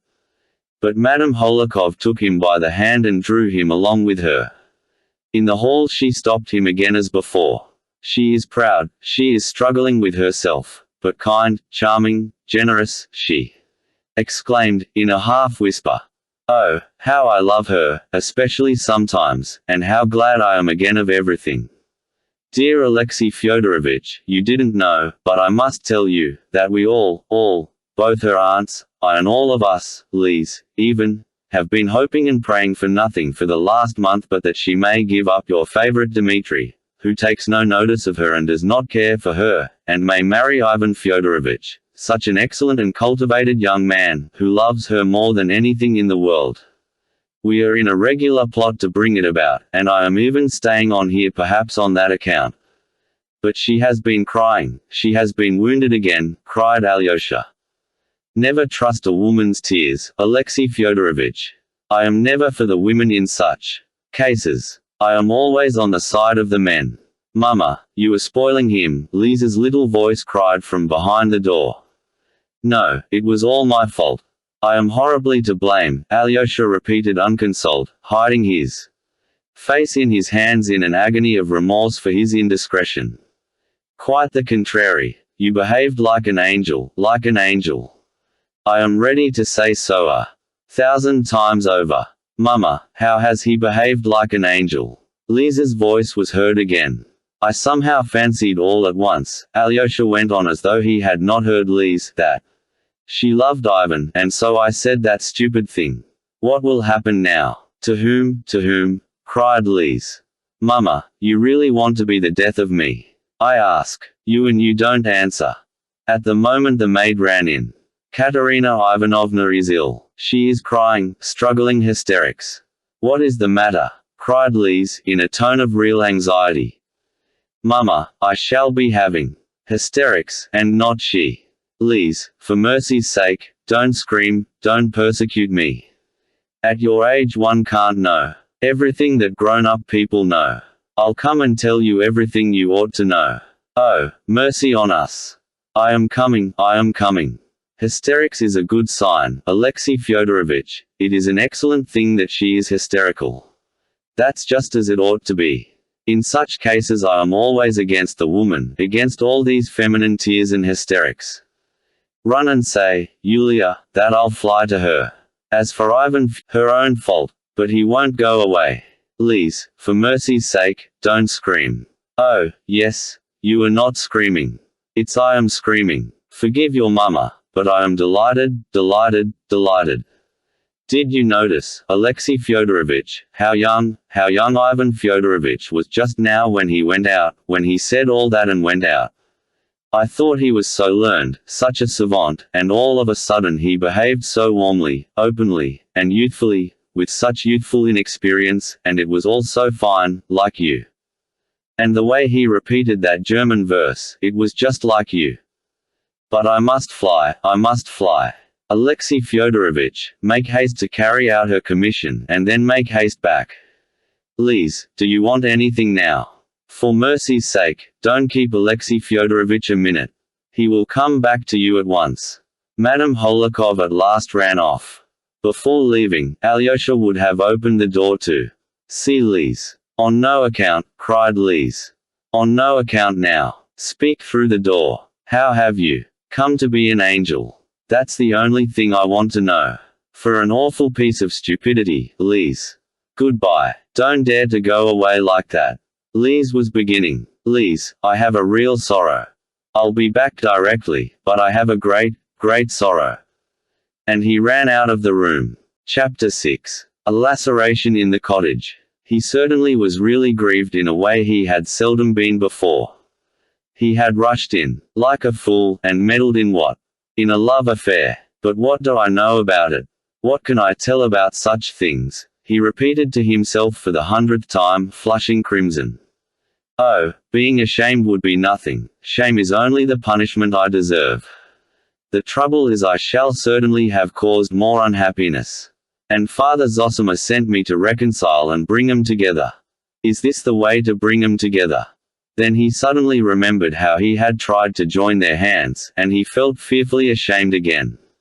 Though I acted quite sincerely, I must be more sensible in the future, he concluded suddenly, and did not even smile at his conclusion. Katerina Ivanovna's commission took him to Lake Street, and his brother Dmitri lived close by, in a turning out of Lake Street. Alyosha decided to go to him in any case before going to the captain, though he had a presentiment that he would not find his brother. He suspected that he would intentionally keep out of his way now, but he must find him anyhow. Time was passing. The thought of his dying elder had not left Alyosha for 1 minute from the time he set off from the monastery. There was one point which interested him particularly about Katerina Ivanovna's commission, when she had mentioned the captain's son, the little schoolboy who had run beside his father crying. The idea had at once struck Alyosha that this must be the schoolboy who had bitten his finger when he, Alyosha, asked him what he had done to hurt him. Now Alyosha felt practically certain of this, though he could not have said why. Thinking of another subject was a relief, and he resolved to think no more about the mischief he had done, and not to torture himself with remorse, but to do what he had to do, let come what would. At that thought he was completely comforted.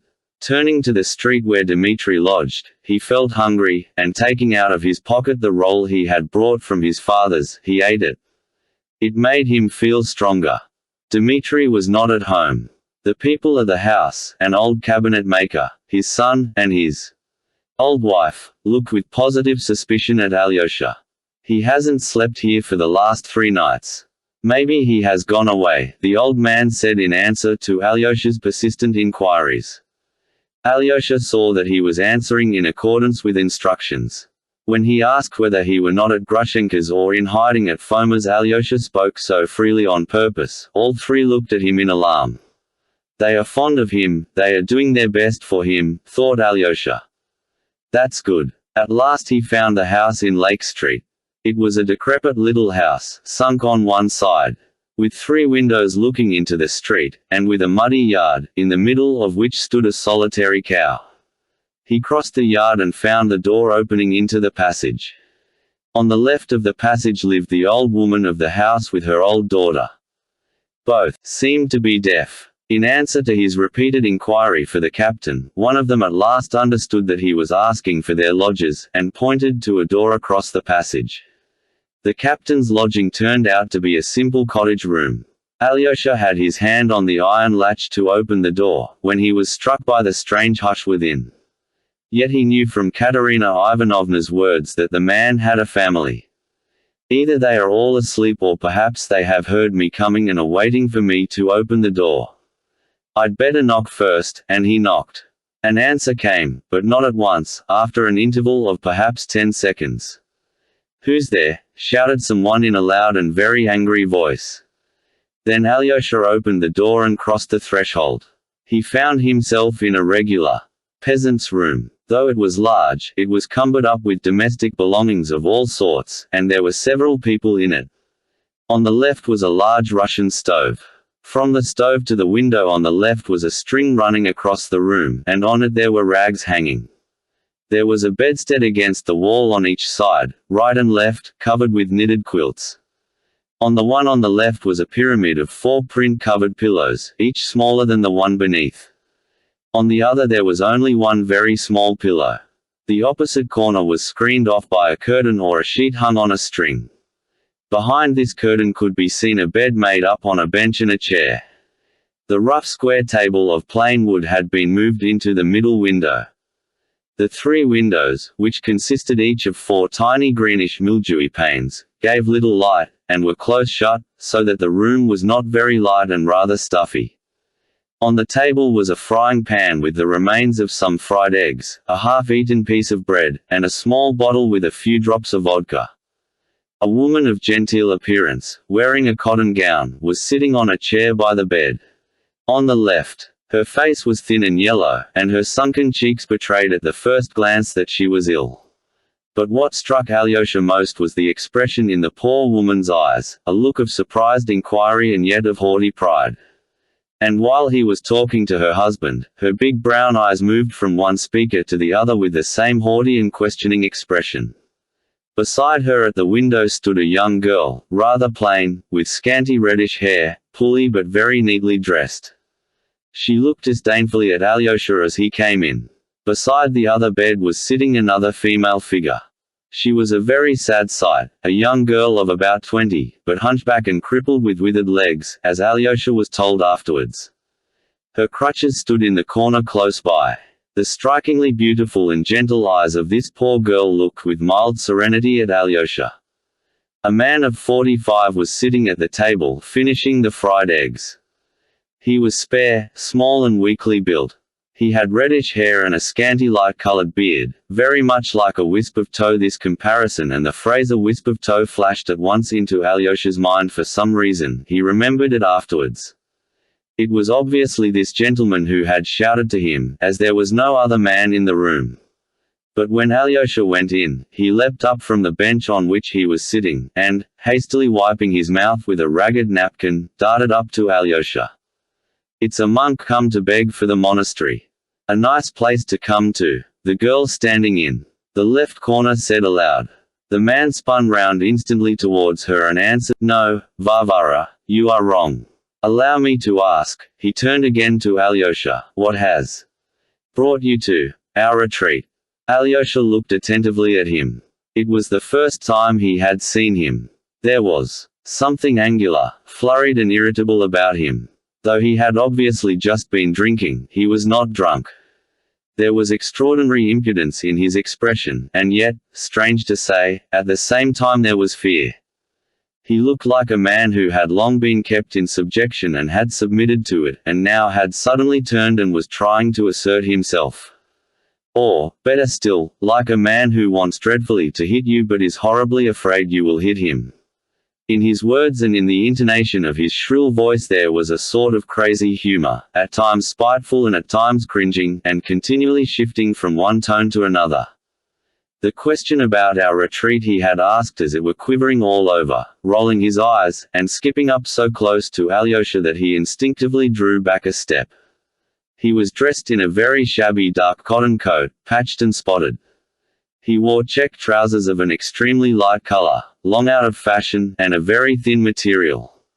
They were so crumpled and so short that he looked as though he had grown out of them like a boy. "I am Alexei Karamazov," Alyosha began in reply.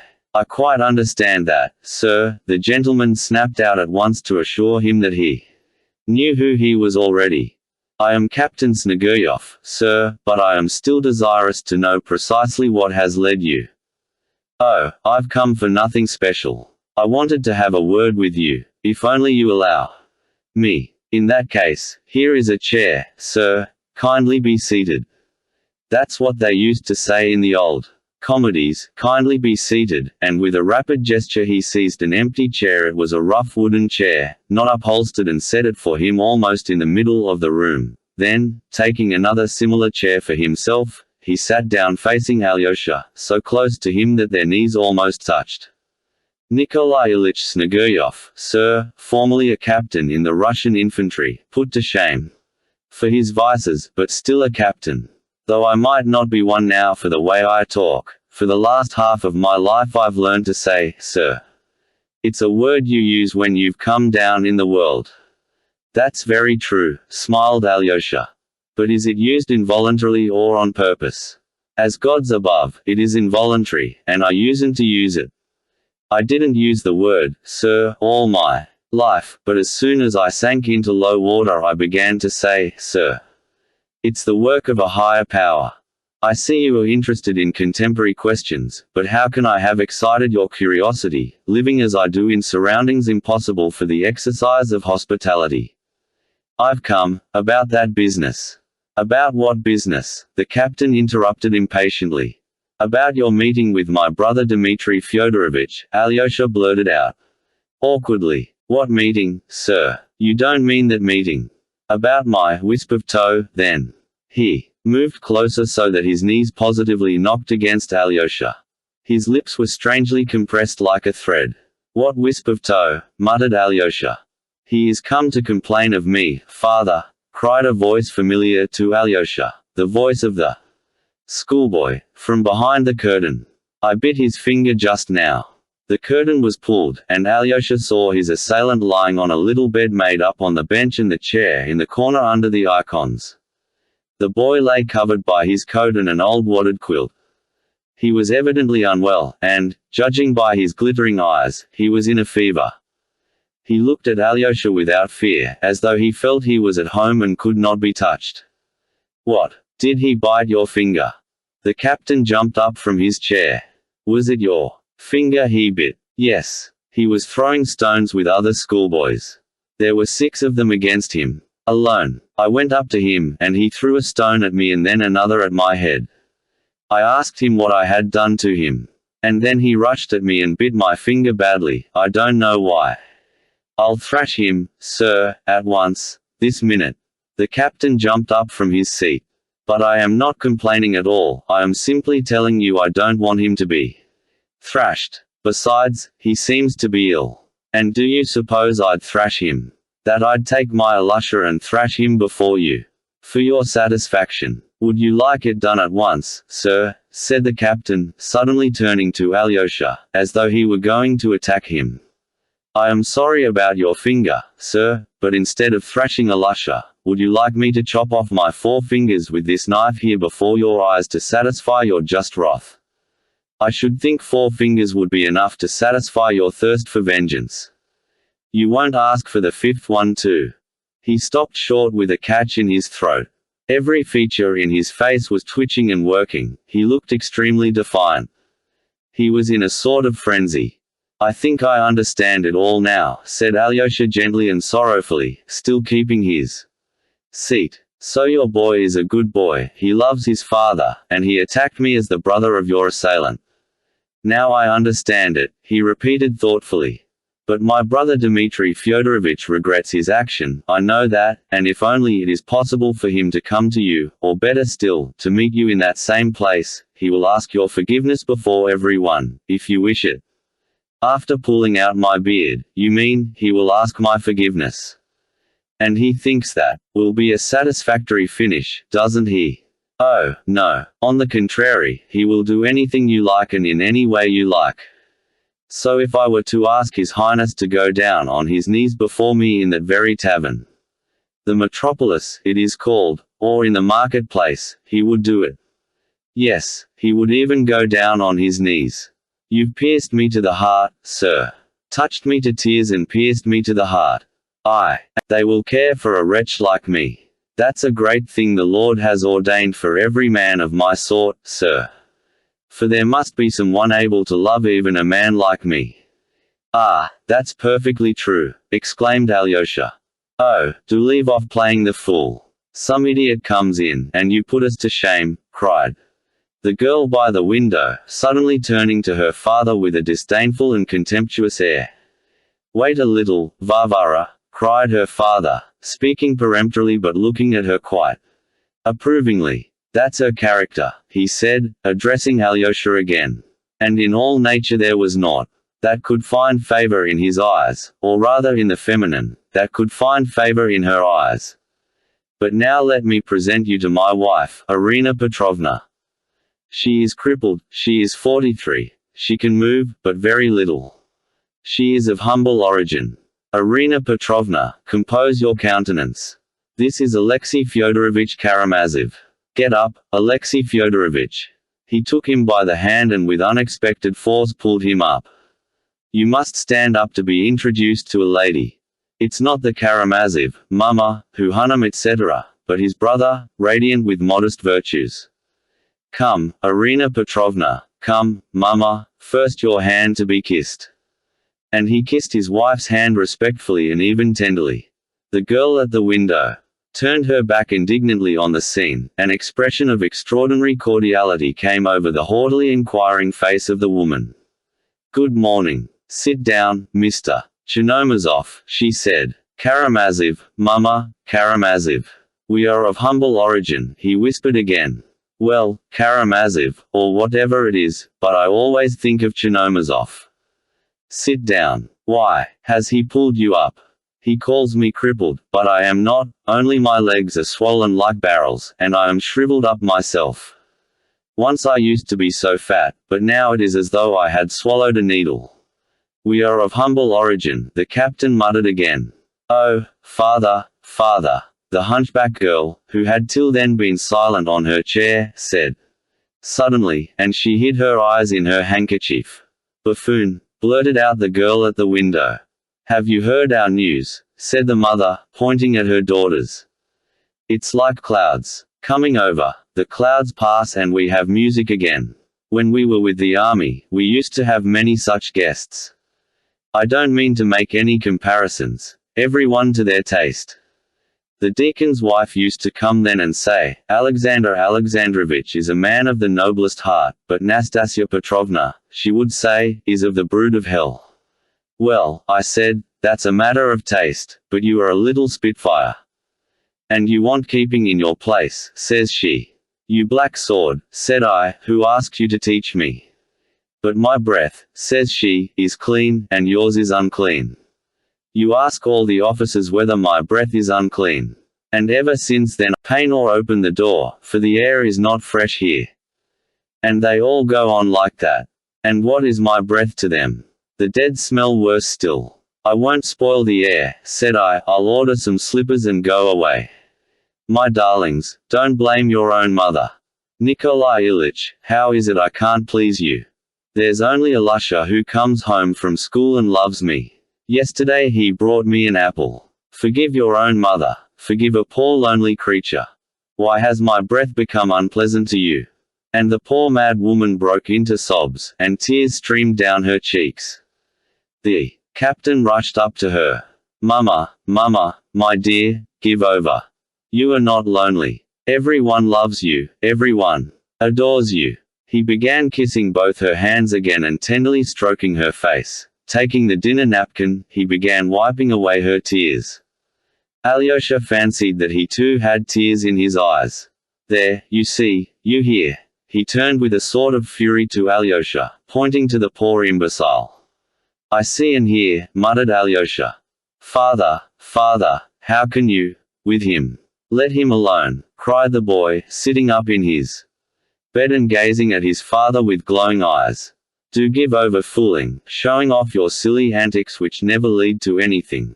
shouted Varvara, stamping her foot with passion. "Your anger is quite just this time, Varvara, and I'll make haste to satisfy you. Come, put on your cap, Alexei Fyodorovich, and I'll put on mine. We will go out. I have a word to say to you in earnest, but not within these walls. This girl sitting here is my daughter Nina. I forgot to introduce her to you. She is a heavenly angel incarnate who has flown down to us mortals, if you can understand." There he is shaking all over, as though he is in convulsions.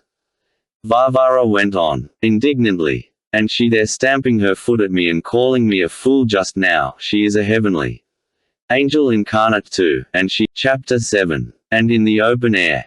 The air is fresh, but in my apartment it is not so in any sense of the word. Let us walk slowly, sir. I should be glad of your kind interest.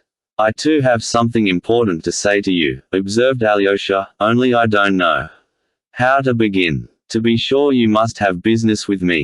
You would never have looked in upon me without some object, unless you come simply to complain of the boy, and that's hardly likely. And, by the way, about the boy. I could not explain to you in there, but here I will describe that scene to you. My toe was thicker a week ago. I mean my beard. That's the nickname they give to my beard, the schoolboys most of all. Well, your brother Dmitri Fyodorovich was pulling me by my beard. I'd done nothing. He was in a towering rage and happened to come upon me. He dragged me out of the tavern into the marketplace. At that moment the boys were coming out of school, and with them Alyosha. As soon as he saw me in such a state he rushed up to me.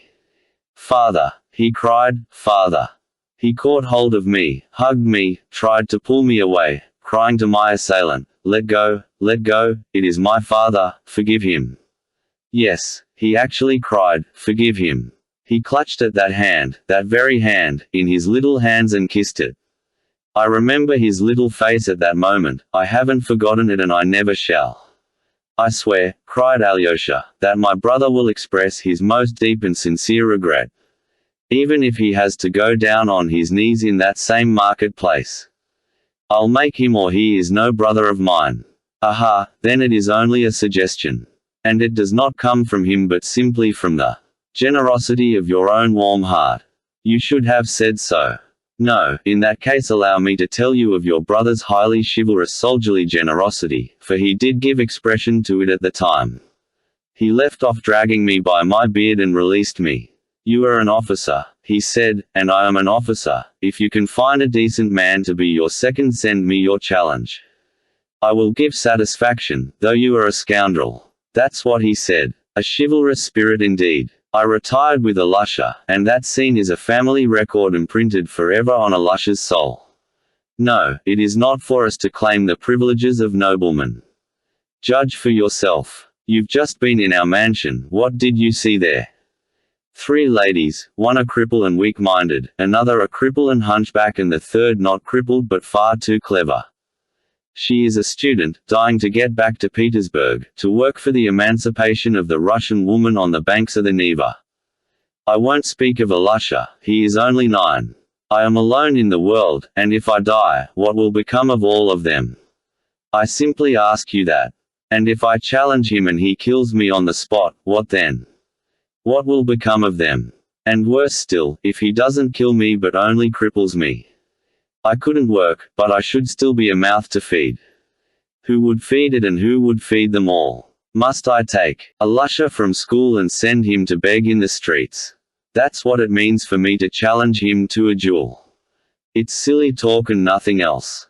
He will beg your forgiveness, he will bow down at your feet in the middle of the marketplace, cried Alyosha again, with glowing eyes. I did think of prosecuting him, the captain went on, but look, in our code, could I get much compensation for a personal injury? And then Agrafena Alexandrovna sent for me and shouted at me. Don't dare to dream of it. If you proceed against him, I'll publish it to all the world that he beat you for your dishonesty, and then you will be prosecuted. I call God to witness whose was the dishonesty and by whose commands I acted. Wasn't it by her own and Fyodor Pavlovich's? And what's more, she went on, I'll dismiss you for good and you'll never earn another penny from me. I'll speak to my merchant too, that's what she calls her old man, and he will dismiss you. And if he dismisses me, what can I earn then from anyone? Those two are all I have to look to, for your Fyodor Pavlovitch has not only given over employing me, for another reason, but he means to make use of papers I've signed to go to law against me. And so I kept quiet, and you have seen our retreat. But now let me ask you, did Alusha hurt your finger much? I didn't like to go into it in our mansion before him. Yes, very much, and he was in a great fury. He was avenging you on me as a Karamazov. I see that now, but if only you had seen how he was throwing stones at his schoolfellows. It's very dangerous. They might kill him. They are children and stupid. A stone may be thrown and break somebody's head. That's just what has happened. He has been bruised by a stone today. Not on the head, but on the chest, just above the heart. He came home crying and groaning, and now he is ill. And you know he attacks them first. He is bitter against them on your account. They say, he stabbed a boy called Krasotkin with a penknife not long ago. I've heard about that too, it is dangerous. Krasotkin is an official here, we may hear more about it. I would advise you, Alyosha went on warmly, not to send him to school at all for a time. Till he is calmer and his anger is past. Anger, the captain repeated, that's just what it is. He is a little creature, but it is a mighty anger. You don't know all, sir. Let me tell you more. Since that incident all the boys have been teasing him about the wisp of tow. Schoolboys are a merciless race. Individually they are angels, but together, especially in schools, they are often merciless. Their teasing has stirred up a gallant spirit in Alusha. An ordinary boy, a weak son, would have submitted, have felt ashamed of his father, sir, but he stood up for his father against them all. For his father and for truth and justice. For what he suffered when he kissed your brother's hand and cried to him, forgive father, forgive him, that only God knows, and I, his father. For our children, not your children, but ours, the children of the poor gentleman looked down upon by every one, know what justice means, sir, even at 9 years old. How should the rich know? They don't explore such depths once in their lives. But at that moment in the square when he kissed his hand, at that moment my Alusha had grasped all that justice means. That truth entered into him and crushed him forever, sir, the captain said hotly again with a sort of frenzy, and he struck his right fist against his left palm as though he wanted to show how the truth crushed Alusha. That very day, sir, he fell ill with fever and was delirious all night. All that day he hardly said a word to me, but I noticed he kept watching me from the corner, though he turned to the window and pretended to be learning his lessons. But I could see his mind was not on his lessons. Next day I got drunk to forget my troubles, sinful man as I am, and I don't remember much. Mama began crying, too. I am very fond of Mama. Well, I spent my last penny drowning my troubles. Don't despise me for that, sir. In Russia men who drink are the best. The best men amongst us are the greatest drunkards. I lay down and I don't remember about Alusha, though all that day the boys had been jeering at him at school. Wisp of tow, they shouted, your father was pulled out of the tavern by his wisp of tow, you ran by and begged forgiveness. On the third day when he came back from school I saw he looked pale and wretched. What is it? I asked. He wouldn't answer. Well, there's no talking in our mansion without Mama and the girls taking part in it. What's more, the girls had heard about it the very first day. Varvara had begun snarling. You fools and buffoons, can you ever do anything rational? Quite so, I said, can we ever do anything rational? For the time I turned it off like that. So in the evening I took the boy out for a walk, for you must know we go for a walk every evening, always the same way, along which we are going now, from our gate to that great stone which lies alone in the road under the hurdle which marks the beginning of the town pasture. A beautiful and lonely spot, sir. Alusha and I walked along hand in hand as usual. He has a little hand, his fingers are thin and cold, he suffers with his chest, you know. Father, said he, father. Well, said I saw his eyes flashing. Father, how he treated you then. It can't be helped, Alusha, I said. Don't forgive him, father, don't forgive him. At school they say that he has paid you 10 rubles for it. No, Alusha, said I would not take money from him for anything. Then he began trembling all over, took my hand in both his and kissed it again. Father, he said, father, challenge him to a duel. At school they say you are a coward and won't challenge him, and that you'll accept 10 rubles from him. I can't challenge him to a duel, Alusha, I answered. And I told briefly what I've just told you. He listened. Father, he said, anyway don't forgive it. When I grow up I'll call him out myself and kill him. His eyes shone and glowed. And of course I am his father, and I had to put in a word. It's a sin to kill, I said, even in a duel. Father, he said, when I grow up, I'll knock him down, knock the sword out of his hand, I'll fall on him, wave my sword over him and say, I could kill you, but I forgive you, so there. You see what the workings of his little mind have been during these 2 days. He must have been planning that vengeance all day, and raving about it at night. But he began to come home from school badly beaten. I found out about it the day before yesterday, and you are right, I won't send him to that school anymore. I heard that he was standing up against all the class alone and defying them all, that his heart was full of resentment, of bitterness. I was alarmed about him. We went for another walk. Father, he asked, are the rich people stronger than anyone else on earth? Yes, Alusha, I said, there are no people on earth stronger than the rich. Father, he said, I will get rich, I will become an officer and conquer everybody. The Tsar will reward me, I will come back here and then no one will dare. Then he was silent and his lips still kept trembling.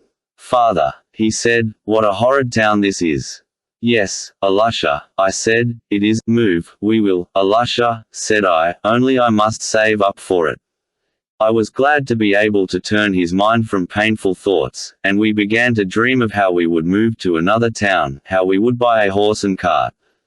We will put Mama and your sisters inside, we will cover them up and we'll walk. You shall have a lift now and then, and I'll walk beside, for we must take care of our horse, we can't all ride. That's how we'll go. He was enchanted at that, most of all at the thought of having a horse and driving him. For of course a Russian boy is born among horses. We chatted a long while. Thank God, I thought, I have diverted his mind and comforted him. That was the day before yesterday, in the evening, but last night everything was changed. He had gone to school in the morning, he came back depressed, terribly depressed. In the evening I took him by the hand and we went for a walk. He would not talk. There was a wind blowing and no sun, and a feeling of autumn. Twilight was coming on. We walked along, both of us depressed. Well, my boy, said I, how about our setting off on our travels? I thought I might bring him back to our talk of the day before. He didn't answer, but I felt his fingers trembling in my hand. Ah, I thought, it is a bad job, there's something fresh. We had reached the stone where we are now. I sat down on the stone. And in the air there were lots of kites flapping and whirling. There were as many as 30 in sight. Of course, it is just the season for the kites. Look, Alusha, said I, it is time we got out our last year's kite again. I'll mend it, where have you put it away? My boy made no answer. He looked away and turned sideways to me. And then a gust of wind blew up the sand. He suddenly fell on me, threw both his little arms round my neck and held me tight. You know, when children are silent and proud, and try to keep back their tears when they are in great trouble and suddenly break down, their tears fall in streams. With those warm streams of tears, he suddenly wetted my face. He sobbed and shook as though he were in convulsions, and squeezed up against me as I sat on the stone. Father, he kept crying, dear father, how he insulted you. And I sobbed too. We sat shaking in each other's arms. Alusha, I said to him, Alusha darling. No one saw us then.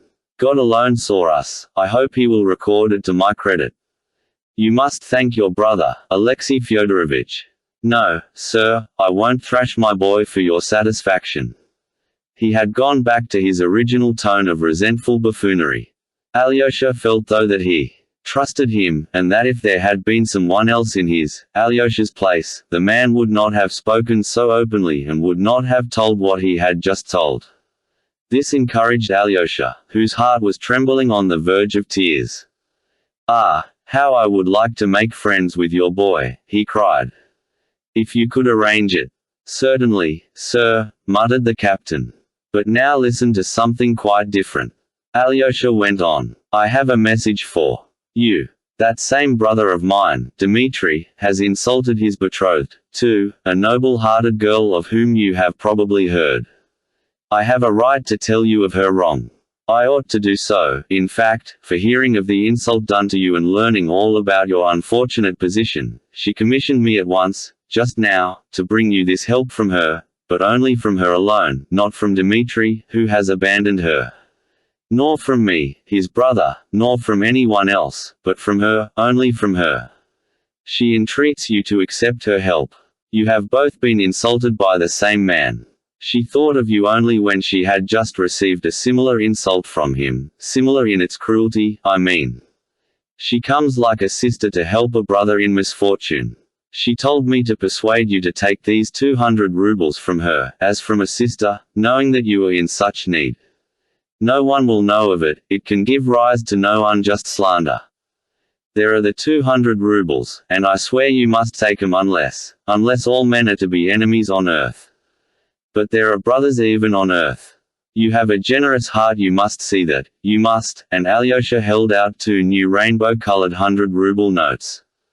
They were both standing at the time by the great stone close to the fence, and there was no one near. The notes seemed to produce a tremendous impression on the captain. He started, but at first only from astonishment. Such an outcome of their conversation was the last thing he expected. Nothing could have been farther from his dreams than help from anyone, and such a sum. He took the notes, and for a minute he was almost unable to answer. Quite a new expression came into his face. "That for me. So much money. 200 rubles. Good heavens. Why, I haven't seen so much money for the last 4 years. Mercy on us. And she says she is a sister. And is that the truth? I swear that all I told you is the truth," cried Alyosha. The captain flushed red. "Listen, my dear, listen. If I take it, I shan't be behaving like a scoundrel.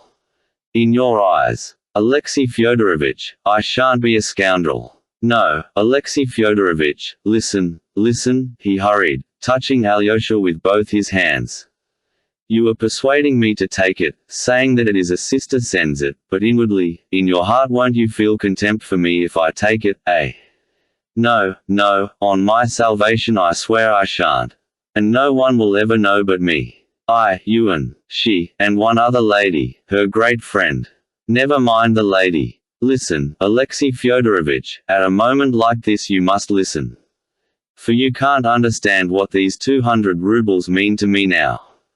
The poor fellow went on, rising gradually into a sort of incoherent, almost wild enthusiasm.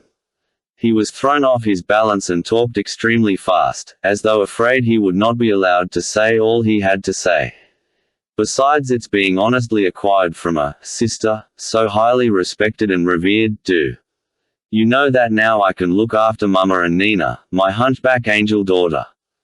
Dr. Herzenstube came to me in the kindness of his heart and was examining them both for a whole hour. "I can make nothing of it," said he, "but he prescribed a mineral water which is kept at a chemist's here. He said it would be sure to do her good, and he ordered baths, too, with some medicine in them. The mineral water costs 30 kopecks, and she'd need to drink 40 bottles perhaps, so I took the prescription and laid it on the shelf under the icons, and there it lies. And he ordered hot baths for Nina with something dissolved in them, morning and evening. But how can we carry out such a cure in our mansion, without servants, without help, without a bath, and without water? Nina is rheumatic all over, I don't think I told you that. All her right, believe it, the angel bears it without groaning for fear of waking us. We eat what we can get, and she'll only take the leavings, what you'd scarcely give to a dog. I am not worth it, I am taking it from you, I am a burden on you, that's what her angel eyes try to express. We wait on her, but she doesn't like it. I am a useless cripple, no good to anyone. As though she were not worth it, when she is the saving of all of us with her angelic sweetness. Without her gentle word it would be hell among us. She softens even Varvara. And don't judge Varvara harshly either, she is an angel too, she, too, has suffered wrong. She came to us for the summer, and she brought 16 rubles she had earned by lessons and saved up, to go back with to Petersburg in September, that is now. But we took her money and lived on it, so now she has nothing to go back with. Though indeed she couldn't go back, for she has to work for us like a slave. She is like an overdriven horse with all of us on her back. She waits on us all, mends and washes, sweeps the floor, puts Mama to bed. And Mama is capricious and tearful and insane. And now I can get a servant with this money, you understand, Alexei Fyodorovich, I can get medicines for the dear creatures, I can send my student to Petersburg, I can buy beef, I can feed him properly. Good Lord, but it is a dream. Alyosha was delighted that he had brought him such happiness and that the poor fellow had consented to be made happy. Stay, Alexei Fyodorovich, stay, the captain began to talk with frenzied rapidity, carried away by a new day dream. Do you know that Alyosha and I will perhaps really carry out our dream? We will buy a horse and cart, a black horse, he insists on its being black, and we will set off as we pretended the other day. I have an old friend, a lawyer in K province, and I heard through a trustworthy man that if I were to go he'd give me a place as clerk in his office, so, who knows, maybe he would. So I'd just put Mama and Nina in the cart, and Alyosha could drive, and I'd walk. Why, if I only succeed in getting one debt paid that's owing me, I should have perhaps enough for that too. There would be enough, cried Alyosha. Katerina Ivanovna will send you as much more as you need, and you know, I have money too. Take what you want, as you would from a brother, from a friend, you can give it back later. You'll get rich. And you know you couldn't have a better idea than to move to another province. It would be the saving of you, especially of your boy, and you ought to go quickly, before the winter, before the cold. You must write to us when you are there, and we will always be brothers. No, it is not a dream. Alyosha could have hugged him, he was so pleased. But glancing at him he stopped short. The man was standing with his neck outstretched and his lips protruding, with a pale and frenzied face. His lips were moving as though trying to articulate something. No sound came, but still his lips moved. It was uncanny. What is it? Asked Alyosha, startled. Alexei Fyodorovich, are you? Muttered the captain, faltering, looking at him with a strange, wild, fixed stare, and an air of desperate resolution. At the same time there was a sort of grin on his lips. Are you, sir? Wouldn't you like me to show you a little trick I know? He murmured, suddenly, in a firm rapid whisper, his voice no longer faltering. What trick? A pretty trick, whispered the captain. His mouth was twisted on the left side, his left eye was screwed up. He still stared at Alyosha. What is the matter? What trick? Alyosha cried, now thoroughly alarmed. Why, look, squealed the captain suddenly, and showing him the 2 notes which he had been holding by one corner between his thumb and forefinger during the conversation, he crumpled them up savagely and squeezed them tight in his right hand. Do you see? He shrieked, pale and infuriated.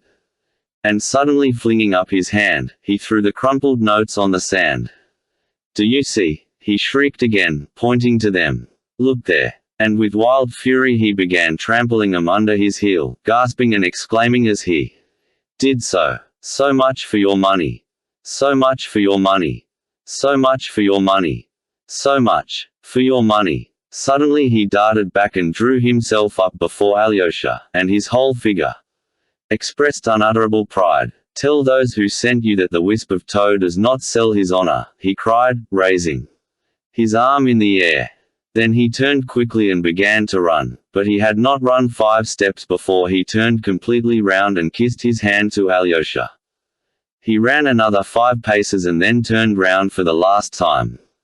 This time his face was not contorted with laughter, but quivering all over with tears. In a tearful, faltering, sobbing voice he cried, "What should I say to my boy if I took money from you for our shame?" And then he ran on without turning. Alyosha looked after him, inexpressibly grieved. Oh, he saw that till the very last moment the man had not known he would crumple up and fling away the notes. He did not turn back. Alyosha knew he would not. He would not follow him and call him back, he knew why. When he was out of sight, Alyosha picked up the 2 notes. They were very much crushed and crumpled, and had been pressed into the sand, but were uninjured and even rustled like new ones when Alyosha unfolded them and smoothed them out. After smoothing them out, he folded them up, put them in his pocket and went to Katerina Ivanovna to report on the sick. Book 5, Pro and Contra. Chapter 1. The Engagement. Madame Holikov was again the first to meet Alyosha. She was flustered. Something important had happened. Katerina Ivanovna's hysterics had ended in a fainting fit, and then a terrible, awful weakness had followed. She lay with her eyes turned up and was delirious. Now she was in a fever. They had sent for Herzenstube. They had sent for the aunts. The aunts were already here, but Herzenstube had not yet come. They were all sitting in her room, waiting. She was unconscious now, and what if it turned to brain fever? Madame Holikov looked gravely alarmed. "This is serious, serious," she added at every word, as though nothing that had happened to her before had been serious. Alyosha listened with distress, and was beginning to describe his adventures, but she interrupted him at the first words. She had not time to listen. She begged him to sit with Lise and wait for her there. "Lise," she whispered almost in his ear, "Lise has greatly surprised me just now, dear. Alexei Fyodorovitch. She touched me, too, and so my heart forgives her everything. Only fancy, as soon as you had gone, she began to be truly remorseful for having laughed at you today and yesterday, though she was not laughing at you, but only joking. But she was seriously sorry for it, almost ready to cry, so that I was quite surprised. She has never been really sorry for laughing at me, but has only made a joke of it. And you know she is laughing at me every minute. But this time she was in earnest. She thinks a great deal of your opinion, Alexei Fyodorovitch, and don't take offense or be wounded by her if you can help it. I am never hard upon her, for she's such a clever little thing. Would you believe it? She said just now that you were a friend of her childhood, the greatest friend of her childhood. Just think of that. Greatest friend, and what about me? She has very strong feelings and memories, and, what's more, she uses these phrases, most unexpected words, which come out all of a sudden when you least expect them. She spoke lately about a pine tree, for instance. There used to be a pine tree standing in our garden in her early childhood. Very likely it is standing there still, so there's no need to speak in the past tense. Pine trees are not like people, Alexei Fyodorovitch, they don't change quickly. Mama, she said, I remember this pine tree as in a dream, only she said something so original about it that I can't repeat it. Besides, I've forgotten it. Well, goodbye. I am so worried I feel I shall go out of my mind. Ah, Alexei Fyodorovitch, I've been out of my mind twice in my life.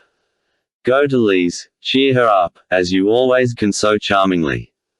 Lise, she cried, going to her door, here I've brought you Alexei Fyodorovitch, whom you insulted so. He is not at all angry, I assure you, on the contrary, he is surprised that you could suppose so. Merci, maman. Come in, Alexei Fyodorovitch. Alyosha went in. Lise looked rather embarrassed, and at once flushed crimson. She was evidently ashamed of something, and, as people always do in such cases, immediately talking of other things, as though they were of absorbing interest to her at the moment. Mama has just told me all about the 200 rubles, Alexei Fyodorovitch, and you're taking them to that poor officer, and she told me all the awful story of how he had been insulted, and you know, although Mama muddles things she always rushes from one thing to another. I cried when I heard. Well, did you give him the money, and how is that poor man getting on? The fact is I didn't give it to him, and it is a long story, answered Alyosha, as though he, too, could think of nothing but his regret at having failed, yet Lise saw perfectly well that he, too, looked away, and that he, too, was trying to talk of other things. Alyosha sat down to the table and began to tell his story, but at the first words he lost his embarrassment and gained the whole of Lisa's attention as well. He spoke with deep feeling, under the influence of the strong impression he had just received, and he succeeded in telling his story well and circumstantially. In old days in Moscow he had been fond of coming to Lise and describing to her what had just happened to him, what he had read, or what he remembered of his childhood. Sometimes they had made daydreams and woven whole romances together, generally cheerful and amusing ones. Now they both felt suddenly transported to the old days in Moscow, 2 years before. Lise was extremely touched by his story. Alyosha described Alyosha with warm feeling. When he finished describing how the luckless man trampled on the money, Lise could not help clasping her hands and crying out, "So you didn't give him the money? So you let him run away?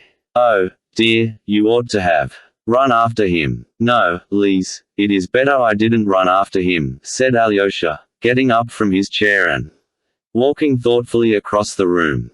"How so? How is it better? Now they are without food and their case is hopeless." "Not hopeless, for the 200 rubles will still come to them. He'll take the money tomorrow. Tomorrow he will be sure to take it," said Alyosha, pacing up and down, pondering. "You see, Lise," he went on, stopping suddenly before her, "I made one blunder, but that, even that, is all for the best." "What blunder, and why is it for the best?"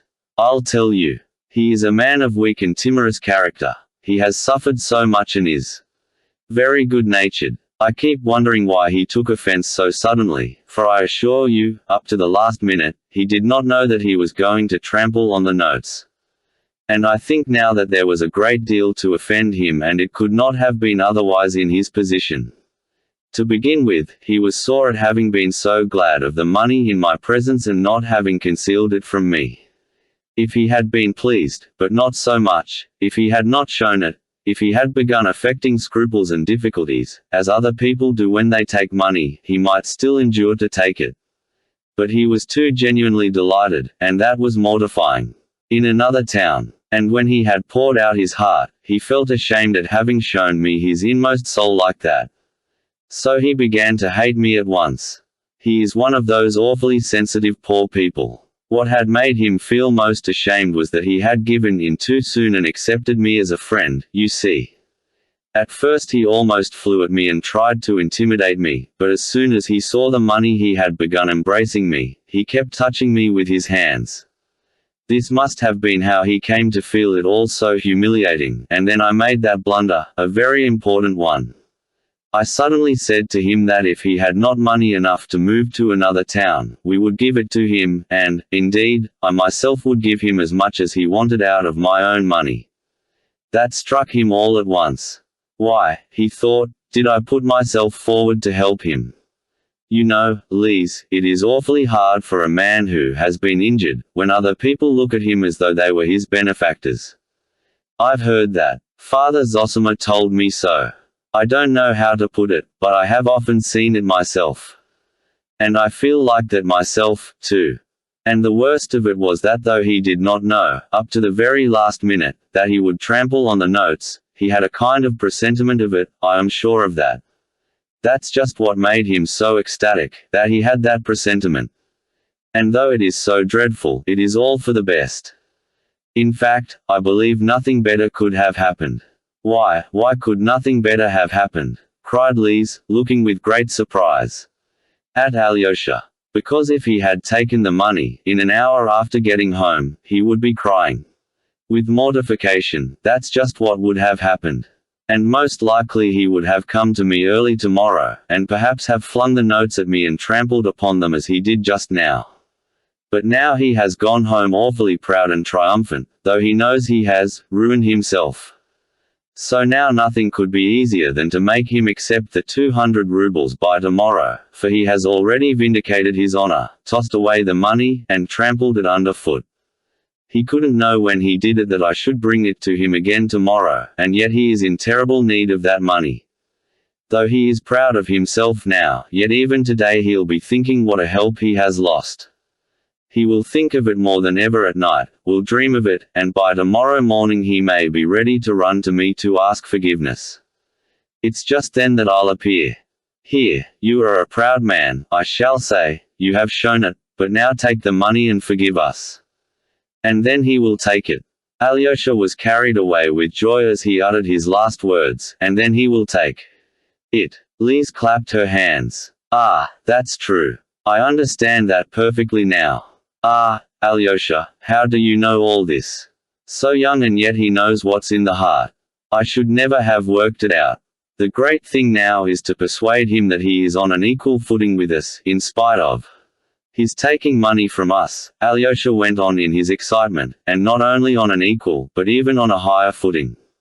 On a higher footing is charming, Alexei Fyodorovich. But go on, go on. You mean there isn't? Oh, no, of course it doesn't matter. Forgive me, Alyosha, dear.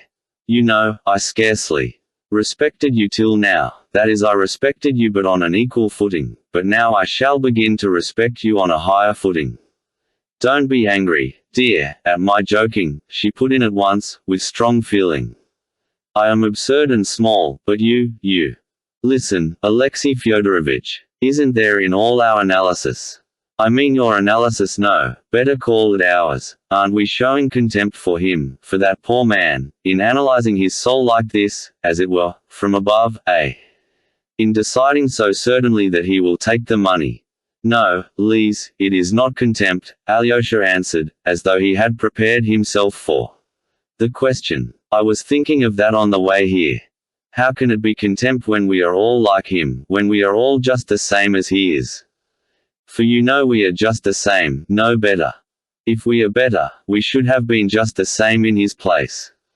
I don't know about you, Lise, but I consider that I have a sordid soul in many ways, and his soul is not sordid, on the contrary, full of fine feeling. No, Lise, I have no contempt for him. Do you know, Lise, my elder told me once to care for most people exactly as one would for children, and for some of them as one would for the sick in hospitals. Ah, Alexei Fyodorovich, dear, let us care for people as we would for the sick. Let us, Lise. I am ready. Though I am not altogether ready in myself. I am sometimes very impatient and at other times I don't see things. It's different with you. Ah, I don't believe it. Alexei Fyodorovich, how happy I am. I am so glad you say so, Lise. Alexei Fyodorovich, you are wonderfully good, but you are sometimes sort of formal. And yet you are not a bit formal really. Go to the door, open it gently, and see whether Mama is listening, said Lise, in a nervous, hurried whisper. Alyosha went, opened the door, and reported that no one was listening. Come here, Alexei Fyodorovich, Lise went on, flushing redder and redder. Give me your hand, that's right. I have to make a great confession. I didn't write to you yesterday in joke, but in earnest, and she hid her eyes with her hand. It was evident that she was greatly ashamed of the confession. Suddenly she snatched his hand and impulsively kissed it 3 times. Ah, Lise, what a good thing, cried Alyosha joyfully. You know, I was perfectly sure you were in earnest. Sure. Upon my word. She put aside his hand, but did not leave go of it, blushing hotly. And laughing a little happy laugh. I kiss his hand and he says, what a good thing. But her reproach was undeserved. Alyosha, too, was greatly overcome. I should like to please you always, Lise, but I don't know how to do it, he muttered. Blushing too. Alyosha, dear, you are cold and rude. Do you see? He has chosen me as his wife and is quite settled about it. He is sure I was in earnest. What a thing to say. Why, that's impertinence. That's what it is. Why, was it wrong of me to feel sure?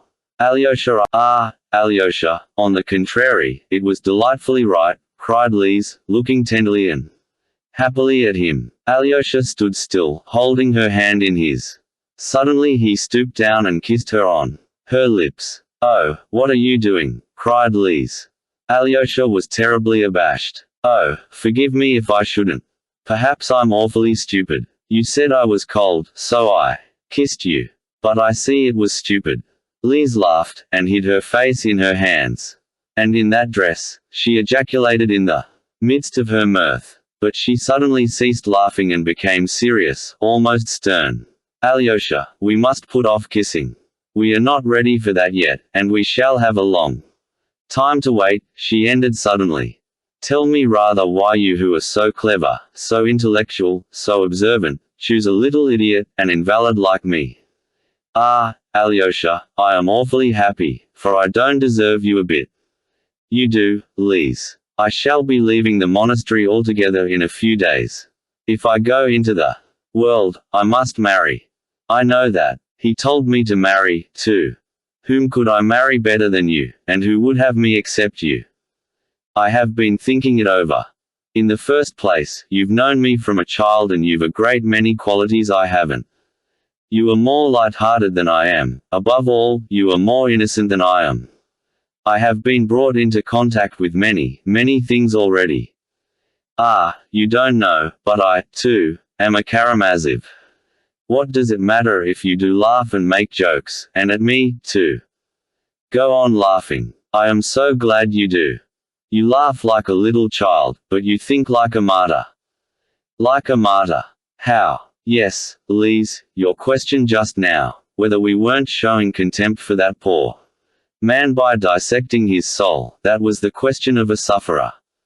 You see, I don't know how to express it, but anyone who thinks of such questions is capable of suffering. Sitting in your invalid chair you must have thought over many things already. Alyosha, give me your hand. Why are you taking it away? Murmured Lise in a failing voice, weak with happiness. Listen, Alyosha. What will you wear when you come out of the monastery? What sort of suit? Don't laugh, don't be angry, it is very, very important to me. I haven't thought about the suit, Lise, but I'll wear whatever you like. I should like you to have a dark blue velvet coat, a white piqué waistcoat, and a soft grey felt hat. Tell me, did you believe that I didn't care for you when I said I didn't mean what I wrote? No, I didn't believe it. Oh, you insupportable person, you are incorrigible. You see, I knew that you seemed to care for me, but, stupid boy, good for nothing, and that I am ruined. But you left the letter at home and that cheered me.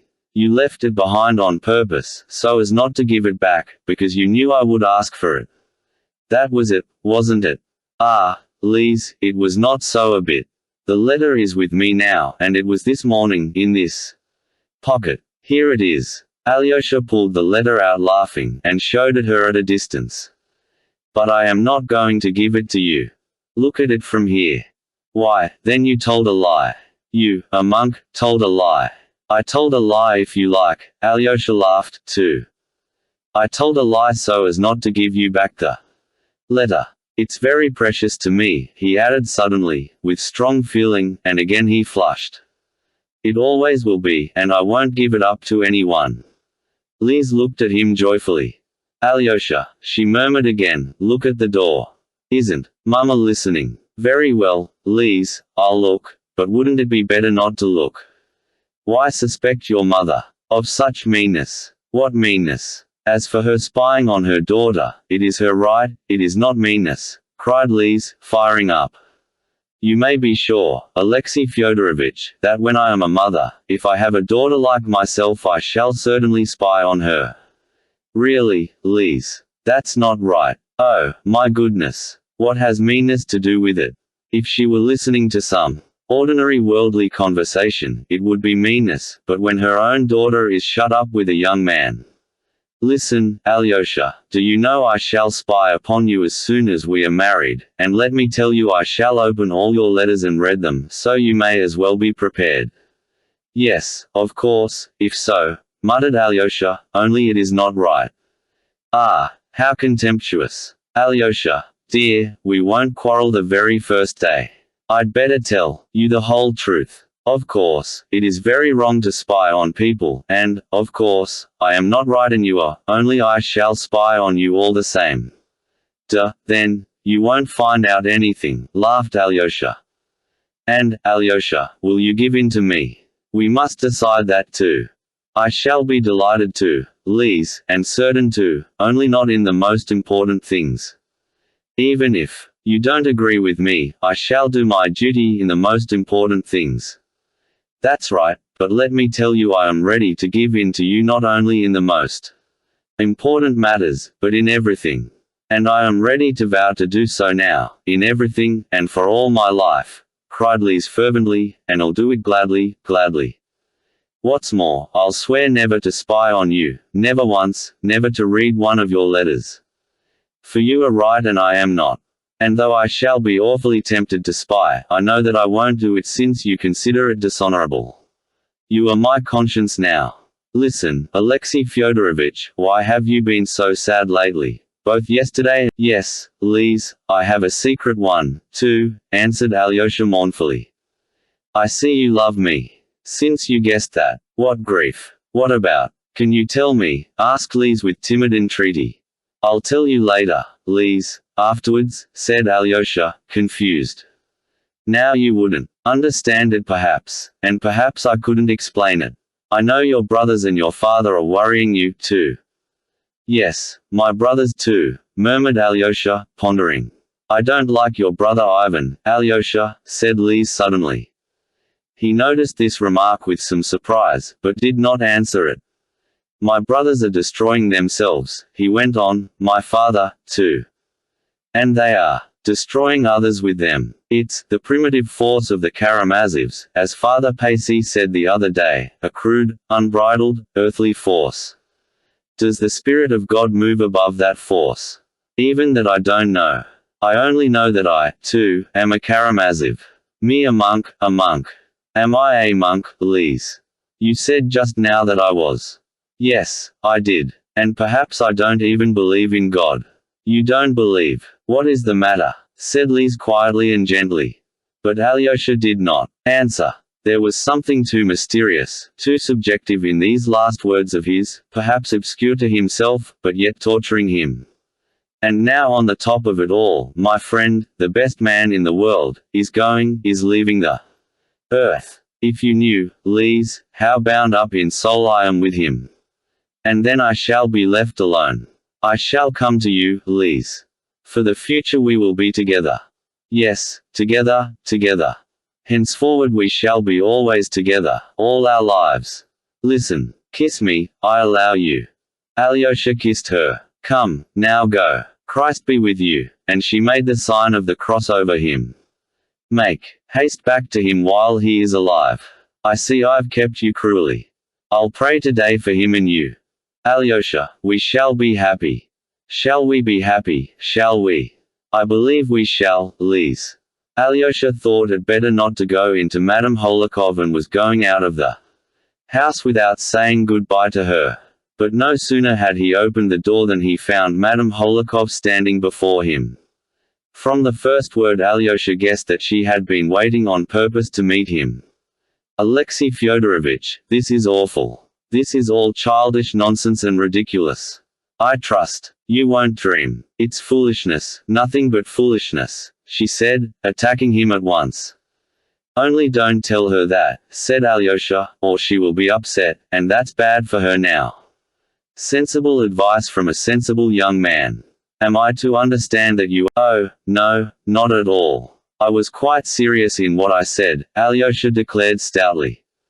To be serious about it is impossible, unthinkable, and in the first place I shall never be at home to you again, and I shall take her away, you may be sure of that. But why? Asked Alyosha. It's all so far off. We may have to wait another year and a half. Ah, Alexei Fyodorovitch, that's true, of course, and you'll have time to quarrel and separate 1,000 times in a year and a half. But I am so unhappy. Though it is such nonsense, it is a great blow to me. I feel like Karamazov in the last scene of Sorrow from Wit. You are Chatsky and she is Sofya, and, only fancy, I've run down to meet you on the stairs, and in the play the fatal scene takes place on the staircase. I heard it all. I almost dropped. So this is the explanation of her dreadful night and her hysterics of late. It means love to the daughter but death to the mother.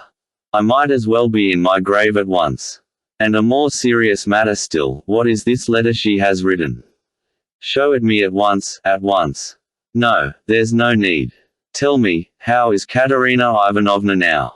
I must know. She still lies in delirium, she has not regained consciousness. Her aunts are here, but they do nothing but sigh and give themselves airs. Herzenstube came, and he was so alarmed that I didn't know what to do for him. I nearly sent for a doctor to look after him. He was driven home in my carriage. And on the top of it all, you and this letter. It's true nothing can happen for a year and a half. In the name of all that's holy, in the name of your dying elder, show me that letter, Alexei Fyodorovitch. I'm her mother. Hold it in your hand, if you like, and I will read it so.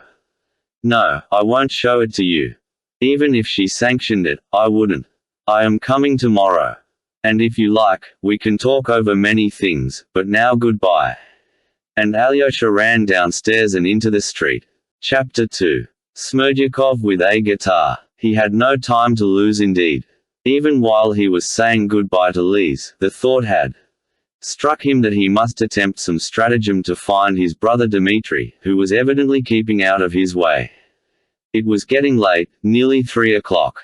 Alyosha's whole soul turned to the monastery, to his dying son, but the necessity of seeing Dmitri outweighed everything. The conviction that a great inevitable catastrophe was about to happen grew stronger in Alyosha's mind with every hour. What that catastrophe was, and what he would say at that moment to his brother, he could perhaps not have said definitely.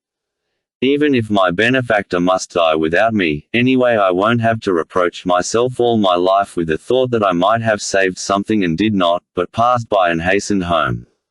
If I do as I intend, I shall be following his great precept. His plan was to catch his brother Dmitri unawares, to climb over the fence, as he had the day before, get into the garden and sit in the summer house.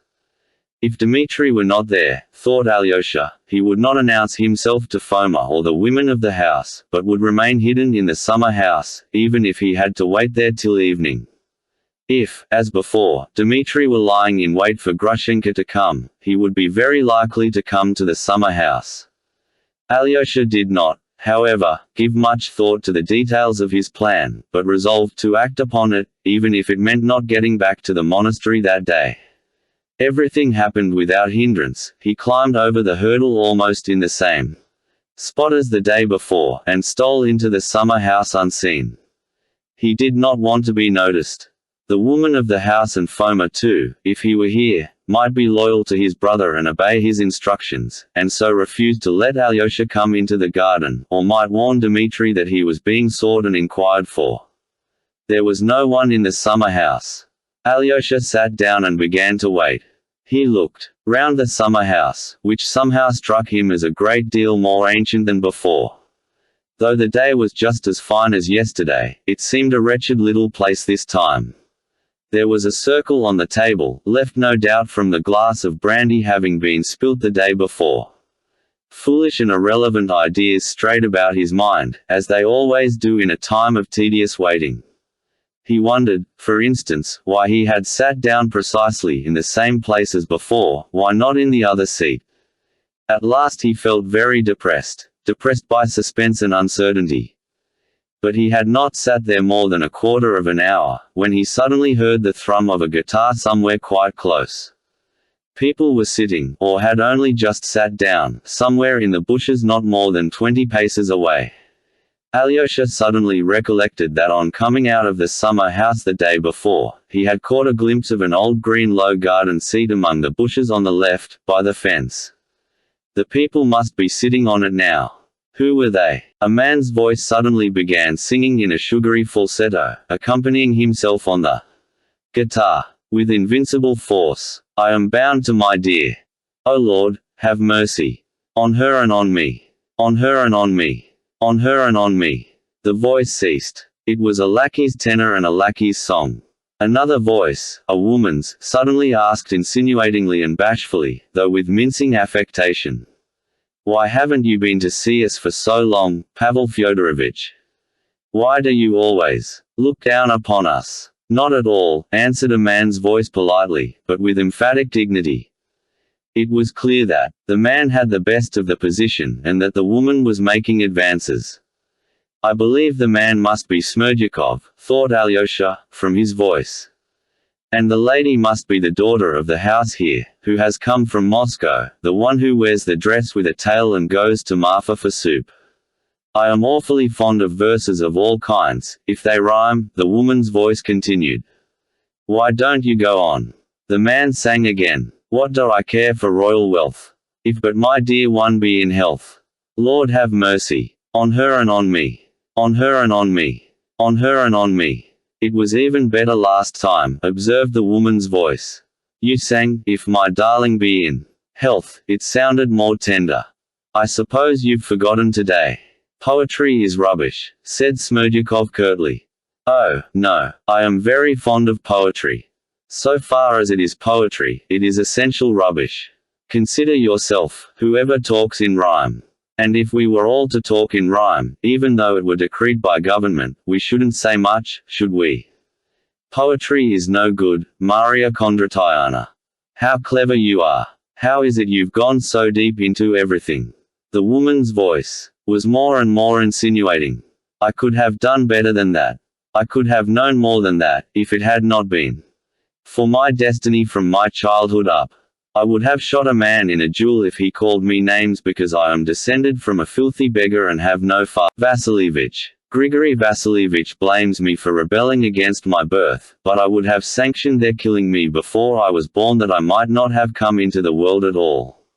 They used to say in the market, and your mama too, with great lack of delicacy, set off telling me that her hair was like a mat on her head, and that she was short of 5 foot by a wee bit. Why talk of a wee bit while she might have said, a little bit, like everyone else? She wanted to make it touching, a regular peasant's feeling. Can a Russian peasant be said to feel, in comparison with an educated man? He can't be said to have feeling at all, in his ignorance. From my childhood up when I hear, a wee bit, I am ready to burst with rage. I hate all Russia, Maria Kondratyevna. If you'd been a cadet in the army, or a young hussar, you wouldn't have talked like that. But would have drawn your saber to defend all Russia. I don't want to be a hussar, Maria Kondratyevna, and, what's more, I should like to abolish all soldiers. And when an enemy comes, who is going to defend us? There's no need of defense. In 1812 there was a great invasion of Russia by Napoleon. First Emperor of the French, father of the present one, and it would have been a good thing if they had conquered us. A clever nation would have conquered a very stupid one and annexed it. We should have had quite different institutions. Are they so much better in their own country than we are? I wouldn't change a dandy I know of for 3 young Englishmen, observed Maria Kondratyevna tenderly, doubtless accompanying her words with a most languishing glance. That's as one prefers. But you are just like a foreigner, just like a most gentlemanly foreigner. I tell you that, though it makes me bashful. If you care to know, the folks there and ours here are just alike in their vice. They are swindlers, only there the scoundrel wears polished boots and here he grovels in filth and sees no harm in it. The Russian people want thrashing, as Fyodor Pavlovitch said very truly yesterday, though he is mad, and all his children. You said yourself you had such a respect for Ivan Fyodorovitch. But he said I was a stinking lackey. He thinks that I might be unruly.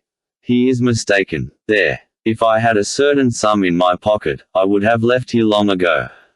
Dmitri Fyodorovitch is lower than any lackey in his behavior, in his mind, and in his poverty. He doesn't know how to do anything, and yet he is respected by everyone. I may be only a supmaker, but with luck I could open a cafe-restaurant in Petrovka, in Moscow, for my cookery is something special, and there's no one in Moscow, except the foreigners, whose cookery is anything special. Dmitri Fyodorovitch is a beggar, but if he were to challenge the son of the first count in the country, he'd fight him. Though in what way is he better than I am? For he is ever so much stupider than I am. Look at the money he has wasted without any need. It must be lovely, a jewel, Maria Kondratyevna observed suddenly. How so? It must be so dreadful and so brave, especially when young officers with pistols in their hands pop at one another for the sake of some lady. A perfect picture. Ah, if only girls were allowed to look on, I'd give anything to see one. It's all very well when you are firing at someone, but when he is firing straight in your mug, you must feel pretty silly. You'd be glad to run away, Maria Kondratyana. You don't mean you would run away. But Smerdyakov did not deign to reply. After a moment's silence the guitar tinkled again, and he sang again in the same falsetto. Whatever you may say, I shall go far away. Life will be bright and gay. In the city far away. I shall not grieve. I shall not grieve at all. I don't intend to grieve at all. Then something unexpected happened. Alyosha suddenly sneezed. They were silent. Alyosha got up and walked towards them. He found Smerdyakov dressed up and wearing polished boots, his hair pomaded, and perhaps curled. The guitar lay on the garden seat. His companion was the daughter of the house, wearing a light blue dress with a train 2 yards long. She was young and would not have been bad-looking, but that her face was so round and terribly freckled.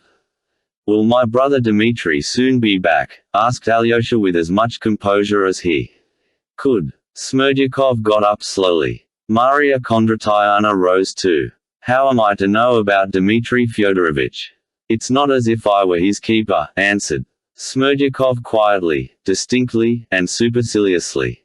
"But I simply ask whether you do know." Alyosha explained. "I know nothing of his whereabouts and don't want to. But my brother told me that you let him know all that goes on in the house, and promised to let him know when Agrafena Alexandrovna comes." Smerdyakov turned a deliberate, unmoved glance upon him. "And how did you get in this time, since the gate was bolted an hour ago?" he asked, looking at Alyosha. "I came in from the back alley, over the fence, and went straight to the summer house. I hope you'll forgive me," he added, addressing Maria Kondratyana. "I was in a hurry to find my brother." "Ak, as though we could take it amiss in you," drawled Maria Kondratyana, flattered by Alyosha's apology. "For Dmitri Fyodorovich often goes to the summer house in that way." "We don't know, he never tells us," lisped Maria Kondratyana.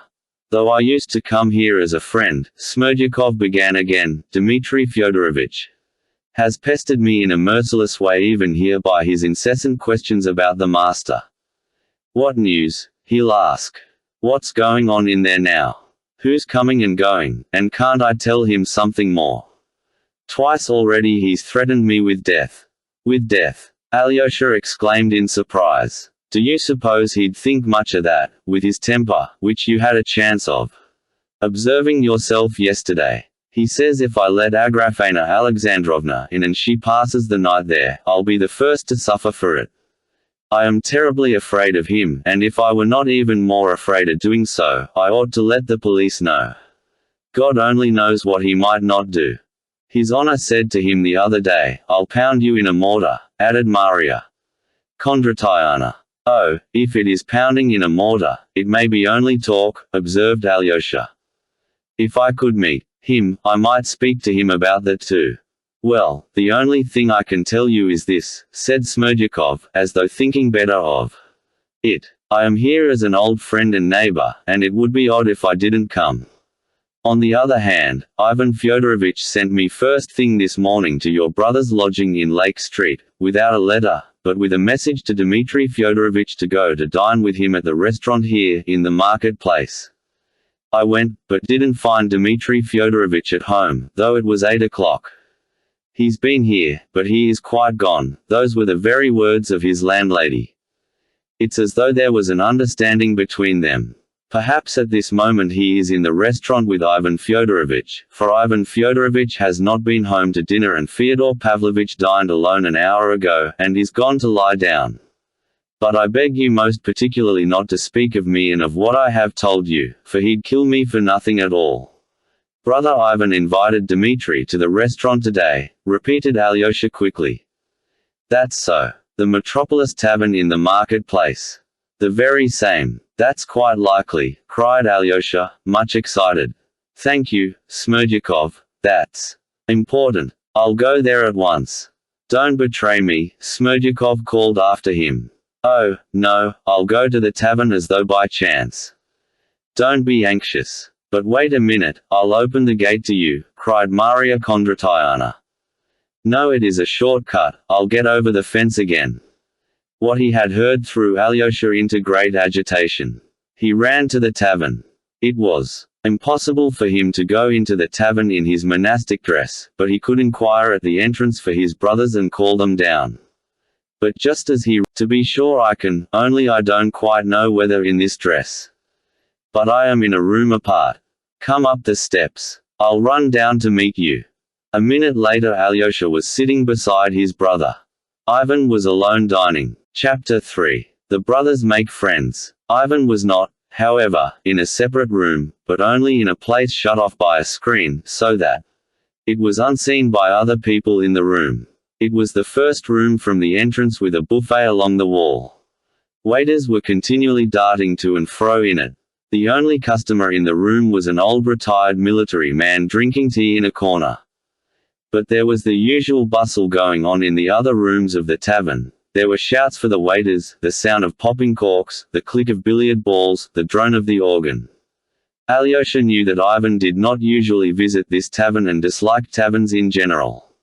So he must have come here, he reflected, simply to meet Dmitri by arrangement. Yet Dmitri was not there. "Shall I order you fish, soup or anything? You don't live on tea alone, I suppose?" cried Ivan, apparently delighted at having got hold of Alyosha. He had finished dinner and was drinking tea. "Let me have soup, and tea afterwards, I am hungry," said Alyosha gaily. "And cherry jam. They have it here. You remember how you used to love cherry jam when you were little. You remember that. Let me have jam too, I like it still." Ivan rang for the waiter and ordered soup, jam and tea.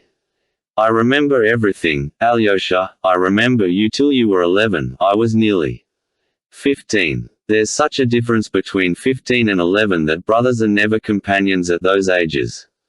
I don't know whether I was fond of you even. When I went away to Moscow for the first few years I never thought of you at all.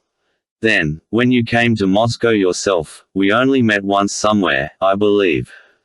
And now I've been here more than 3 months, and so far we have scarcely said a word to each other. Tomorrow I am going away, and I was just thinking as I sat here how I could see you to say goodbye and just then you passed. Were you very anxious to see me, then?" "Very. I want to get to know you once for all, and I want you to know me. And then to say goodbye. I believe it is always best to get to know people just before leaving them. I've noticed how you've been looking at me these 3 months. There has been a continual look of expectation in your eyes, and I can't endure that. That's how it is I've kept away from you. But in the end I have learned to respect you." The little man stands firm, I thought. Though I am laughing, I am serious. You do stand firm, don't you? I like people who are firm like that whatever it is they stand by, even if they are such little fellows as you. Your expectant eyes ceased to annoy me, I grew fond of them in the end, those expectant eyes. You seem to love me for some reason, Alyosha. I do love you, Ivan. Dmitri says of you. Ivan is a tomb. I say of you, Ivan is a riddle. You are a riddle to me even now. But I understand something in you, and I did not understand it till this morning. What's that? Laughed Ivan. You won't be angry. Alyosha laughed too. Well, that you are just as young as other young men of 23, that you are just a young and fresh and nice boy, green in fact. Now, have I insulted you dreadfully? On the contrary, I am struck by a coincidence, cried Ivan, warmly and good-humoredly. Would you believe it that ever since that scene with her, I have thought of nothing else but my youthful greenness, and just as though you guessed that, you begin about it. Do you know I've been sitting here thinking to myself, that if I didn't believe in life, if I lost faith in the woman I love, lost faith in the order of things, were convinced in fact that everything is a disorderly, damnable, and perhaps devil-ridden chaos, if I was struck by every horror of man's disillusionment, still I should want to live and, having once tasted of the cup, I would not turn away from it till I had drained it. At 30, though, I shall be sure to leave the cup, even if I've not emptied it, and turn away, where I don't know. But till I am 30, I know that my youth will triumph over everything, every disillusionment, every disgust with life. I've asked myself many times whether there is in the world any despair that would overcome this frantic and perhaps unseemly thirst for life in me, and I've come to the conclusion that there isn't. That is till I am 30, and then I shall lose it of myself, I fancy. Some drivelling consumptive moralists, and poets especially, often call that thirst for life base. It's a feature of the Karamazovs, it is true, that thirst for life regardless of everything. You have it no doubt too, but why is it base? The centripetal force on our planet is still fearfully strong, Alyosha. I have a longing for life, and I go on living in spite of logic. Though I may not believe in the order of the universe, yet I love the sticky little leaves as they open in spring. I love the blue sky, I love some people, whom one loves sometimes without knowing why. I love some great deeds done by men, though I've long ceased perhaps to have faith in them, yet from old habit one's heart prizes them. Here they have brought the soup for you, eat it, it will do you good. It's first-rate soup, they know how to make it here. I want to travel in Europe, Alyosha, I shall set off from here. And yet I know that I am only going to a graveyard, but it is a most precious graveyard, that's what it is. Precious are the dead that lie there, every stone over them speaks of such burning life in the past, of such passionate faith in their work, their truth, their struggle and their science, that I know I shall fall on the ground and kiss those stones and weep over them, though I'm convinced in my heart that it has long been nothing but a graveyard. And I shall not weep from despair, but simply because I shall be happy in my tears, I shall steep my soul in my emotion. I understand too well, Ivan. One longs to love with one's inside, with one's stomach. You said that so well, and I am awfully glad that you have such a longing for life, cried Alyosha. I think everyone should love life above everything in the world. Love life more than the meaning of it. Certainly, love it, regardless of logic as you say, it must be regardless of logic, and it is. Only then one will understand the meaning of it. I have thought so a long time. Half your work is done, Ivan, you love life, now you've only to try to do the second half and you are saved. You are trying to save me, but perhaps I am not lost. And what does your second half mean? Why, one has to raise up your dead, who perhaps have not died after all. Come, let me have tea. I am so glad of our talk, Ivan. I see you are feeling inspired. I am awfully fond of such professions de foi from such novices. You are a steadfast person, Alexei. Is it true that you mean to leave the monastery?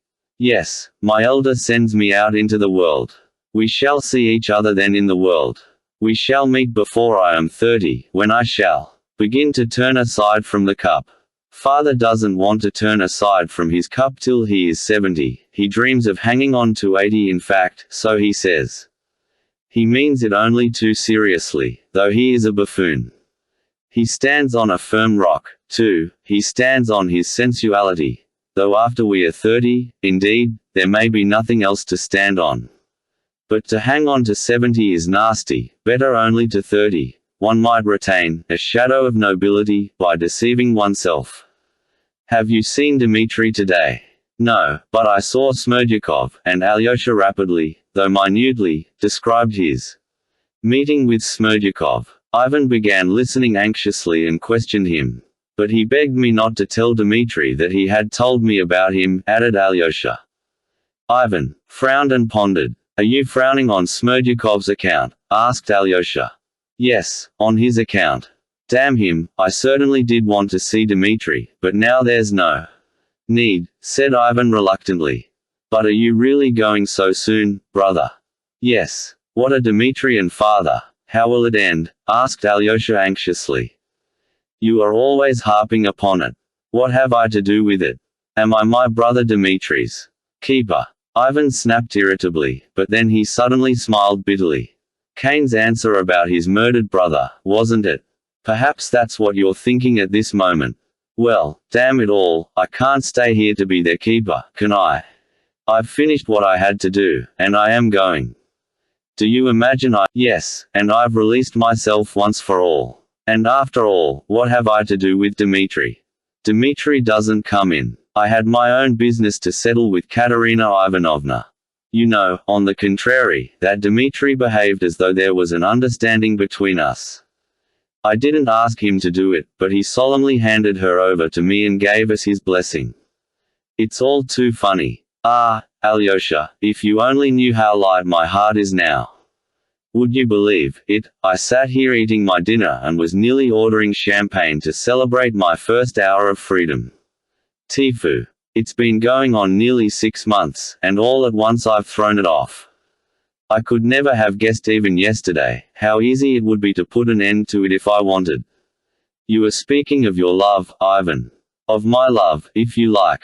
I fell in love with the young lady, I worried myself over her and she worried me. I sat watching over her and all at once it is collapsed.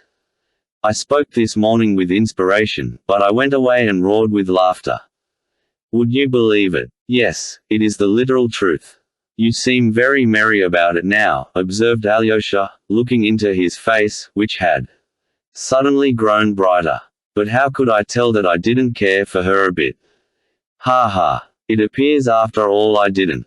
And yet how she attracted me. How attractive she was just now when I made my speech. And do you know she attracts me awfully even now, yet how easy it is to leave her. Do you think I am boasting? No, only perhaps it wasn't love. Alyosha, laughed Ivan, don't make reflections about love, it is unseemly for you. How? You rushed into the discussion this morning. I've forgotten to kiss you for it. But how she tormented me. It certainly was sitting by a laceration. Ah, she knew how I loved her. She loved me and not Dmitri, Ivan insisted gaily. Her feeling for Dmitri was simply a self-laceration. All I told her just now was perfectly true, but the worst of it is, it may take her 15 or 20 years to find out that she doesn't care for Dmitri, and loves me whom she torments, and perhaps she may never find it out at all, in spite of her lesson today. Well, it is better so. I can simply go away for good. By the way, how is she now? What happened after I departed? Alyosha told him she had been hysterical, and that she was now, he heard, unconscious. And delirious. Isn't Madame Holikov laying it on? I think not. I must find out. Nobody dies of hysterics, though. They don't matter. God gave woman hysterics as a relief. I won't go to her at all. Why push myself forward again? But you told her that she had never cared for you. I did that on purpose. Alyosha, shall I call for some champagne? Let us drink to my freedom. Ah, if only you knew how glad I am. No, brother, we had better not drink, said Alyosha suddenly. Besides I feel somehow depressed. Yes, you've been depressed a long. Have you settled to go tomorrow morning, then? Morning. I didn't say I should go in the morning. But perhaps it may be the morning. Would you believe it, I dined here today only to avoid dining with the old man, I loathe him so. I should have left long ago, so far as he is concerned. But why are you so worried about my going away? We've plenty of time before I go, an eternity. If you were going away tomorrow, what do you mean by an eternity? But what does it matter to us? Laughed Ivan. We've time enough for our talk, for what brought us here. Why do you look so surprised? Answer. Why have we met here? To talk of my love for Katerina Ivanovna, of the old man and Dmitri, of foreign travel, of the fatal position of Russia. Of the Emperor Napoleon. Is that it? No. Then you know what for. It's different for other people, but we in our green youth have to settle the eternal questions first of all. That's what we care about. Young Russia is talking about nothing but the eternal questions now. Just when the old folks are all taken up with practical questions. Why have you been looking at me in expectation for the last 3 months? To ask me, what do you believe, or don't you believe at all? That's what your eyes have been meaning for these 3 months, haven't they? Perhaps so, smiled Alyosha. You are not laughing at me, now, Ivan. Me laughing. I don't want to wound my little brother who has been watching me with such expectation for 3 months. Alyosha, look straight at me. Of course I am just such a little boy as you are, only not a novice. And what have Russian boys been doing up till now, some of them, I mean? In this stinking tavern, for instance, here, they meet and sit down in a corner. They've never met in their lives before, and, when they go out of the tavern, they won't meet again for 40 years. And what do they talk about in that momentary halt in the tavern? Of the eternal questions, of the existence of God and immortality. And those who do not believe in God talk of socialism or anarchism, of the transformation of all humanity on a new pattern, so that it all comes to the same. They're the same questions turned inside out. And masses of the most original Russian boys do nothing but talk of the eternal questions. Isn't it so? Yes, for real Russians, the questions of God's existence and of immortality, or, as you say, the same questions turned inside out, come first and foremost, of course, and so they should, said Alyosha, still watching his brother with the same gentle and inquiring smile. Well, Alyosha, it is sometimes very unwise to be a Russian at all, but anything stupider than the way Russian boys spend their time one can hardly imagine. But there's one Russian boy friends with you, Alyosha, for I have no friends and want to try it. Well, only fancy, perhaps I too accept God, laughed Ivan. That's a surprise for you, isn't it? Yes, of course, if you are not joking now. Joking. I was told at the elders yesterday that I was joking. You know, dear boy, there was an old sinner in the 18th century who declared that, if there were no God, he would have to be invented. Seeing existait par Dieu, il faudrait l'inventer. And man has actually invented God. And what's strange, what would be marvelous, is not that God should really exist. The marvel is that such an idea, the idea of the necessity of God, could enter the head of such a savage, vicious beast as man. So holy it is, so touching, so wise and so great a credit it does to man. As for me, I've long resolved not to think whether man created God or God man. And I won't go through all the axioms laid down by Russian boys on that subject, all derived from European hypotheses. For what's a hypothesis there, is an axiom with the Russian boy, and not only with the boys but with their teachers too, for our Russian professors are often just the same boys themselves. And so I omit all the hypotheses. For what are we aiming at now? I am trying to explain as quickly as possible my essential nature, that is what manner of man I am, what I believe in, and for what I hope, that's it, isn't it? And therefore I tell you that I accept God simply. But you must note this, if God exists and if he really did create the world, then, as we all know, he created it according to the geometry of Euclid and the human mind with the conception of only 3 dimensions in space. Yet there have been and still are geometricians and philosophers, and even some of the most distinguished, who doubt whether the whole universe, or to speak more widely the whole of being, was only created in Euclid's geometry. They even dare to dream that 2 parallel lines, which according to Euclid can never meet on Earth, may meet somewhere in infinity. I have come to the conclusion that, since I can't understand even that, I can't expect to understand about God. I acknowledge humbly that I have no faculty for settling such questions. I have a Euclidean earthly mind, and how could I solve problems that are not of this world? And I advise you never to think about it either, my dear Alyosha, especially about God, whether he exists or not. All such questions are utterly inappropriate for a mind created with an idea of only 3 dimensions. And so I accept God and am glad to, and what's more, I accept his wisdom, his purpose, which are utterly beyond our ken. I believe in the underlying order and the meaning of life. I believe in the eternal harmony in which they say we shall one day be blended. I believe in the word to which the universe is striving, and which itself was, with God, and which itself is God, and so on, to infinity. There are all sorts of phrases for it. I seem to be on the right path, don't I? Yet would you believe it, in the final result I don't accept this world of God's, and, although I know it exists, I don't accept it at all. It's not that I don't accept God, you must understand, it is the world created by him I don't and cannot accept. Let me make it plain. I believe like a child that suffering will be healed and made up for, that all the humiliating absurdity of human contradictions will vanish like a pitiful mirage, like the despicable fabrication of the impotent and infinitely small Euclidean mind of man, that in the world's finale, at the moment of eternal harmony, something so precious will come to pass that it will suffice for all hearts, for the comforting of all resentments, for the atonement of all the crimes of humanity. Accept it. I won't accept it. Even if parallel lines do meet and I see it myself, I shall see it and say that they've met, but still I won't accept it. That's what's at the root of me, Alyosha. That's my creed. I am in earnest in what I say. I began our talk as stupidly as I could on purpose, but I've led up to my confession, for that's all you want. You didn't want to hear about God, but only to know what the brother you love lives by. And so I've told you. Ivan concluded his long tirade with marked and unexpected feeling. And why did you begin, as stupidly as you could? Asked Alyosha, looking dreamily at him. To begin with, for the sake of being Russian. Russian conversations on such subjects are always carried on inconceivably stupidly.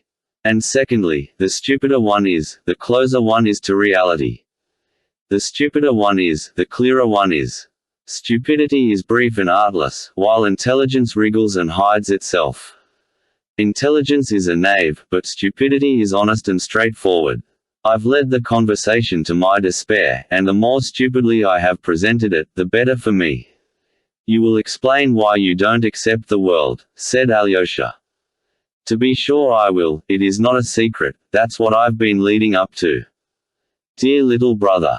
I don't want to corrupt you or to turn you from your stronghold, perhaps I want to be healed by you. Ivan smiled suddenly, quite like a little gentle child.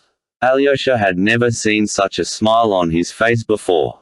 Chapter 4. Rebellion. I must make you one confession, Ivan began. I could never understand how one can love one's neighbors. It's just one's neighbors, to my mind, that one can't love, though one might love those at a distance. I once read somewhere of John the Merciful, a saint, that when a hungry, frozen beggar came to him, he took him into his bed, held him in his arms, and began breathing into his mouth, which was putrid and loathsome from some awful disease.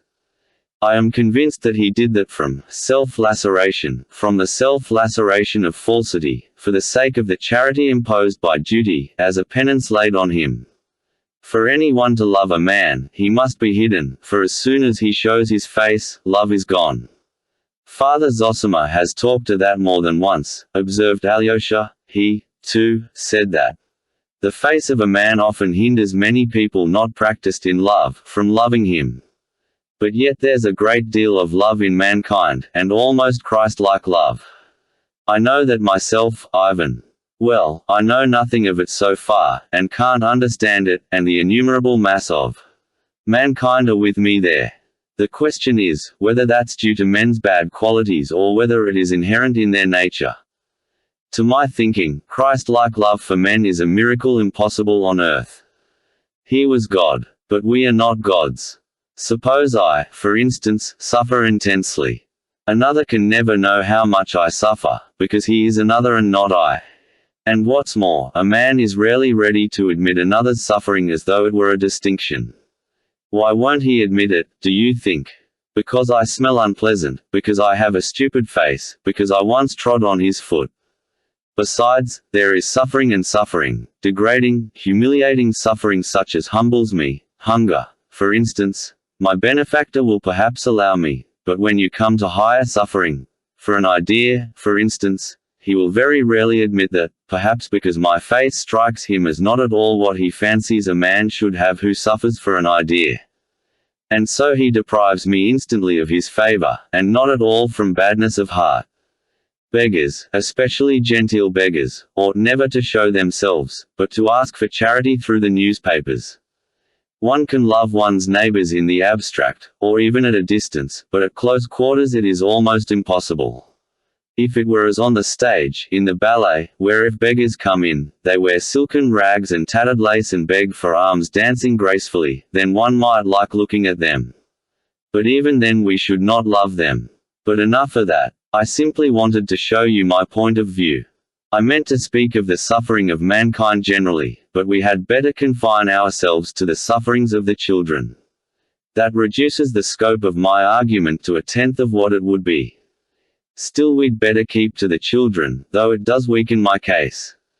But, in the first place, children can be loved even at close quarters, even when they are dirty, even when they are ugly. I fancy, though, children never are ugly. The second reason why I won't speak of grown-up people is that, besides being disgusting and unworthy of love, they have a compensation. They've eaten the apple and know good and evil, and they have become like gods. They go on eating it still. But the children haven't eaten anything, and are so far innocent. Are you fond of children, Alyosha? I know you are, and you will understand why I prefer to speak of them. If they, too, suffer horribly on earth, they must suffer for their fathers' sins. They must be punished for their fathers, who have eaten the apple, but that reasoning is of the other world and is incomprehensible for the heart of man here on earth. The innocent must not suffer for another's sins, and especially such innocence. You may be surprised at me, Alyosha, but I am awfully fond of children, too. And observe, cruel people, the violent, the rapacious, the Karamazovs are sometimes very fond of children. Children while they are quite little, up to 7, for instance, are so remote from grown-up people. They are different creatures, as it were, of a different species. I knew a criminal in prison who had, in the course of his career as a burglar, murdered whole families, including several children. But when he was in prison, he had a strange affection for them. He spent all his time at his window, watching the children playing in the prison yard. He trained one little boy to come up to his window and made great friends with him. You don't know why I am telling you all this, Alyosha. My head aches and I am sad. You speak with a strange air, observed Alyosha uneasily, as though you were not quite yourself. By the way, a Bulgarian I met lately in Moscow, Ivan went on, seeming not to hear his brother's words, told me about the crimes committed by Turks and Circassians in all parts of Bulgaria through fear of a general rising of the Slavs. They burn villages, murder, outrage women and children, they nail their prisoners by the ears to the fences, leave them so till morning, and in the morning they hang them, all sorts of things you can't imagine. People talk sometimes of bestial cruelty, but that's a great injustice and insult to the beasts. A beast can never be so cruel as a man, so artistically cruel. The tiger only tears and gnaws, that's all he can do. He would never think of nailing people by the ears, even if he were able to do it. These Turks took a pleasure in torturing children, too, cutting the unborn child from the mother's womb, and tossing babies up in the air and catching them on the points of their bayonets before their mother's eyes. Doing it before the mother's eyes was what gave zest to the amusement. Here is another scene that I thought very interesting. Imagine a trembling mother with her baby in her arms, a circle of invading Turks around her. They've planned a diversion. They pet the baby, laugh to make it laugh.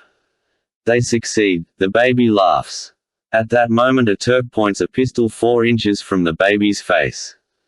The baby laughs with glee, holds out its little hands to the pistol, and he pulls the trigger in the baby's face and blows out its brains. Artistic, wasn't it? By him in his image and likeness. You asked just now what I was driving at.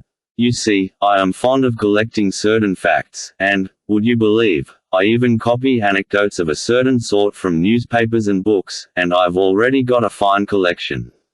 The Turks, of course, have gone into it, but they are foreigners. I have specimens from home that are even better than the Turks. You know we prefer beating. Rods and scourges, that's our national institution. Nailing ears is unthinkable for us, for we are, after all, Europeans. But the rod and the scourge we have always with us and they cannot be taken from us. Abroad now they scarcely do any beating. Manners are more humane, or laws have been passed, so that they don't dare to flog men now. But they make up for it in another way just as national as ours. And so national that it would be practically impossible among us, though I believe we are being inoculated with it, since the religious movement began in our aristocracy. I have a charming pamphlet, translated from the French, describing how, quite recently, 5 years ago, a murderer, Richard, was executed, a young man, I believe, of 23, who repented and was converted to the Christian faith at the very scaffold. This Richard was an illegitimate child who was given as a child of 6 by his parents to some shepherds on the Swiss mountains. They brought him up to work for them. He grew up like a little wild beast among them. The shepherds taught him nothing, and scarcely fed or clothed him, but sent him out at 7 to herd the flock in cold and wet, and no one hesitated or scrupled to treat him so. Quite the contrary, they thought they had every right, for Richard had been given to them as a chattel, and they did not even see the necessity of feeding him. Richard himself describes how in those years, like the prodigal son in the Gospel, he longed to eat of the mash given to the pigs, which were fattened for sale. But they wouldn't even give him that, and beat him when he stole from the pigs. And that was how he spent all his childhood and his youth, till he grew up and was strong enough to go away and be a thief. The savage began to earn his living as a day laborer in Geneva. He drank what he earned, he lived like a brute, and finished by killing and robbing an old man. He was caught, tried, and condemned to death. They are not sentimentalists there. And in prison he was immediately surrounded by pastors, members of Christian brotherhoods, philanthropic ladies, and the like. They taught him to read and write in prison, and expounded the gospel to him. They exhorted him, worked upon him, drummed at him incessantly, till at last he solemnly confessed his crime. He was converted. He wrote to the court himself that he was a monster, but that in the end God had vouchsafed him light and shown grace. All Geneva was in excitement about him, all philanthropic and religious Geneva. All the aristocratic and well-bred society of the town rushed to the prison, kissed Richard and embraced him. "You are our brother, you have found grace." And Richard does nothing but weep with emotion. "Yes, I've found grace. All my youth and childhood I was glad of pigs, food, but now even I have found grace. I am dying in the Lord." Yes, Richard, die in the Lord. You have shed blood and must die. Though it is not your fault that you knew not the Lord, when you coveted the pigs' food and were beaten for stealing it, which was very wrong of you, for stealing is forbidden, but you've shed blood and you must die. And on the last day, Richard, perfectly limp, did nothing but cry, onto the scaffold, and led to the guillotine. And they chopped off his head in brotherly fashion, because he had found grace. Yes, that's characteristic. That pamphlet is translated into Russian by some Russian philanthropists of aristocratic rank and evangelical aspirations, and has been distributed gratis for the enlightenment of the people. The case of Richard is interesting because it is national. Though to us it is absurd to cut off a man's head, because he has become our brother and has found grace, yet we have our own speciality, which is all but worse.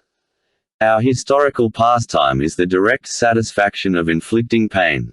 There are lines in Karamazov describing how a peasant lashes a horse on the eyes, on its meek eyes, everyone must have seen it. It's peculiarly Russian. He describes how a feeble little nag has found it under too heavy a load and cannot move. The peasant beats it savagely, beats it at last not knowing what he is doing in the intoxication of cruelty, thrashes it mercilessly over and over again. However weak you are, you must pull, if you die for it. The nag strains, and then he begins lashing the poor defenseless creature on its weeping, on its meek eyes. The frantic beast tugs and draws the load, trembling all over, gasping for breath, moving sideways, with a sort of unnatural spasmodic action. It is awful in Karamazov. But that's only a horse, and God has given horses to be beaten. So the Tartars have taught us, and they left us the knout as a remembrance of it. But men, too, can be beaten. A well-educated, cultured gentleman and his wife beat their own child with a birch rod, a girl of 7. I have an exact account of it. The papa was glad that the birch was covered with twigs. "It stings more," said he, and so he began stinging his daughter. I know for a fact there are people who at every blow are worked up to sensuality, to literal sensuality, which increases progressively at every blow they inflict.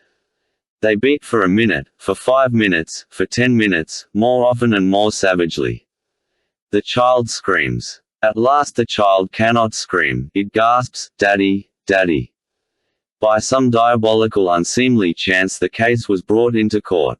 A counsel is engaged. The Russian people have long called a barrister, a conscience for hire.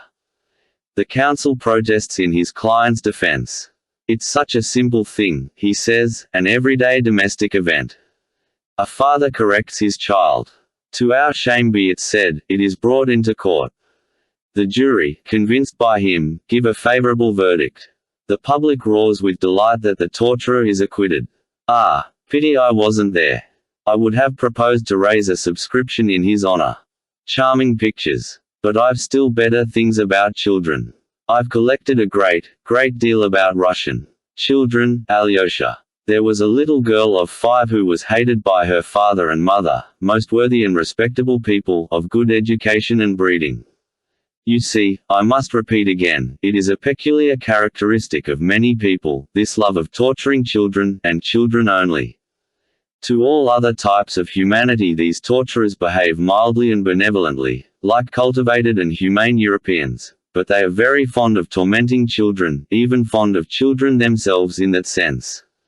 It's just their defenselessness that tempts the tormentor, just the angelic confidence of the child who has no refuge and no appeal, that sets his vile blood on fire. In every man, of course, a demon lies hidden. The demon of rage, the demon of lustful heat at the screams of the tortured victim, the demon of lawlessness let off the chain, the demon of diseases that follow on vice, gout, kidney disease, and so on. This poor child of 5 was subjected to every possible torture by those cultivated parents. They beat her, thrashed her, kicked her for no reason till her body character limit is exceeded. Then, they went to greater refinements of cruelty. Shut her up all night in the cold and frost in a privy, and because she didn't ask to be taken up at night as though a child of 5 sleeping its angelic, sound sleep could be trained to wake and ask, they smeared her face and filled her mouth with excrement, and it was her mother did this. And that mother could sleep, hearing the poor child's groans. Can you understand why a little creature, who can't even understand what's done to her, should beat her little aching heart with her tiny fist in the dark and the cold, and weep her meek unresentful tears to dear, kind God to protect her? Do you understand that, friend and brother, you pious and humble novice? Do you understand why this infamy must be and is permitted? Without it, I am told, man could not have existed on earth, for he could not have known good and evil. Why should he know that diabolical good and evil when it costs so much? Why, the whole world of knowledge is not worth that child's prayer to dear, kind God. I say nothing of the sufferings of grown-up people, they have eaten the apple, damn them, and the devil take 'em all. But these little ones, I am making you suffer, Alyosha, you are not yourself. I'll leave off if you like. Never mind, I want to suffer too, muttered Alyosha. One picture, only one more, because it is so curious, so characteristic, and I have only just read it in some collection of Russian antiquities. I've forgotten the name. I must look it up. It was in the darkest days of serfdom at the beginning of the century, and long live the liberator of the people.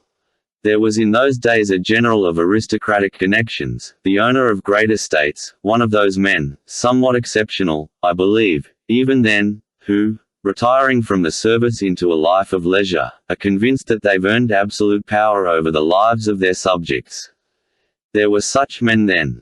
So our general, settled on his property of 2,000 souls, lives in pomp, and domineers over his poor neighbors as though they were dependents and buffoons. He has kennels of hundreds of hounds and nearly 100 dog boys, all mounted, and in uniform. One day a serf boy, a little child of 8, threw a stone in play and hurt the paw of the general's favorite hound. Why is my favorite dog lame? He is told that the boy threw a stone that hurt the dog's paw. So you did it. The general looked the child up and down. Take him. He was taken from his mother and kept shut up all night.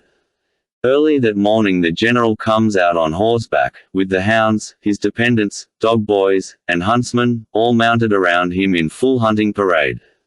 The servants are summoned for their edification, and in front of them all stands the mother of the child. The child is brought from the lock-up.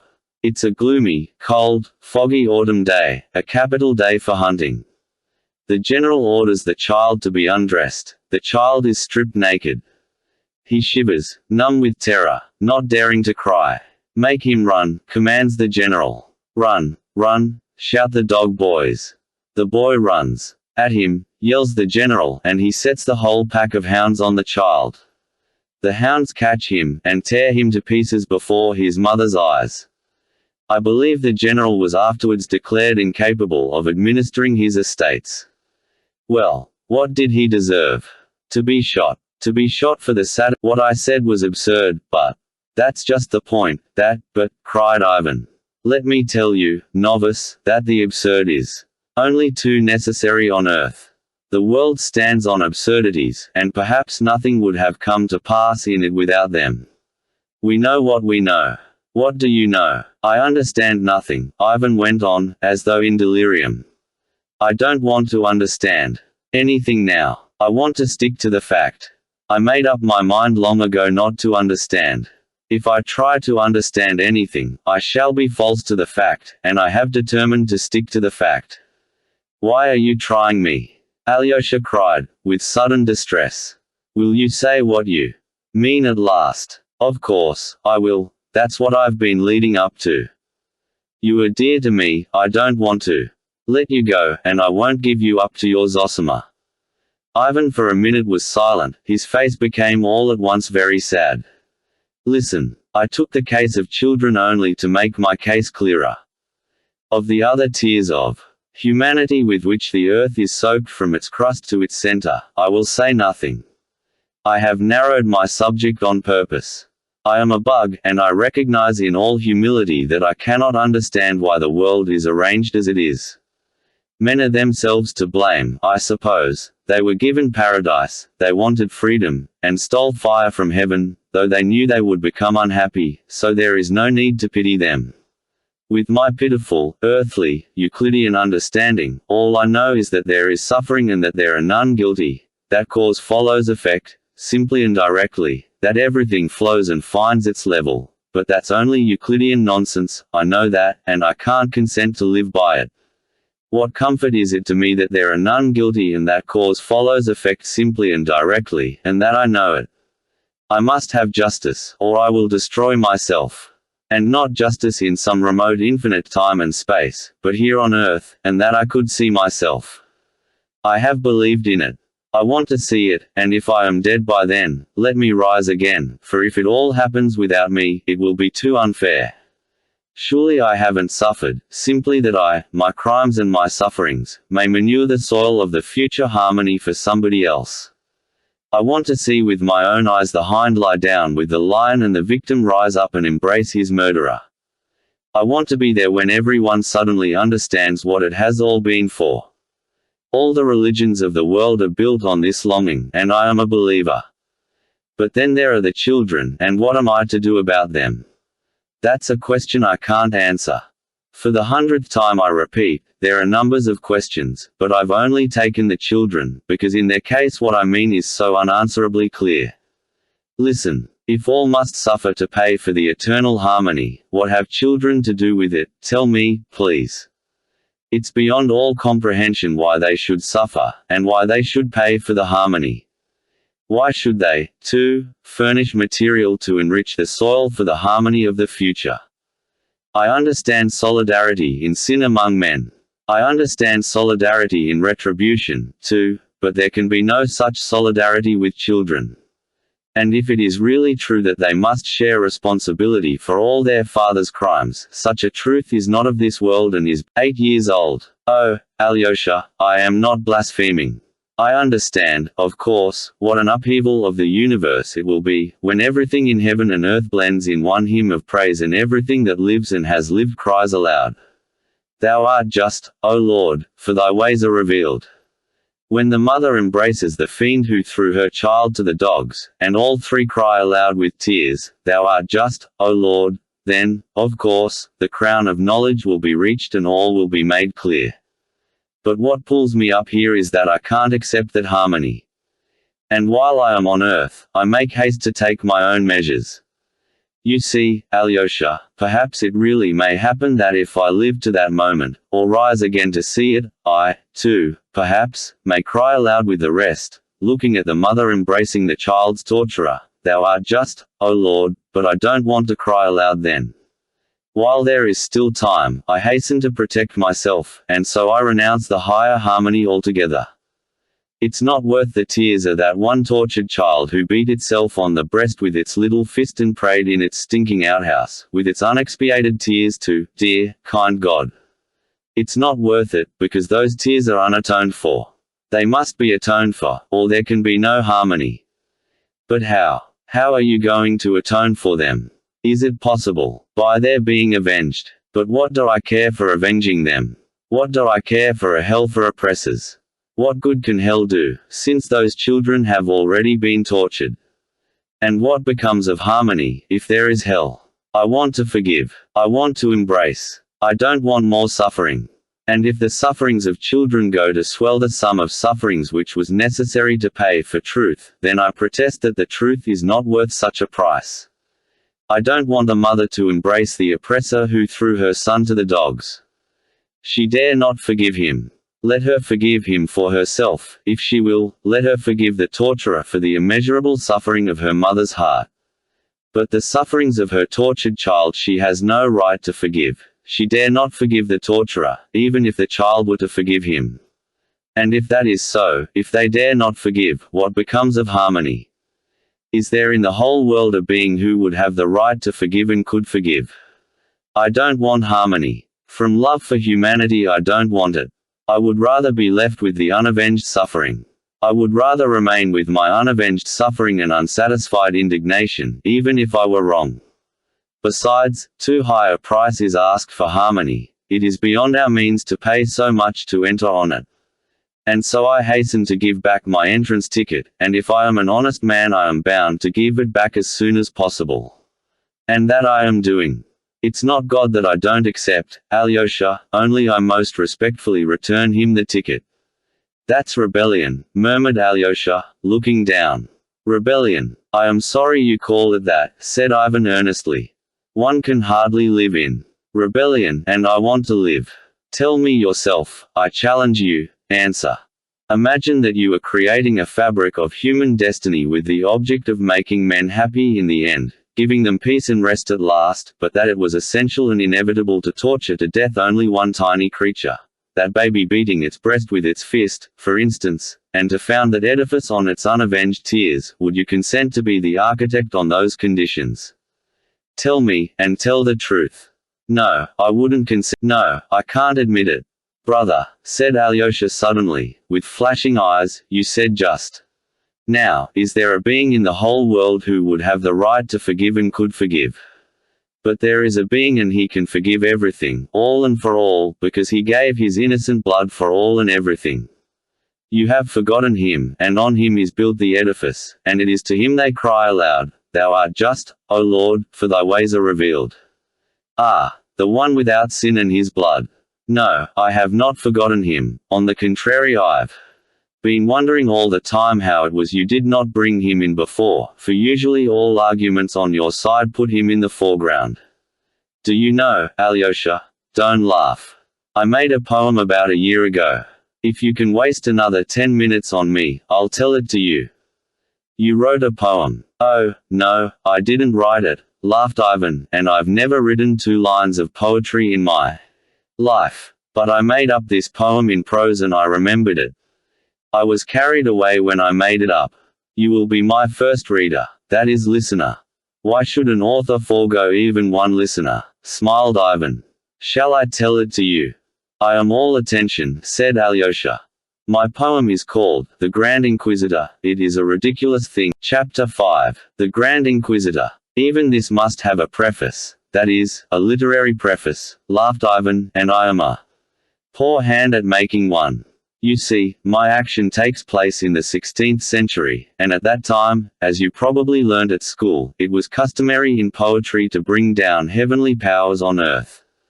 Not to speak of Dante, in France, clerks, as well as the monks in the monasteries, used to give regular performances in which the Madonna, the saints, the angels, Christ, and God himself were brought on the stage. In those days it was done in all simplicity. In Victor Hugo's Notre Dame de Paris an edifying and gratuitous spectacle was provided for the people in the Hôtel de Ville of Paris in the reign of Louis XI, in honor of the birth of the Dauphin. It was called Le Bon Jugement de la Très Sainte et Gracieuse Vierge Marie, and she appears herself on the stage and pronounces her bon jugement. Similar plays, chiefly from the Old Testament, were occasionally performed in Moscow too, up to the times of Peter the Great. But besides plays there were all sorts of legends and ballads scattered about the world, in which the saints and angels and all the powers of heaven took part when required. In our monasteries the monks busied themselves in translating, copying, and even composing such poems, and even under the Tartars. There is, for instance, one such poem of course, from the Greek, The Wanderings of Our Lady Through Hell, with descriptions as bold as Dante's. Our Lady visits hell, and the Archangel Michael leads her through the torments. She sees the sinners and their punishment. There she sees among others one noteworthy set of sinners in a burning lake. Some of them sink to the bottom of the lake so that they can't swim out, and, these God forgets, an expression of extraordinary depth and force. And so Our Lady, shocked and weeping, falls before the throne of God and begs for mercy for all in hell, for all she has seen there, indiscriminately. Her conversation with God is immensely interesting. She beseeches him, she will not desist, and when God points to the hands and feet of her Son, nailed to the cross, and asks, "How can I forgive his tormentors?" she bids all the saints, all the martyrs, all the angels and archangels to fall down with her and pray for mercy on all without distinction. It ends by her winning from God a respite of suffering every year from Good Friday till Trinity Day, and the sinners at once raise a cry of thankfulness from hell, chanting, "Thou art just, O Lord, in this judgment." Well, my poem would have been of that kind if it had appeared at that time. He comes on the scene in my poem, but he says nothing, only appears and passes on. 15 centuries have passed since he promised to come in his glory, 15 centuries since his prophet wrote, "Behold, I come quickly. That day and that hour knoweth no man, neither the Son, but the Father, as he himself predicted on earth." But humanity awaits him with the same faith and with the same love. Oh, with greater faith, for it is 15 centuries since man has ceased to see signs from heaven. No signs from heaven come today. To add to what the heart doth say, there was nothing left but faith in what the heart doth say. It is true there were many miracles in those days. There were saints who performed miraculous cures. Some holy people, according to their biographies, were visited by the Queen of Heaven herself. But the devil did not slumber, and doubts were already arising among men of the truth of these miracles. And just then there appeared in the north of Germany a terrible new heresy. A huge star like to a torch that is, to a church fell on the sources of the waters and they became bitter. These heretics began blasphemously denying miracles. But those who remained faithful were all the more ardent in their faith. The tears of humanity rose up to him as before, awaited his coming, loved him, hoped for him, yearned to suffer and die for him as before. And so many ages mankind had prayed with faith and fervor, "O Lord our God, hasten thy coming," so many ages called upon him, that in his infinite mercy he deigned to come down to his servants. Before that day he had come down, he had visited some holy men, martyrs and hermits, as is written in their lives. Among us, Tyochev, with absolute faith in the truth of his words, bore witness that bearing the cross, in slavish dress, weary and worn, the heavenly King, our mother, Russia, came to bless. And through our land went wandering. And that certainly was so, I assure you. And behold, he deigned to appear for a moment to the people, to the tortured, suffering people, sunk in iniquity, but loving him like children.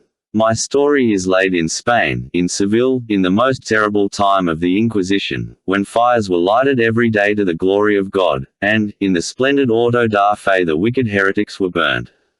Oh, of course, this was not the coming in which he will appear according to his promise at the end of time in all his heavenly glory, and which will be sudden, as lightning flashing from east to west.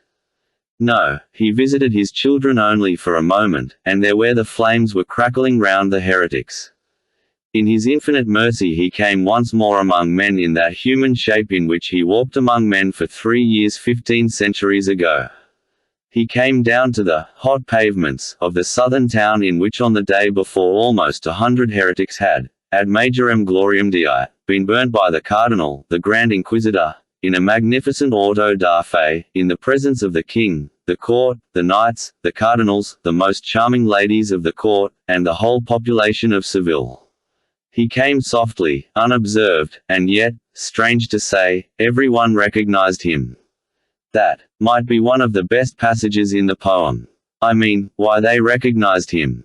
The people are irresistibly drawn to him, they surround him, they flock about him, follow him. He moves silently in their midst with a gentle smile of infinite compassion. The sun of love burns in his heart, light and power shine from his eyes, and their radiance, shed on the people, stirs their hearts with responsive love. He holds out his hands to them, blesses them, and a healing virtue comes from contact with him, even with his garments. An old man in the crowd, blind from childhood, cries out, "O Lord, heal me and I shall see thee." Single quote. And, as it were, scales fall from his eyes and the blind man sees him. The crowd weeps and kisses the earth under his feet. Children throw flowers before him, sing, and cry Hosanna. It is he, it is he, all repeat. It must be he, it can be no one but him. He stops at the steps of the Seville Cathedral at the moment when the weeping mourners are bringing in a little open white coffin. In it lies a child of 7, the only daughter of a prominent citizen. The dead child lies hidden in flowers. "He will raise your child," the crowd shouts to the weeping mother.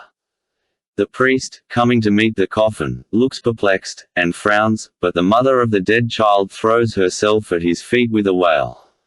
"If it is thou, raise my child," she cries, holding out her hands to him. The procession halts, the coffin is laid on the steps at his feet. He looks with compassion, and his lips once more softly pronounce, "Maiden, arise," and the maiden arises. The little girl sits up in the coffin and looks round, smiling with wide-open wondering eyes, holding a bunch of white roses they had put in her hand.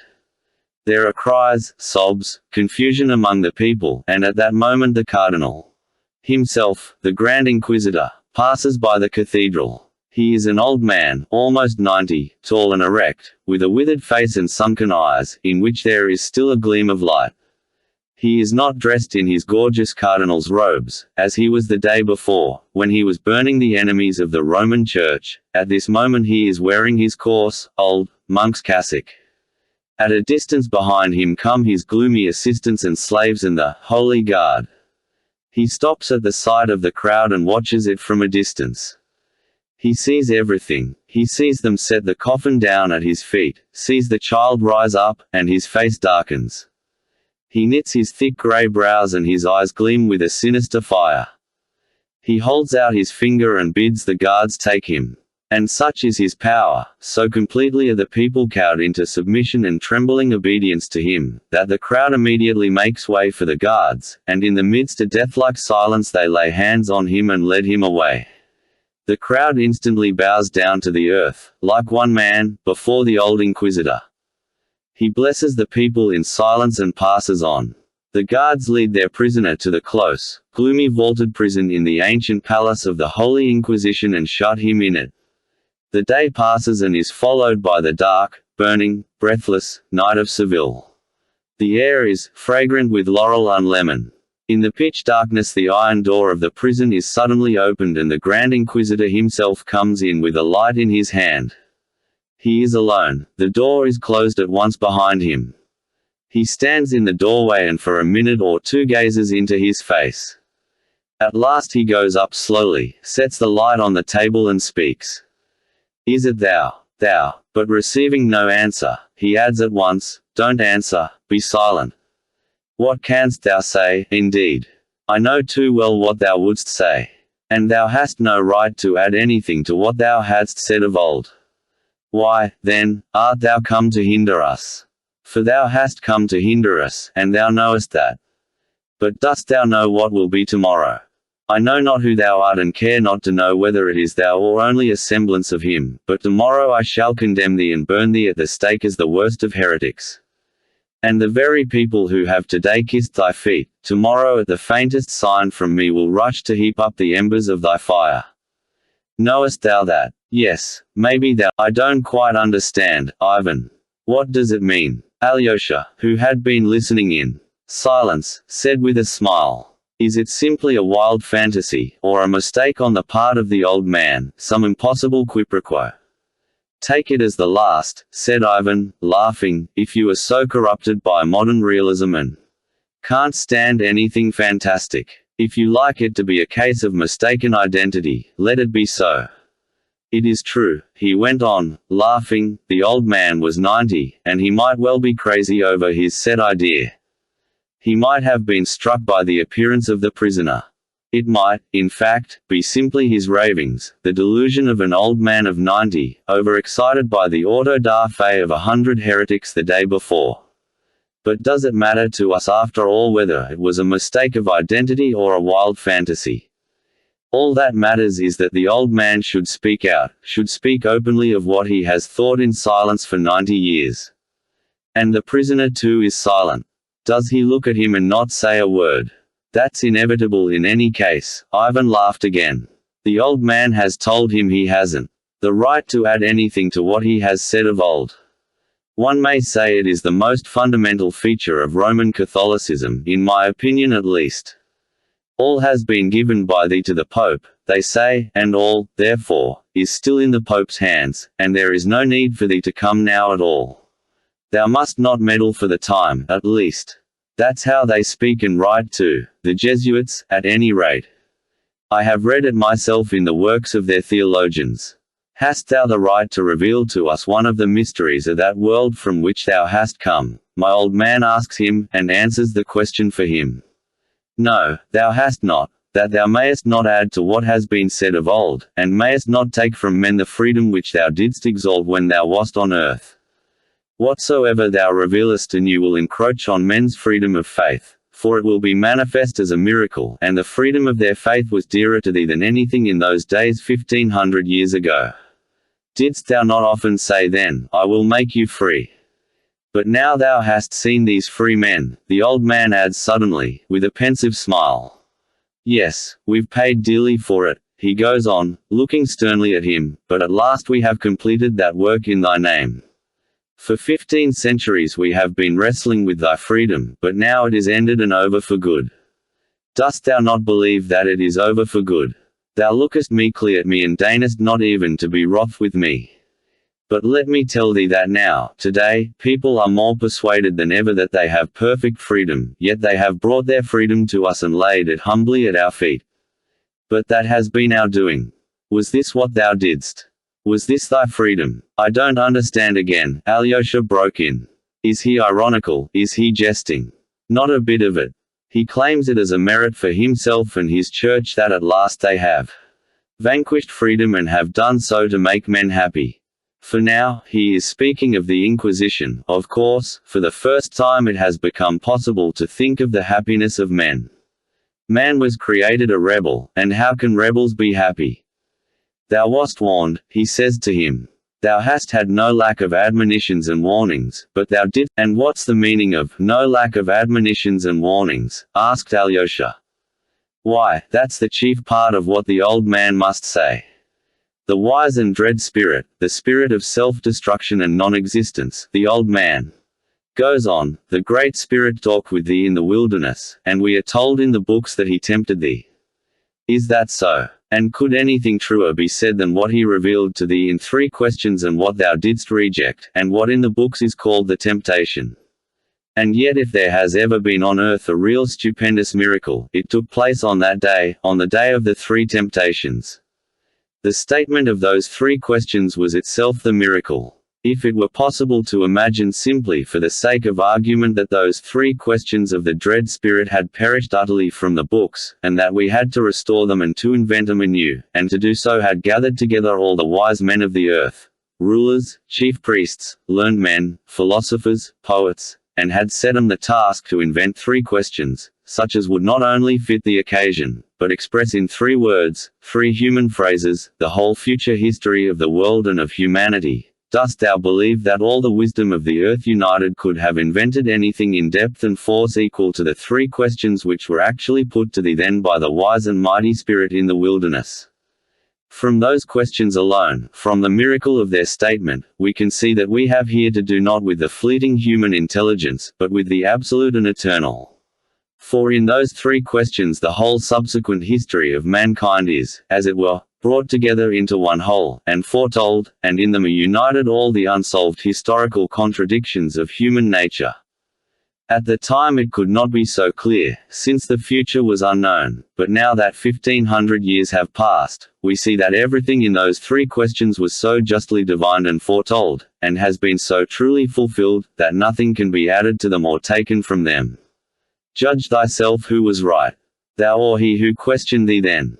Remember the first question, its meaning, in other words, was this.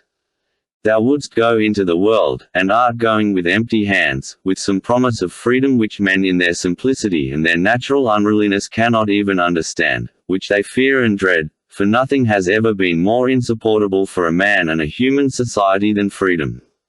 But sayest thou these stones in this parched and barren wilderness, turn them into bread, and mankind will run after thee like a flock of sheep, grateful and obedient, though forever trembling, lest thou withdraw thy hand and deny them thy bread. But thou wouldst not deprive man of freedom and didst reject the offer, thinking, what is that freedom worth, if obedience is bought with bread? Thou didst reply that man lives not by bread alone. But dost thou know that for the sake of that earthly bread the spirit of the earth will rise up against thee and will strive with thee and overcome thee, and all will follow him, crying, who can compare with this beast? He has given us fire from heaven. Dost thou know that the ages will pass, and humanity will proclaim by the lips of their sages that there is no crime, and therefore no sin, there is only hunger. Feed men, and then ask of them virtue. That's what they'll write on the banner, which they will raise against thee, and with which they will destroy thy temple. Where thy temple stood will rise a new building, the terrible Tower of Babel will be built again, and though, like the one of old, it will not be finished, yet thou mightest have prevented that new tower and have cut short the sufferings of men 1,000 years, for they will come back to us after 1,000 years of agony with their tower. They will seek us again, hidden underground in the catacombs, for we shall be again persecuted and tortured. They will find us and cry to us, feed us, for those who have promised us fire from heaven haven't given it. And then we shall finish building their tower, for he finishes the building who feeds them. And we alone shall feed them in thy name, declaring falsely that it is in thy name. Oh, never, never can they feed themselves without us. No science will give them bread so long as they remain free. In the end they will lay their freedom at our feet, and say to us, make us your slaves, but feed us. They will understand themselves, at last, that freedom and bread enough for all are inconceivable together, for never, never will they be able to share between them. They will be convinced, too, that they can never be free, for they are weak, vicious, worthless and rebellious. Thou didst promise them the bread of heaven, but, I repeat again, can it compare with earthly bread in the eyes of the weak, ever sinful and ignoble race of man? And if for the sake of the bread of heaven thousands shall follow thee, what is to become of the millions and tens of thousands of millions of creatures who will not have the strength to forego the earthly bread for the sake of the heavenly? Or dost thou care only for the tens of thousands of the great and strong, while the millions, numerous as the sands of the sea, who are weak but love thee, must exist only for the sake of the great and strong? No, we care for the weak too. They are sinful and rebellious, but in the end they too will become obedient. They will marvel at us and look on us as gods, because we are ready to endure the freedom which they have found so dreadful and to rule over them, so awful it will seem to them to be free. But we shall tell them that we are thy servants and rule them in thy name. We shall deceive them again, for we will not let thee come to us again. That deception will be our suffering, for we shall be forced to lie. This is the significance of the first question in the wilderness, and this is what thou hast rejected for the sake of that freedom which thou hast exalted above everything. Yet in this question lies hid the great secret of this world. Choosing bread, thou wouldst have satisfied the universal and everlasting craving of humanity, to find someone to worship. So long as man remains free he strives for nothing so incessantly and so painfully as to find someone to worship. But man seeks to worship what is established beyond dispute, so that all men would agree at once to worship it. For these pitiful creatures are concerned not only to find what one or the other can worship, but to find something that all would believe in and worship. What is essential is that all may be together in it. This craving for community of worship is the chief misery of every man individually and of all humanity from the beginning of time. For the sake of common worship they've slain each other with the sword. They have set up gods and challenged one another. Put away your gods and come and worship ours, or we will kill you and your gods. And so it will be to the end of the world. Even when gods disappear from the earth, they will fall down before idols just the same. Thou didst know, thou couldst not but have known, this fundamental secret of human nature, but thou didst reject the one infallible banner which was offered thee to make all men bow down to thee alone, the banner of earthly bread, and thou hast rejected it for the sake of freedom and the bread of heaven. Behold what thou didst further. And all again in the name of freedom. I tell thee that man is tormented by no greater anxiety than to find some one quickly to whom he can hand over that gift of freedom with which the ill-fated creature is born. But only one who can appease their conscience can take over their freedom. In bread there was offered thee an invincible banner.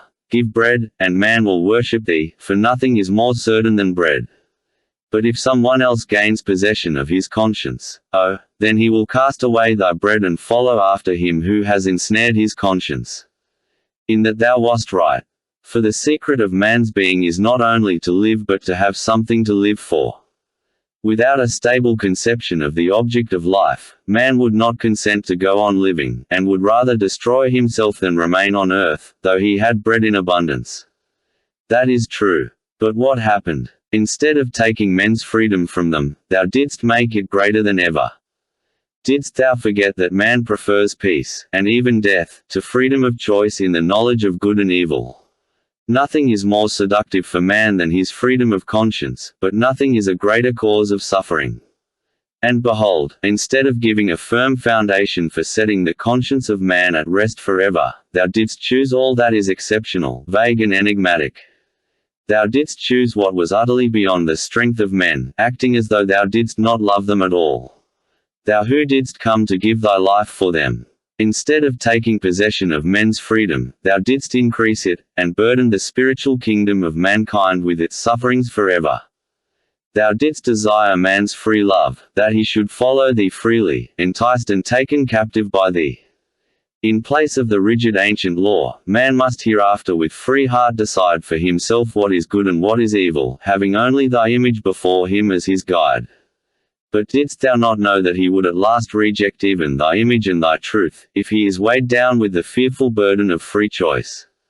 They will cry aloud at last that the truth is not in thee, for they could not have been left in greater confusion and suffering than thou hast caused, laying upon them so many cares and unanswerable problems. So that, in truth, thou didst thyself lay the foundation for the destruction of thy kingdom, and no one is more to blame for it. Yet what was offered thee? There are three powers alone, able to conquer and to hold captive forever the conscience of these impotent rebels for their happiness. Those forces are miracle, mystery and authority. Thou hast rejected all three and hast set the example for doing so.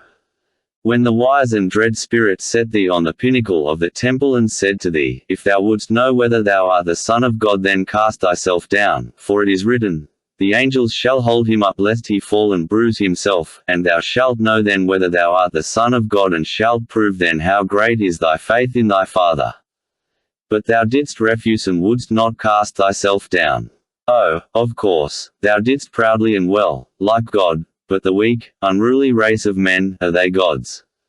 Oh, thou didst know then that in taking one step, in making one movement to cast thyself down, thou wouldst be tempting God and have lost all thy faith in him, and wouldst have been dashed to pieces against that earth which thou didst come to save.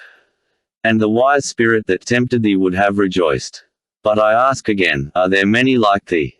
And couldst thou believe for one moment that men, too, could face such a temptation? Is the nature of men such, that they can reject miracle, and at the great moments of their life, the moments of their deepest, most agonizing spiritual difficulties, cling only to the free verdict of the heart? Oh, thou didst know that thy deed would be recorded in books, would be handed down to remote times and the utmost ends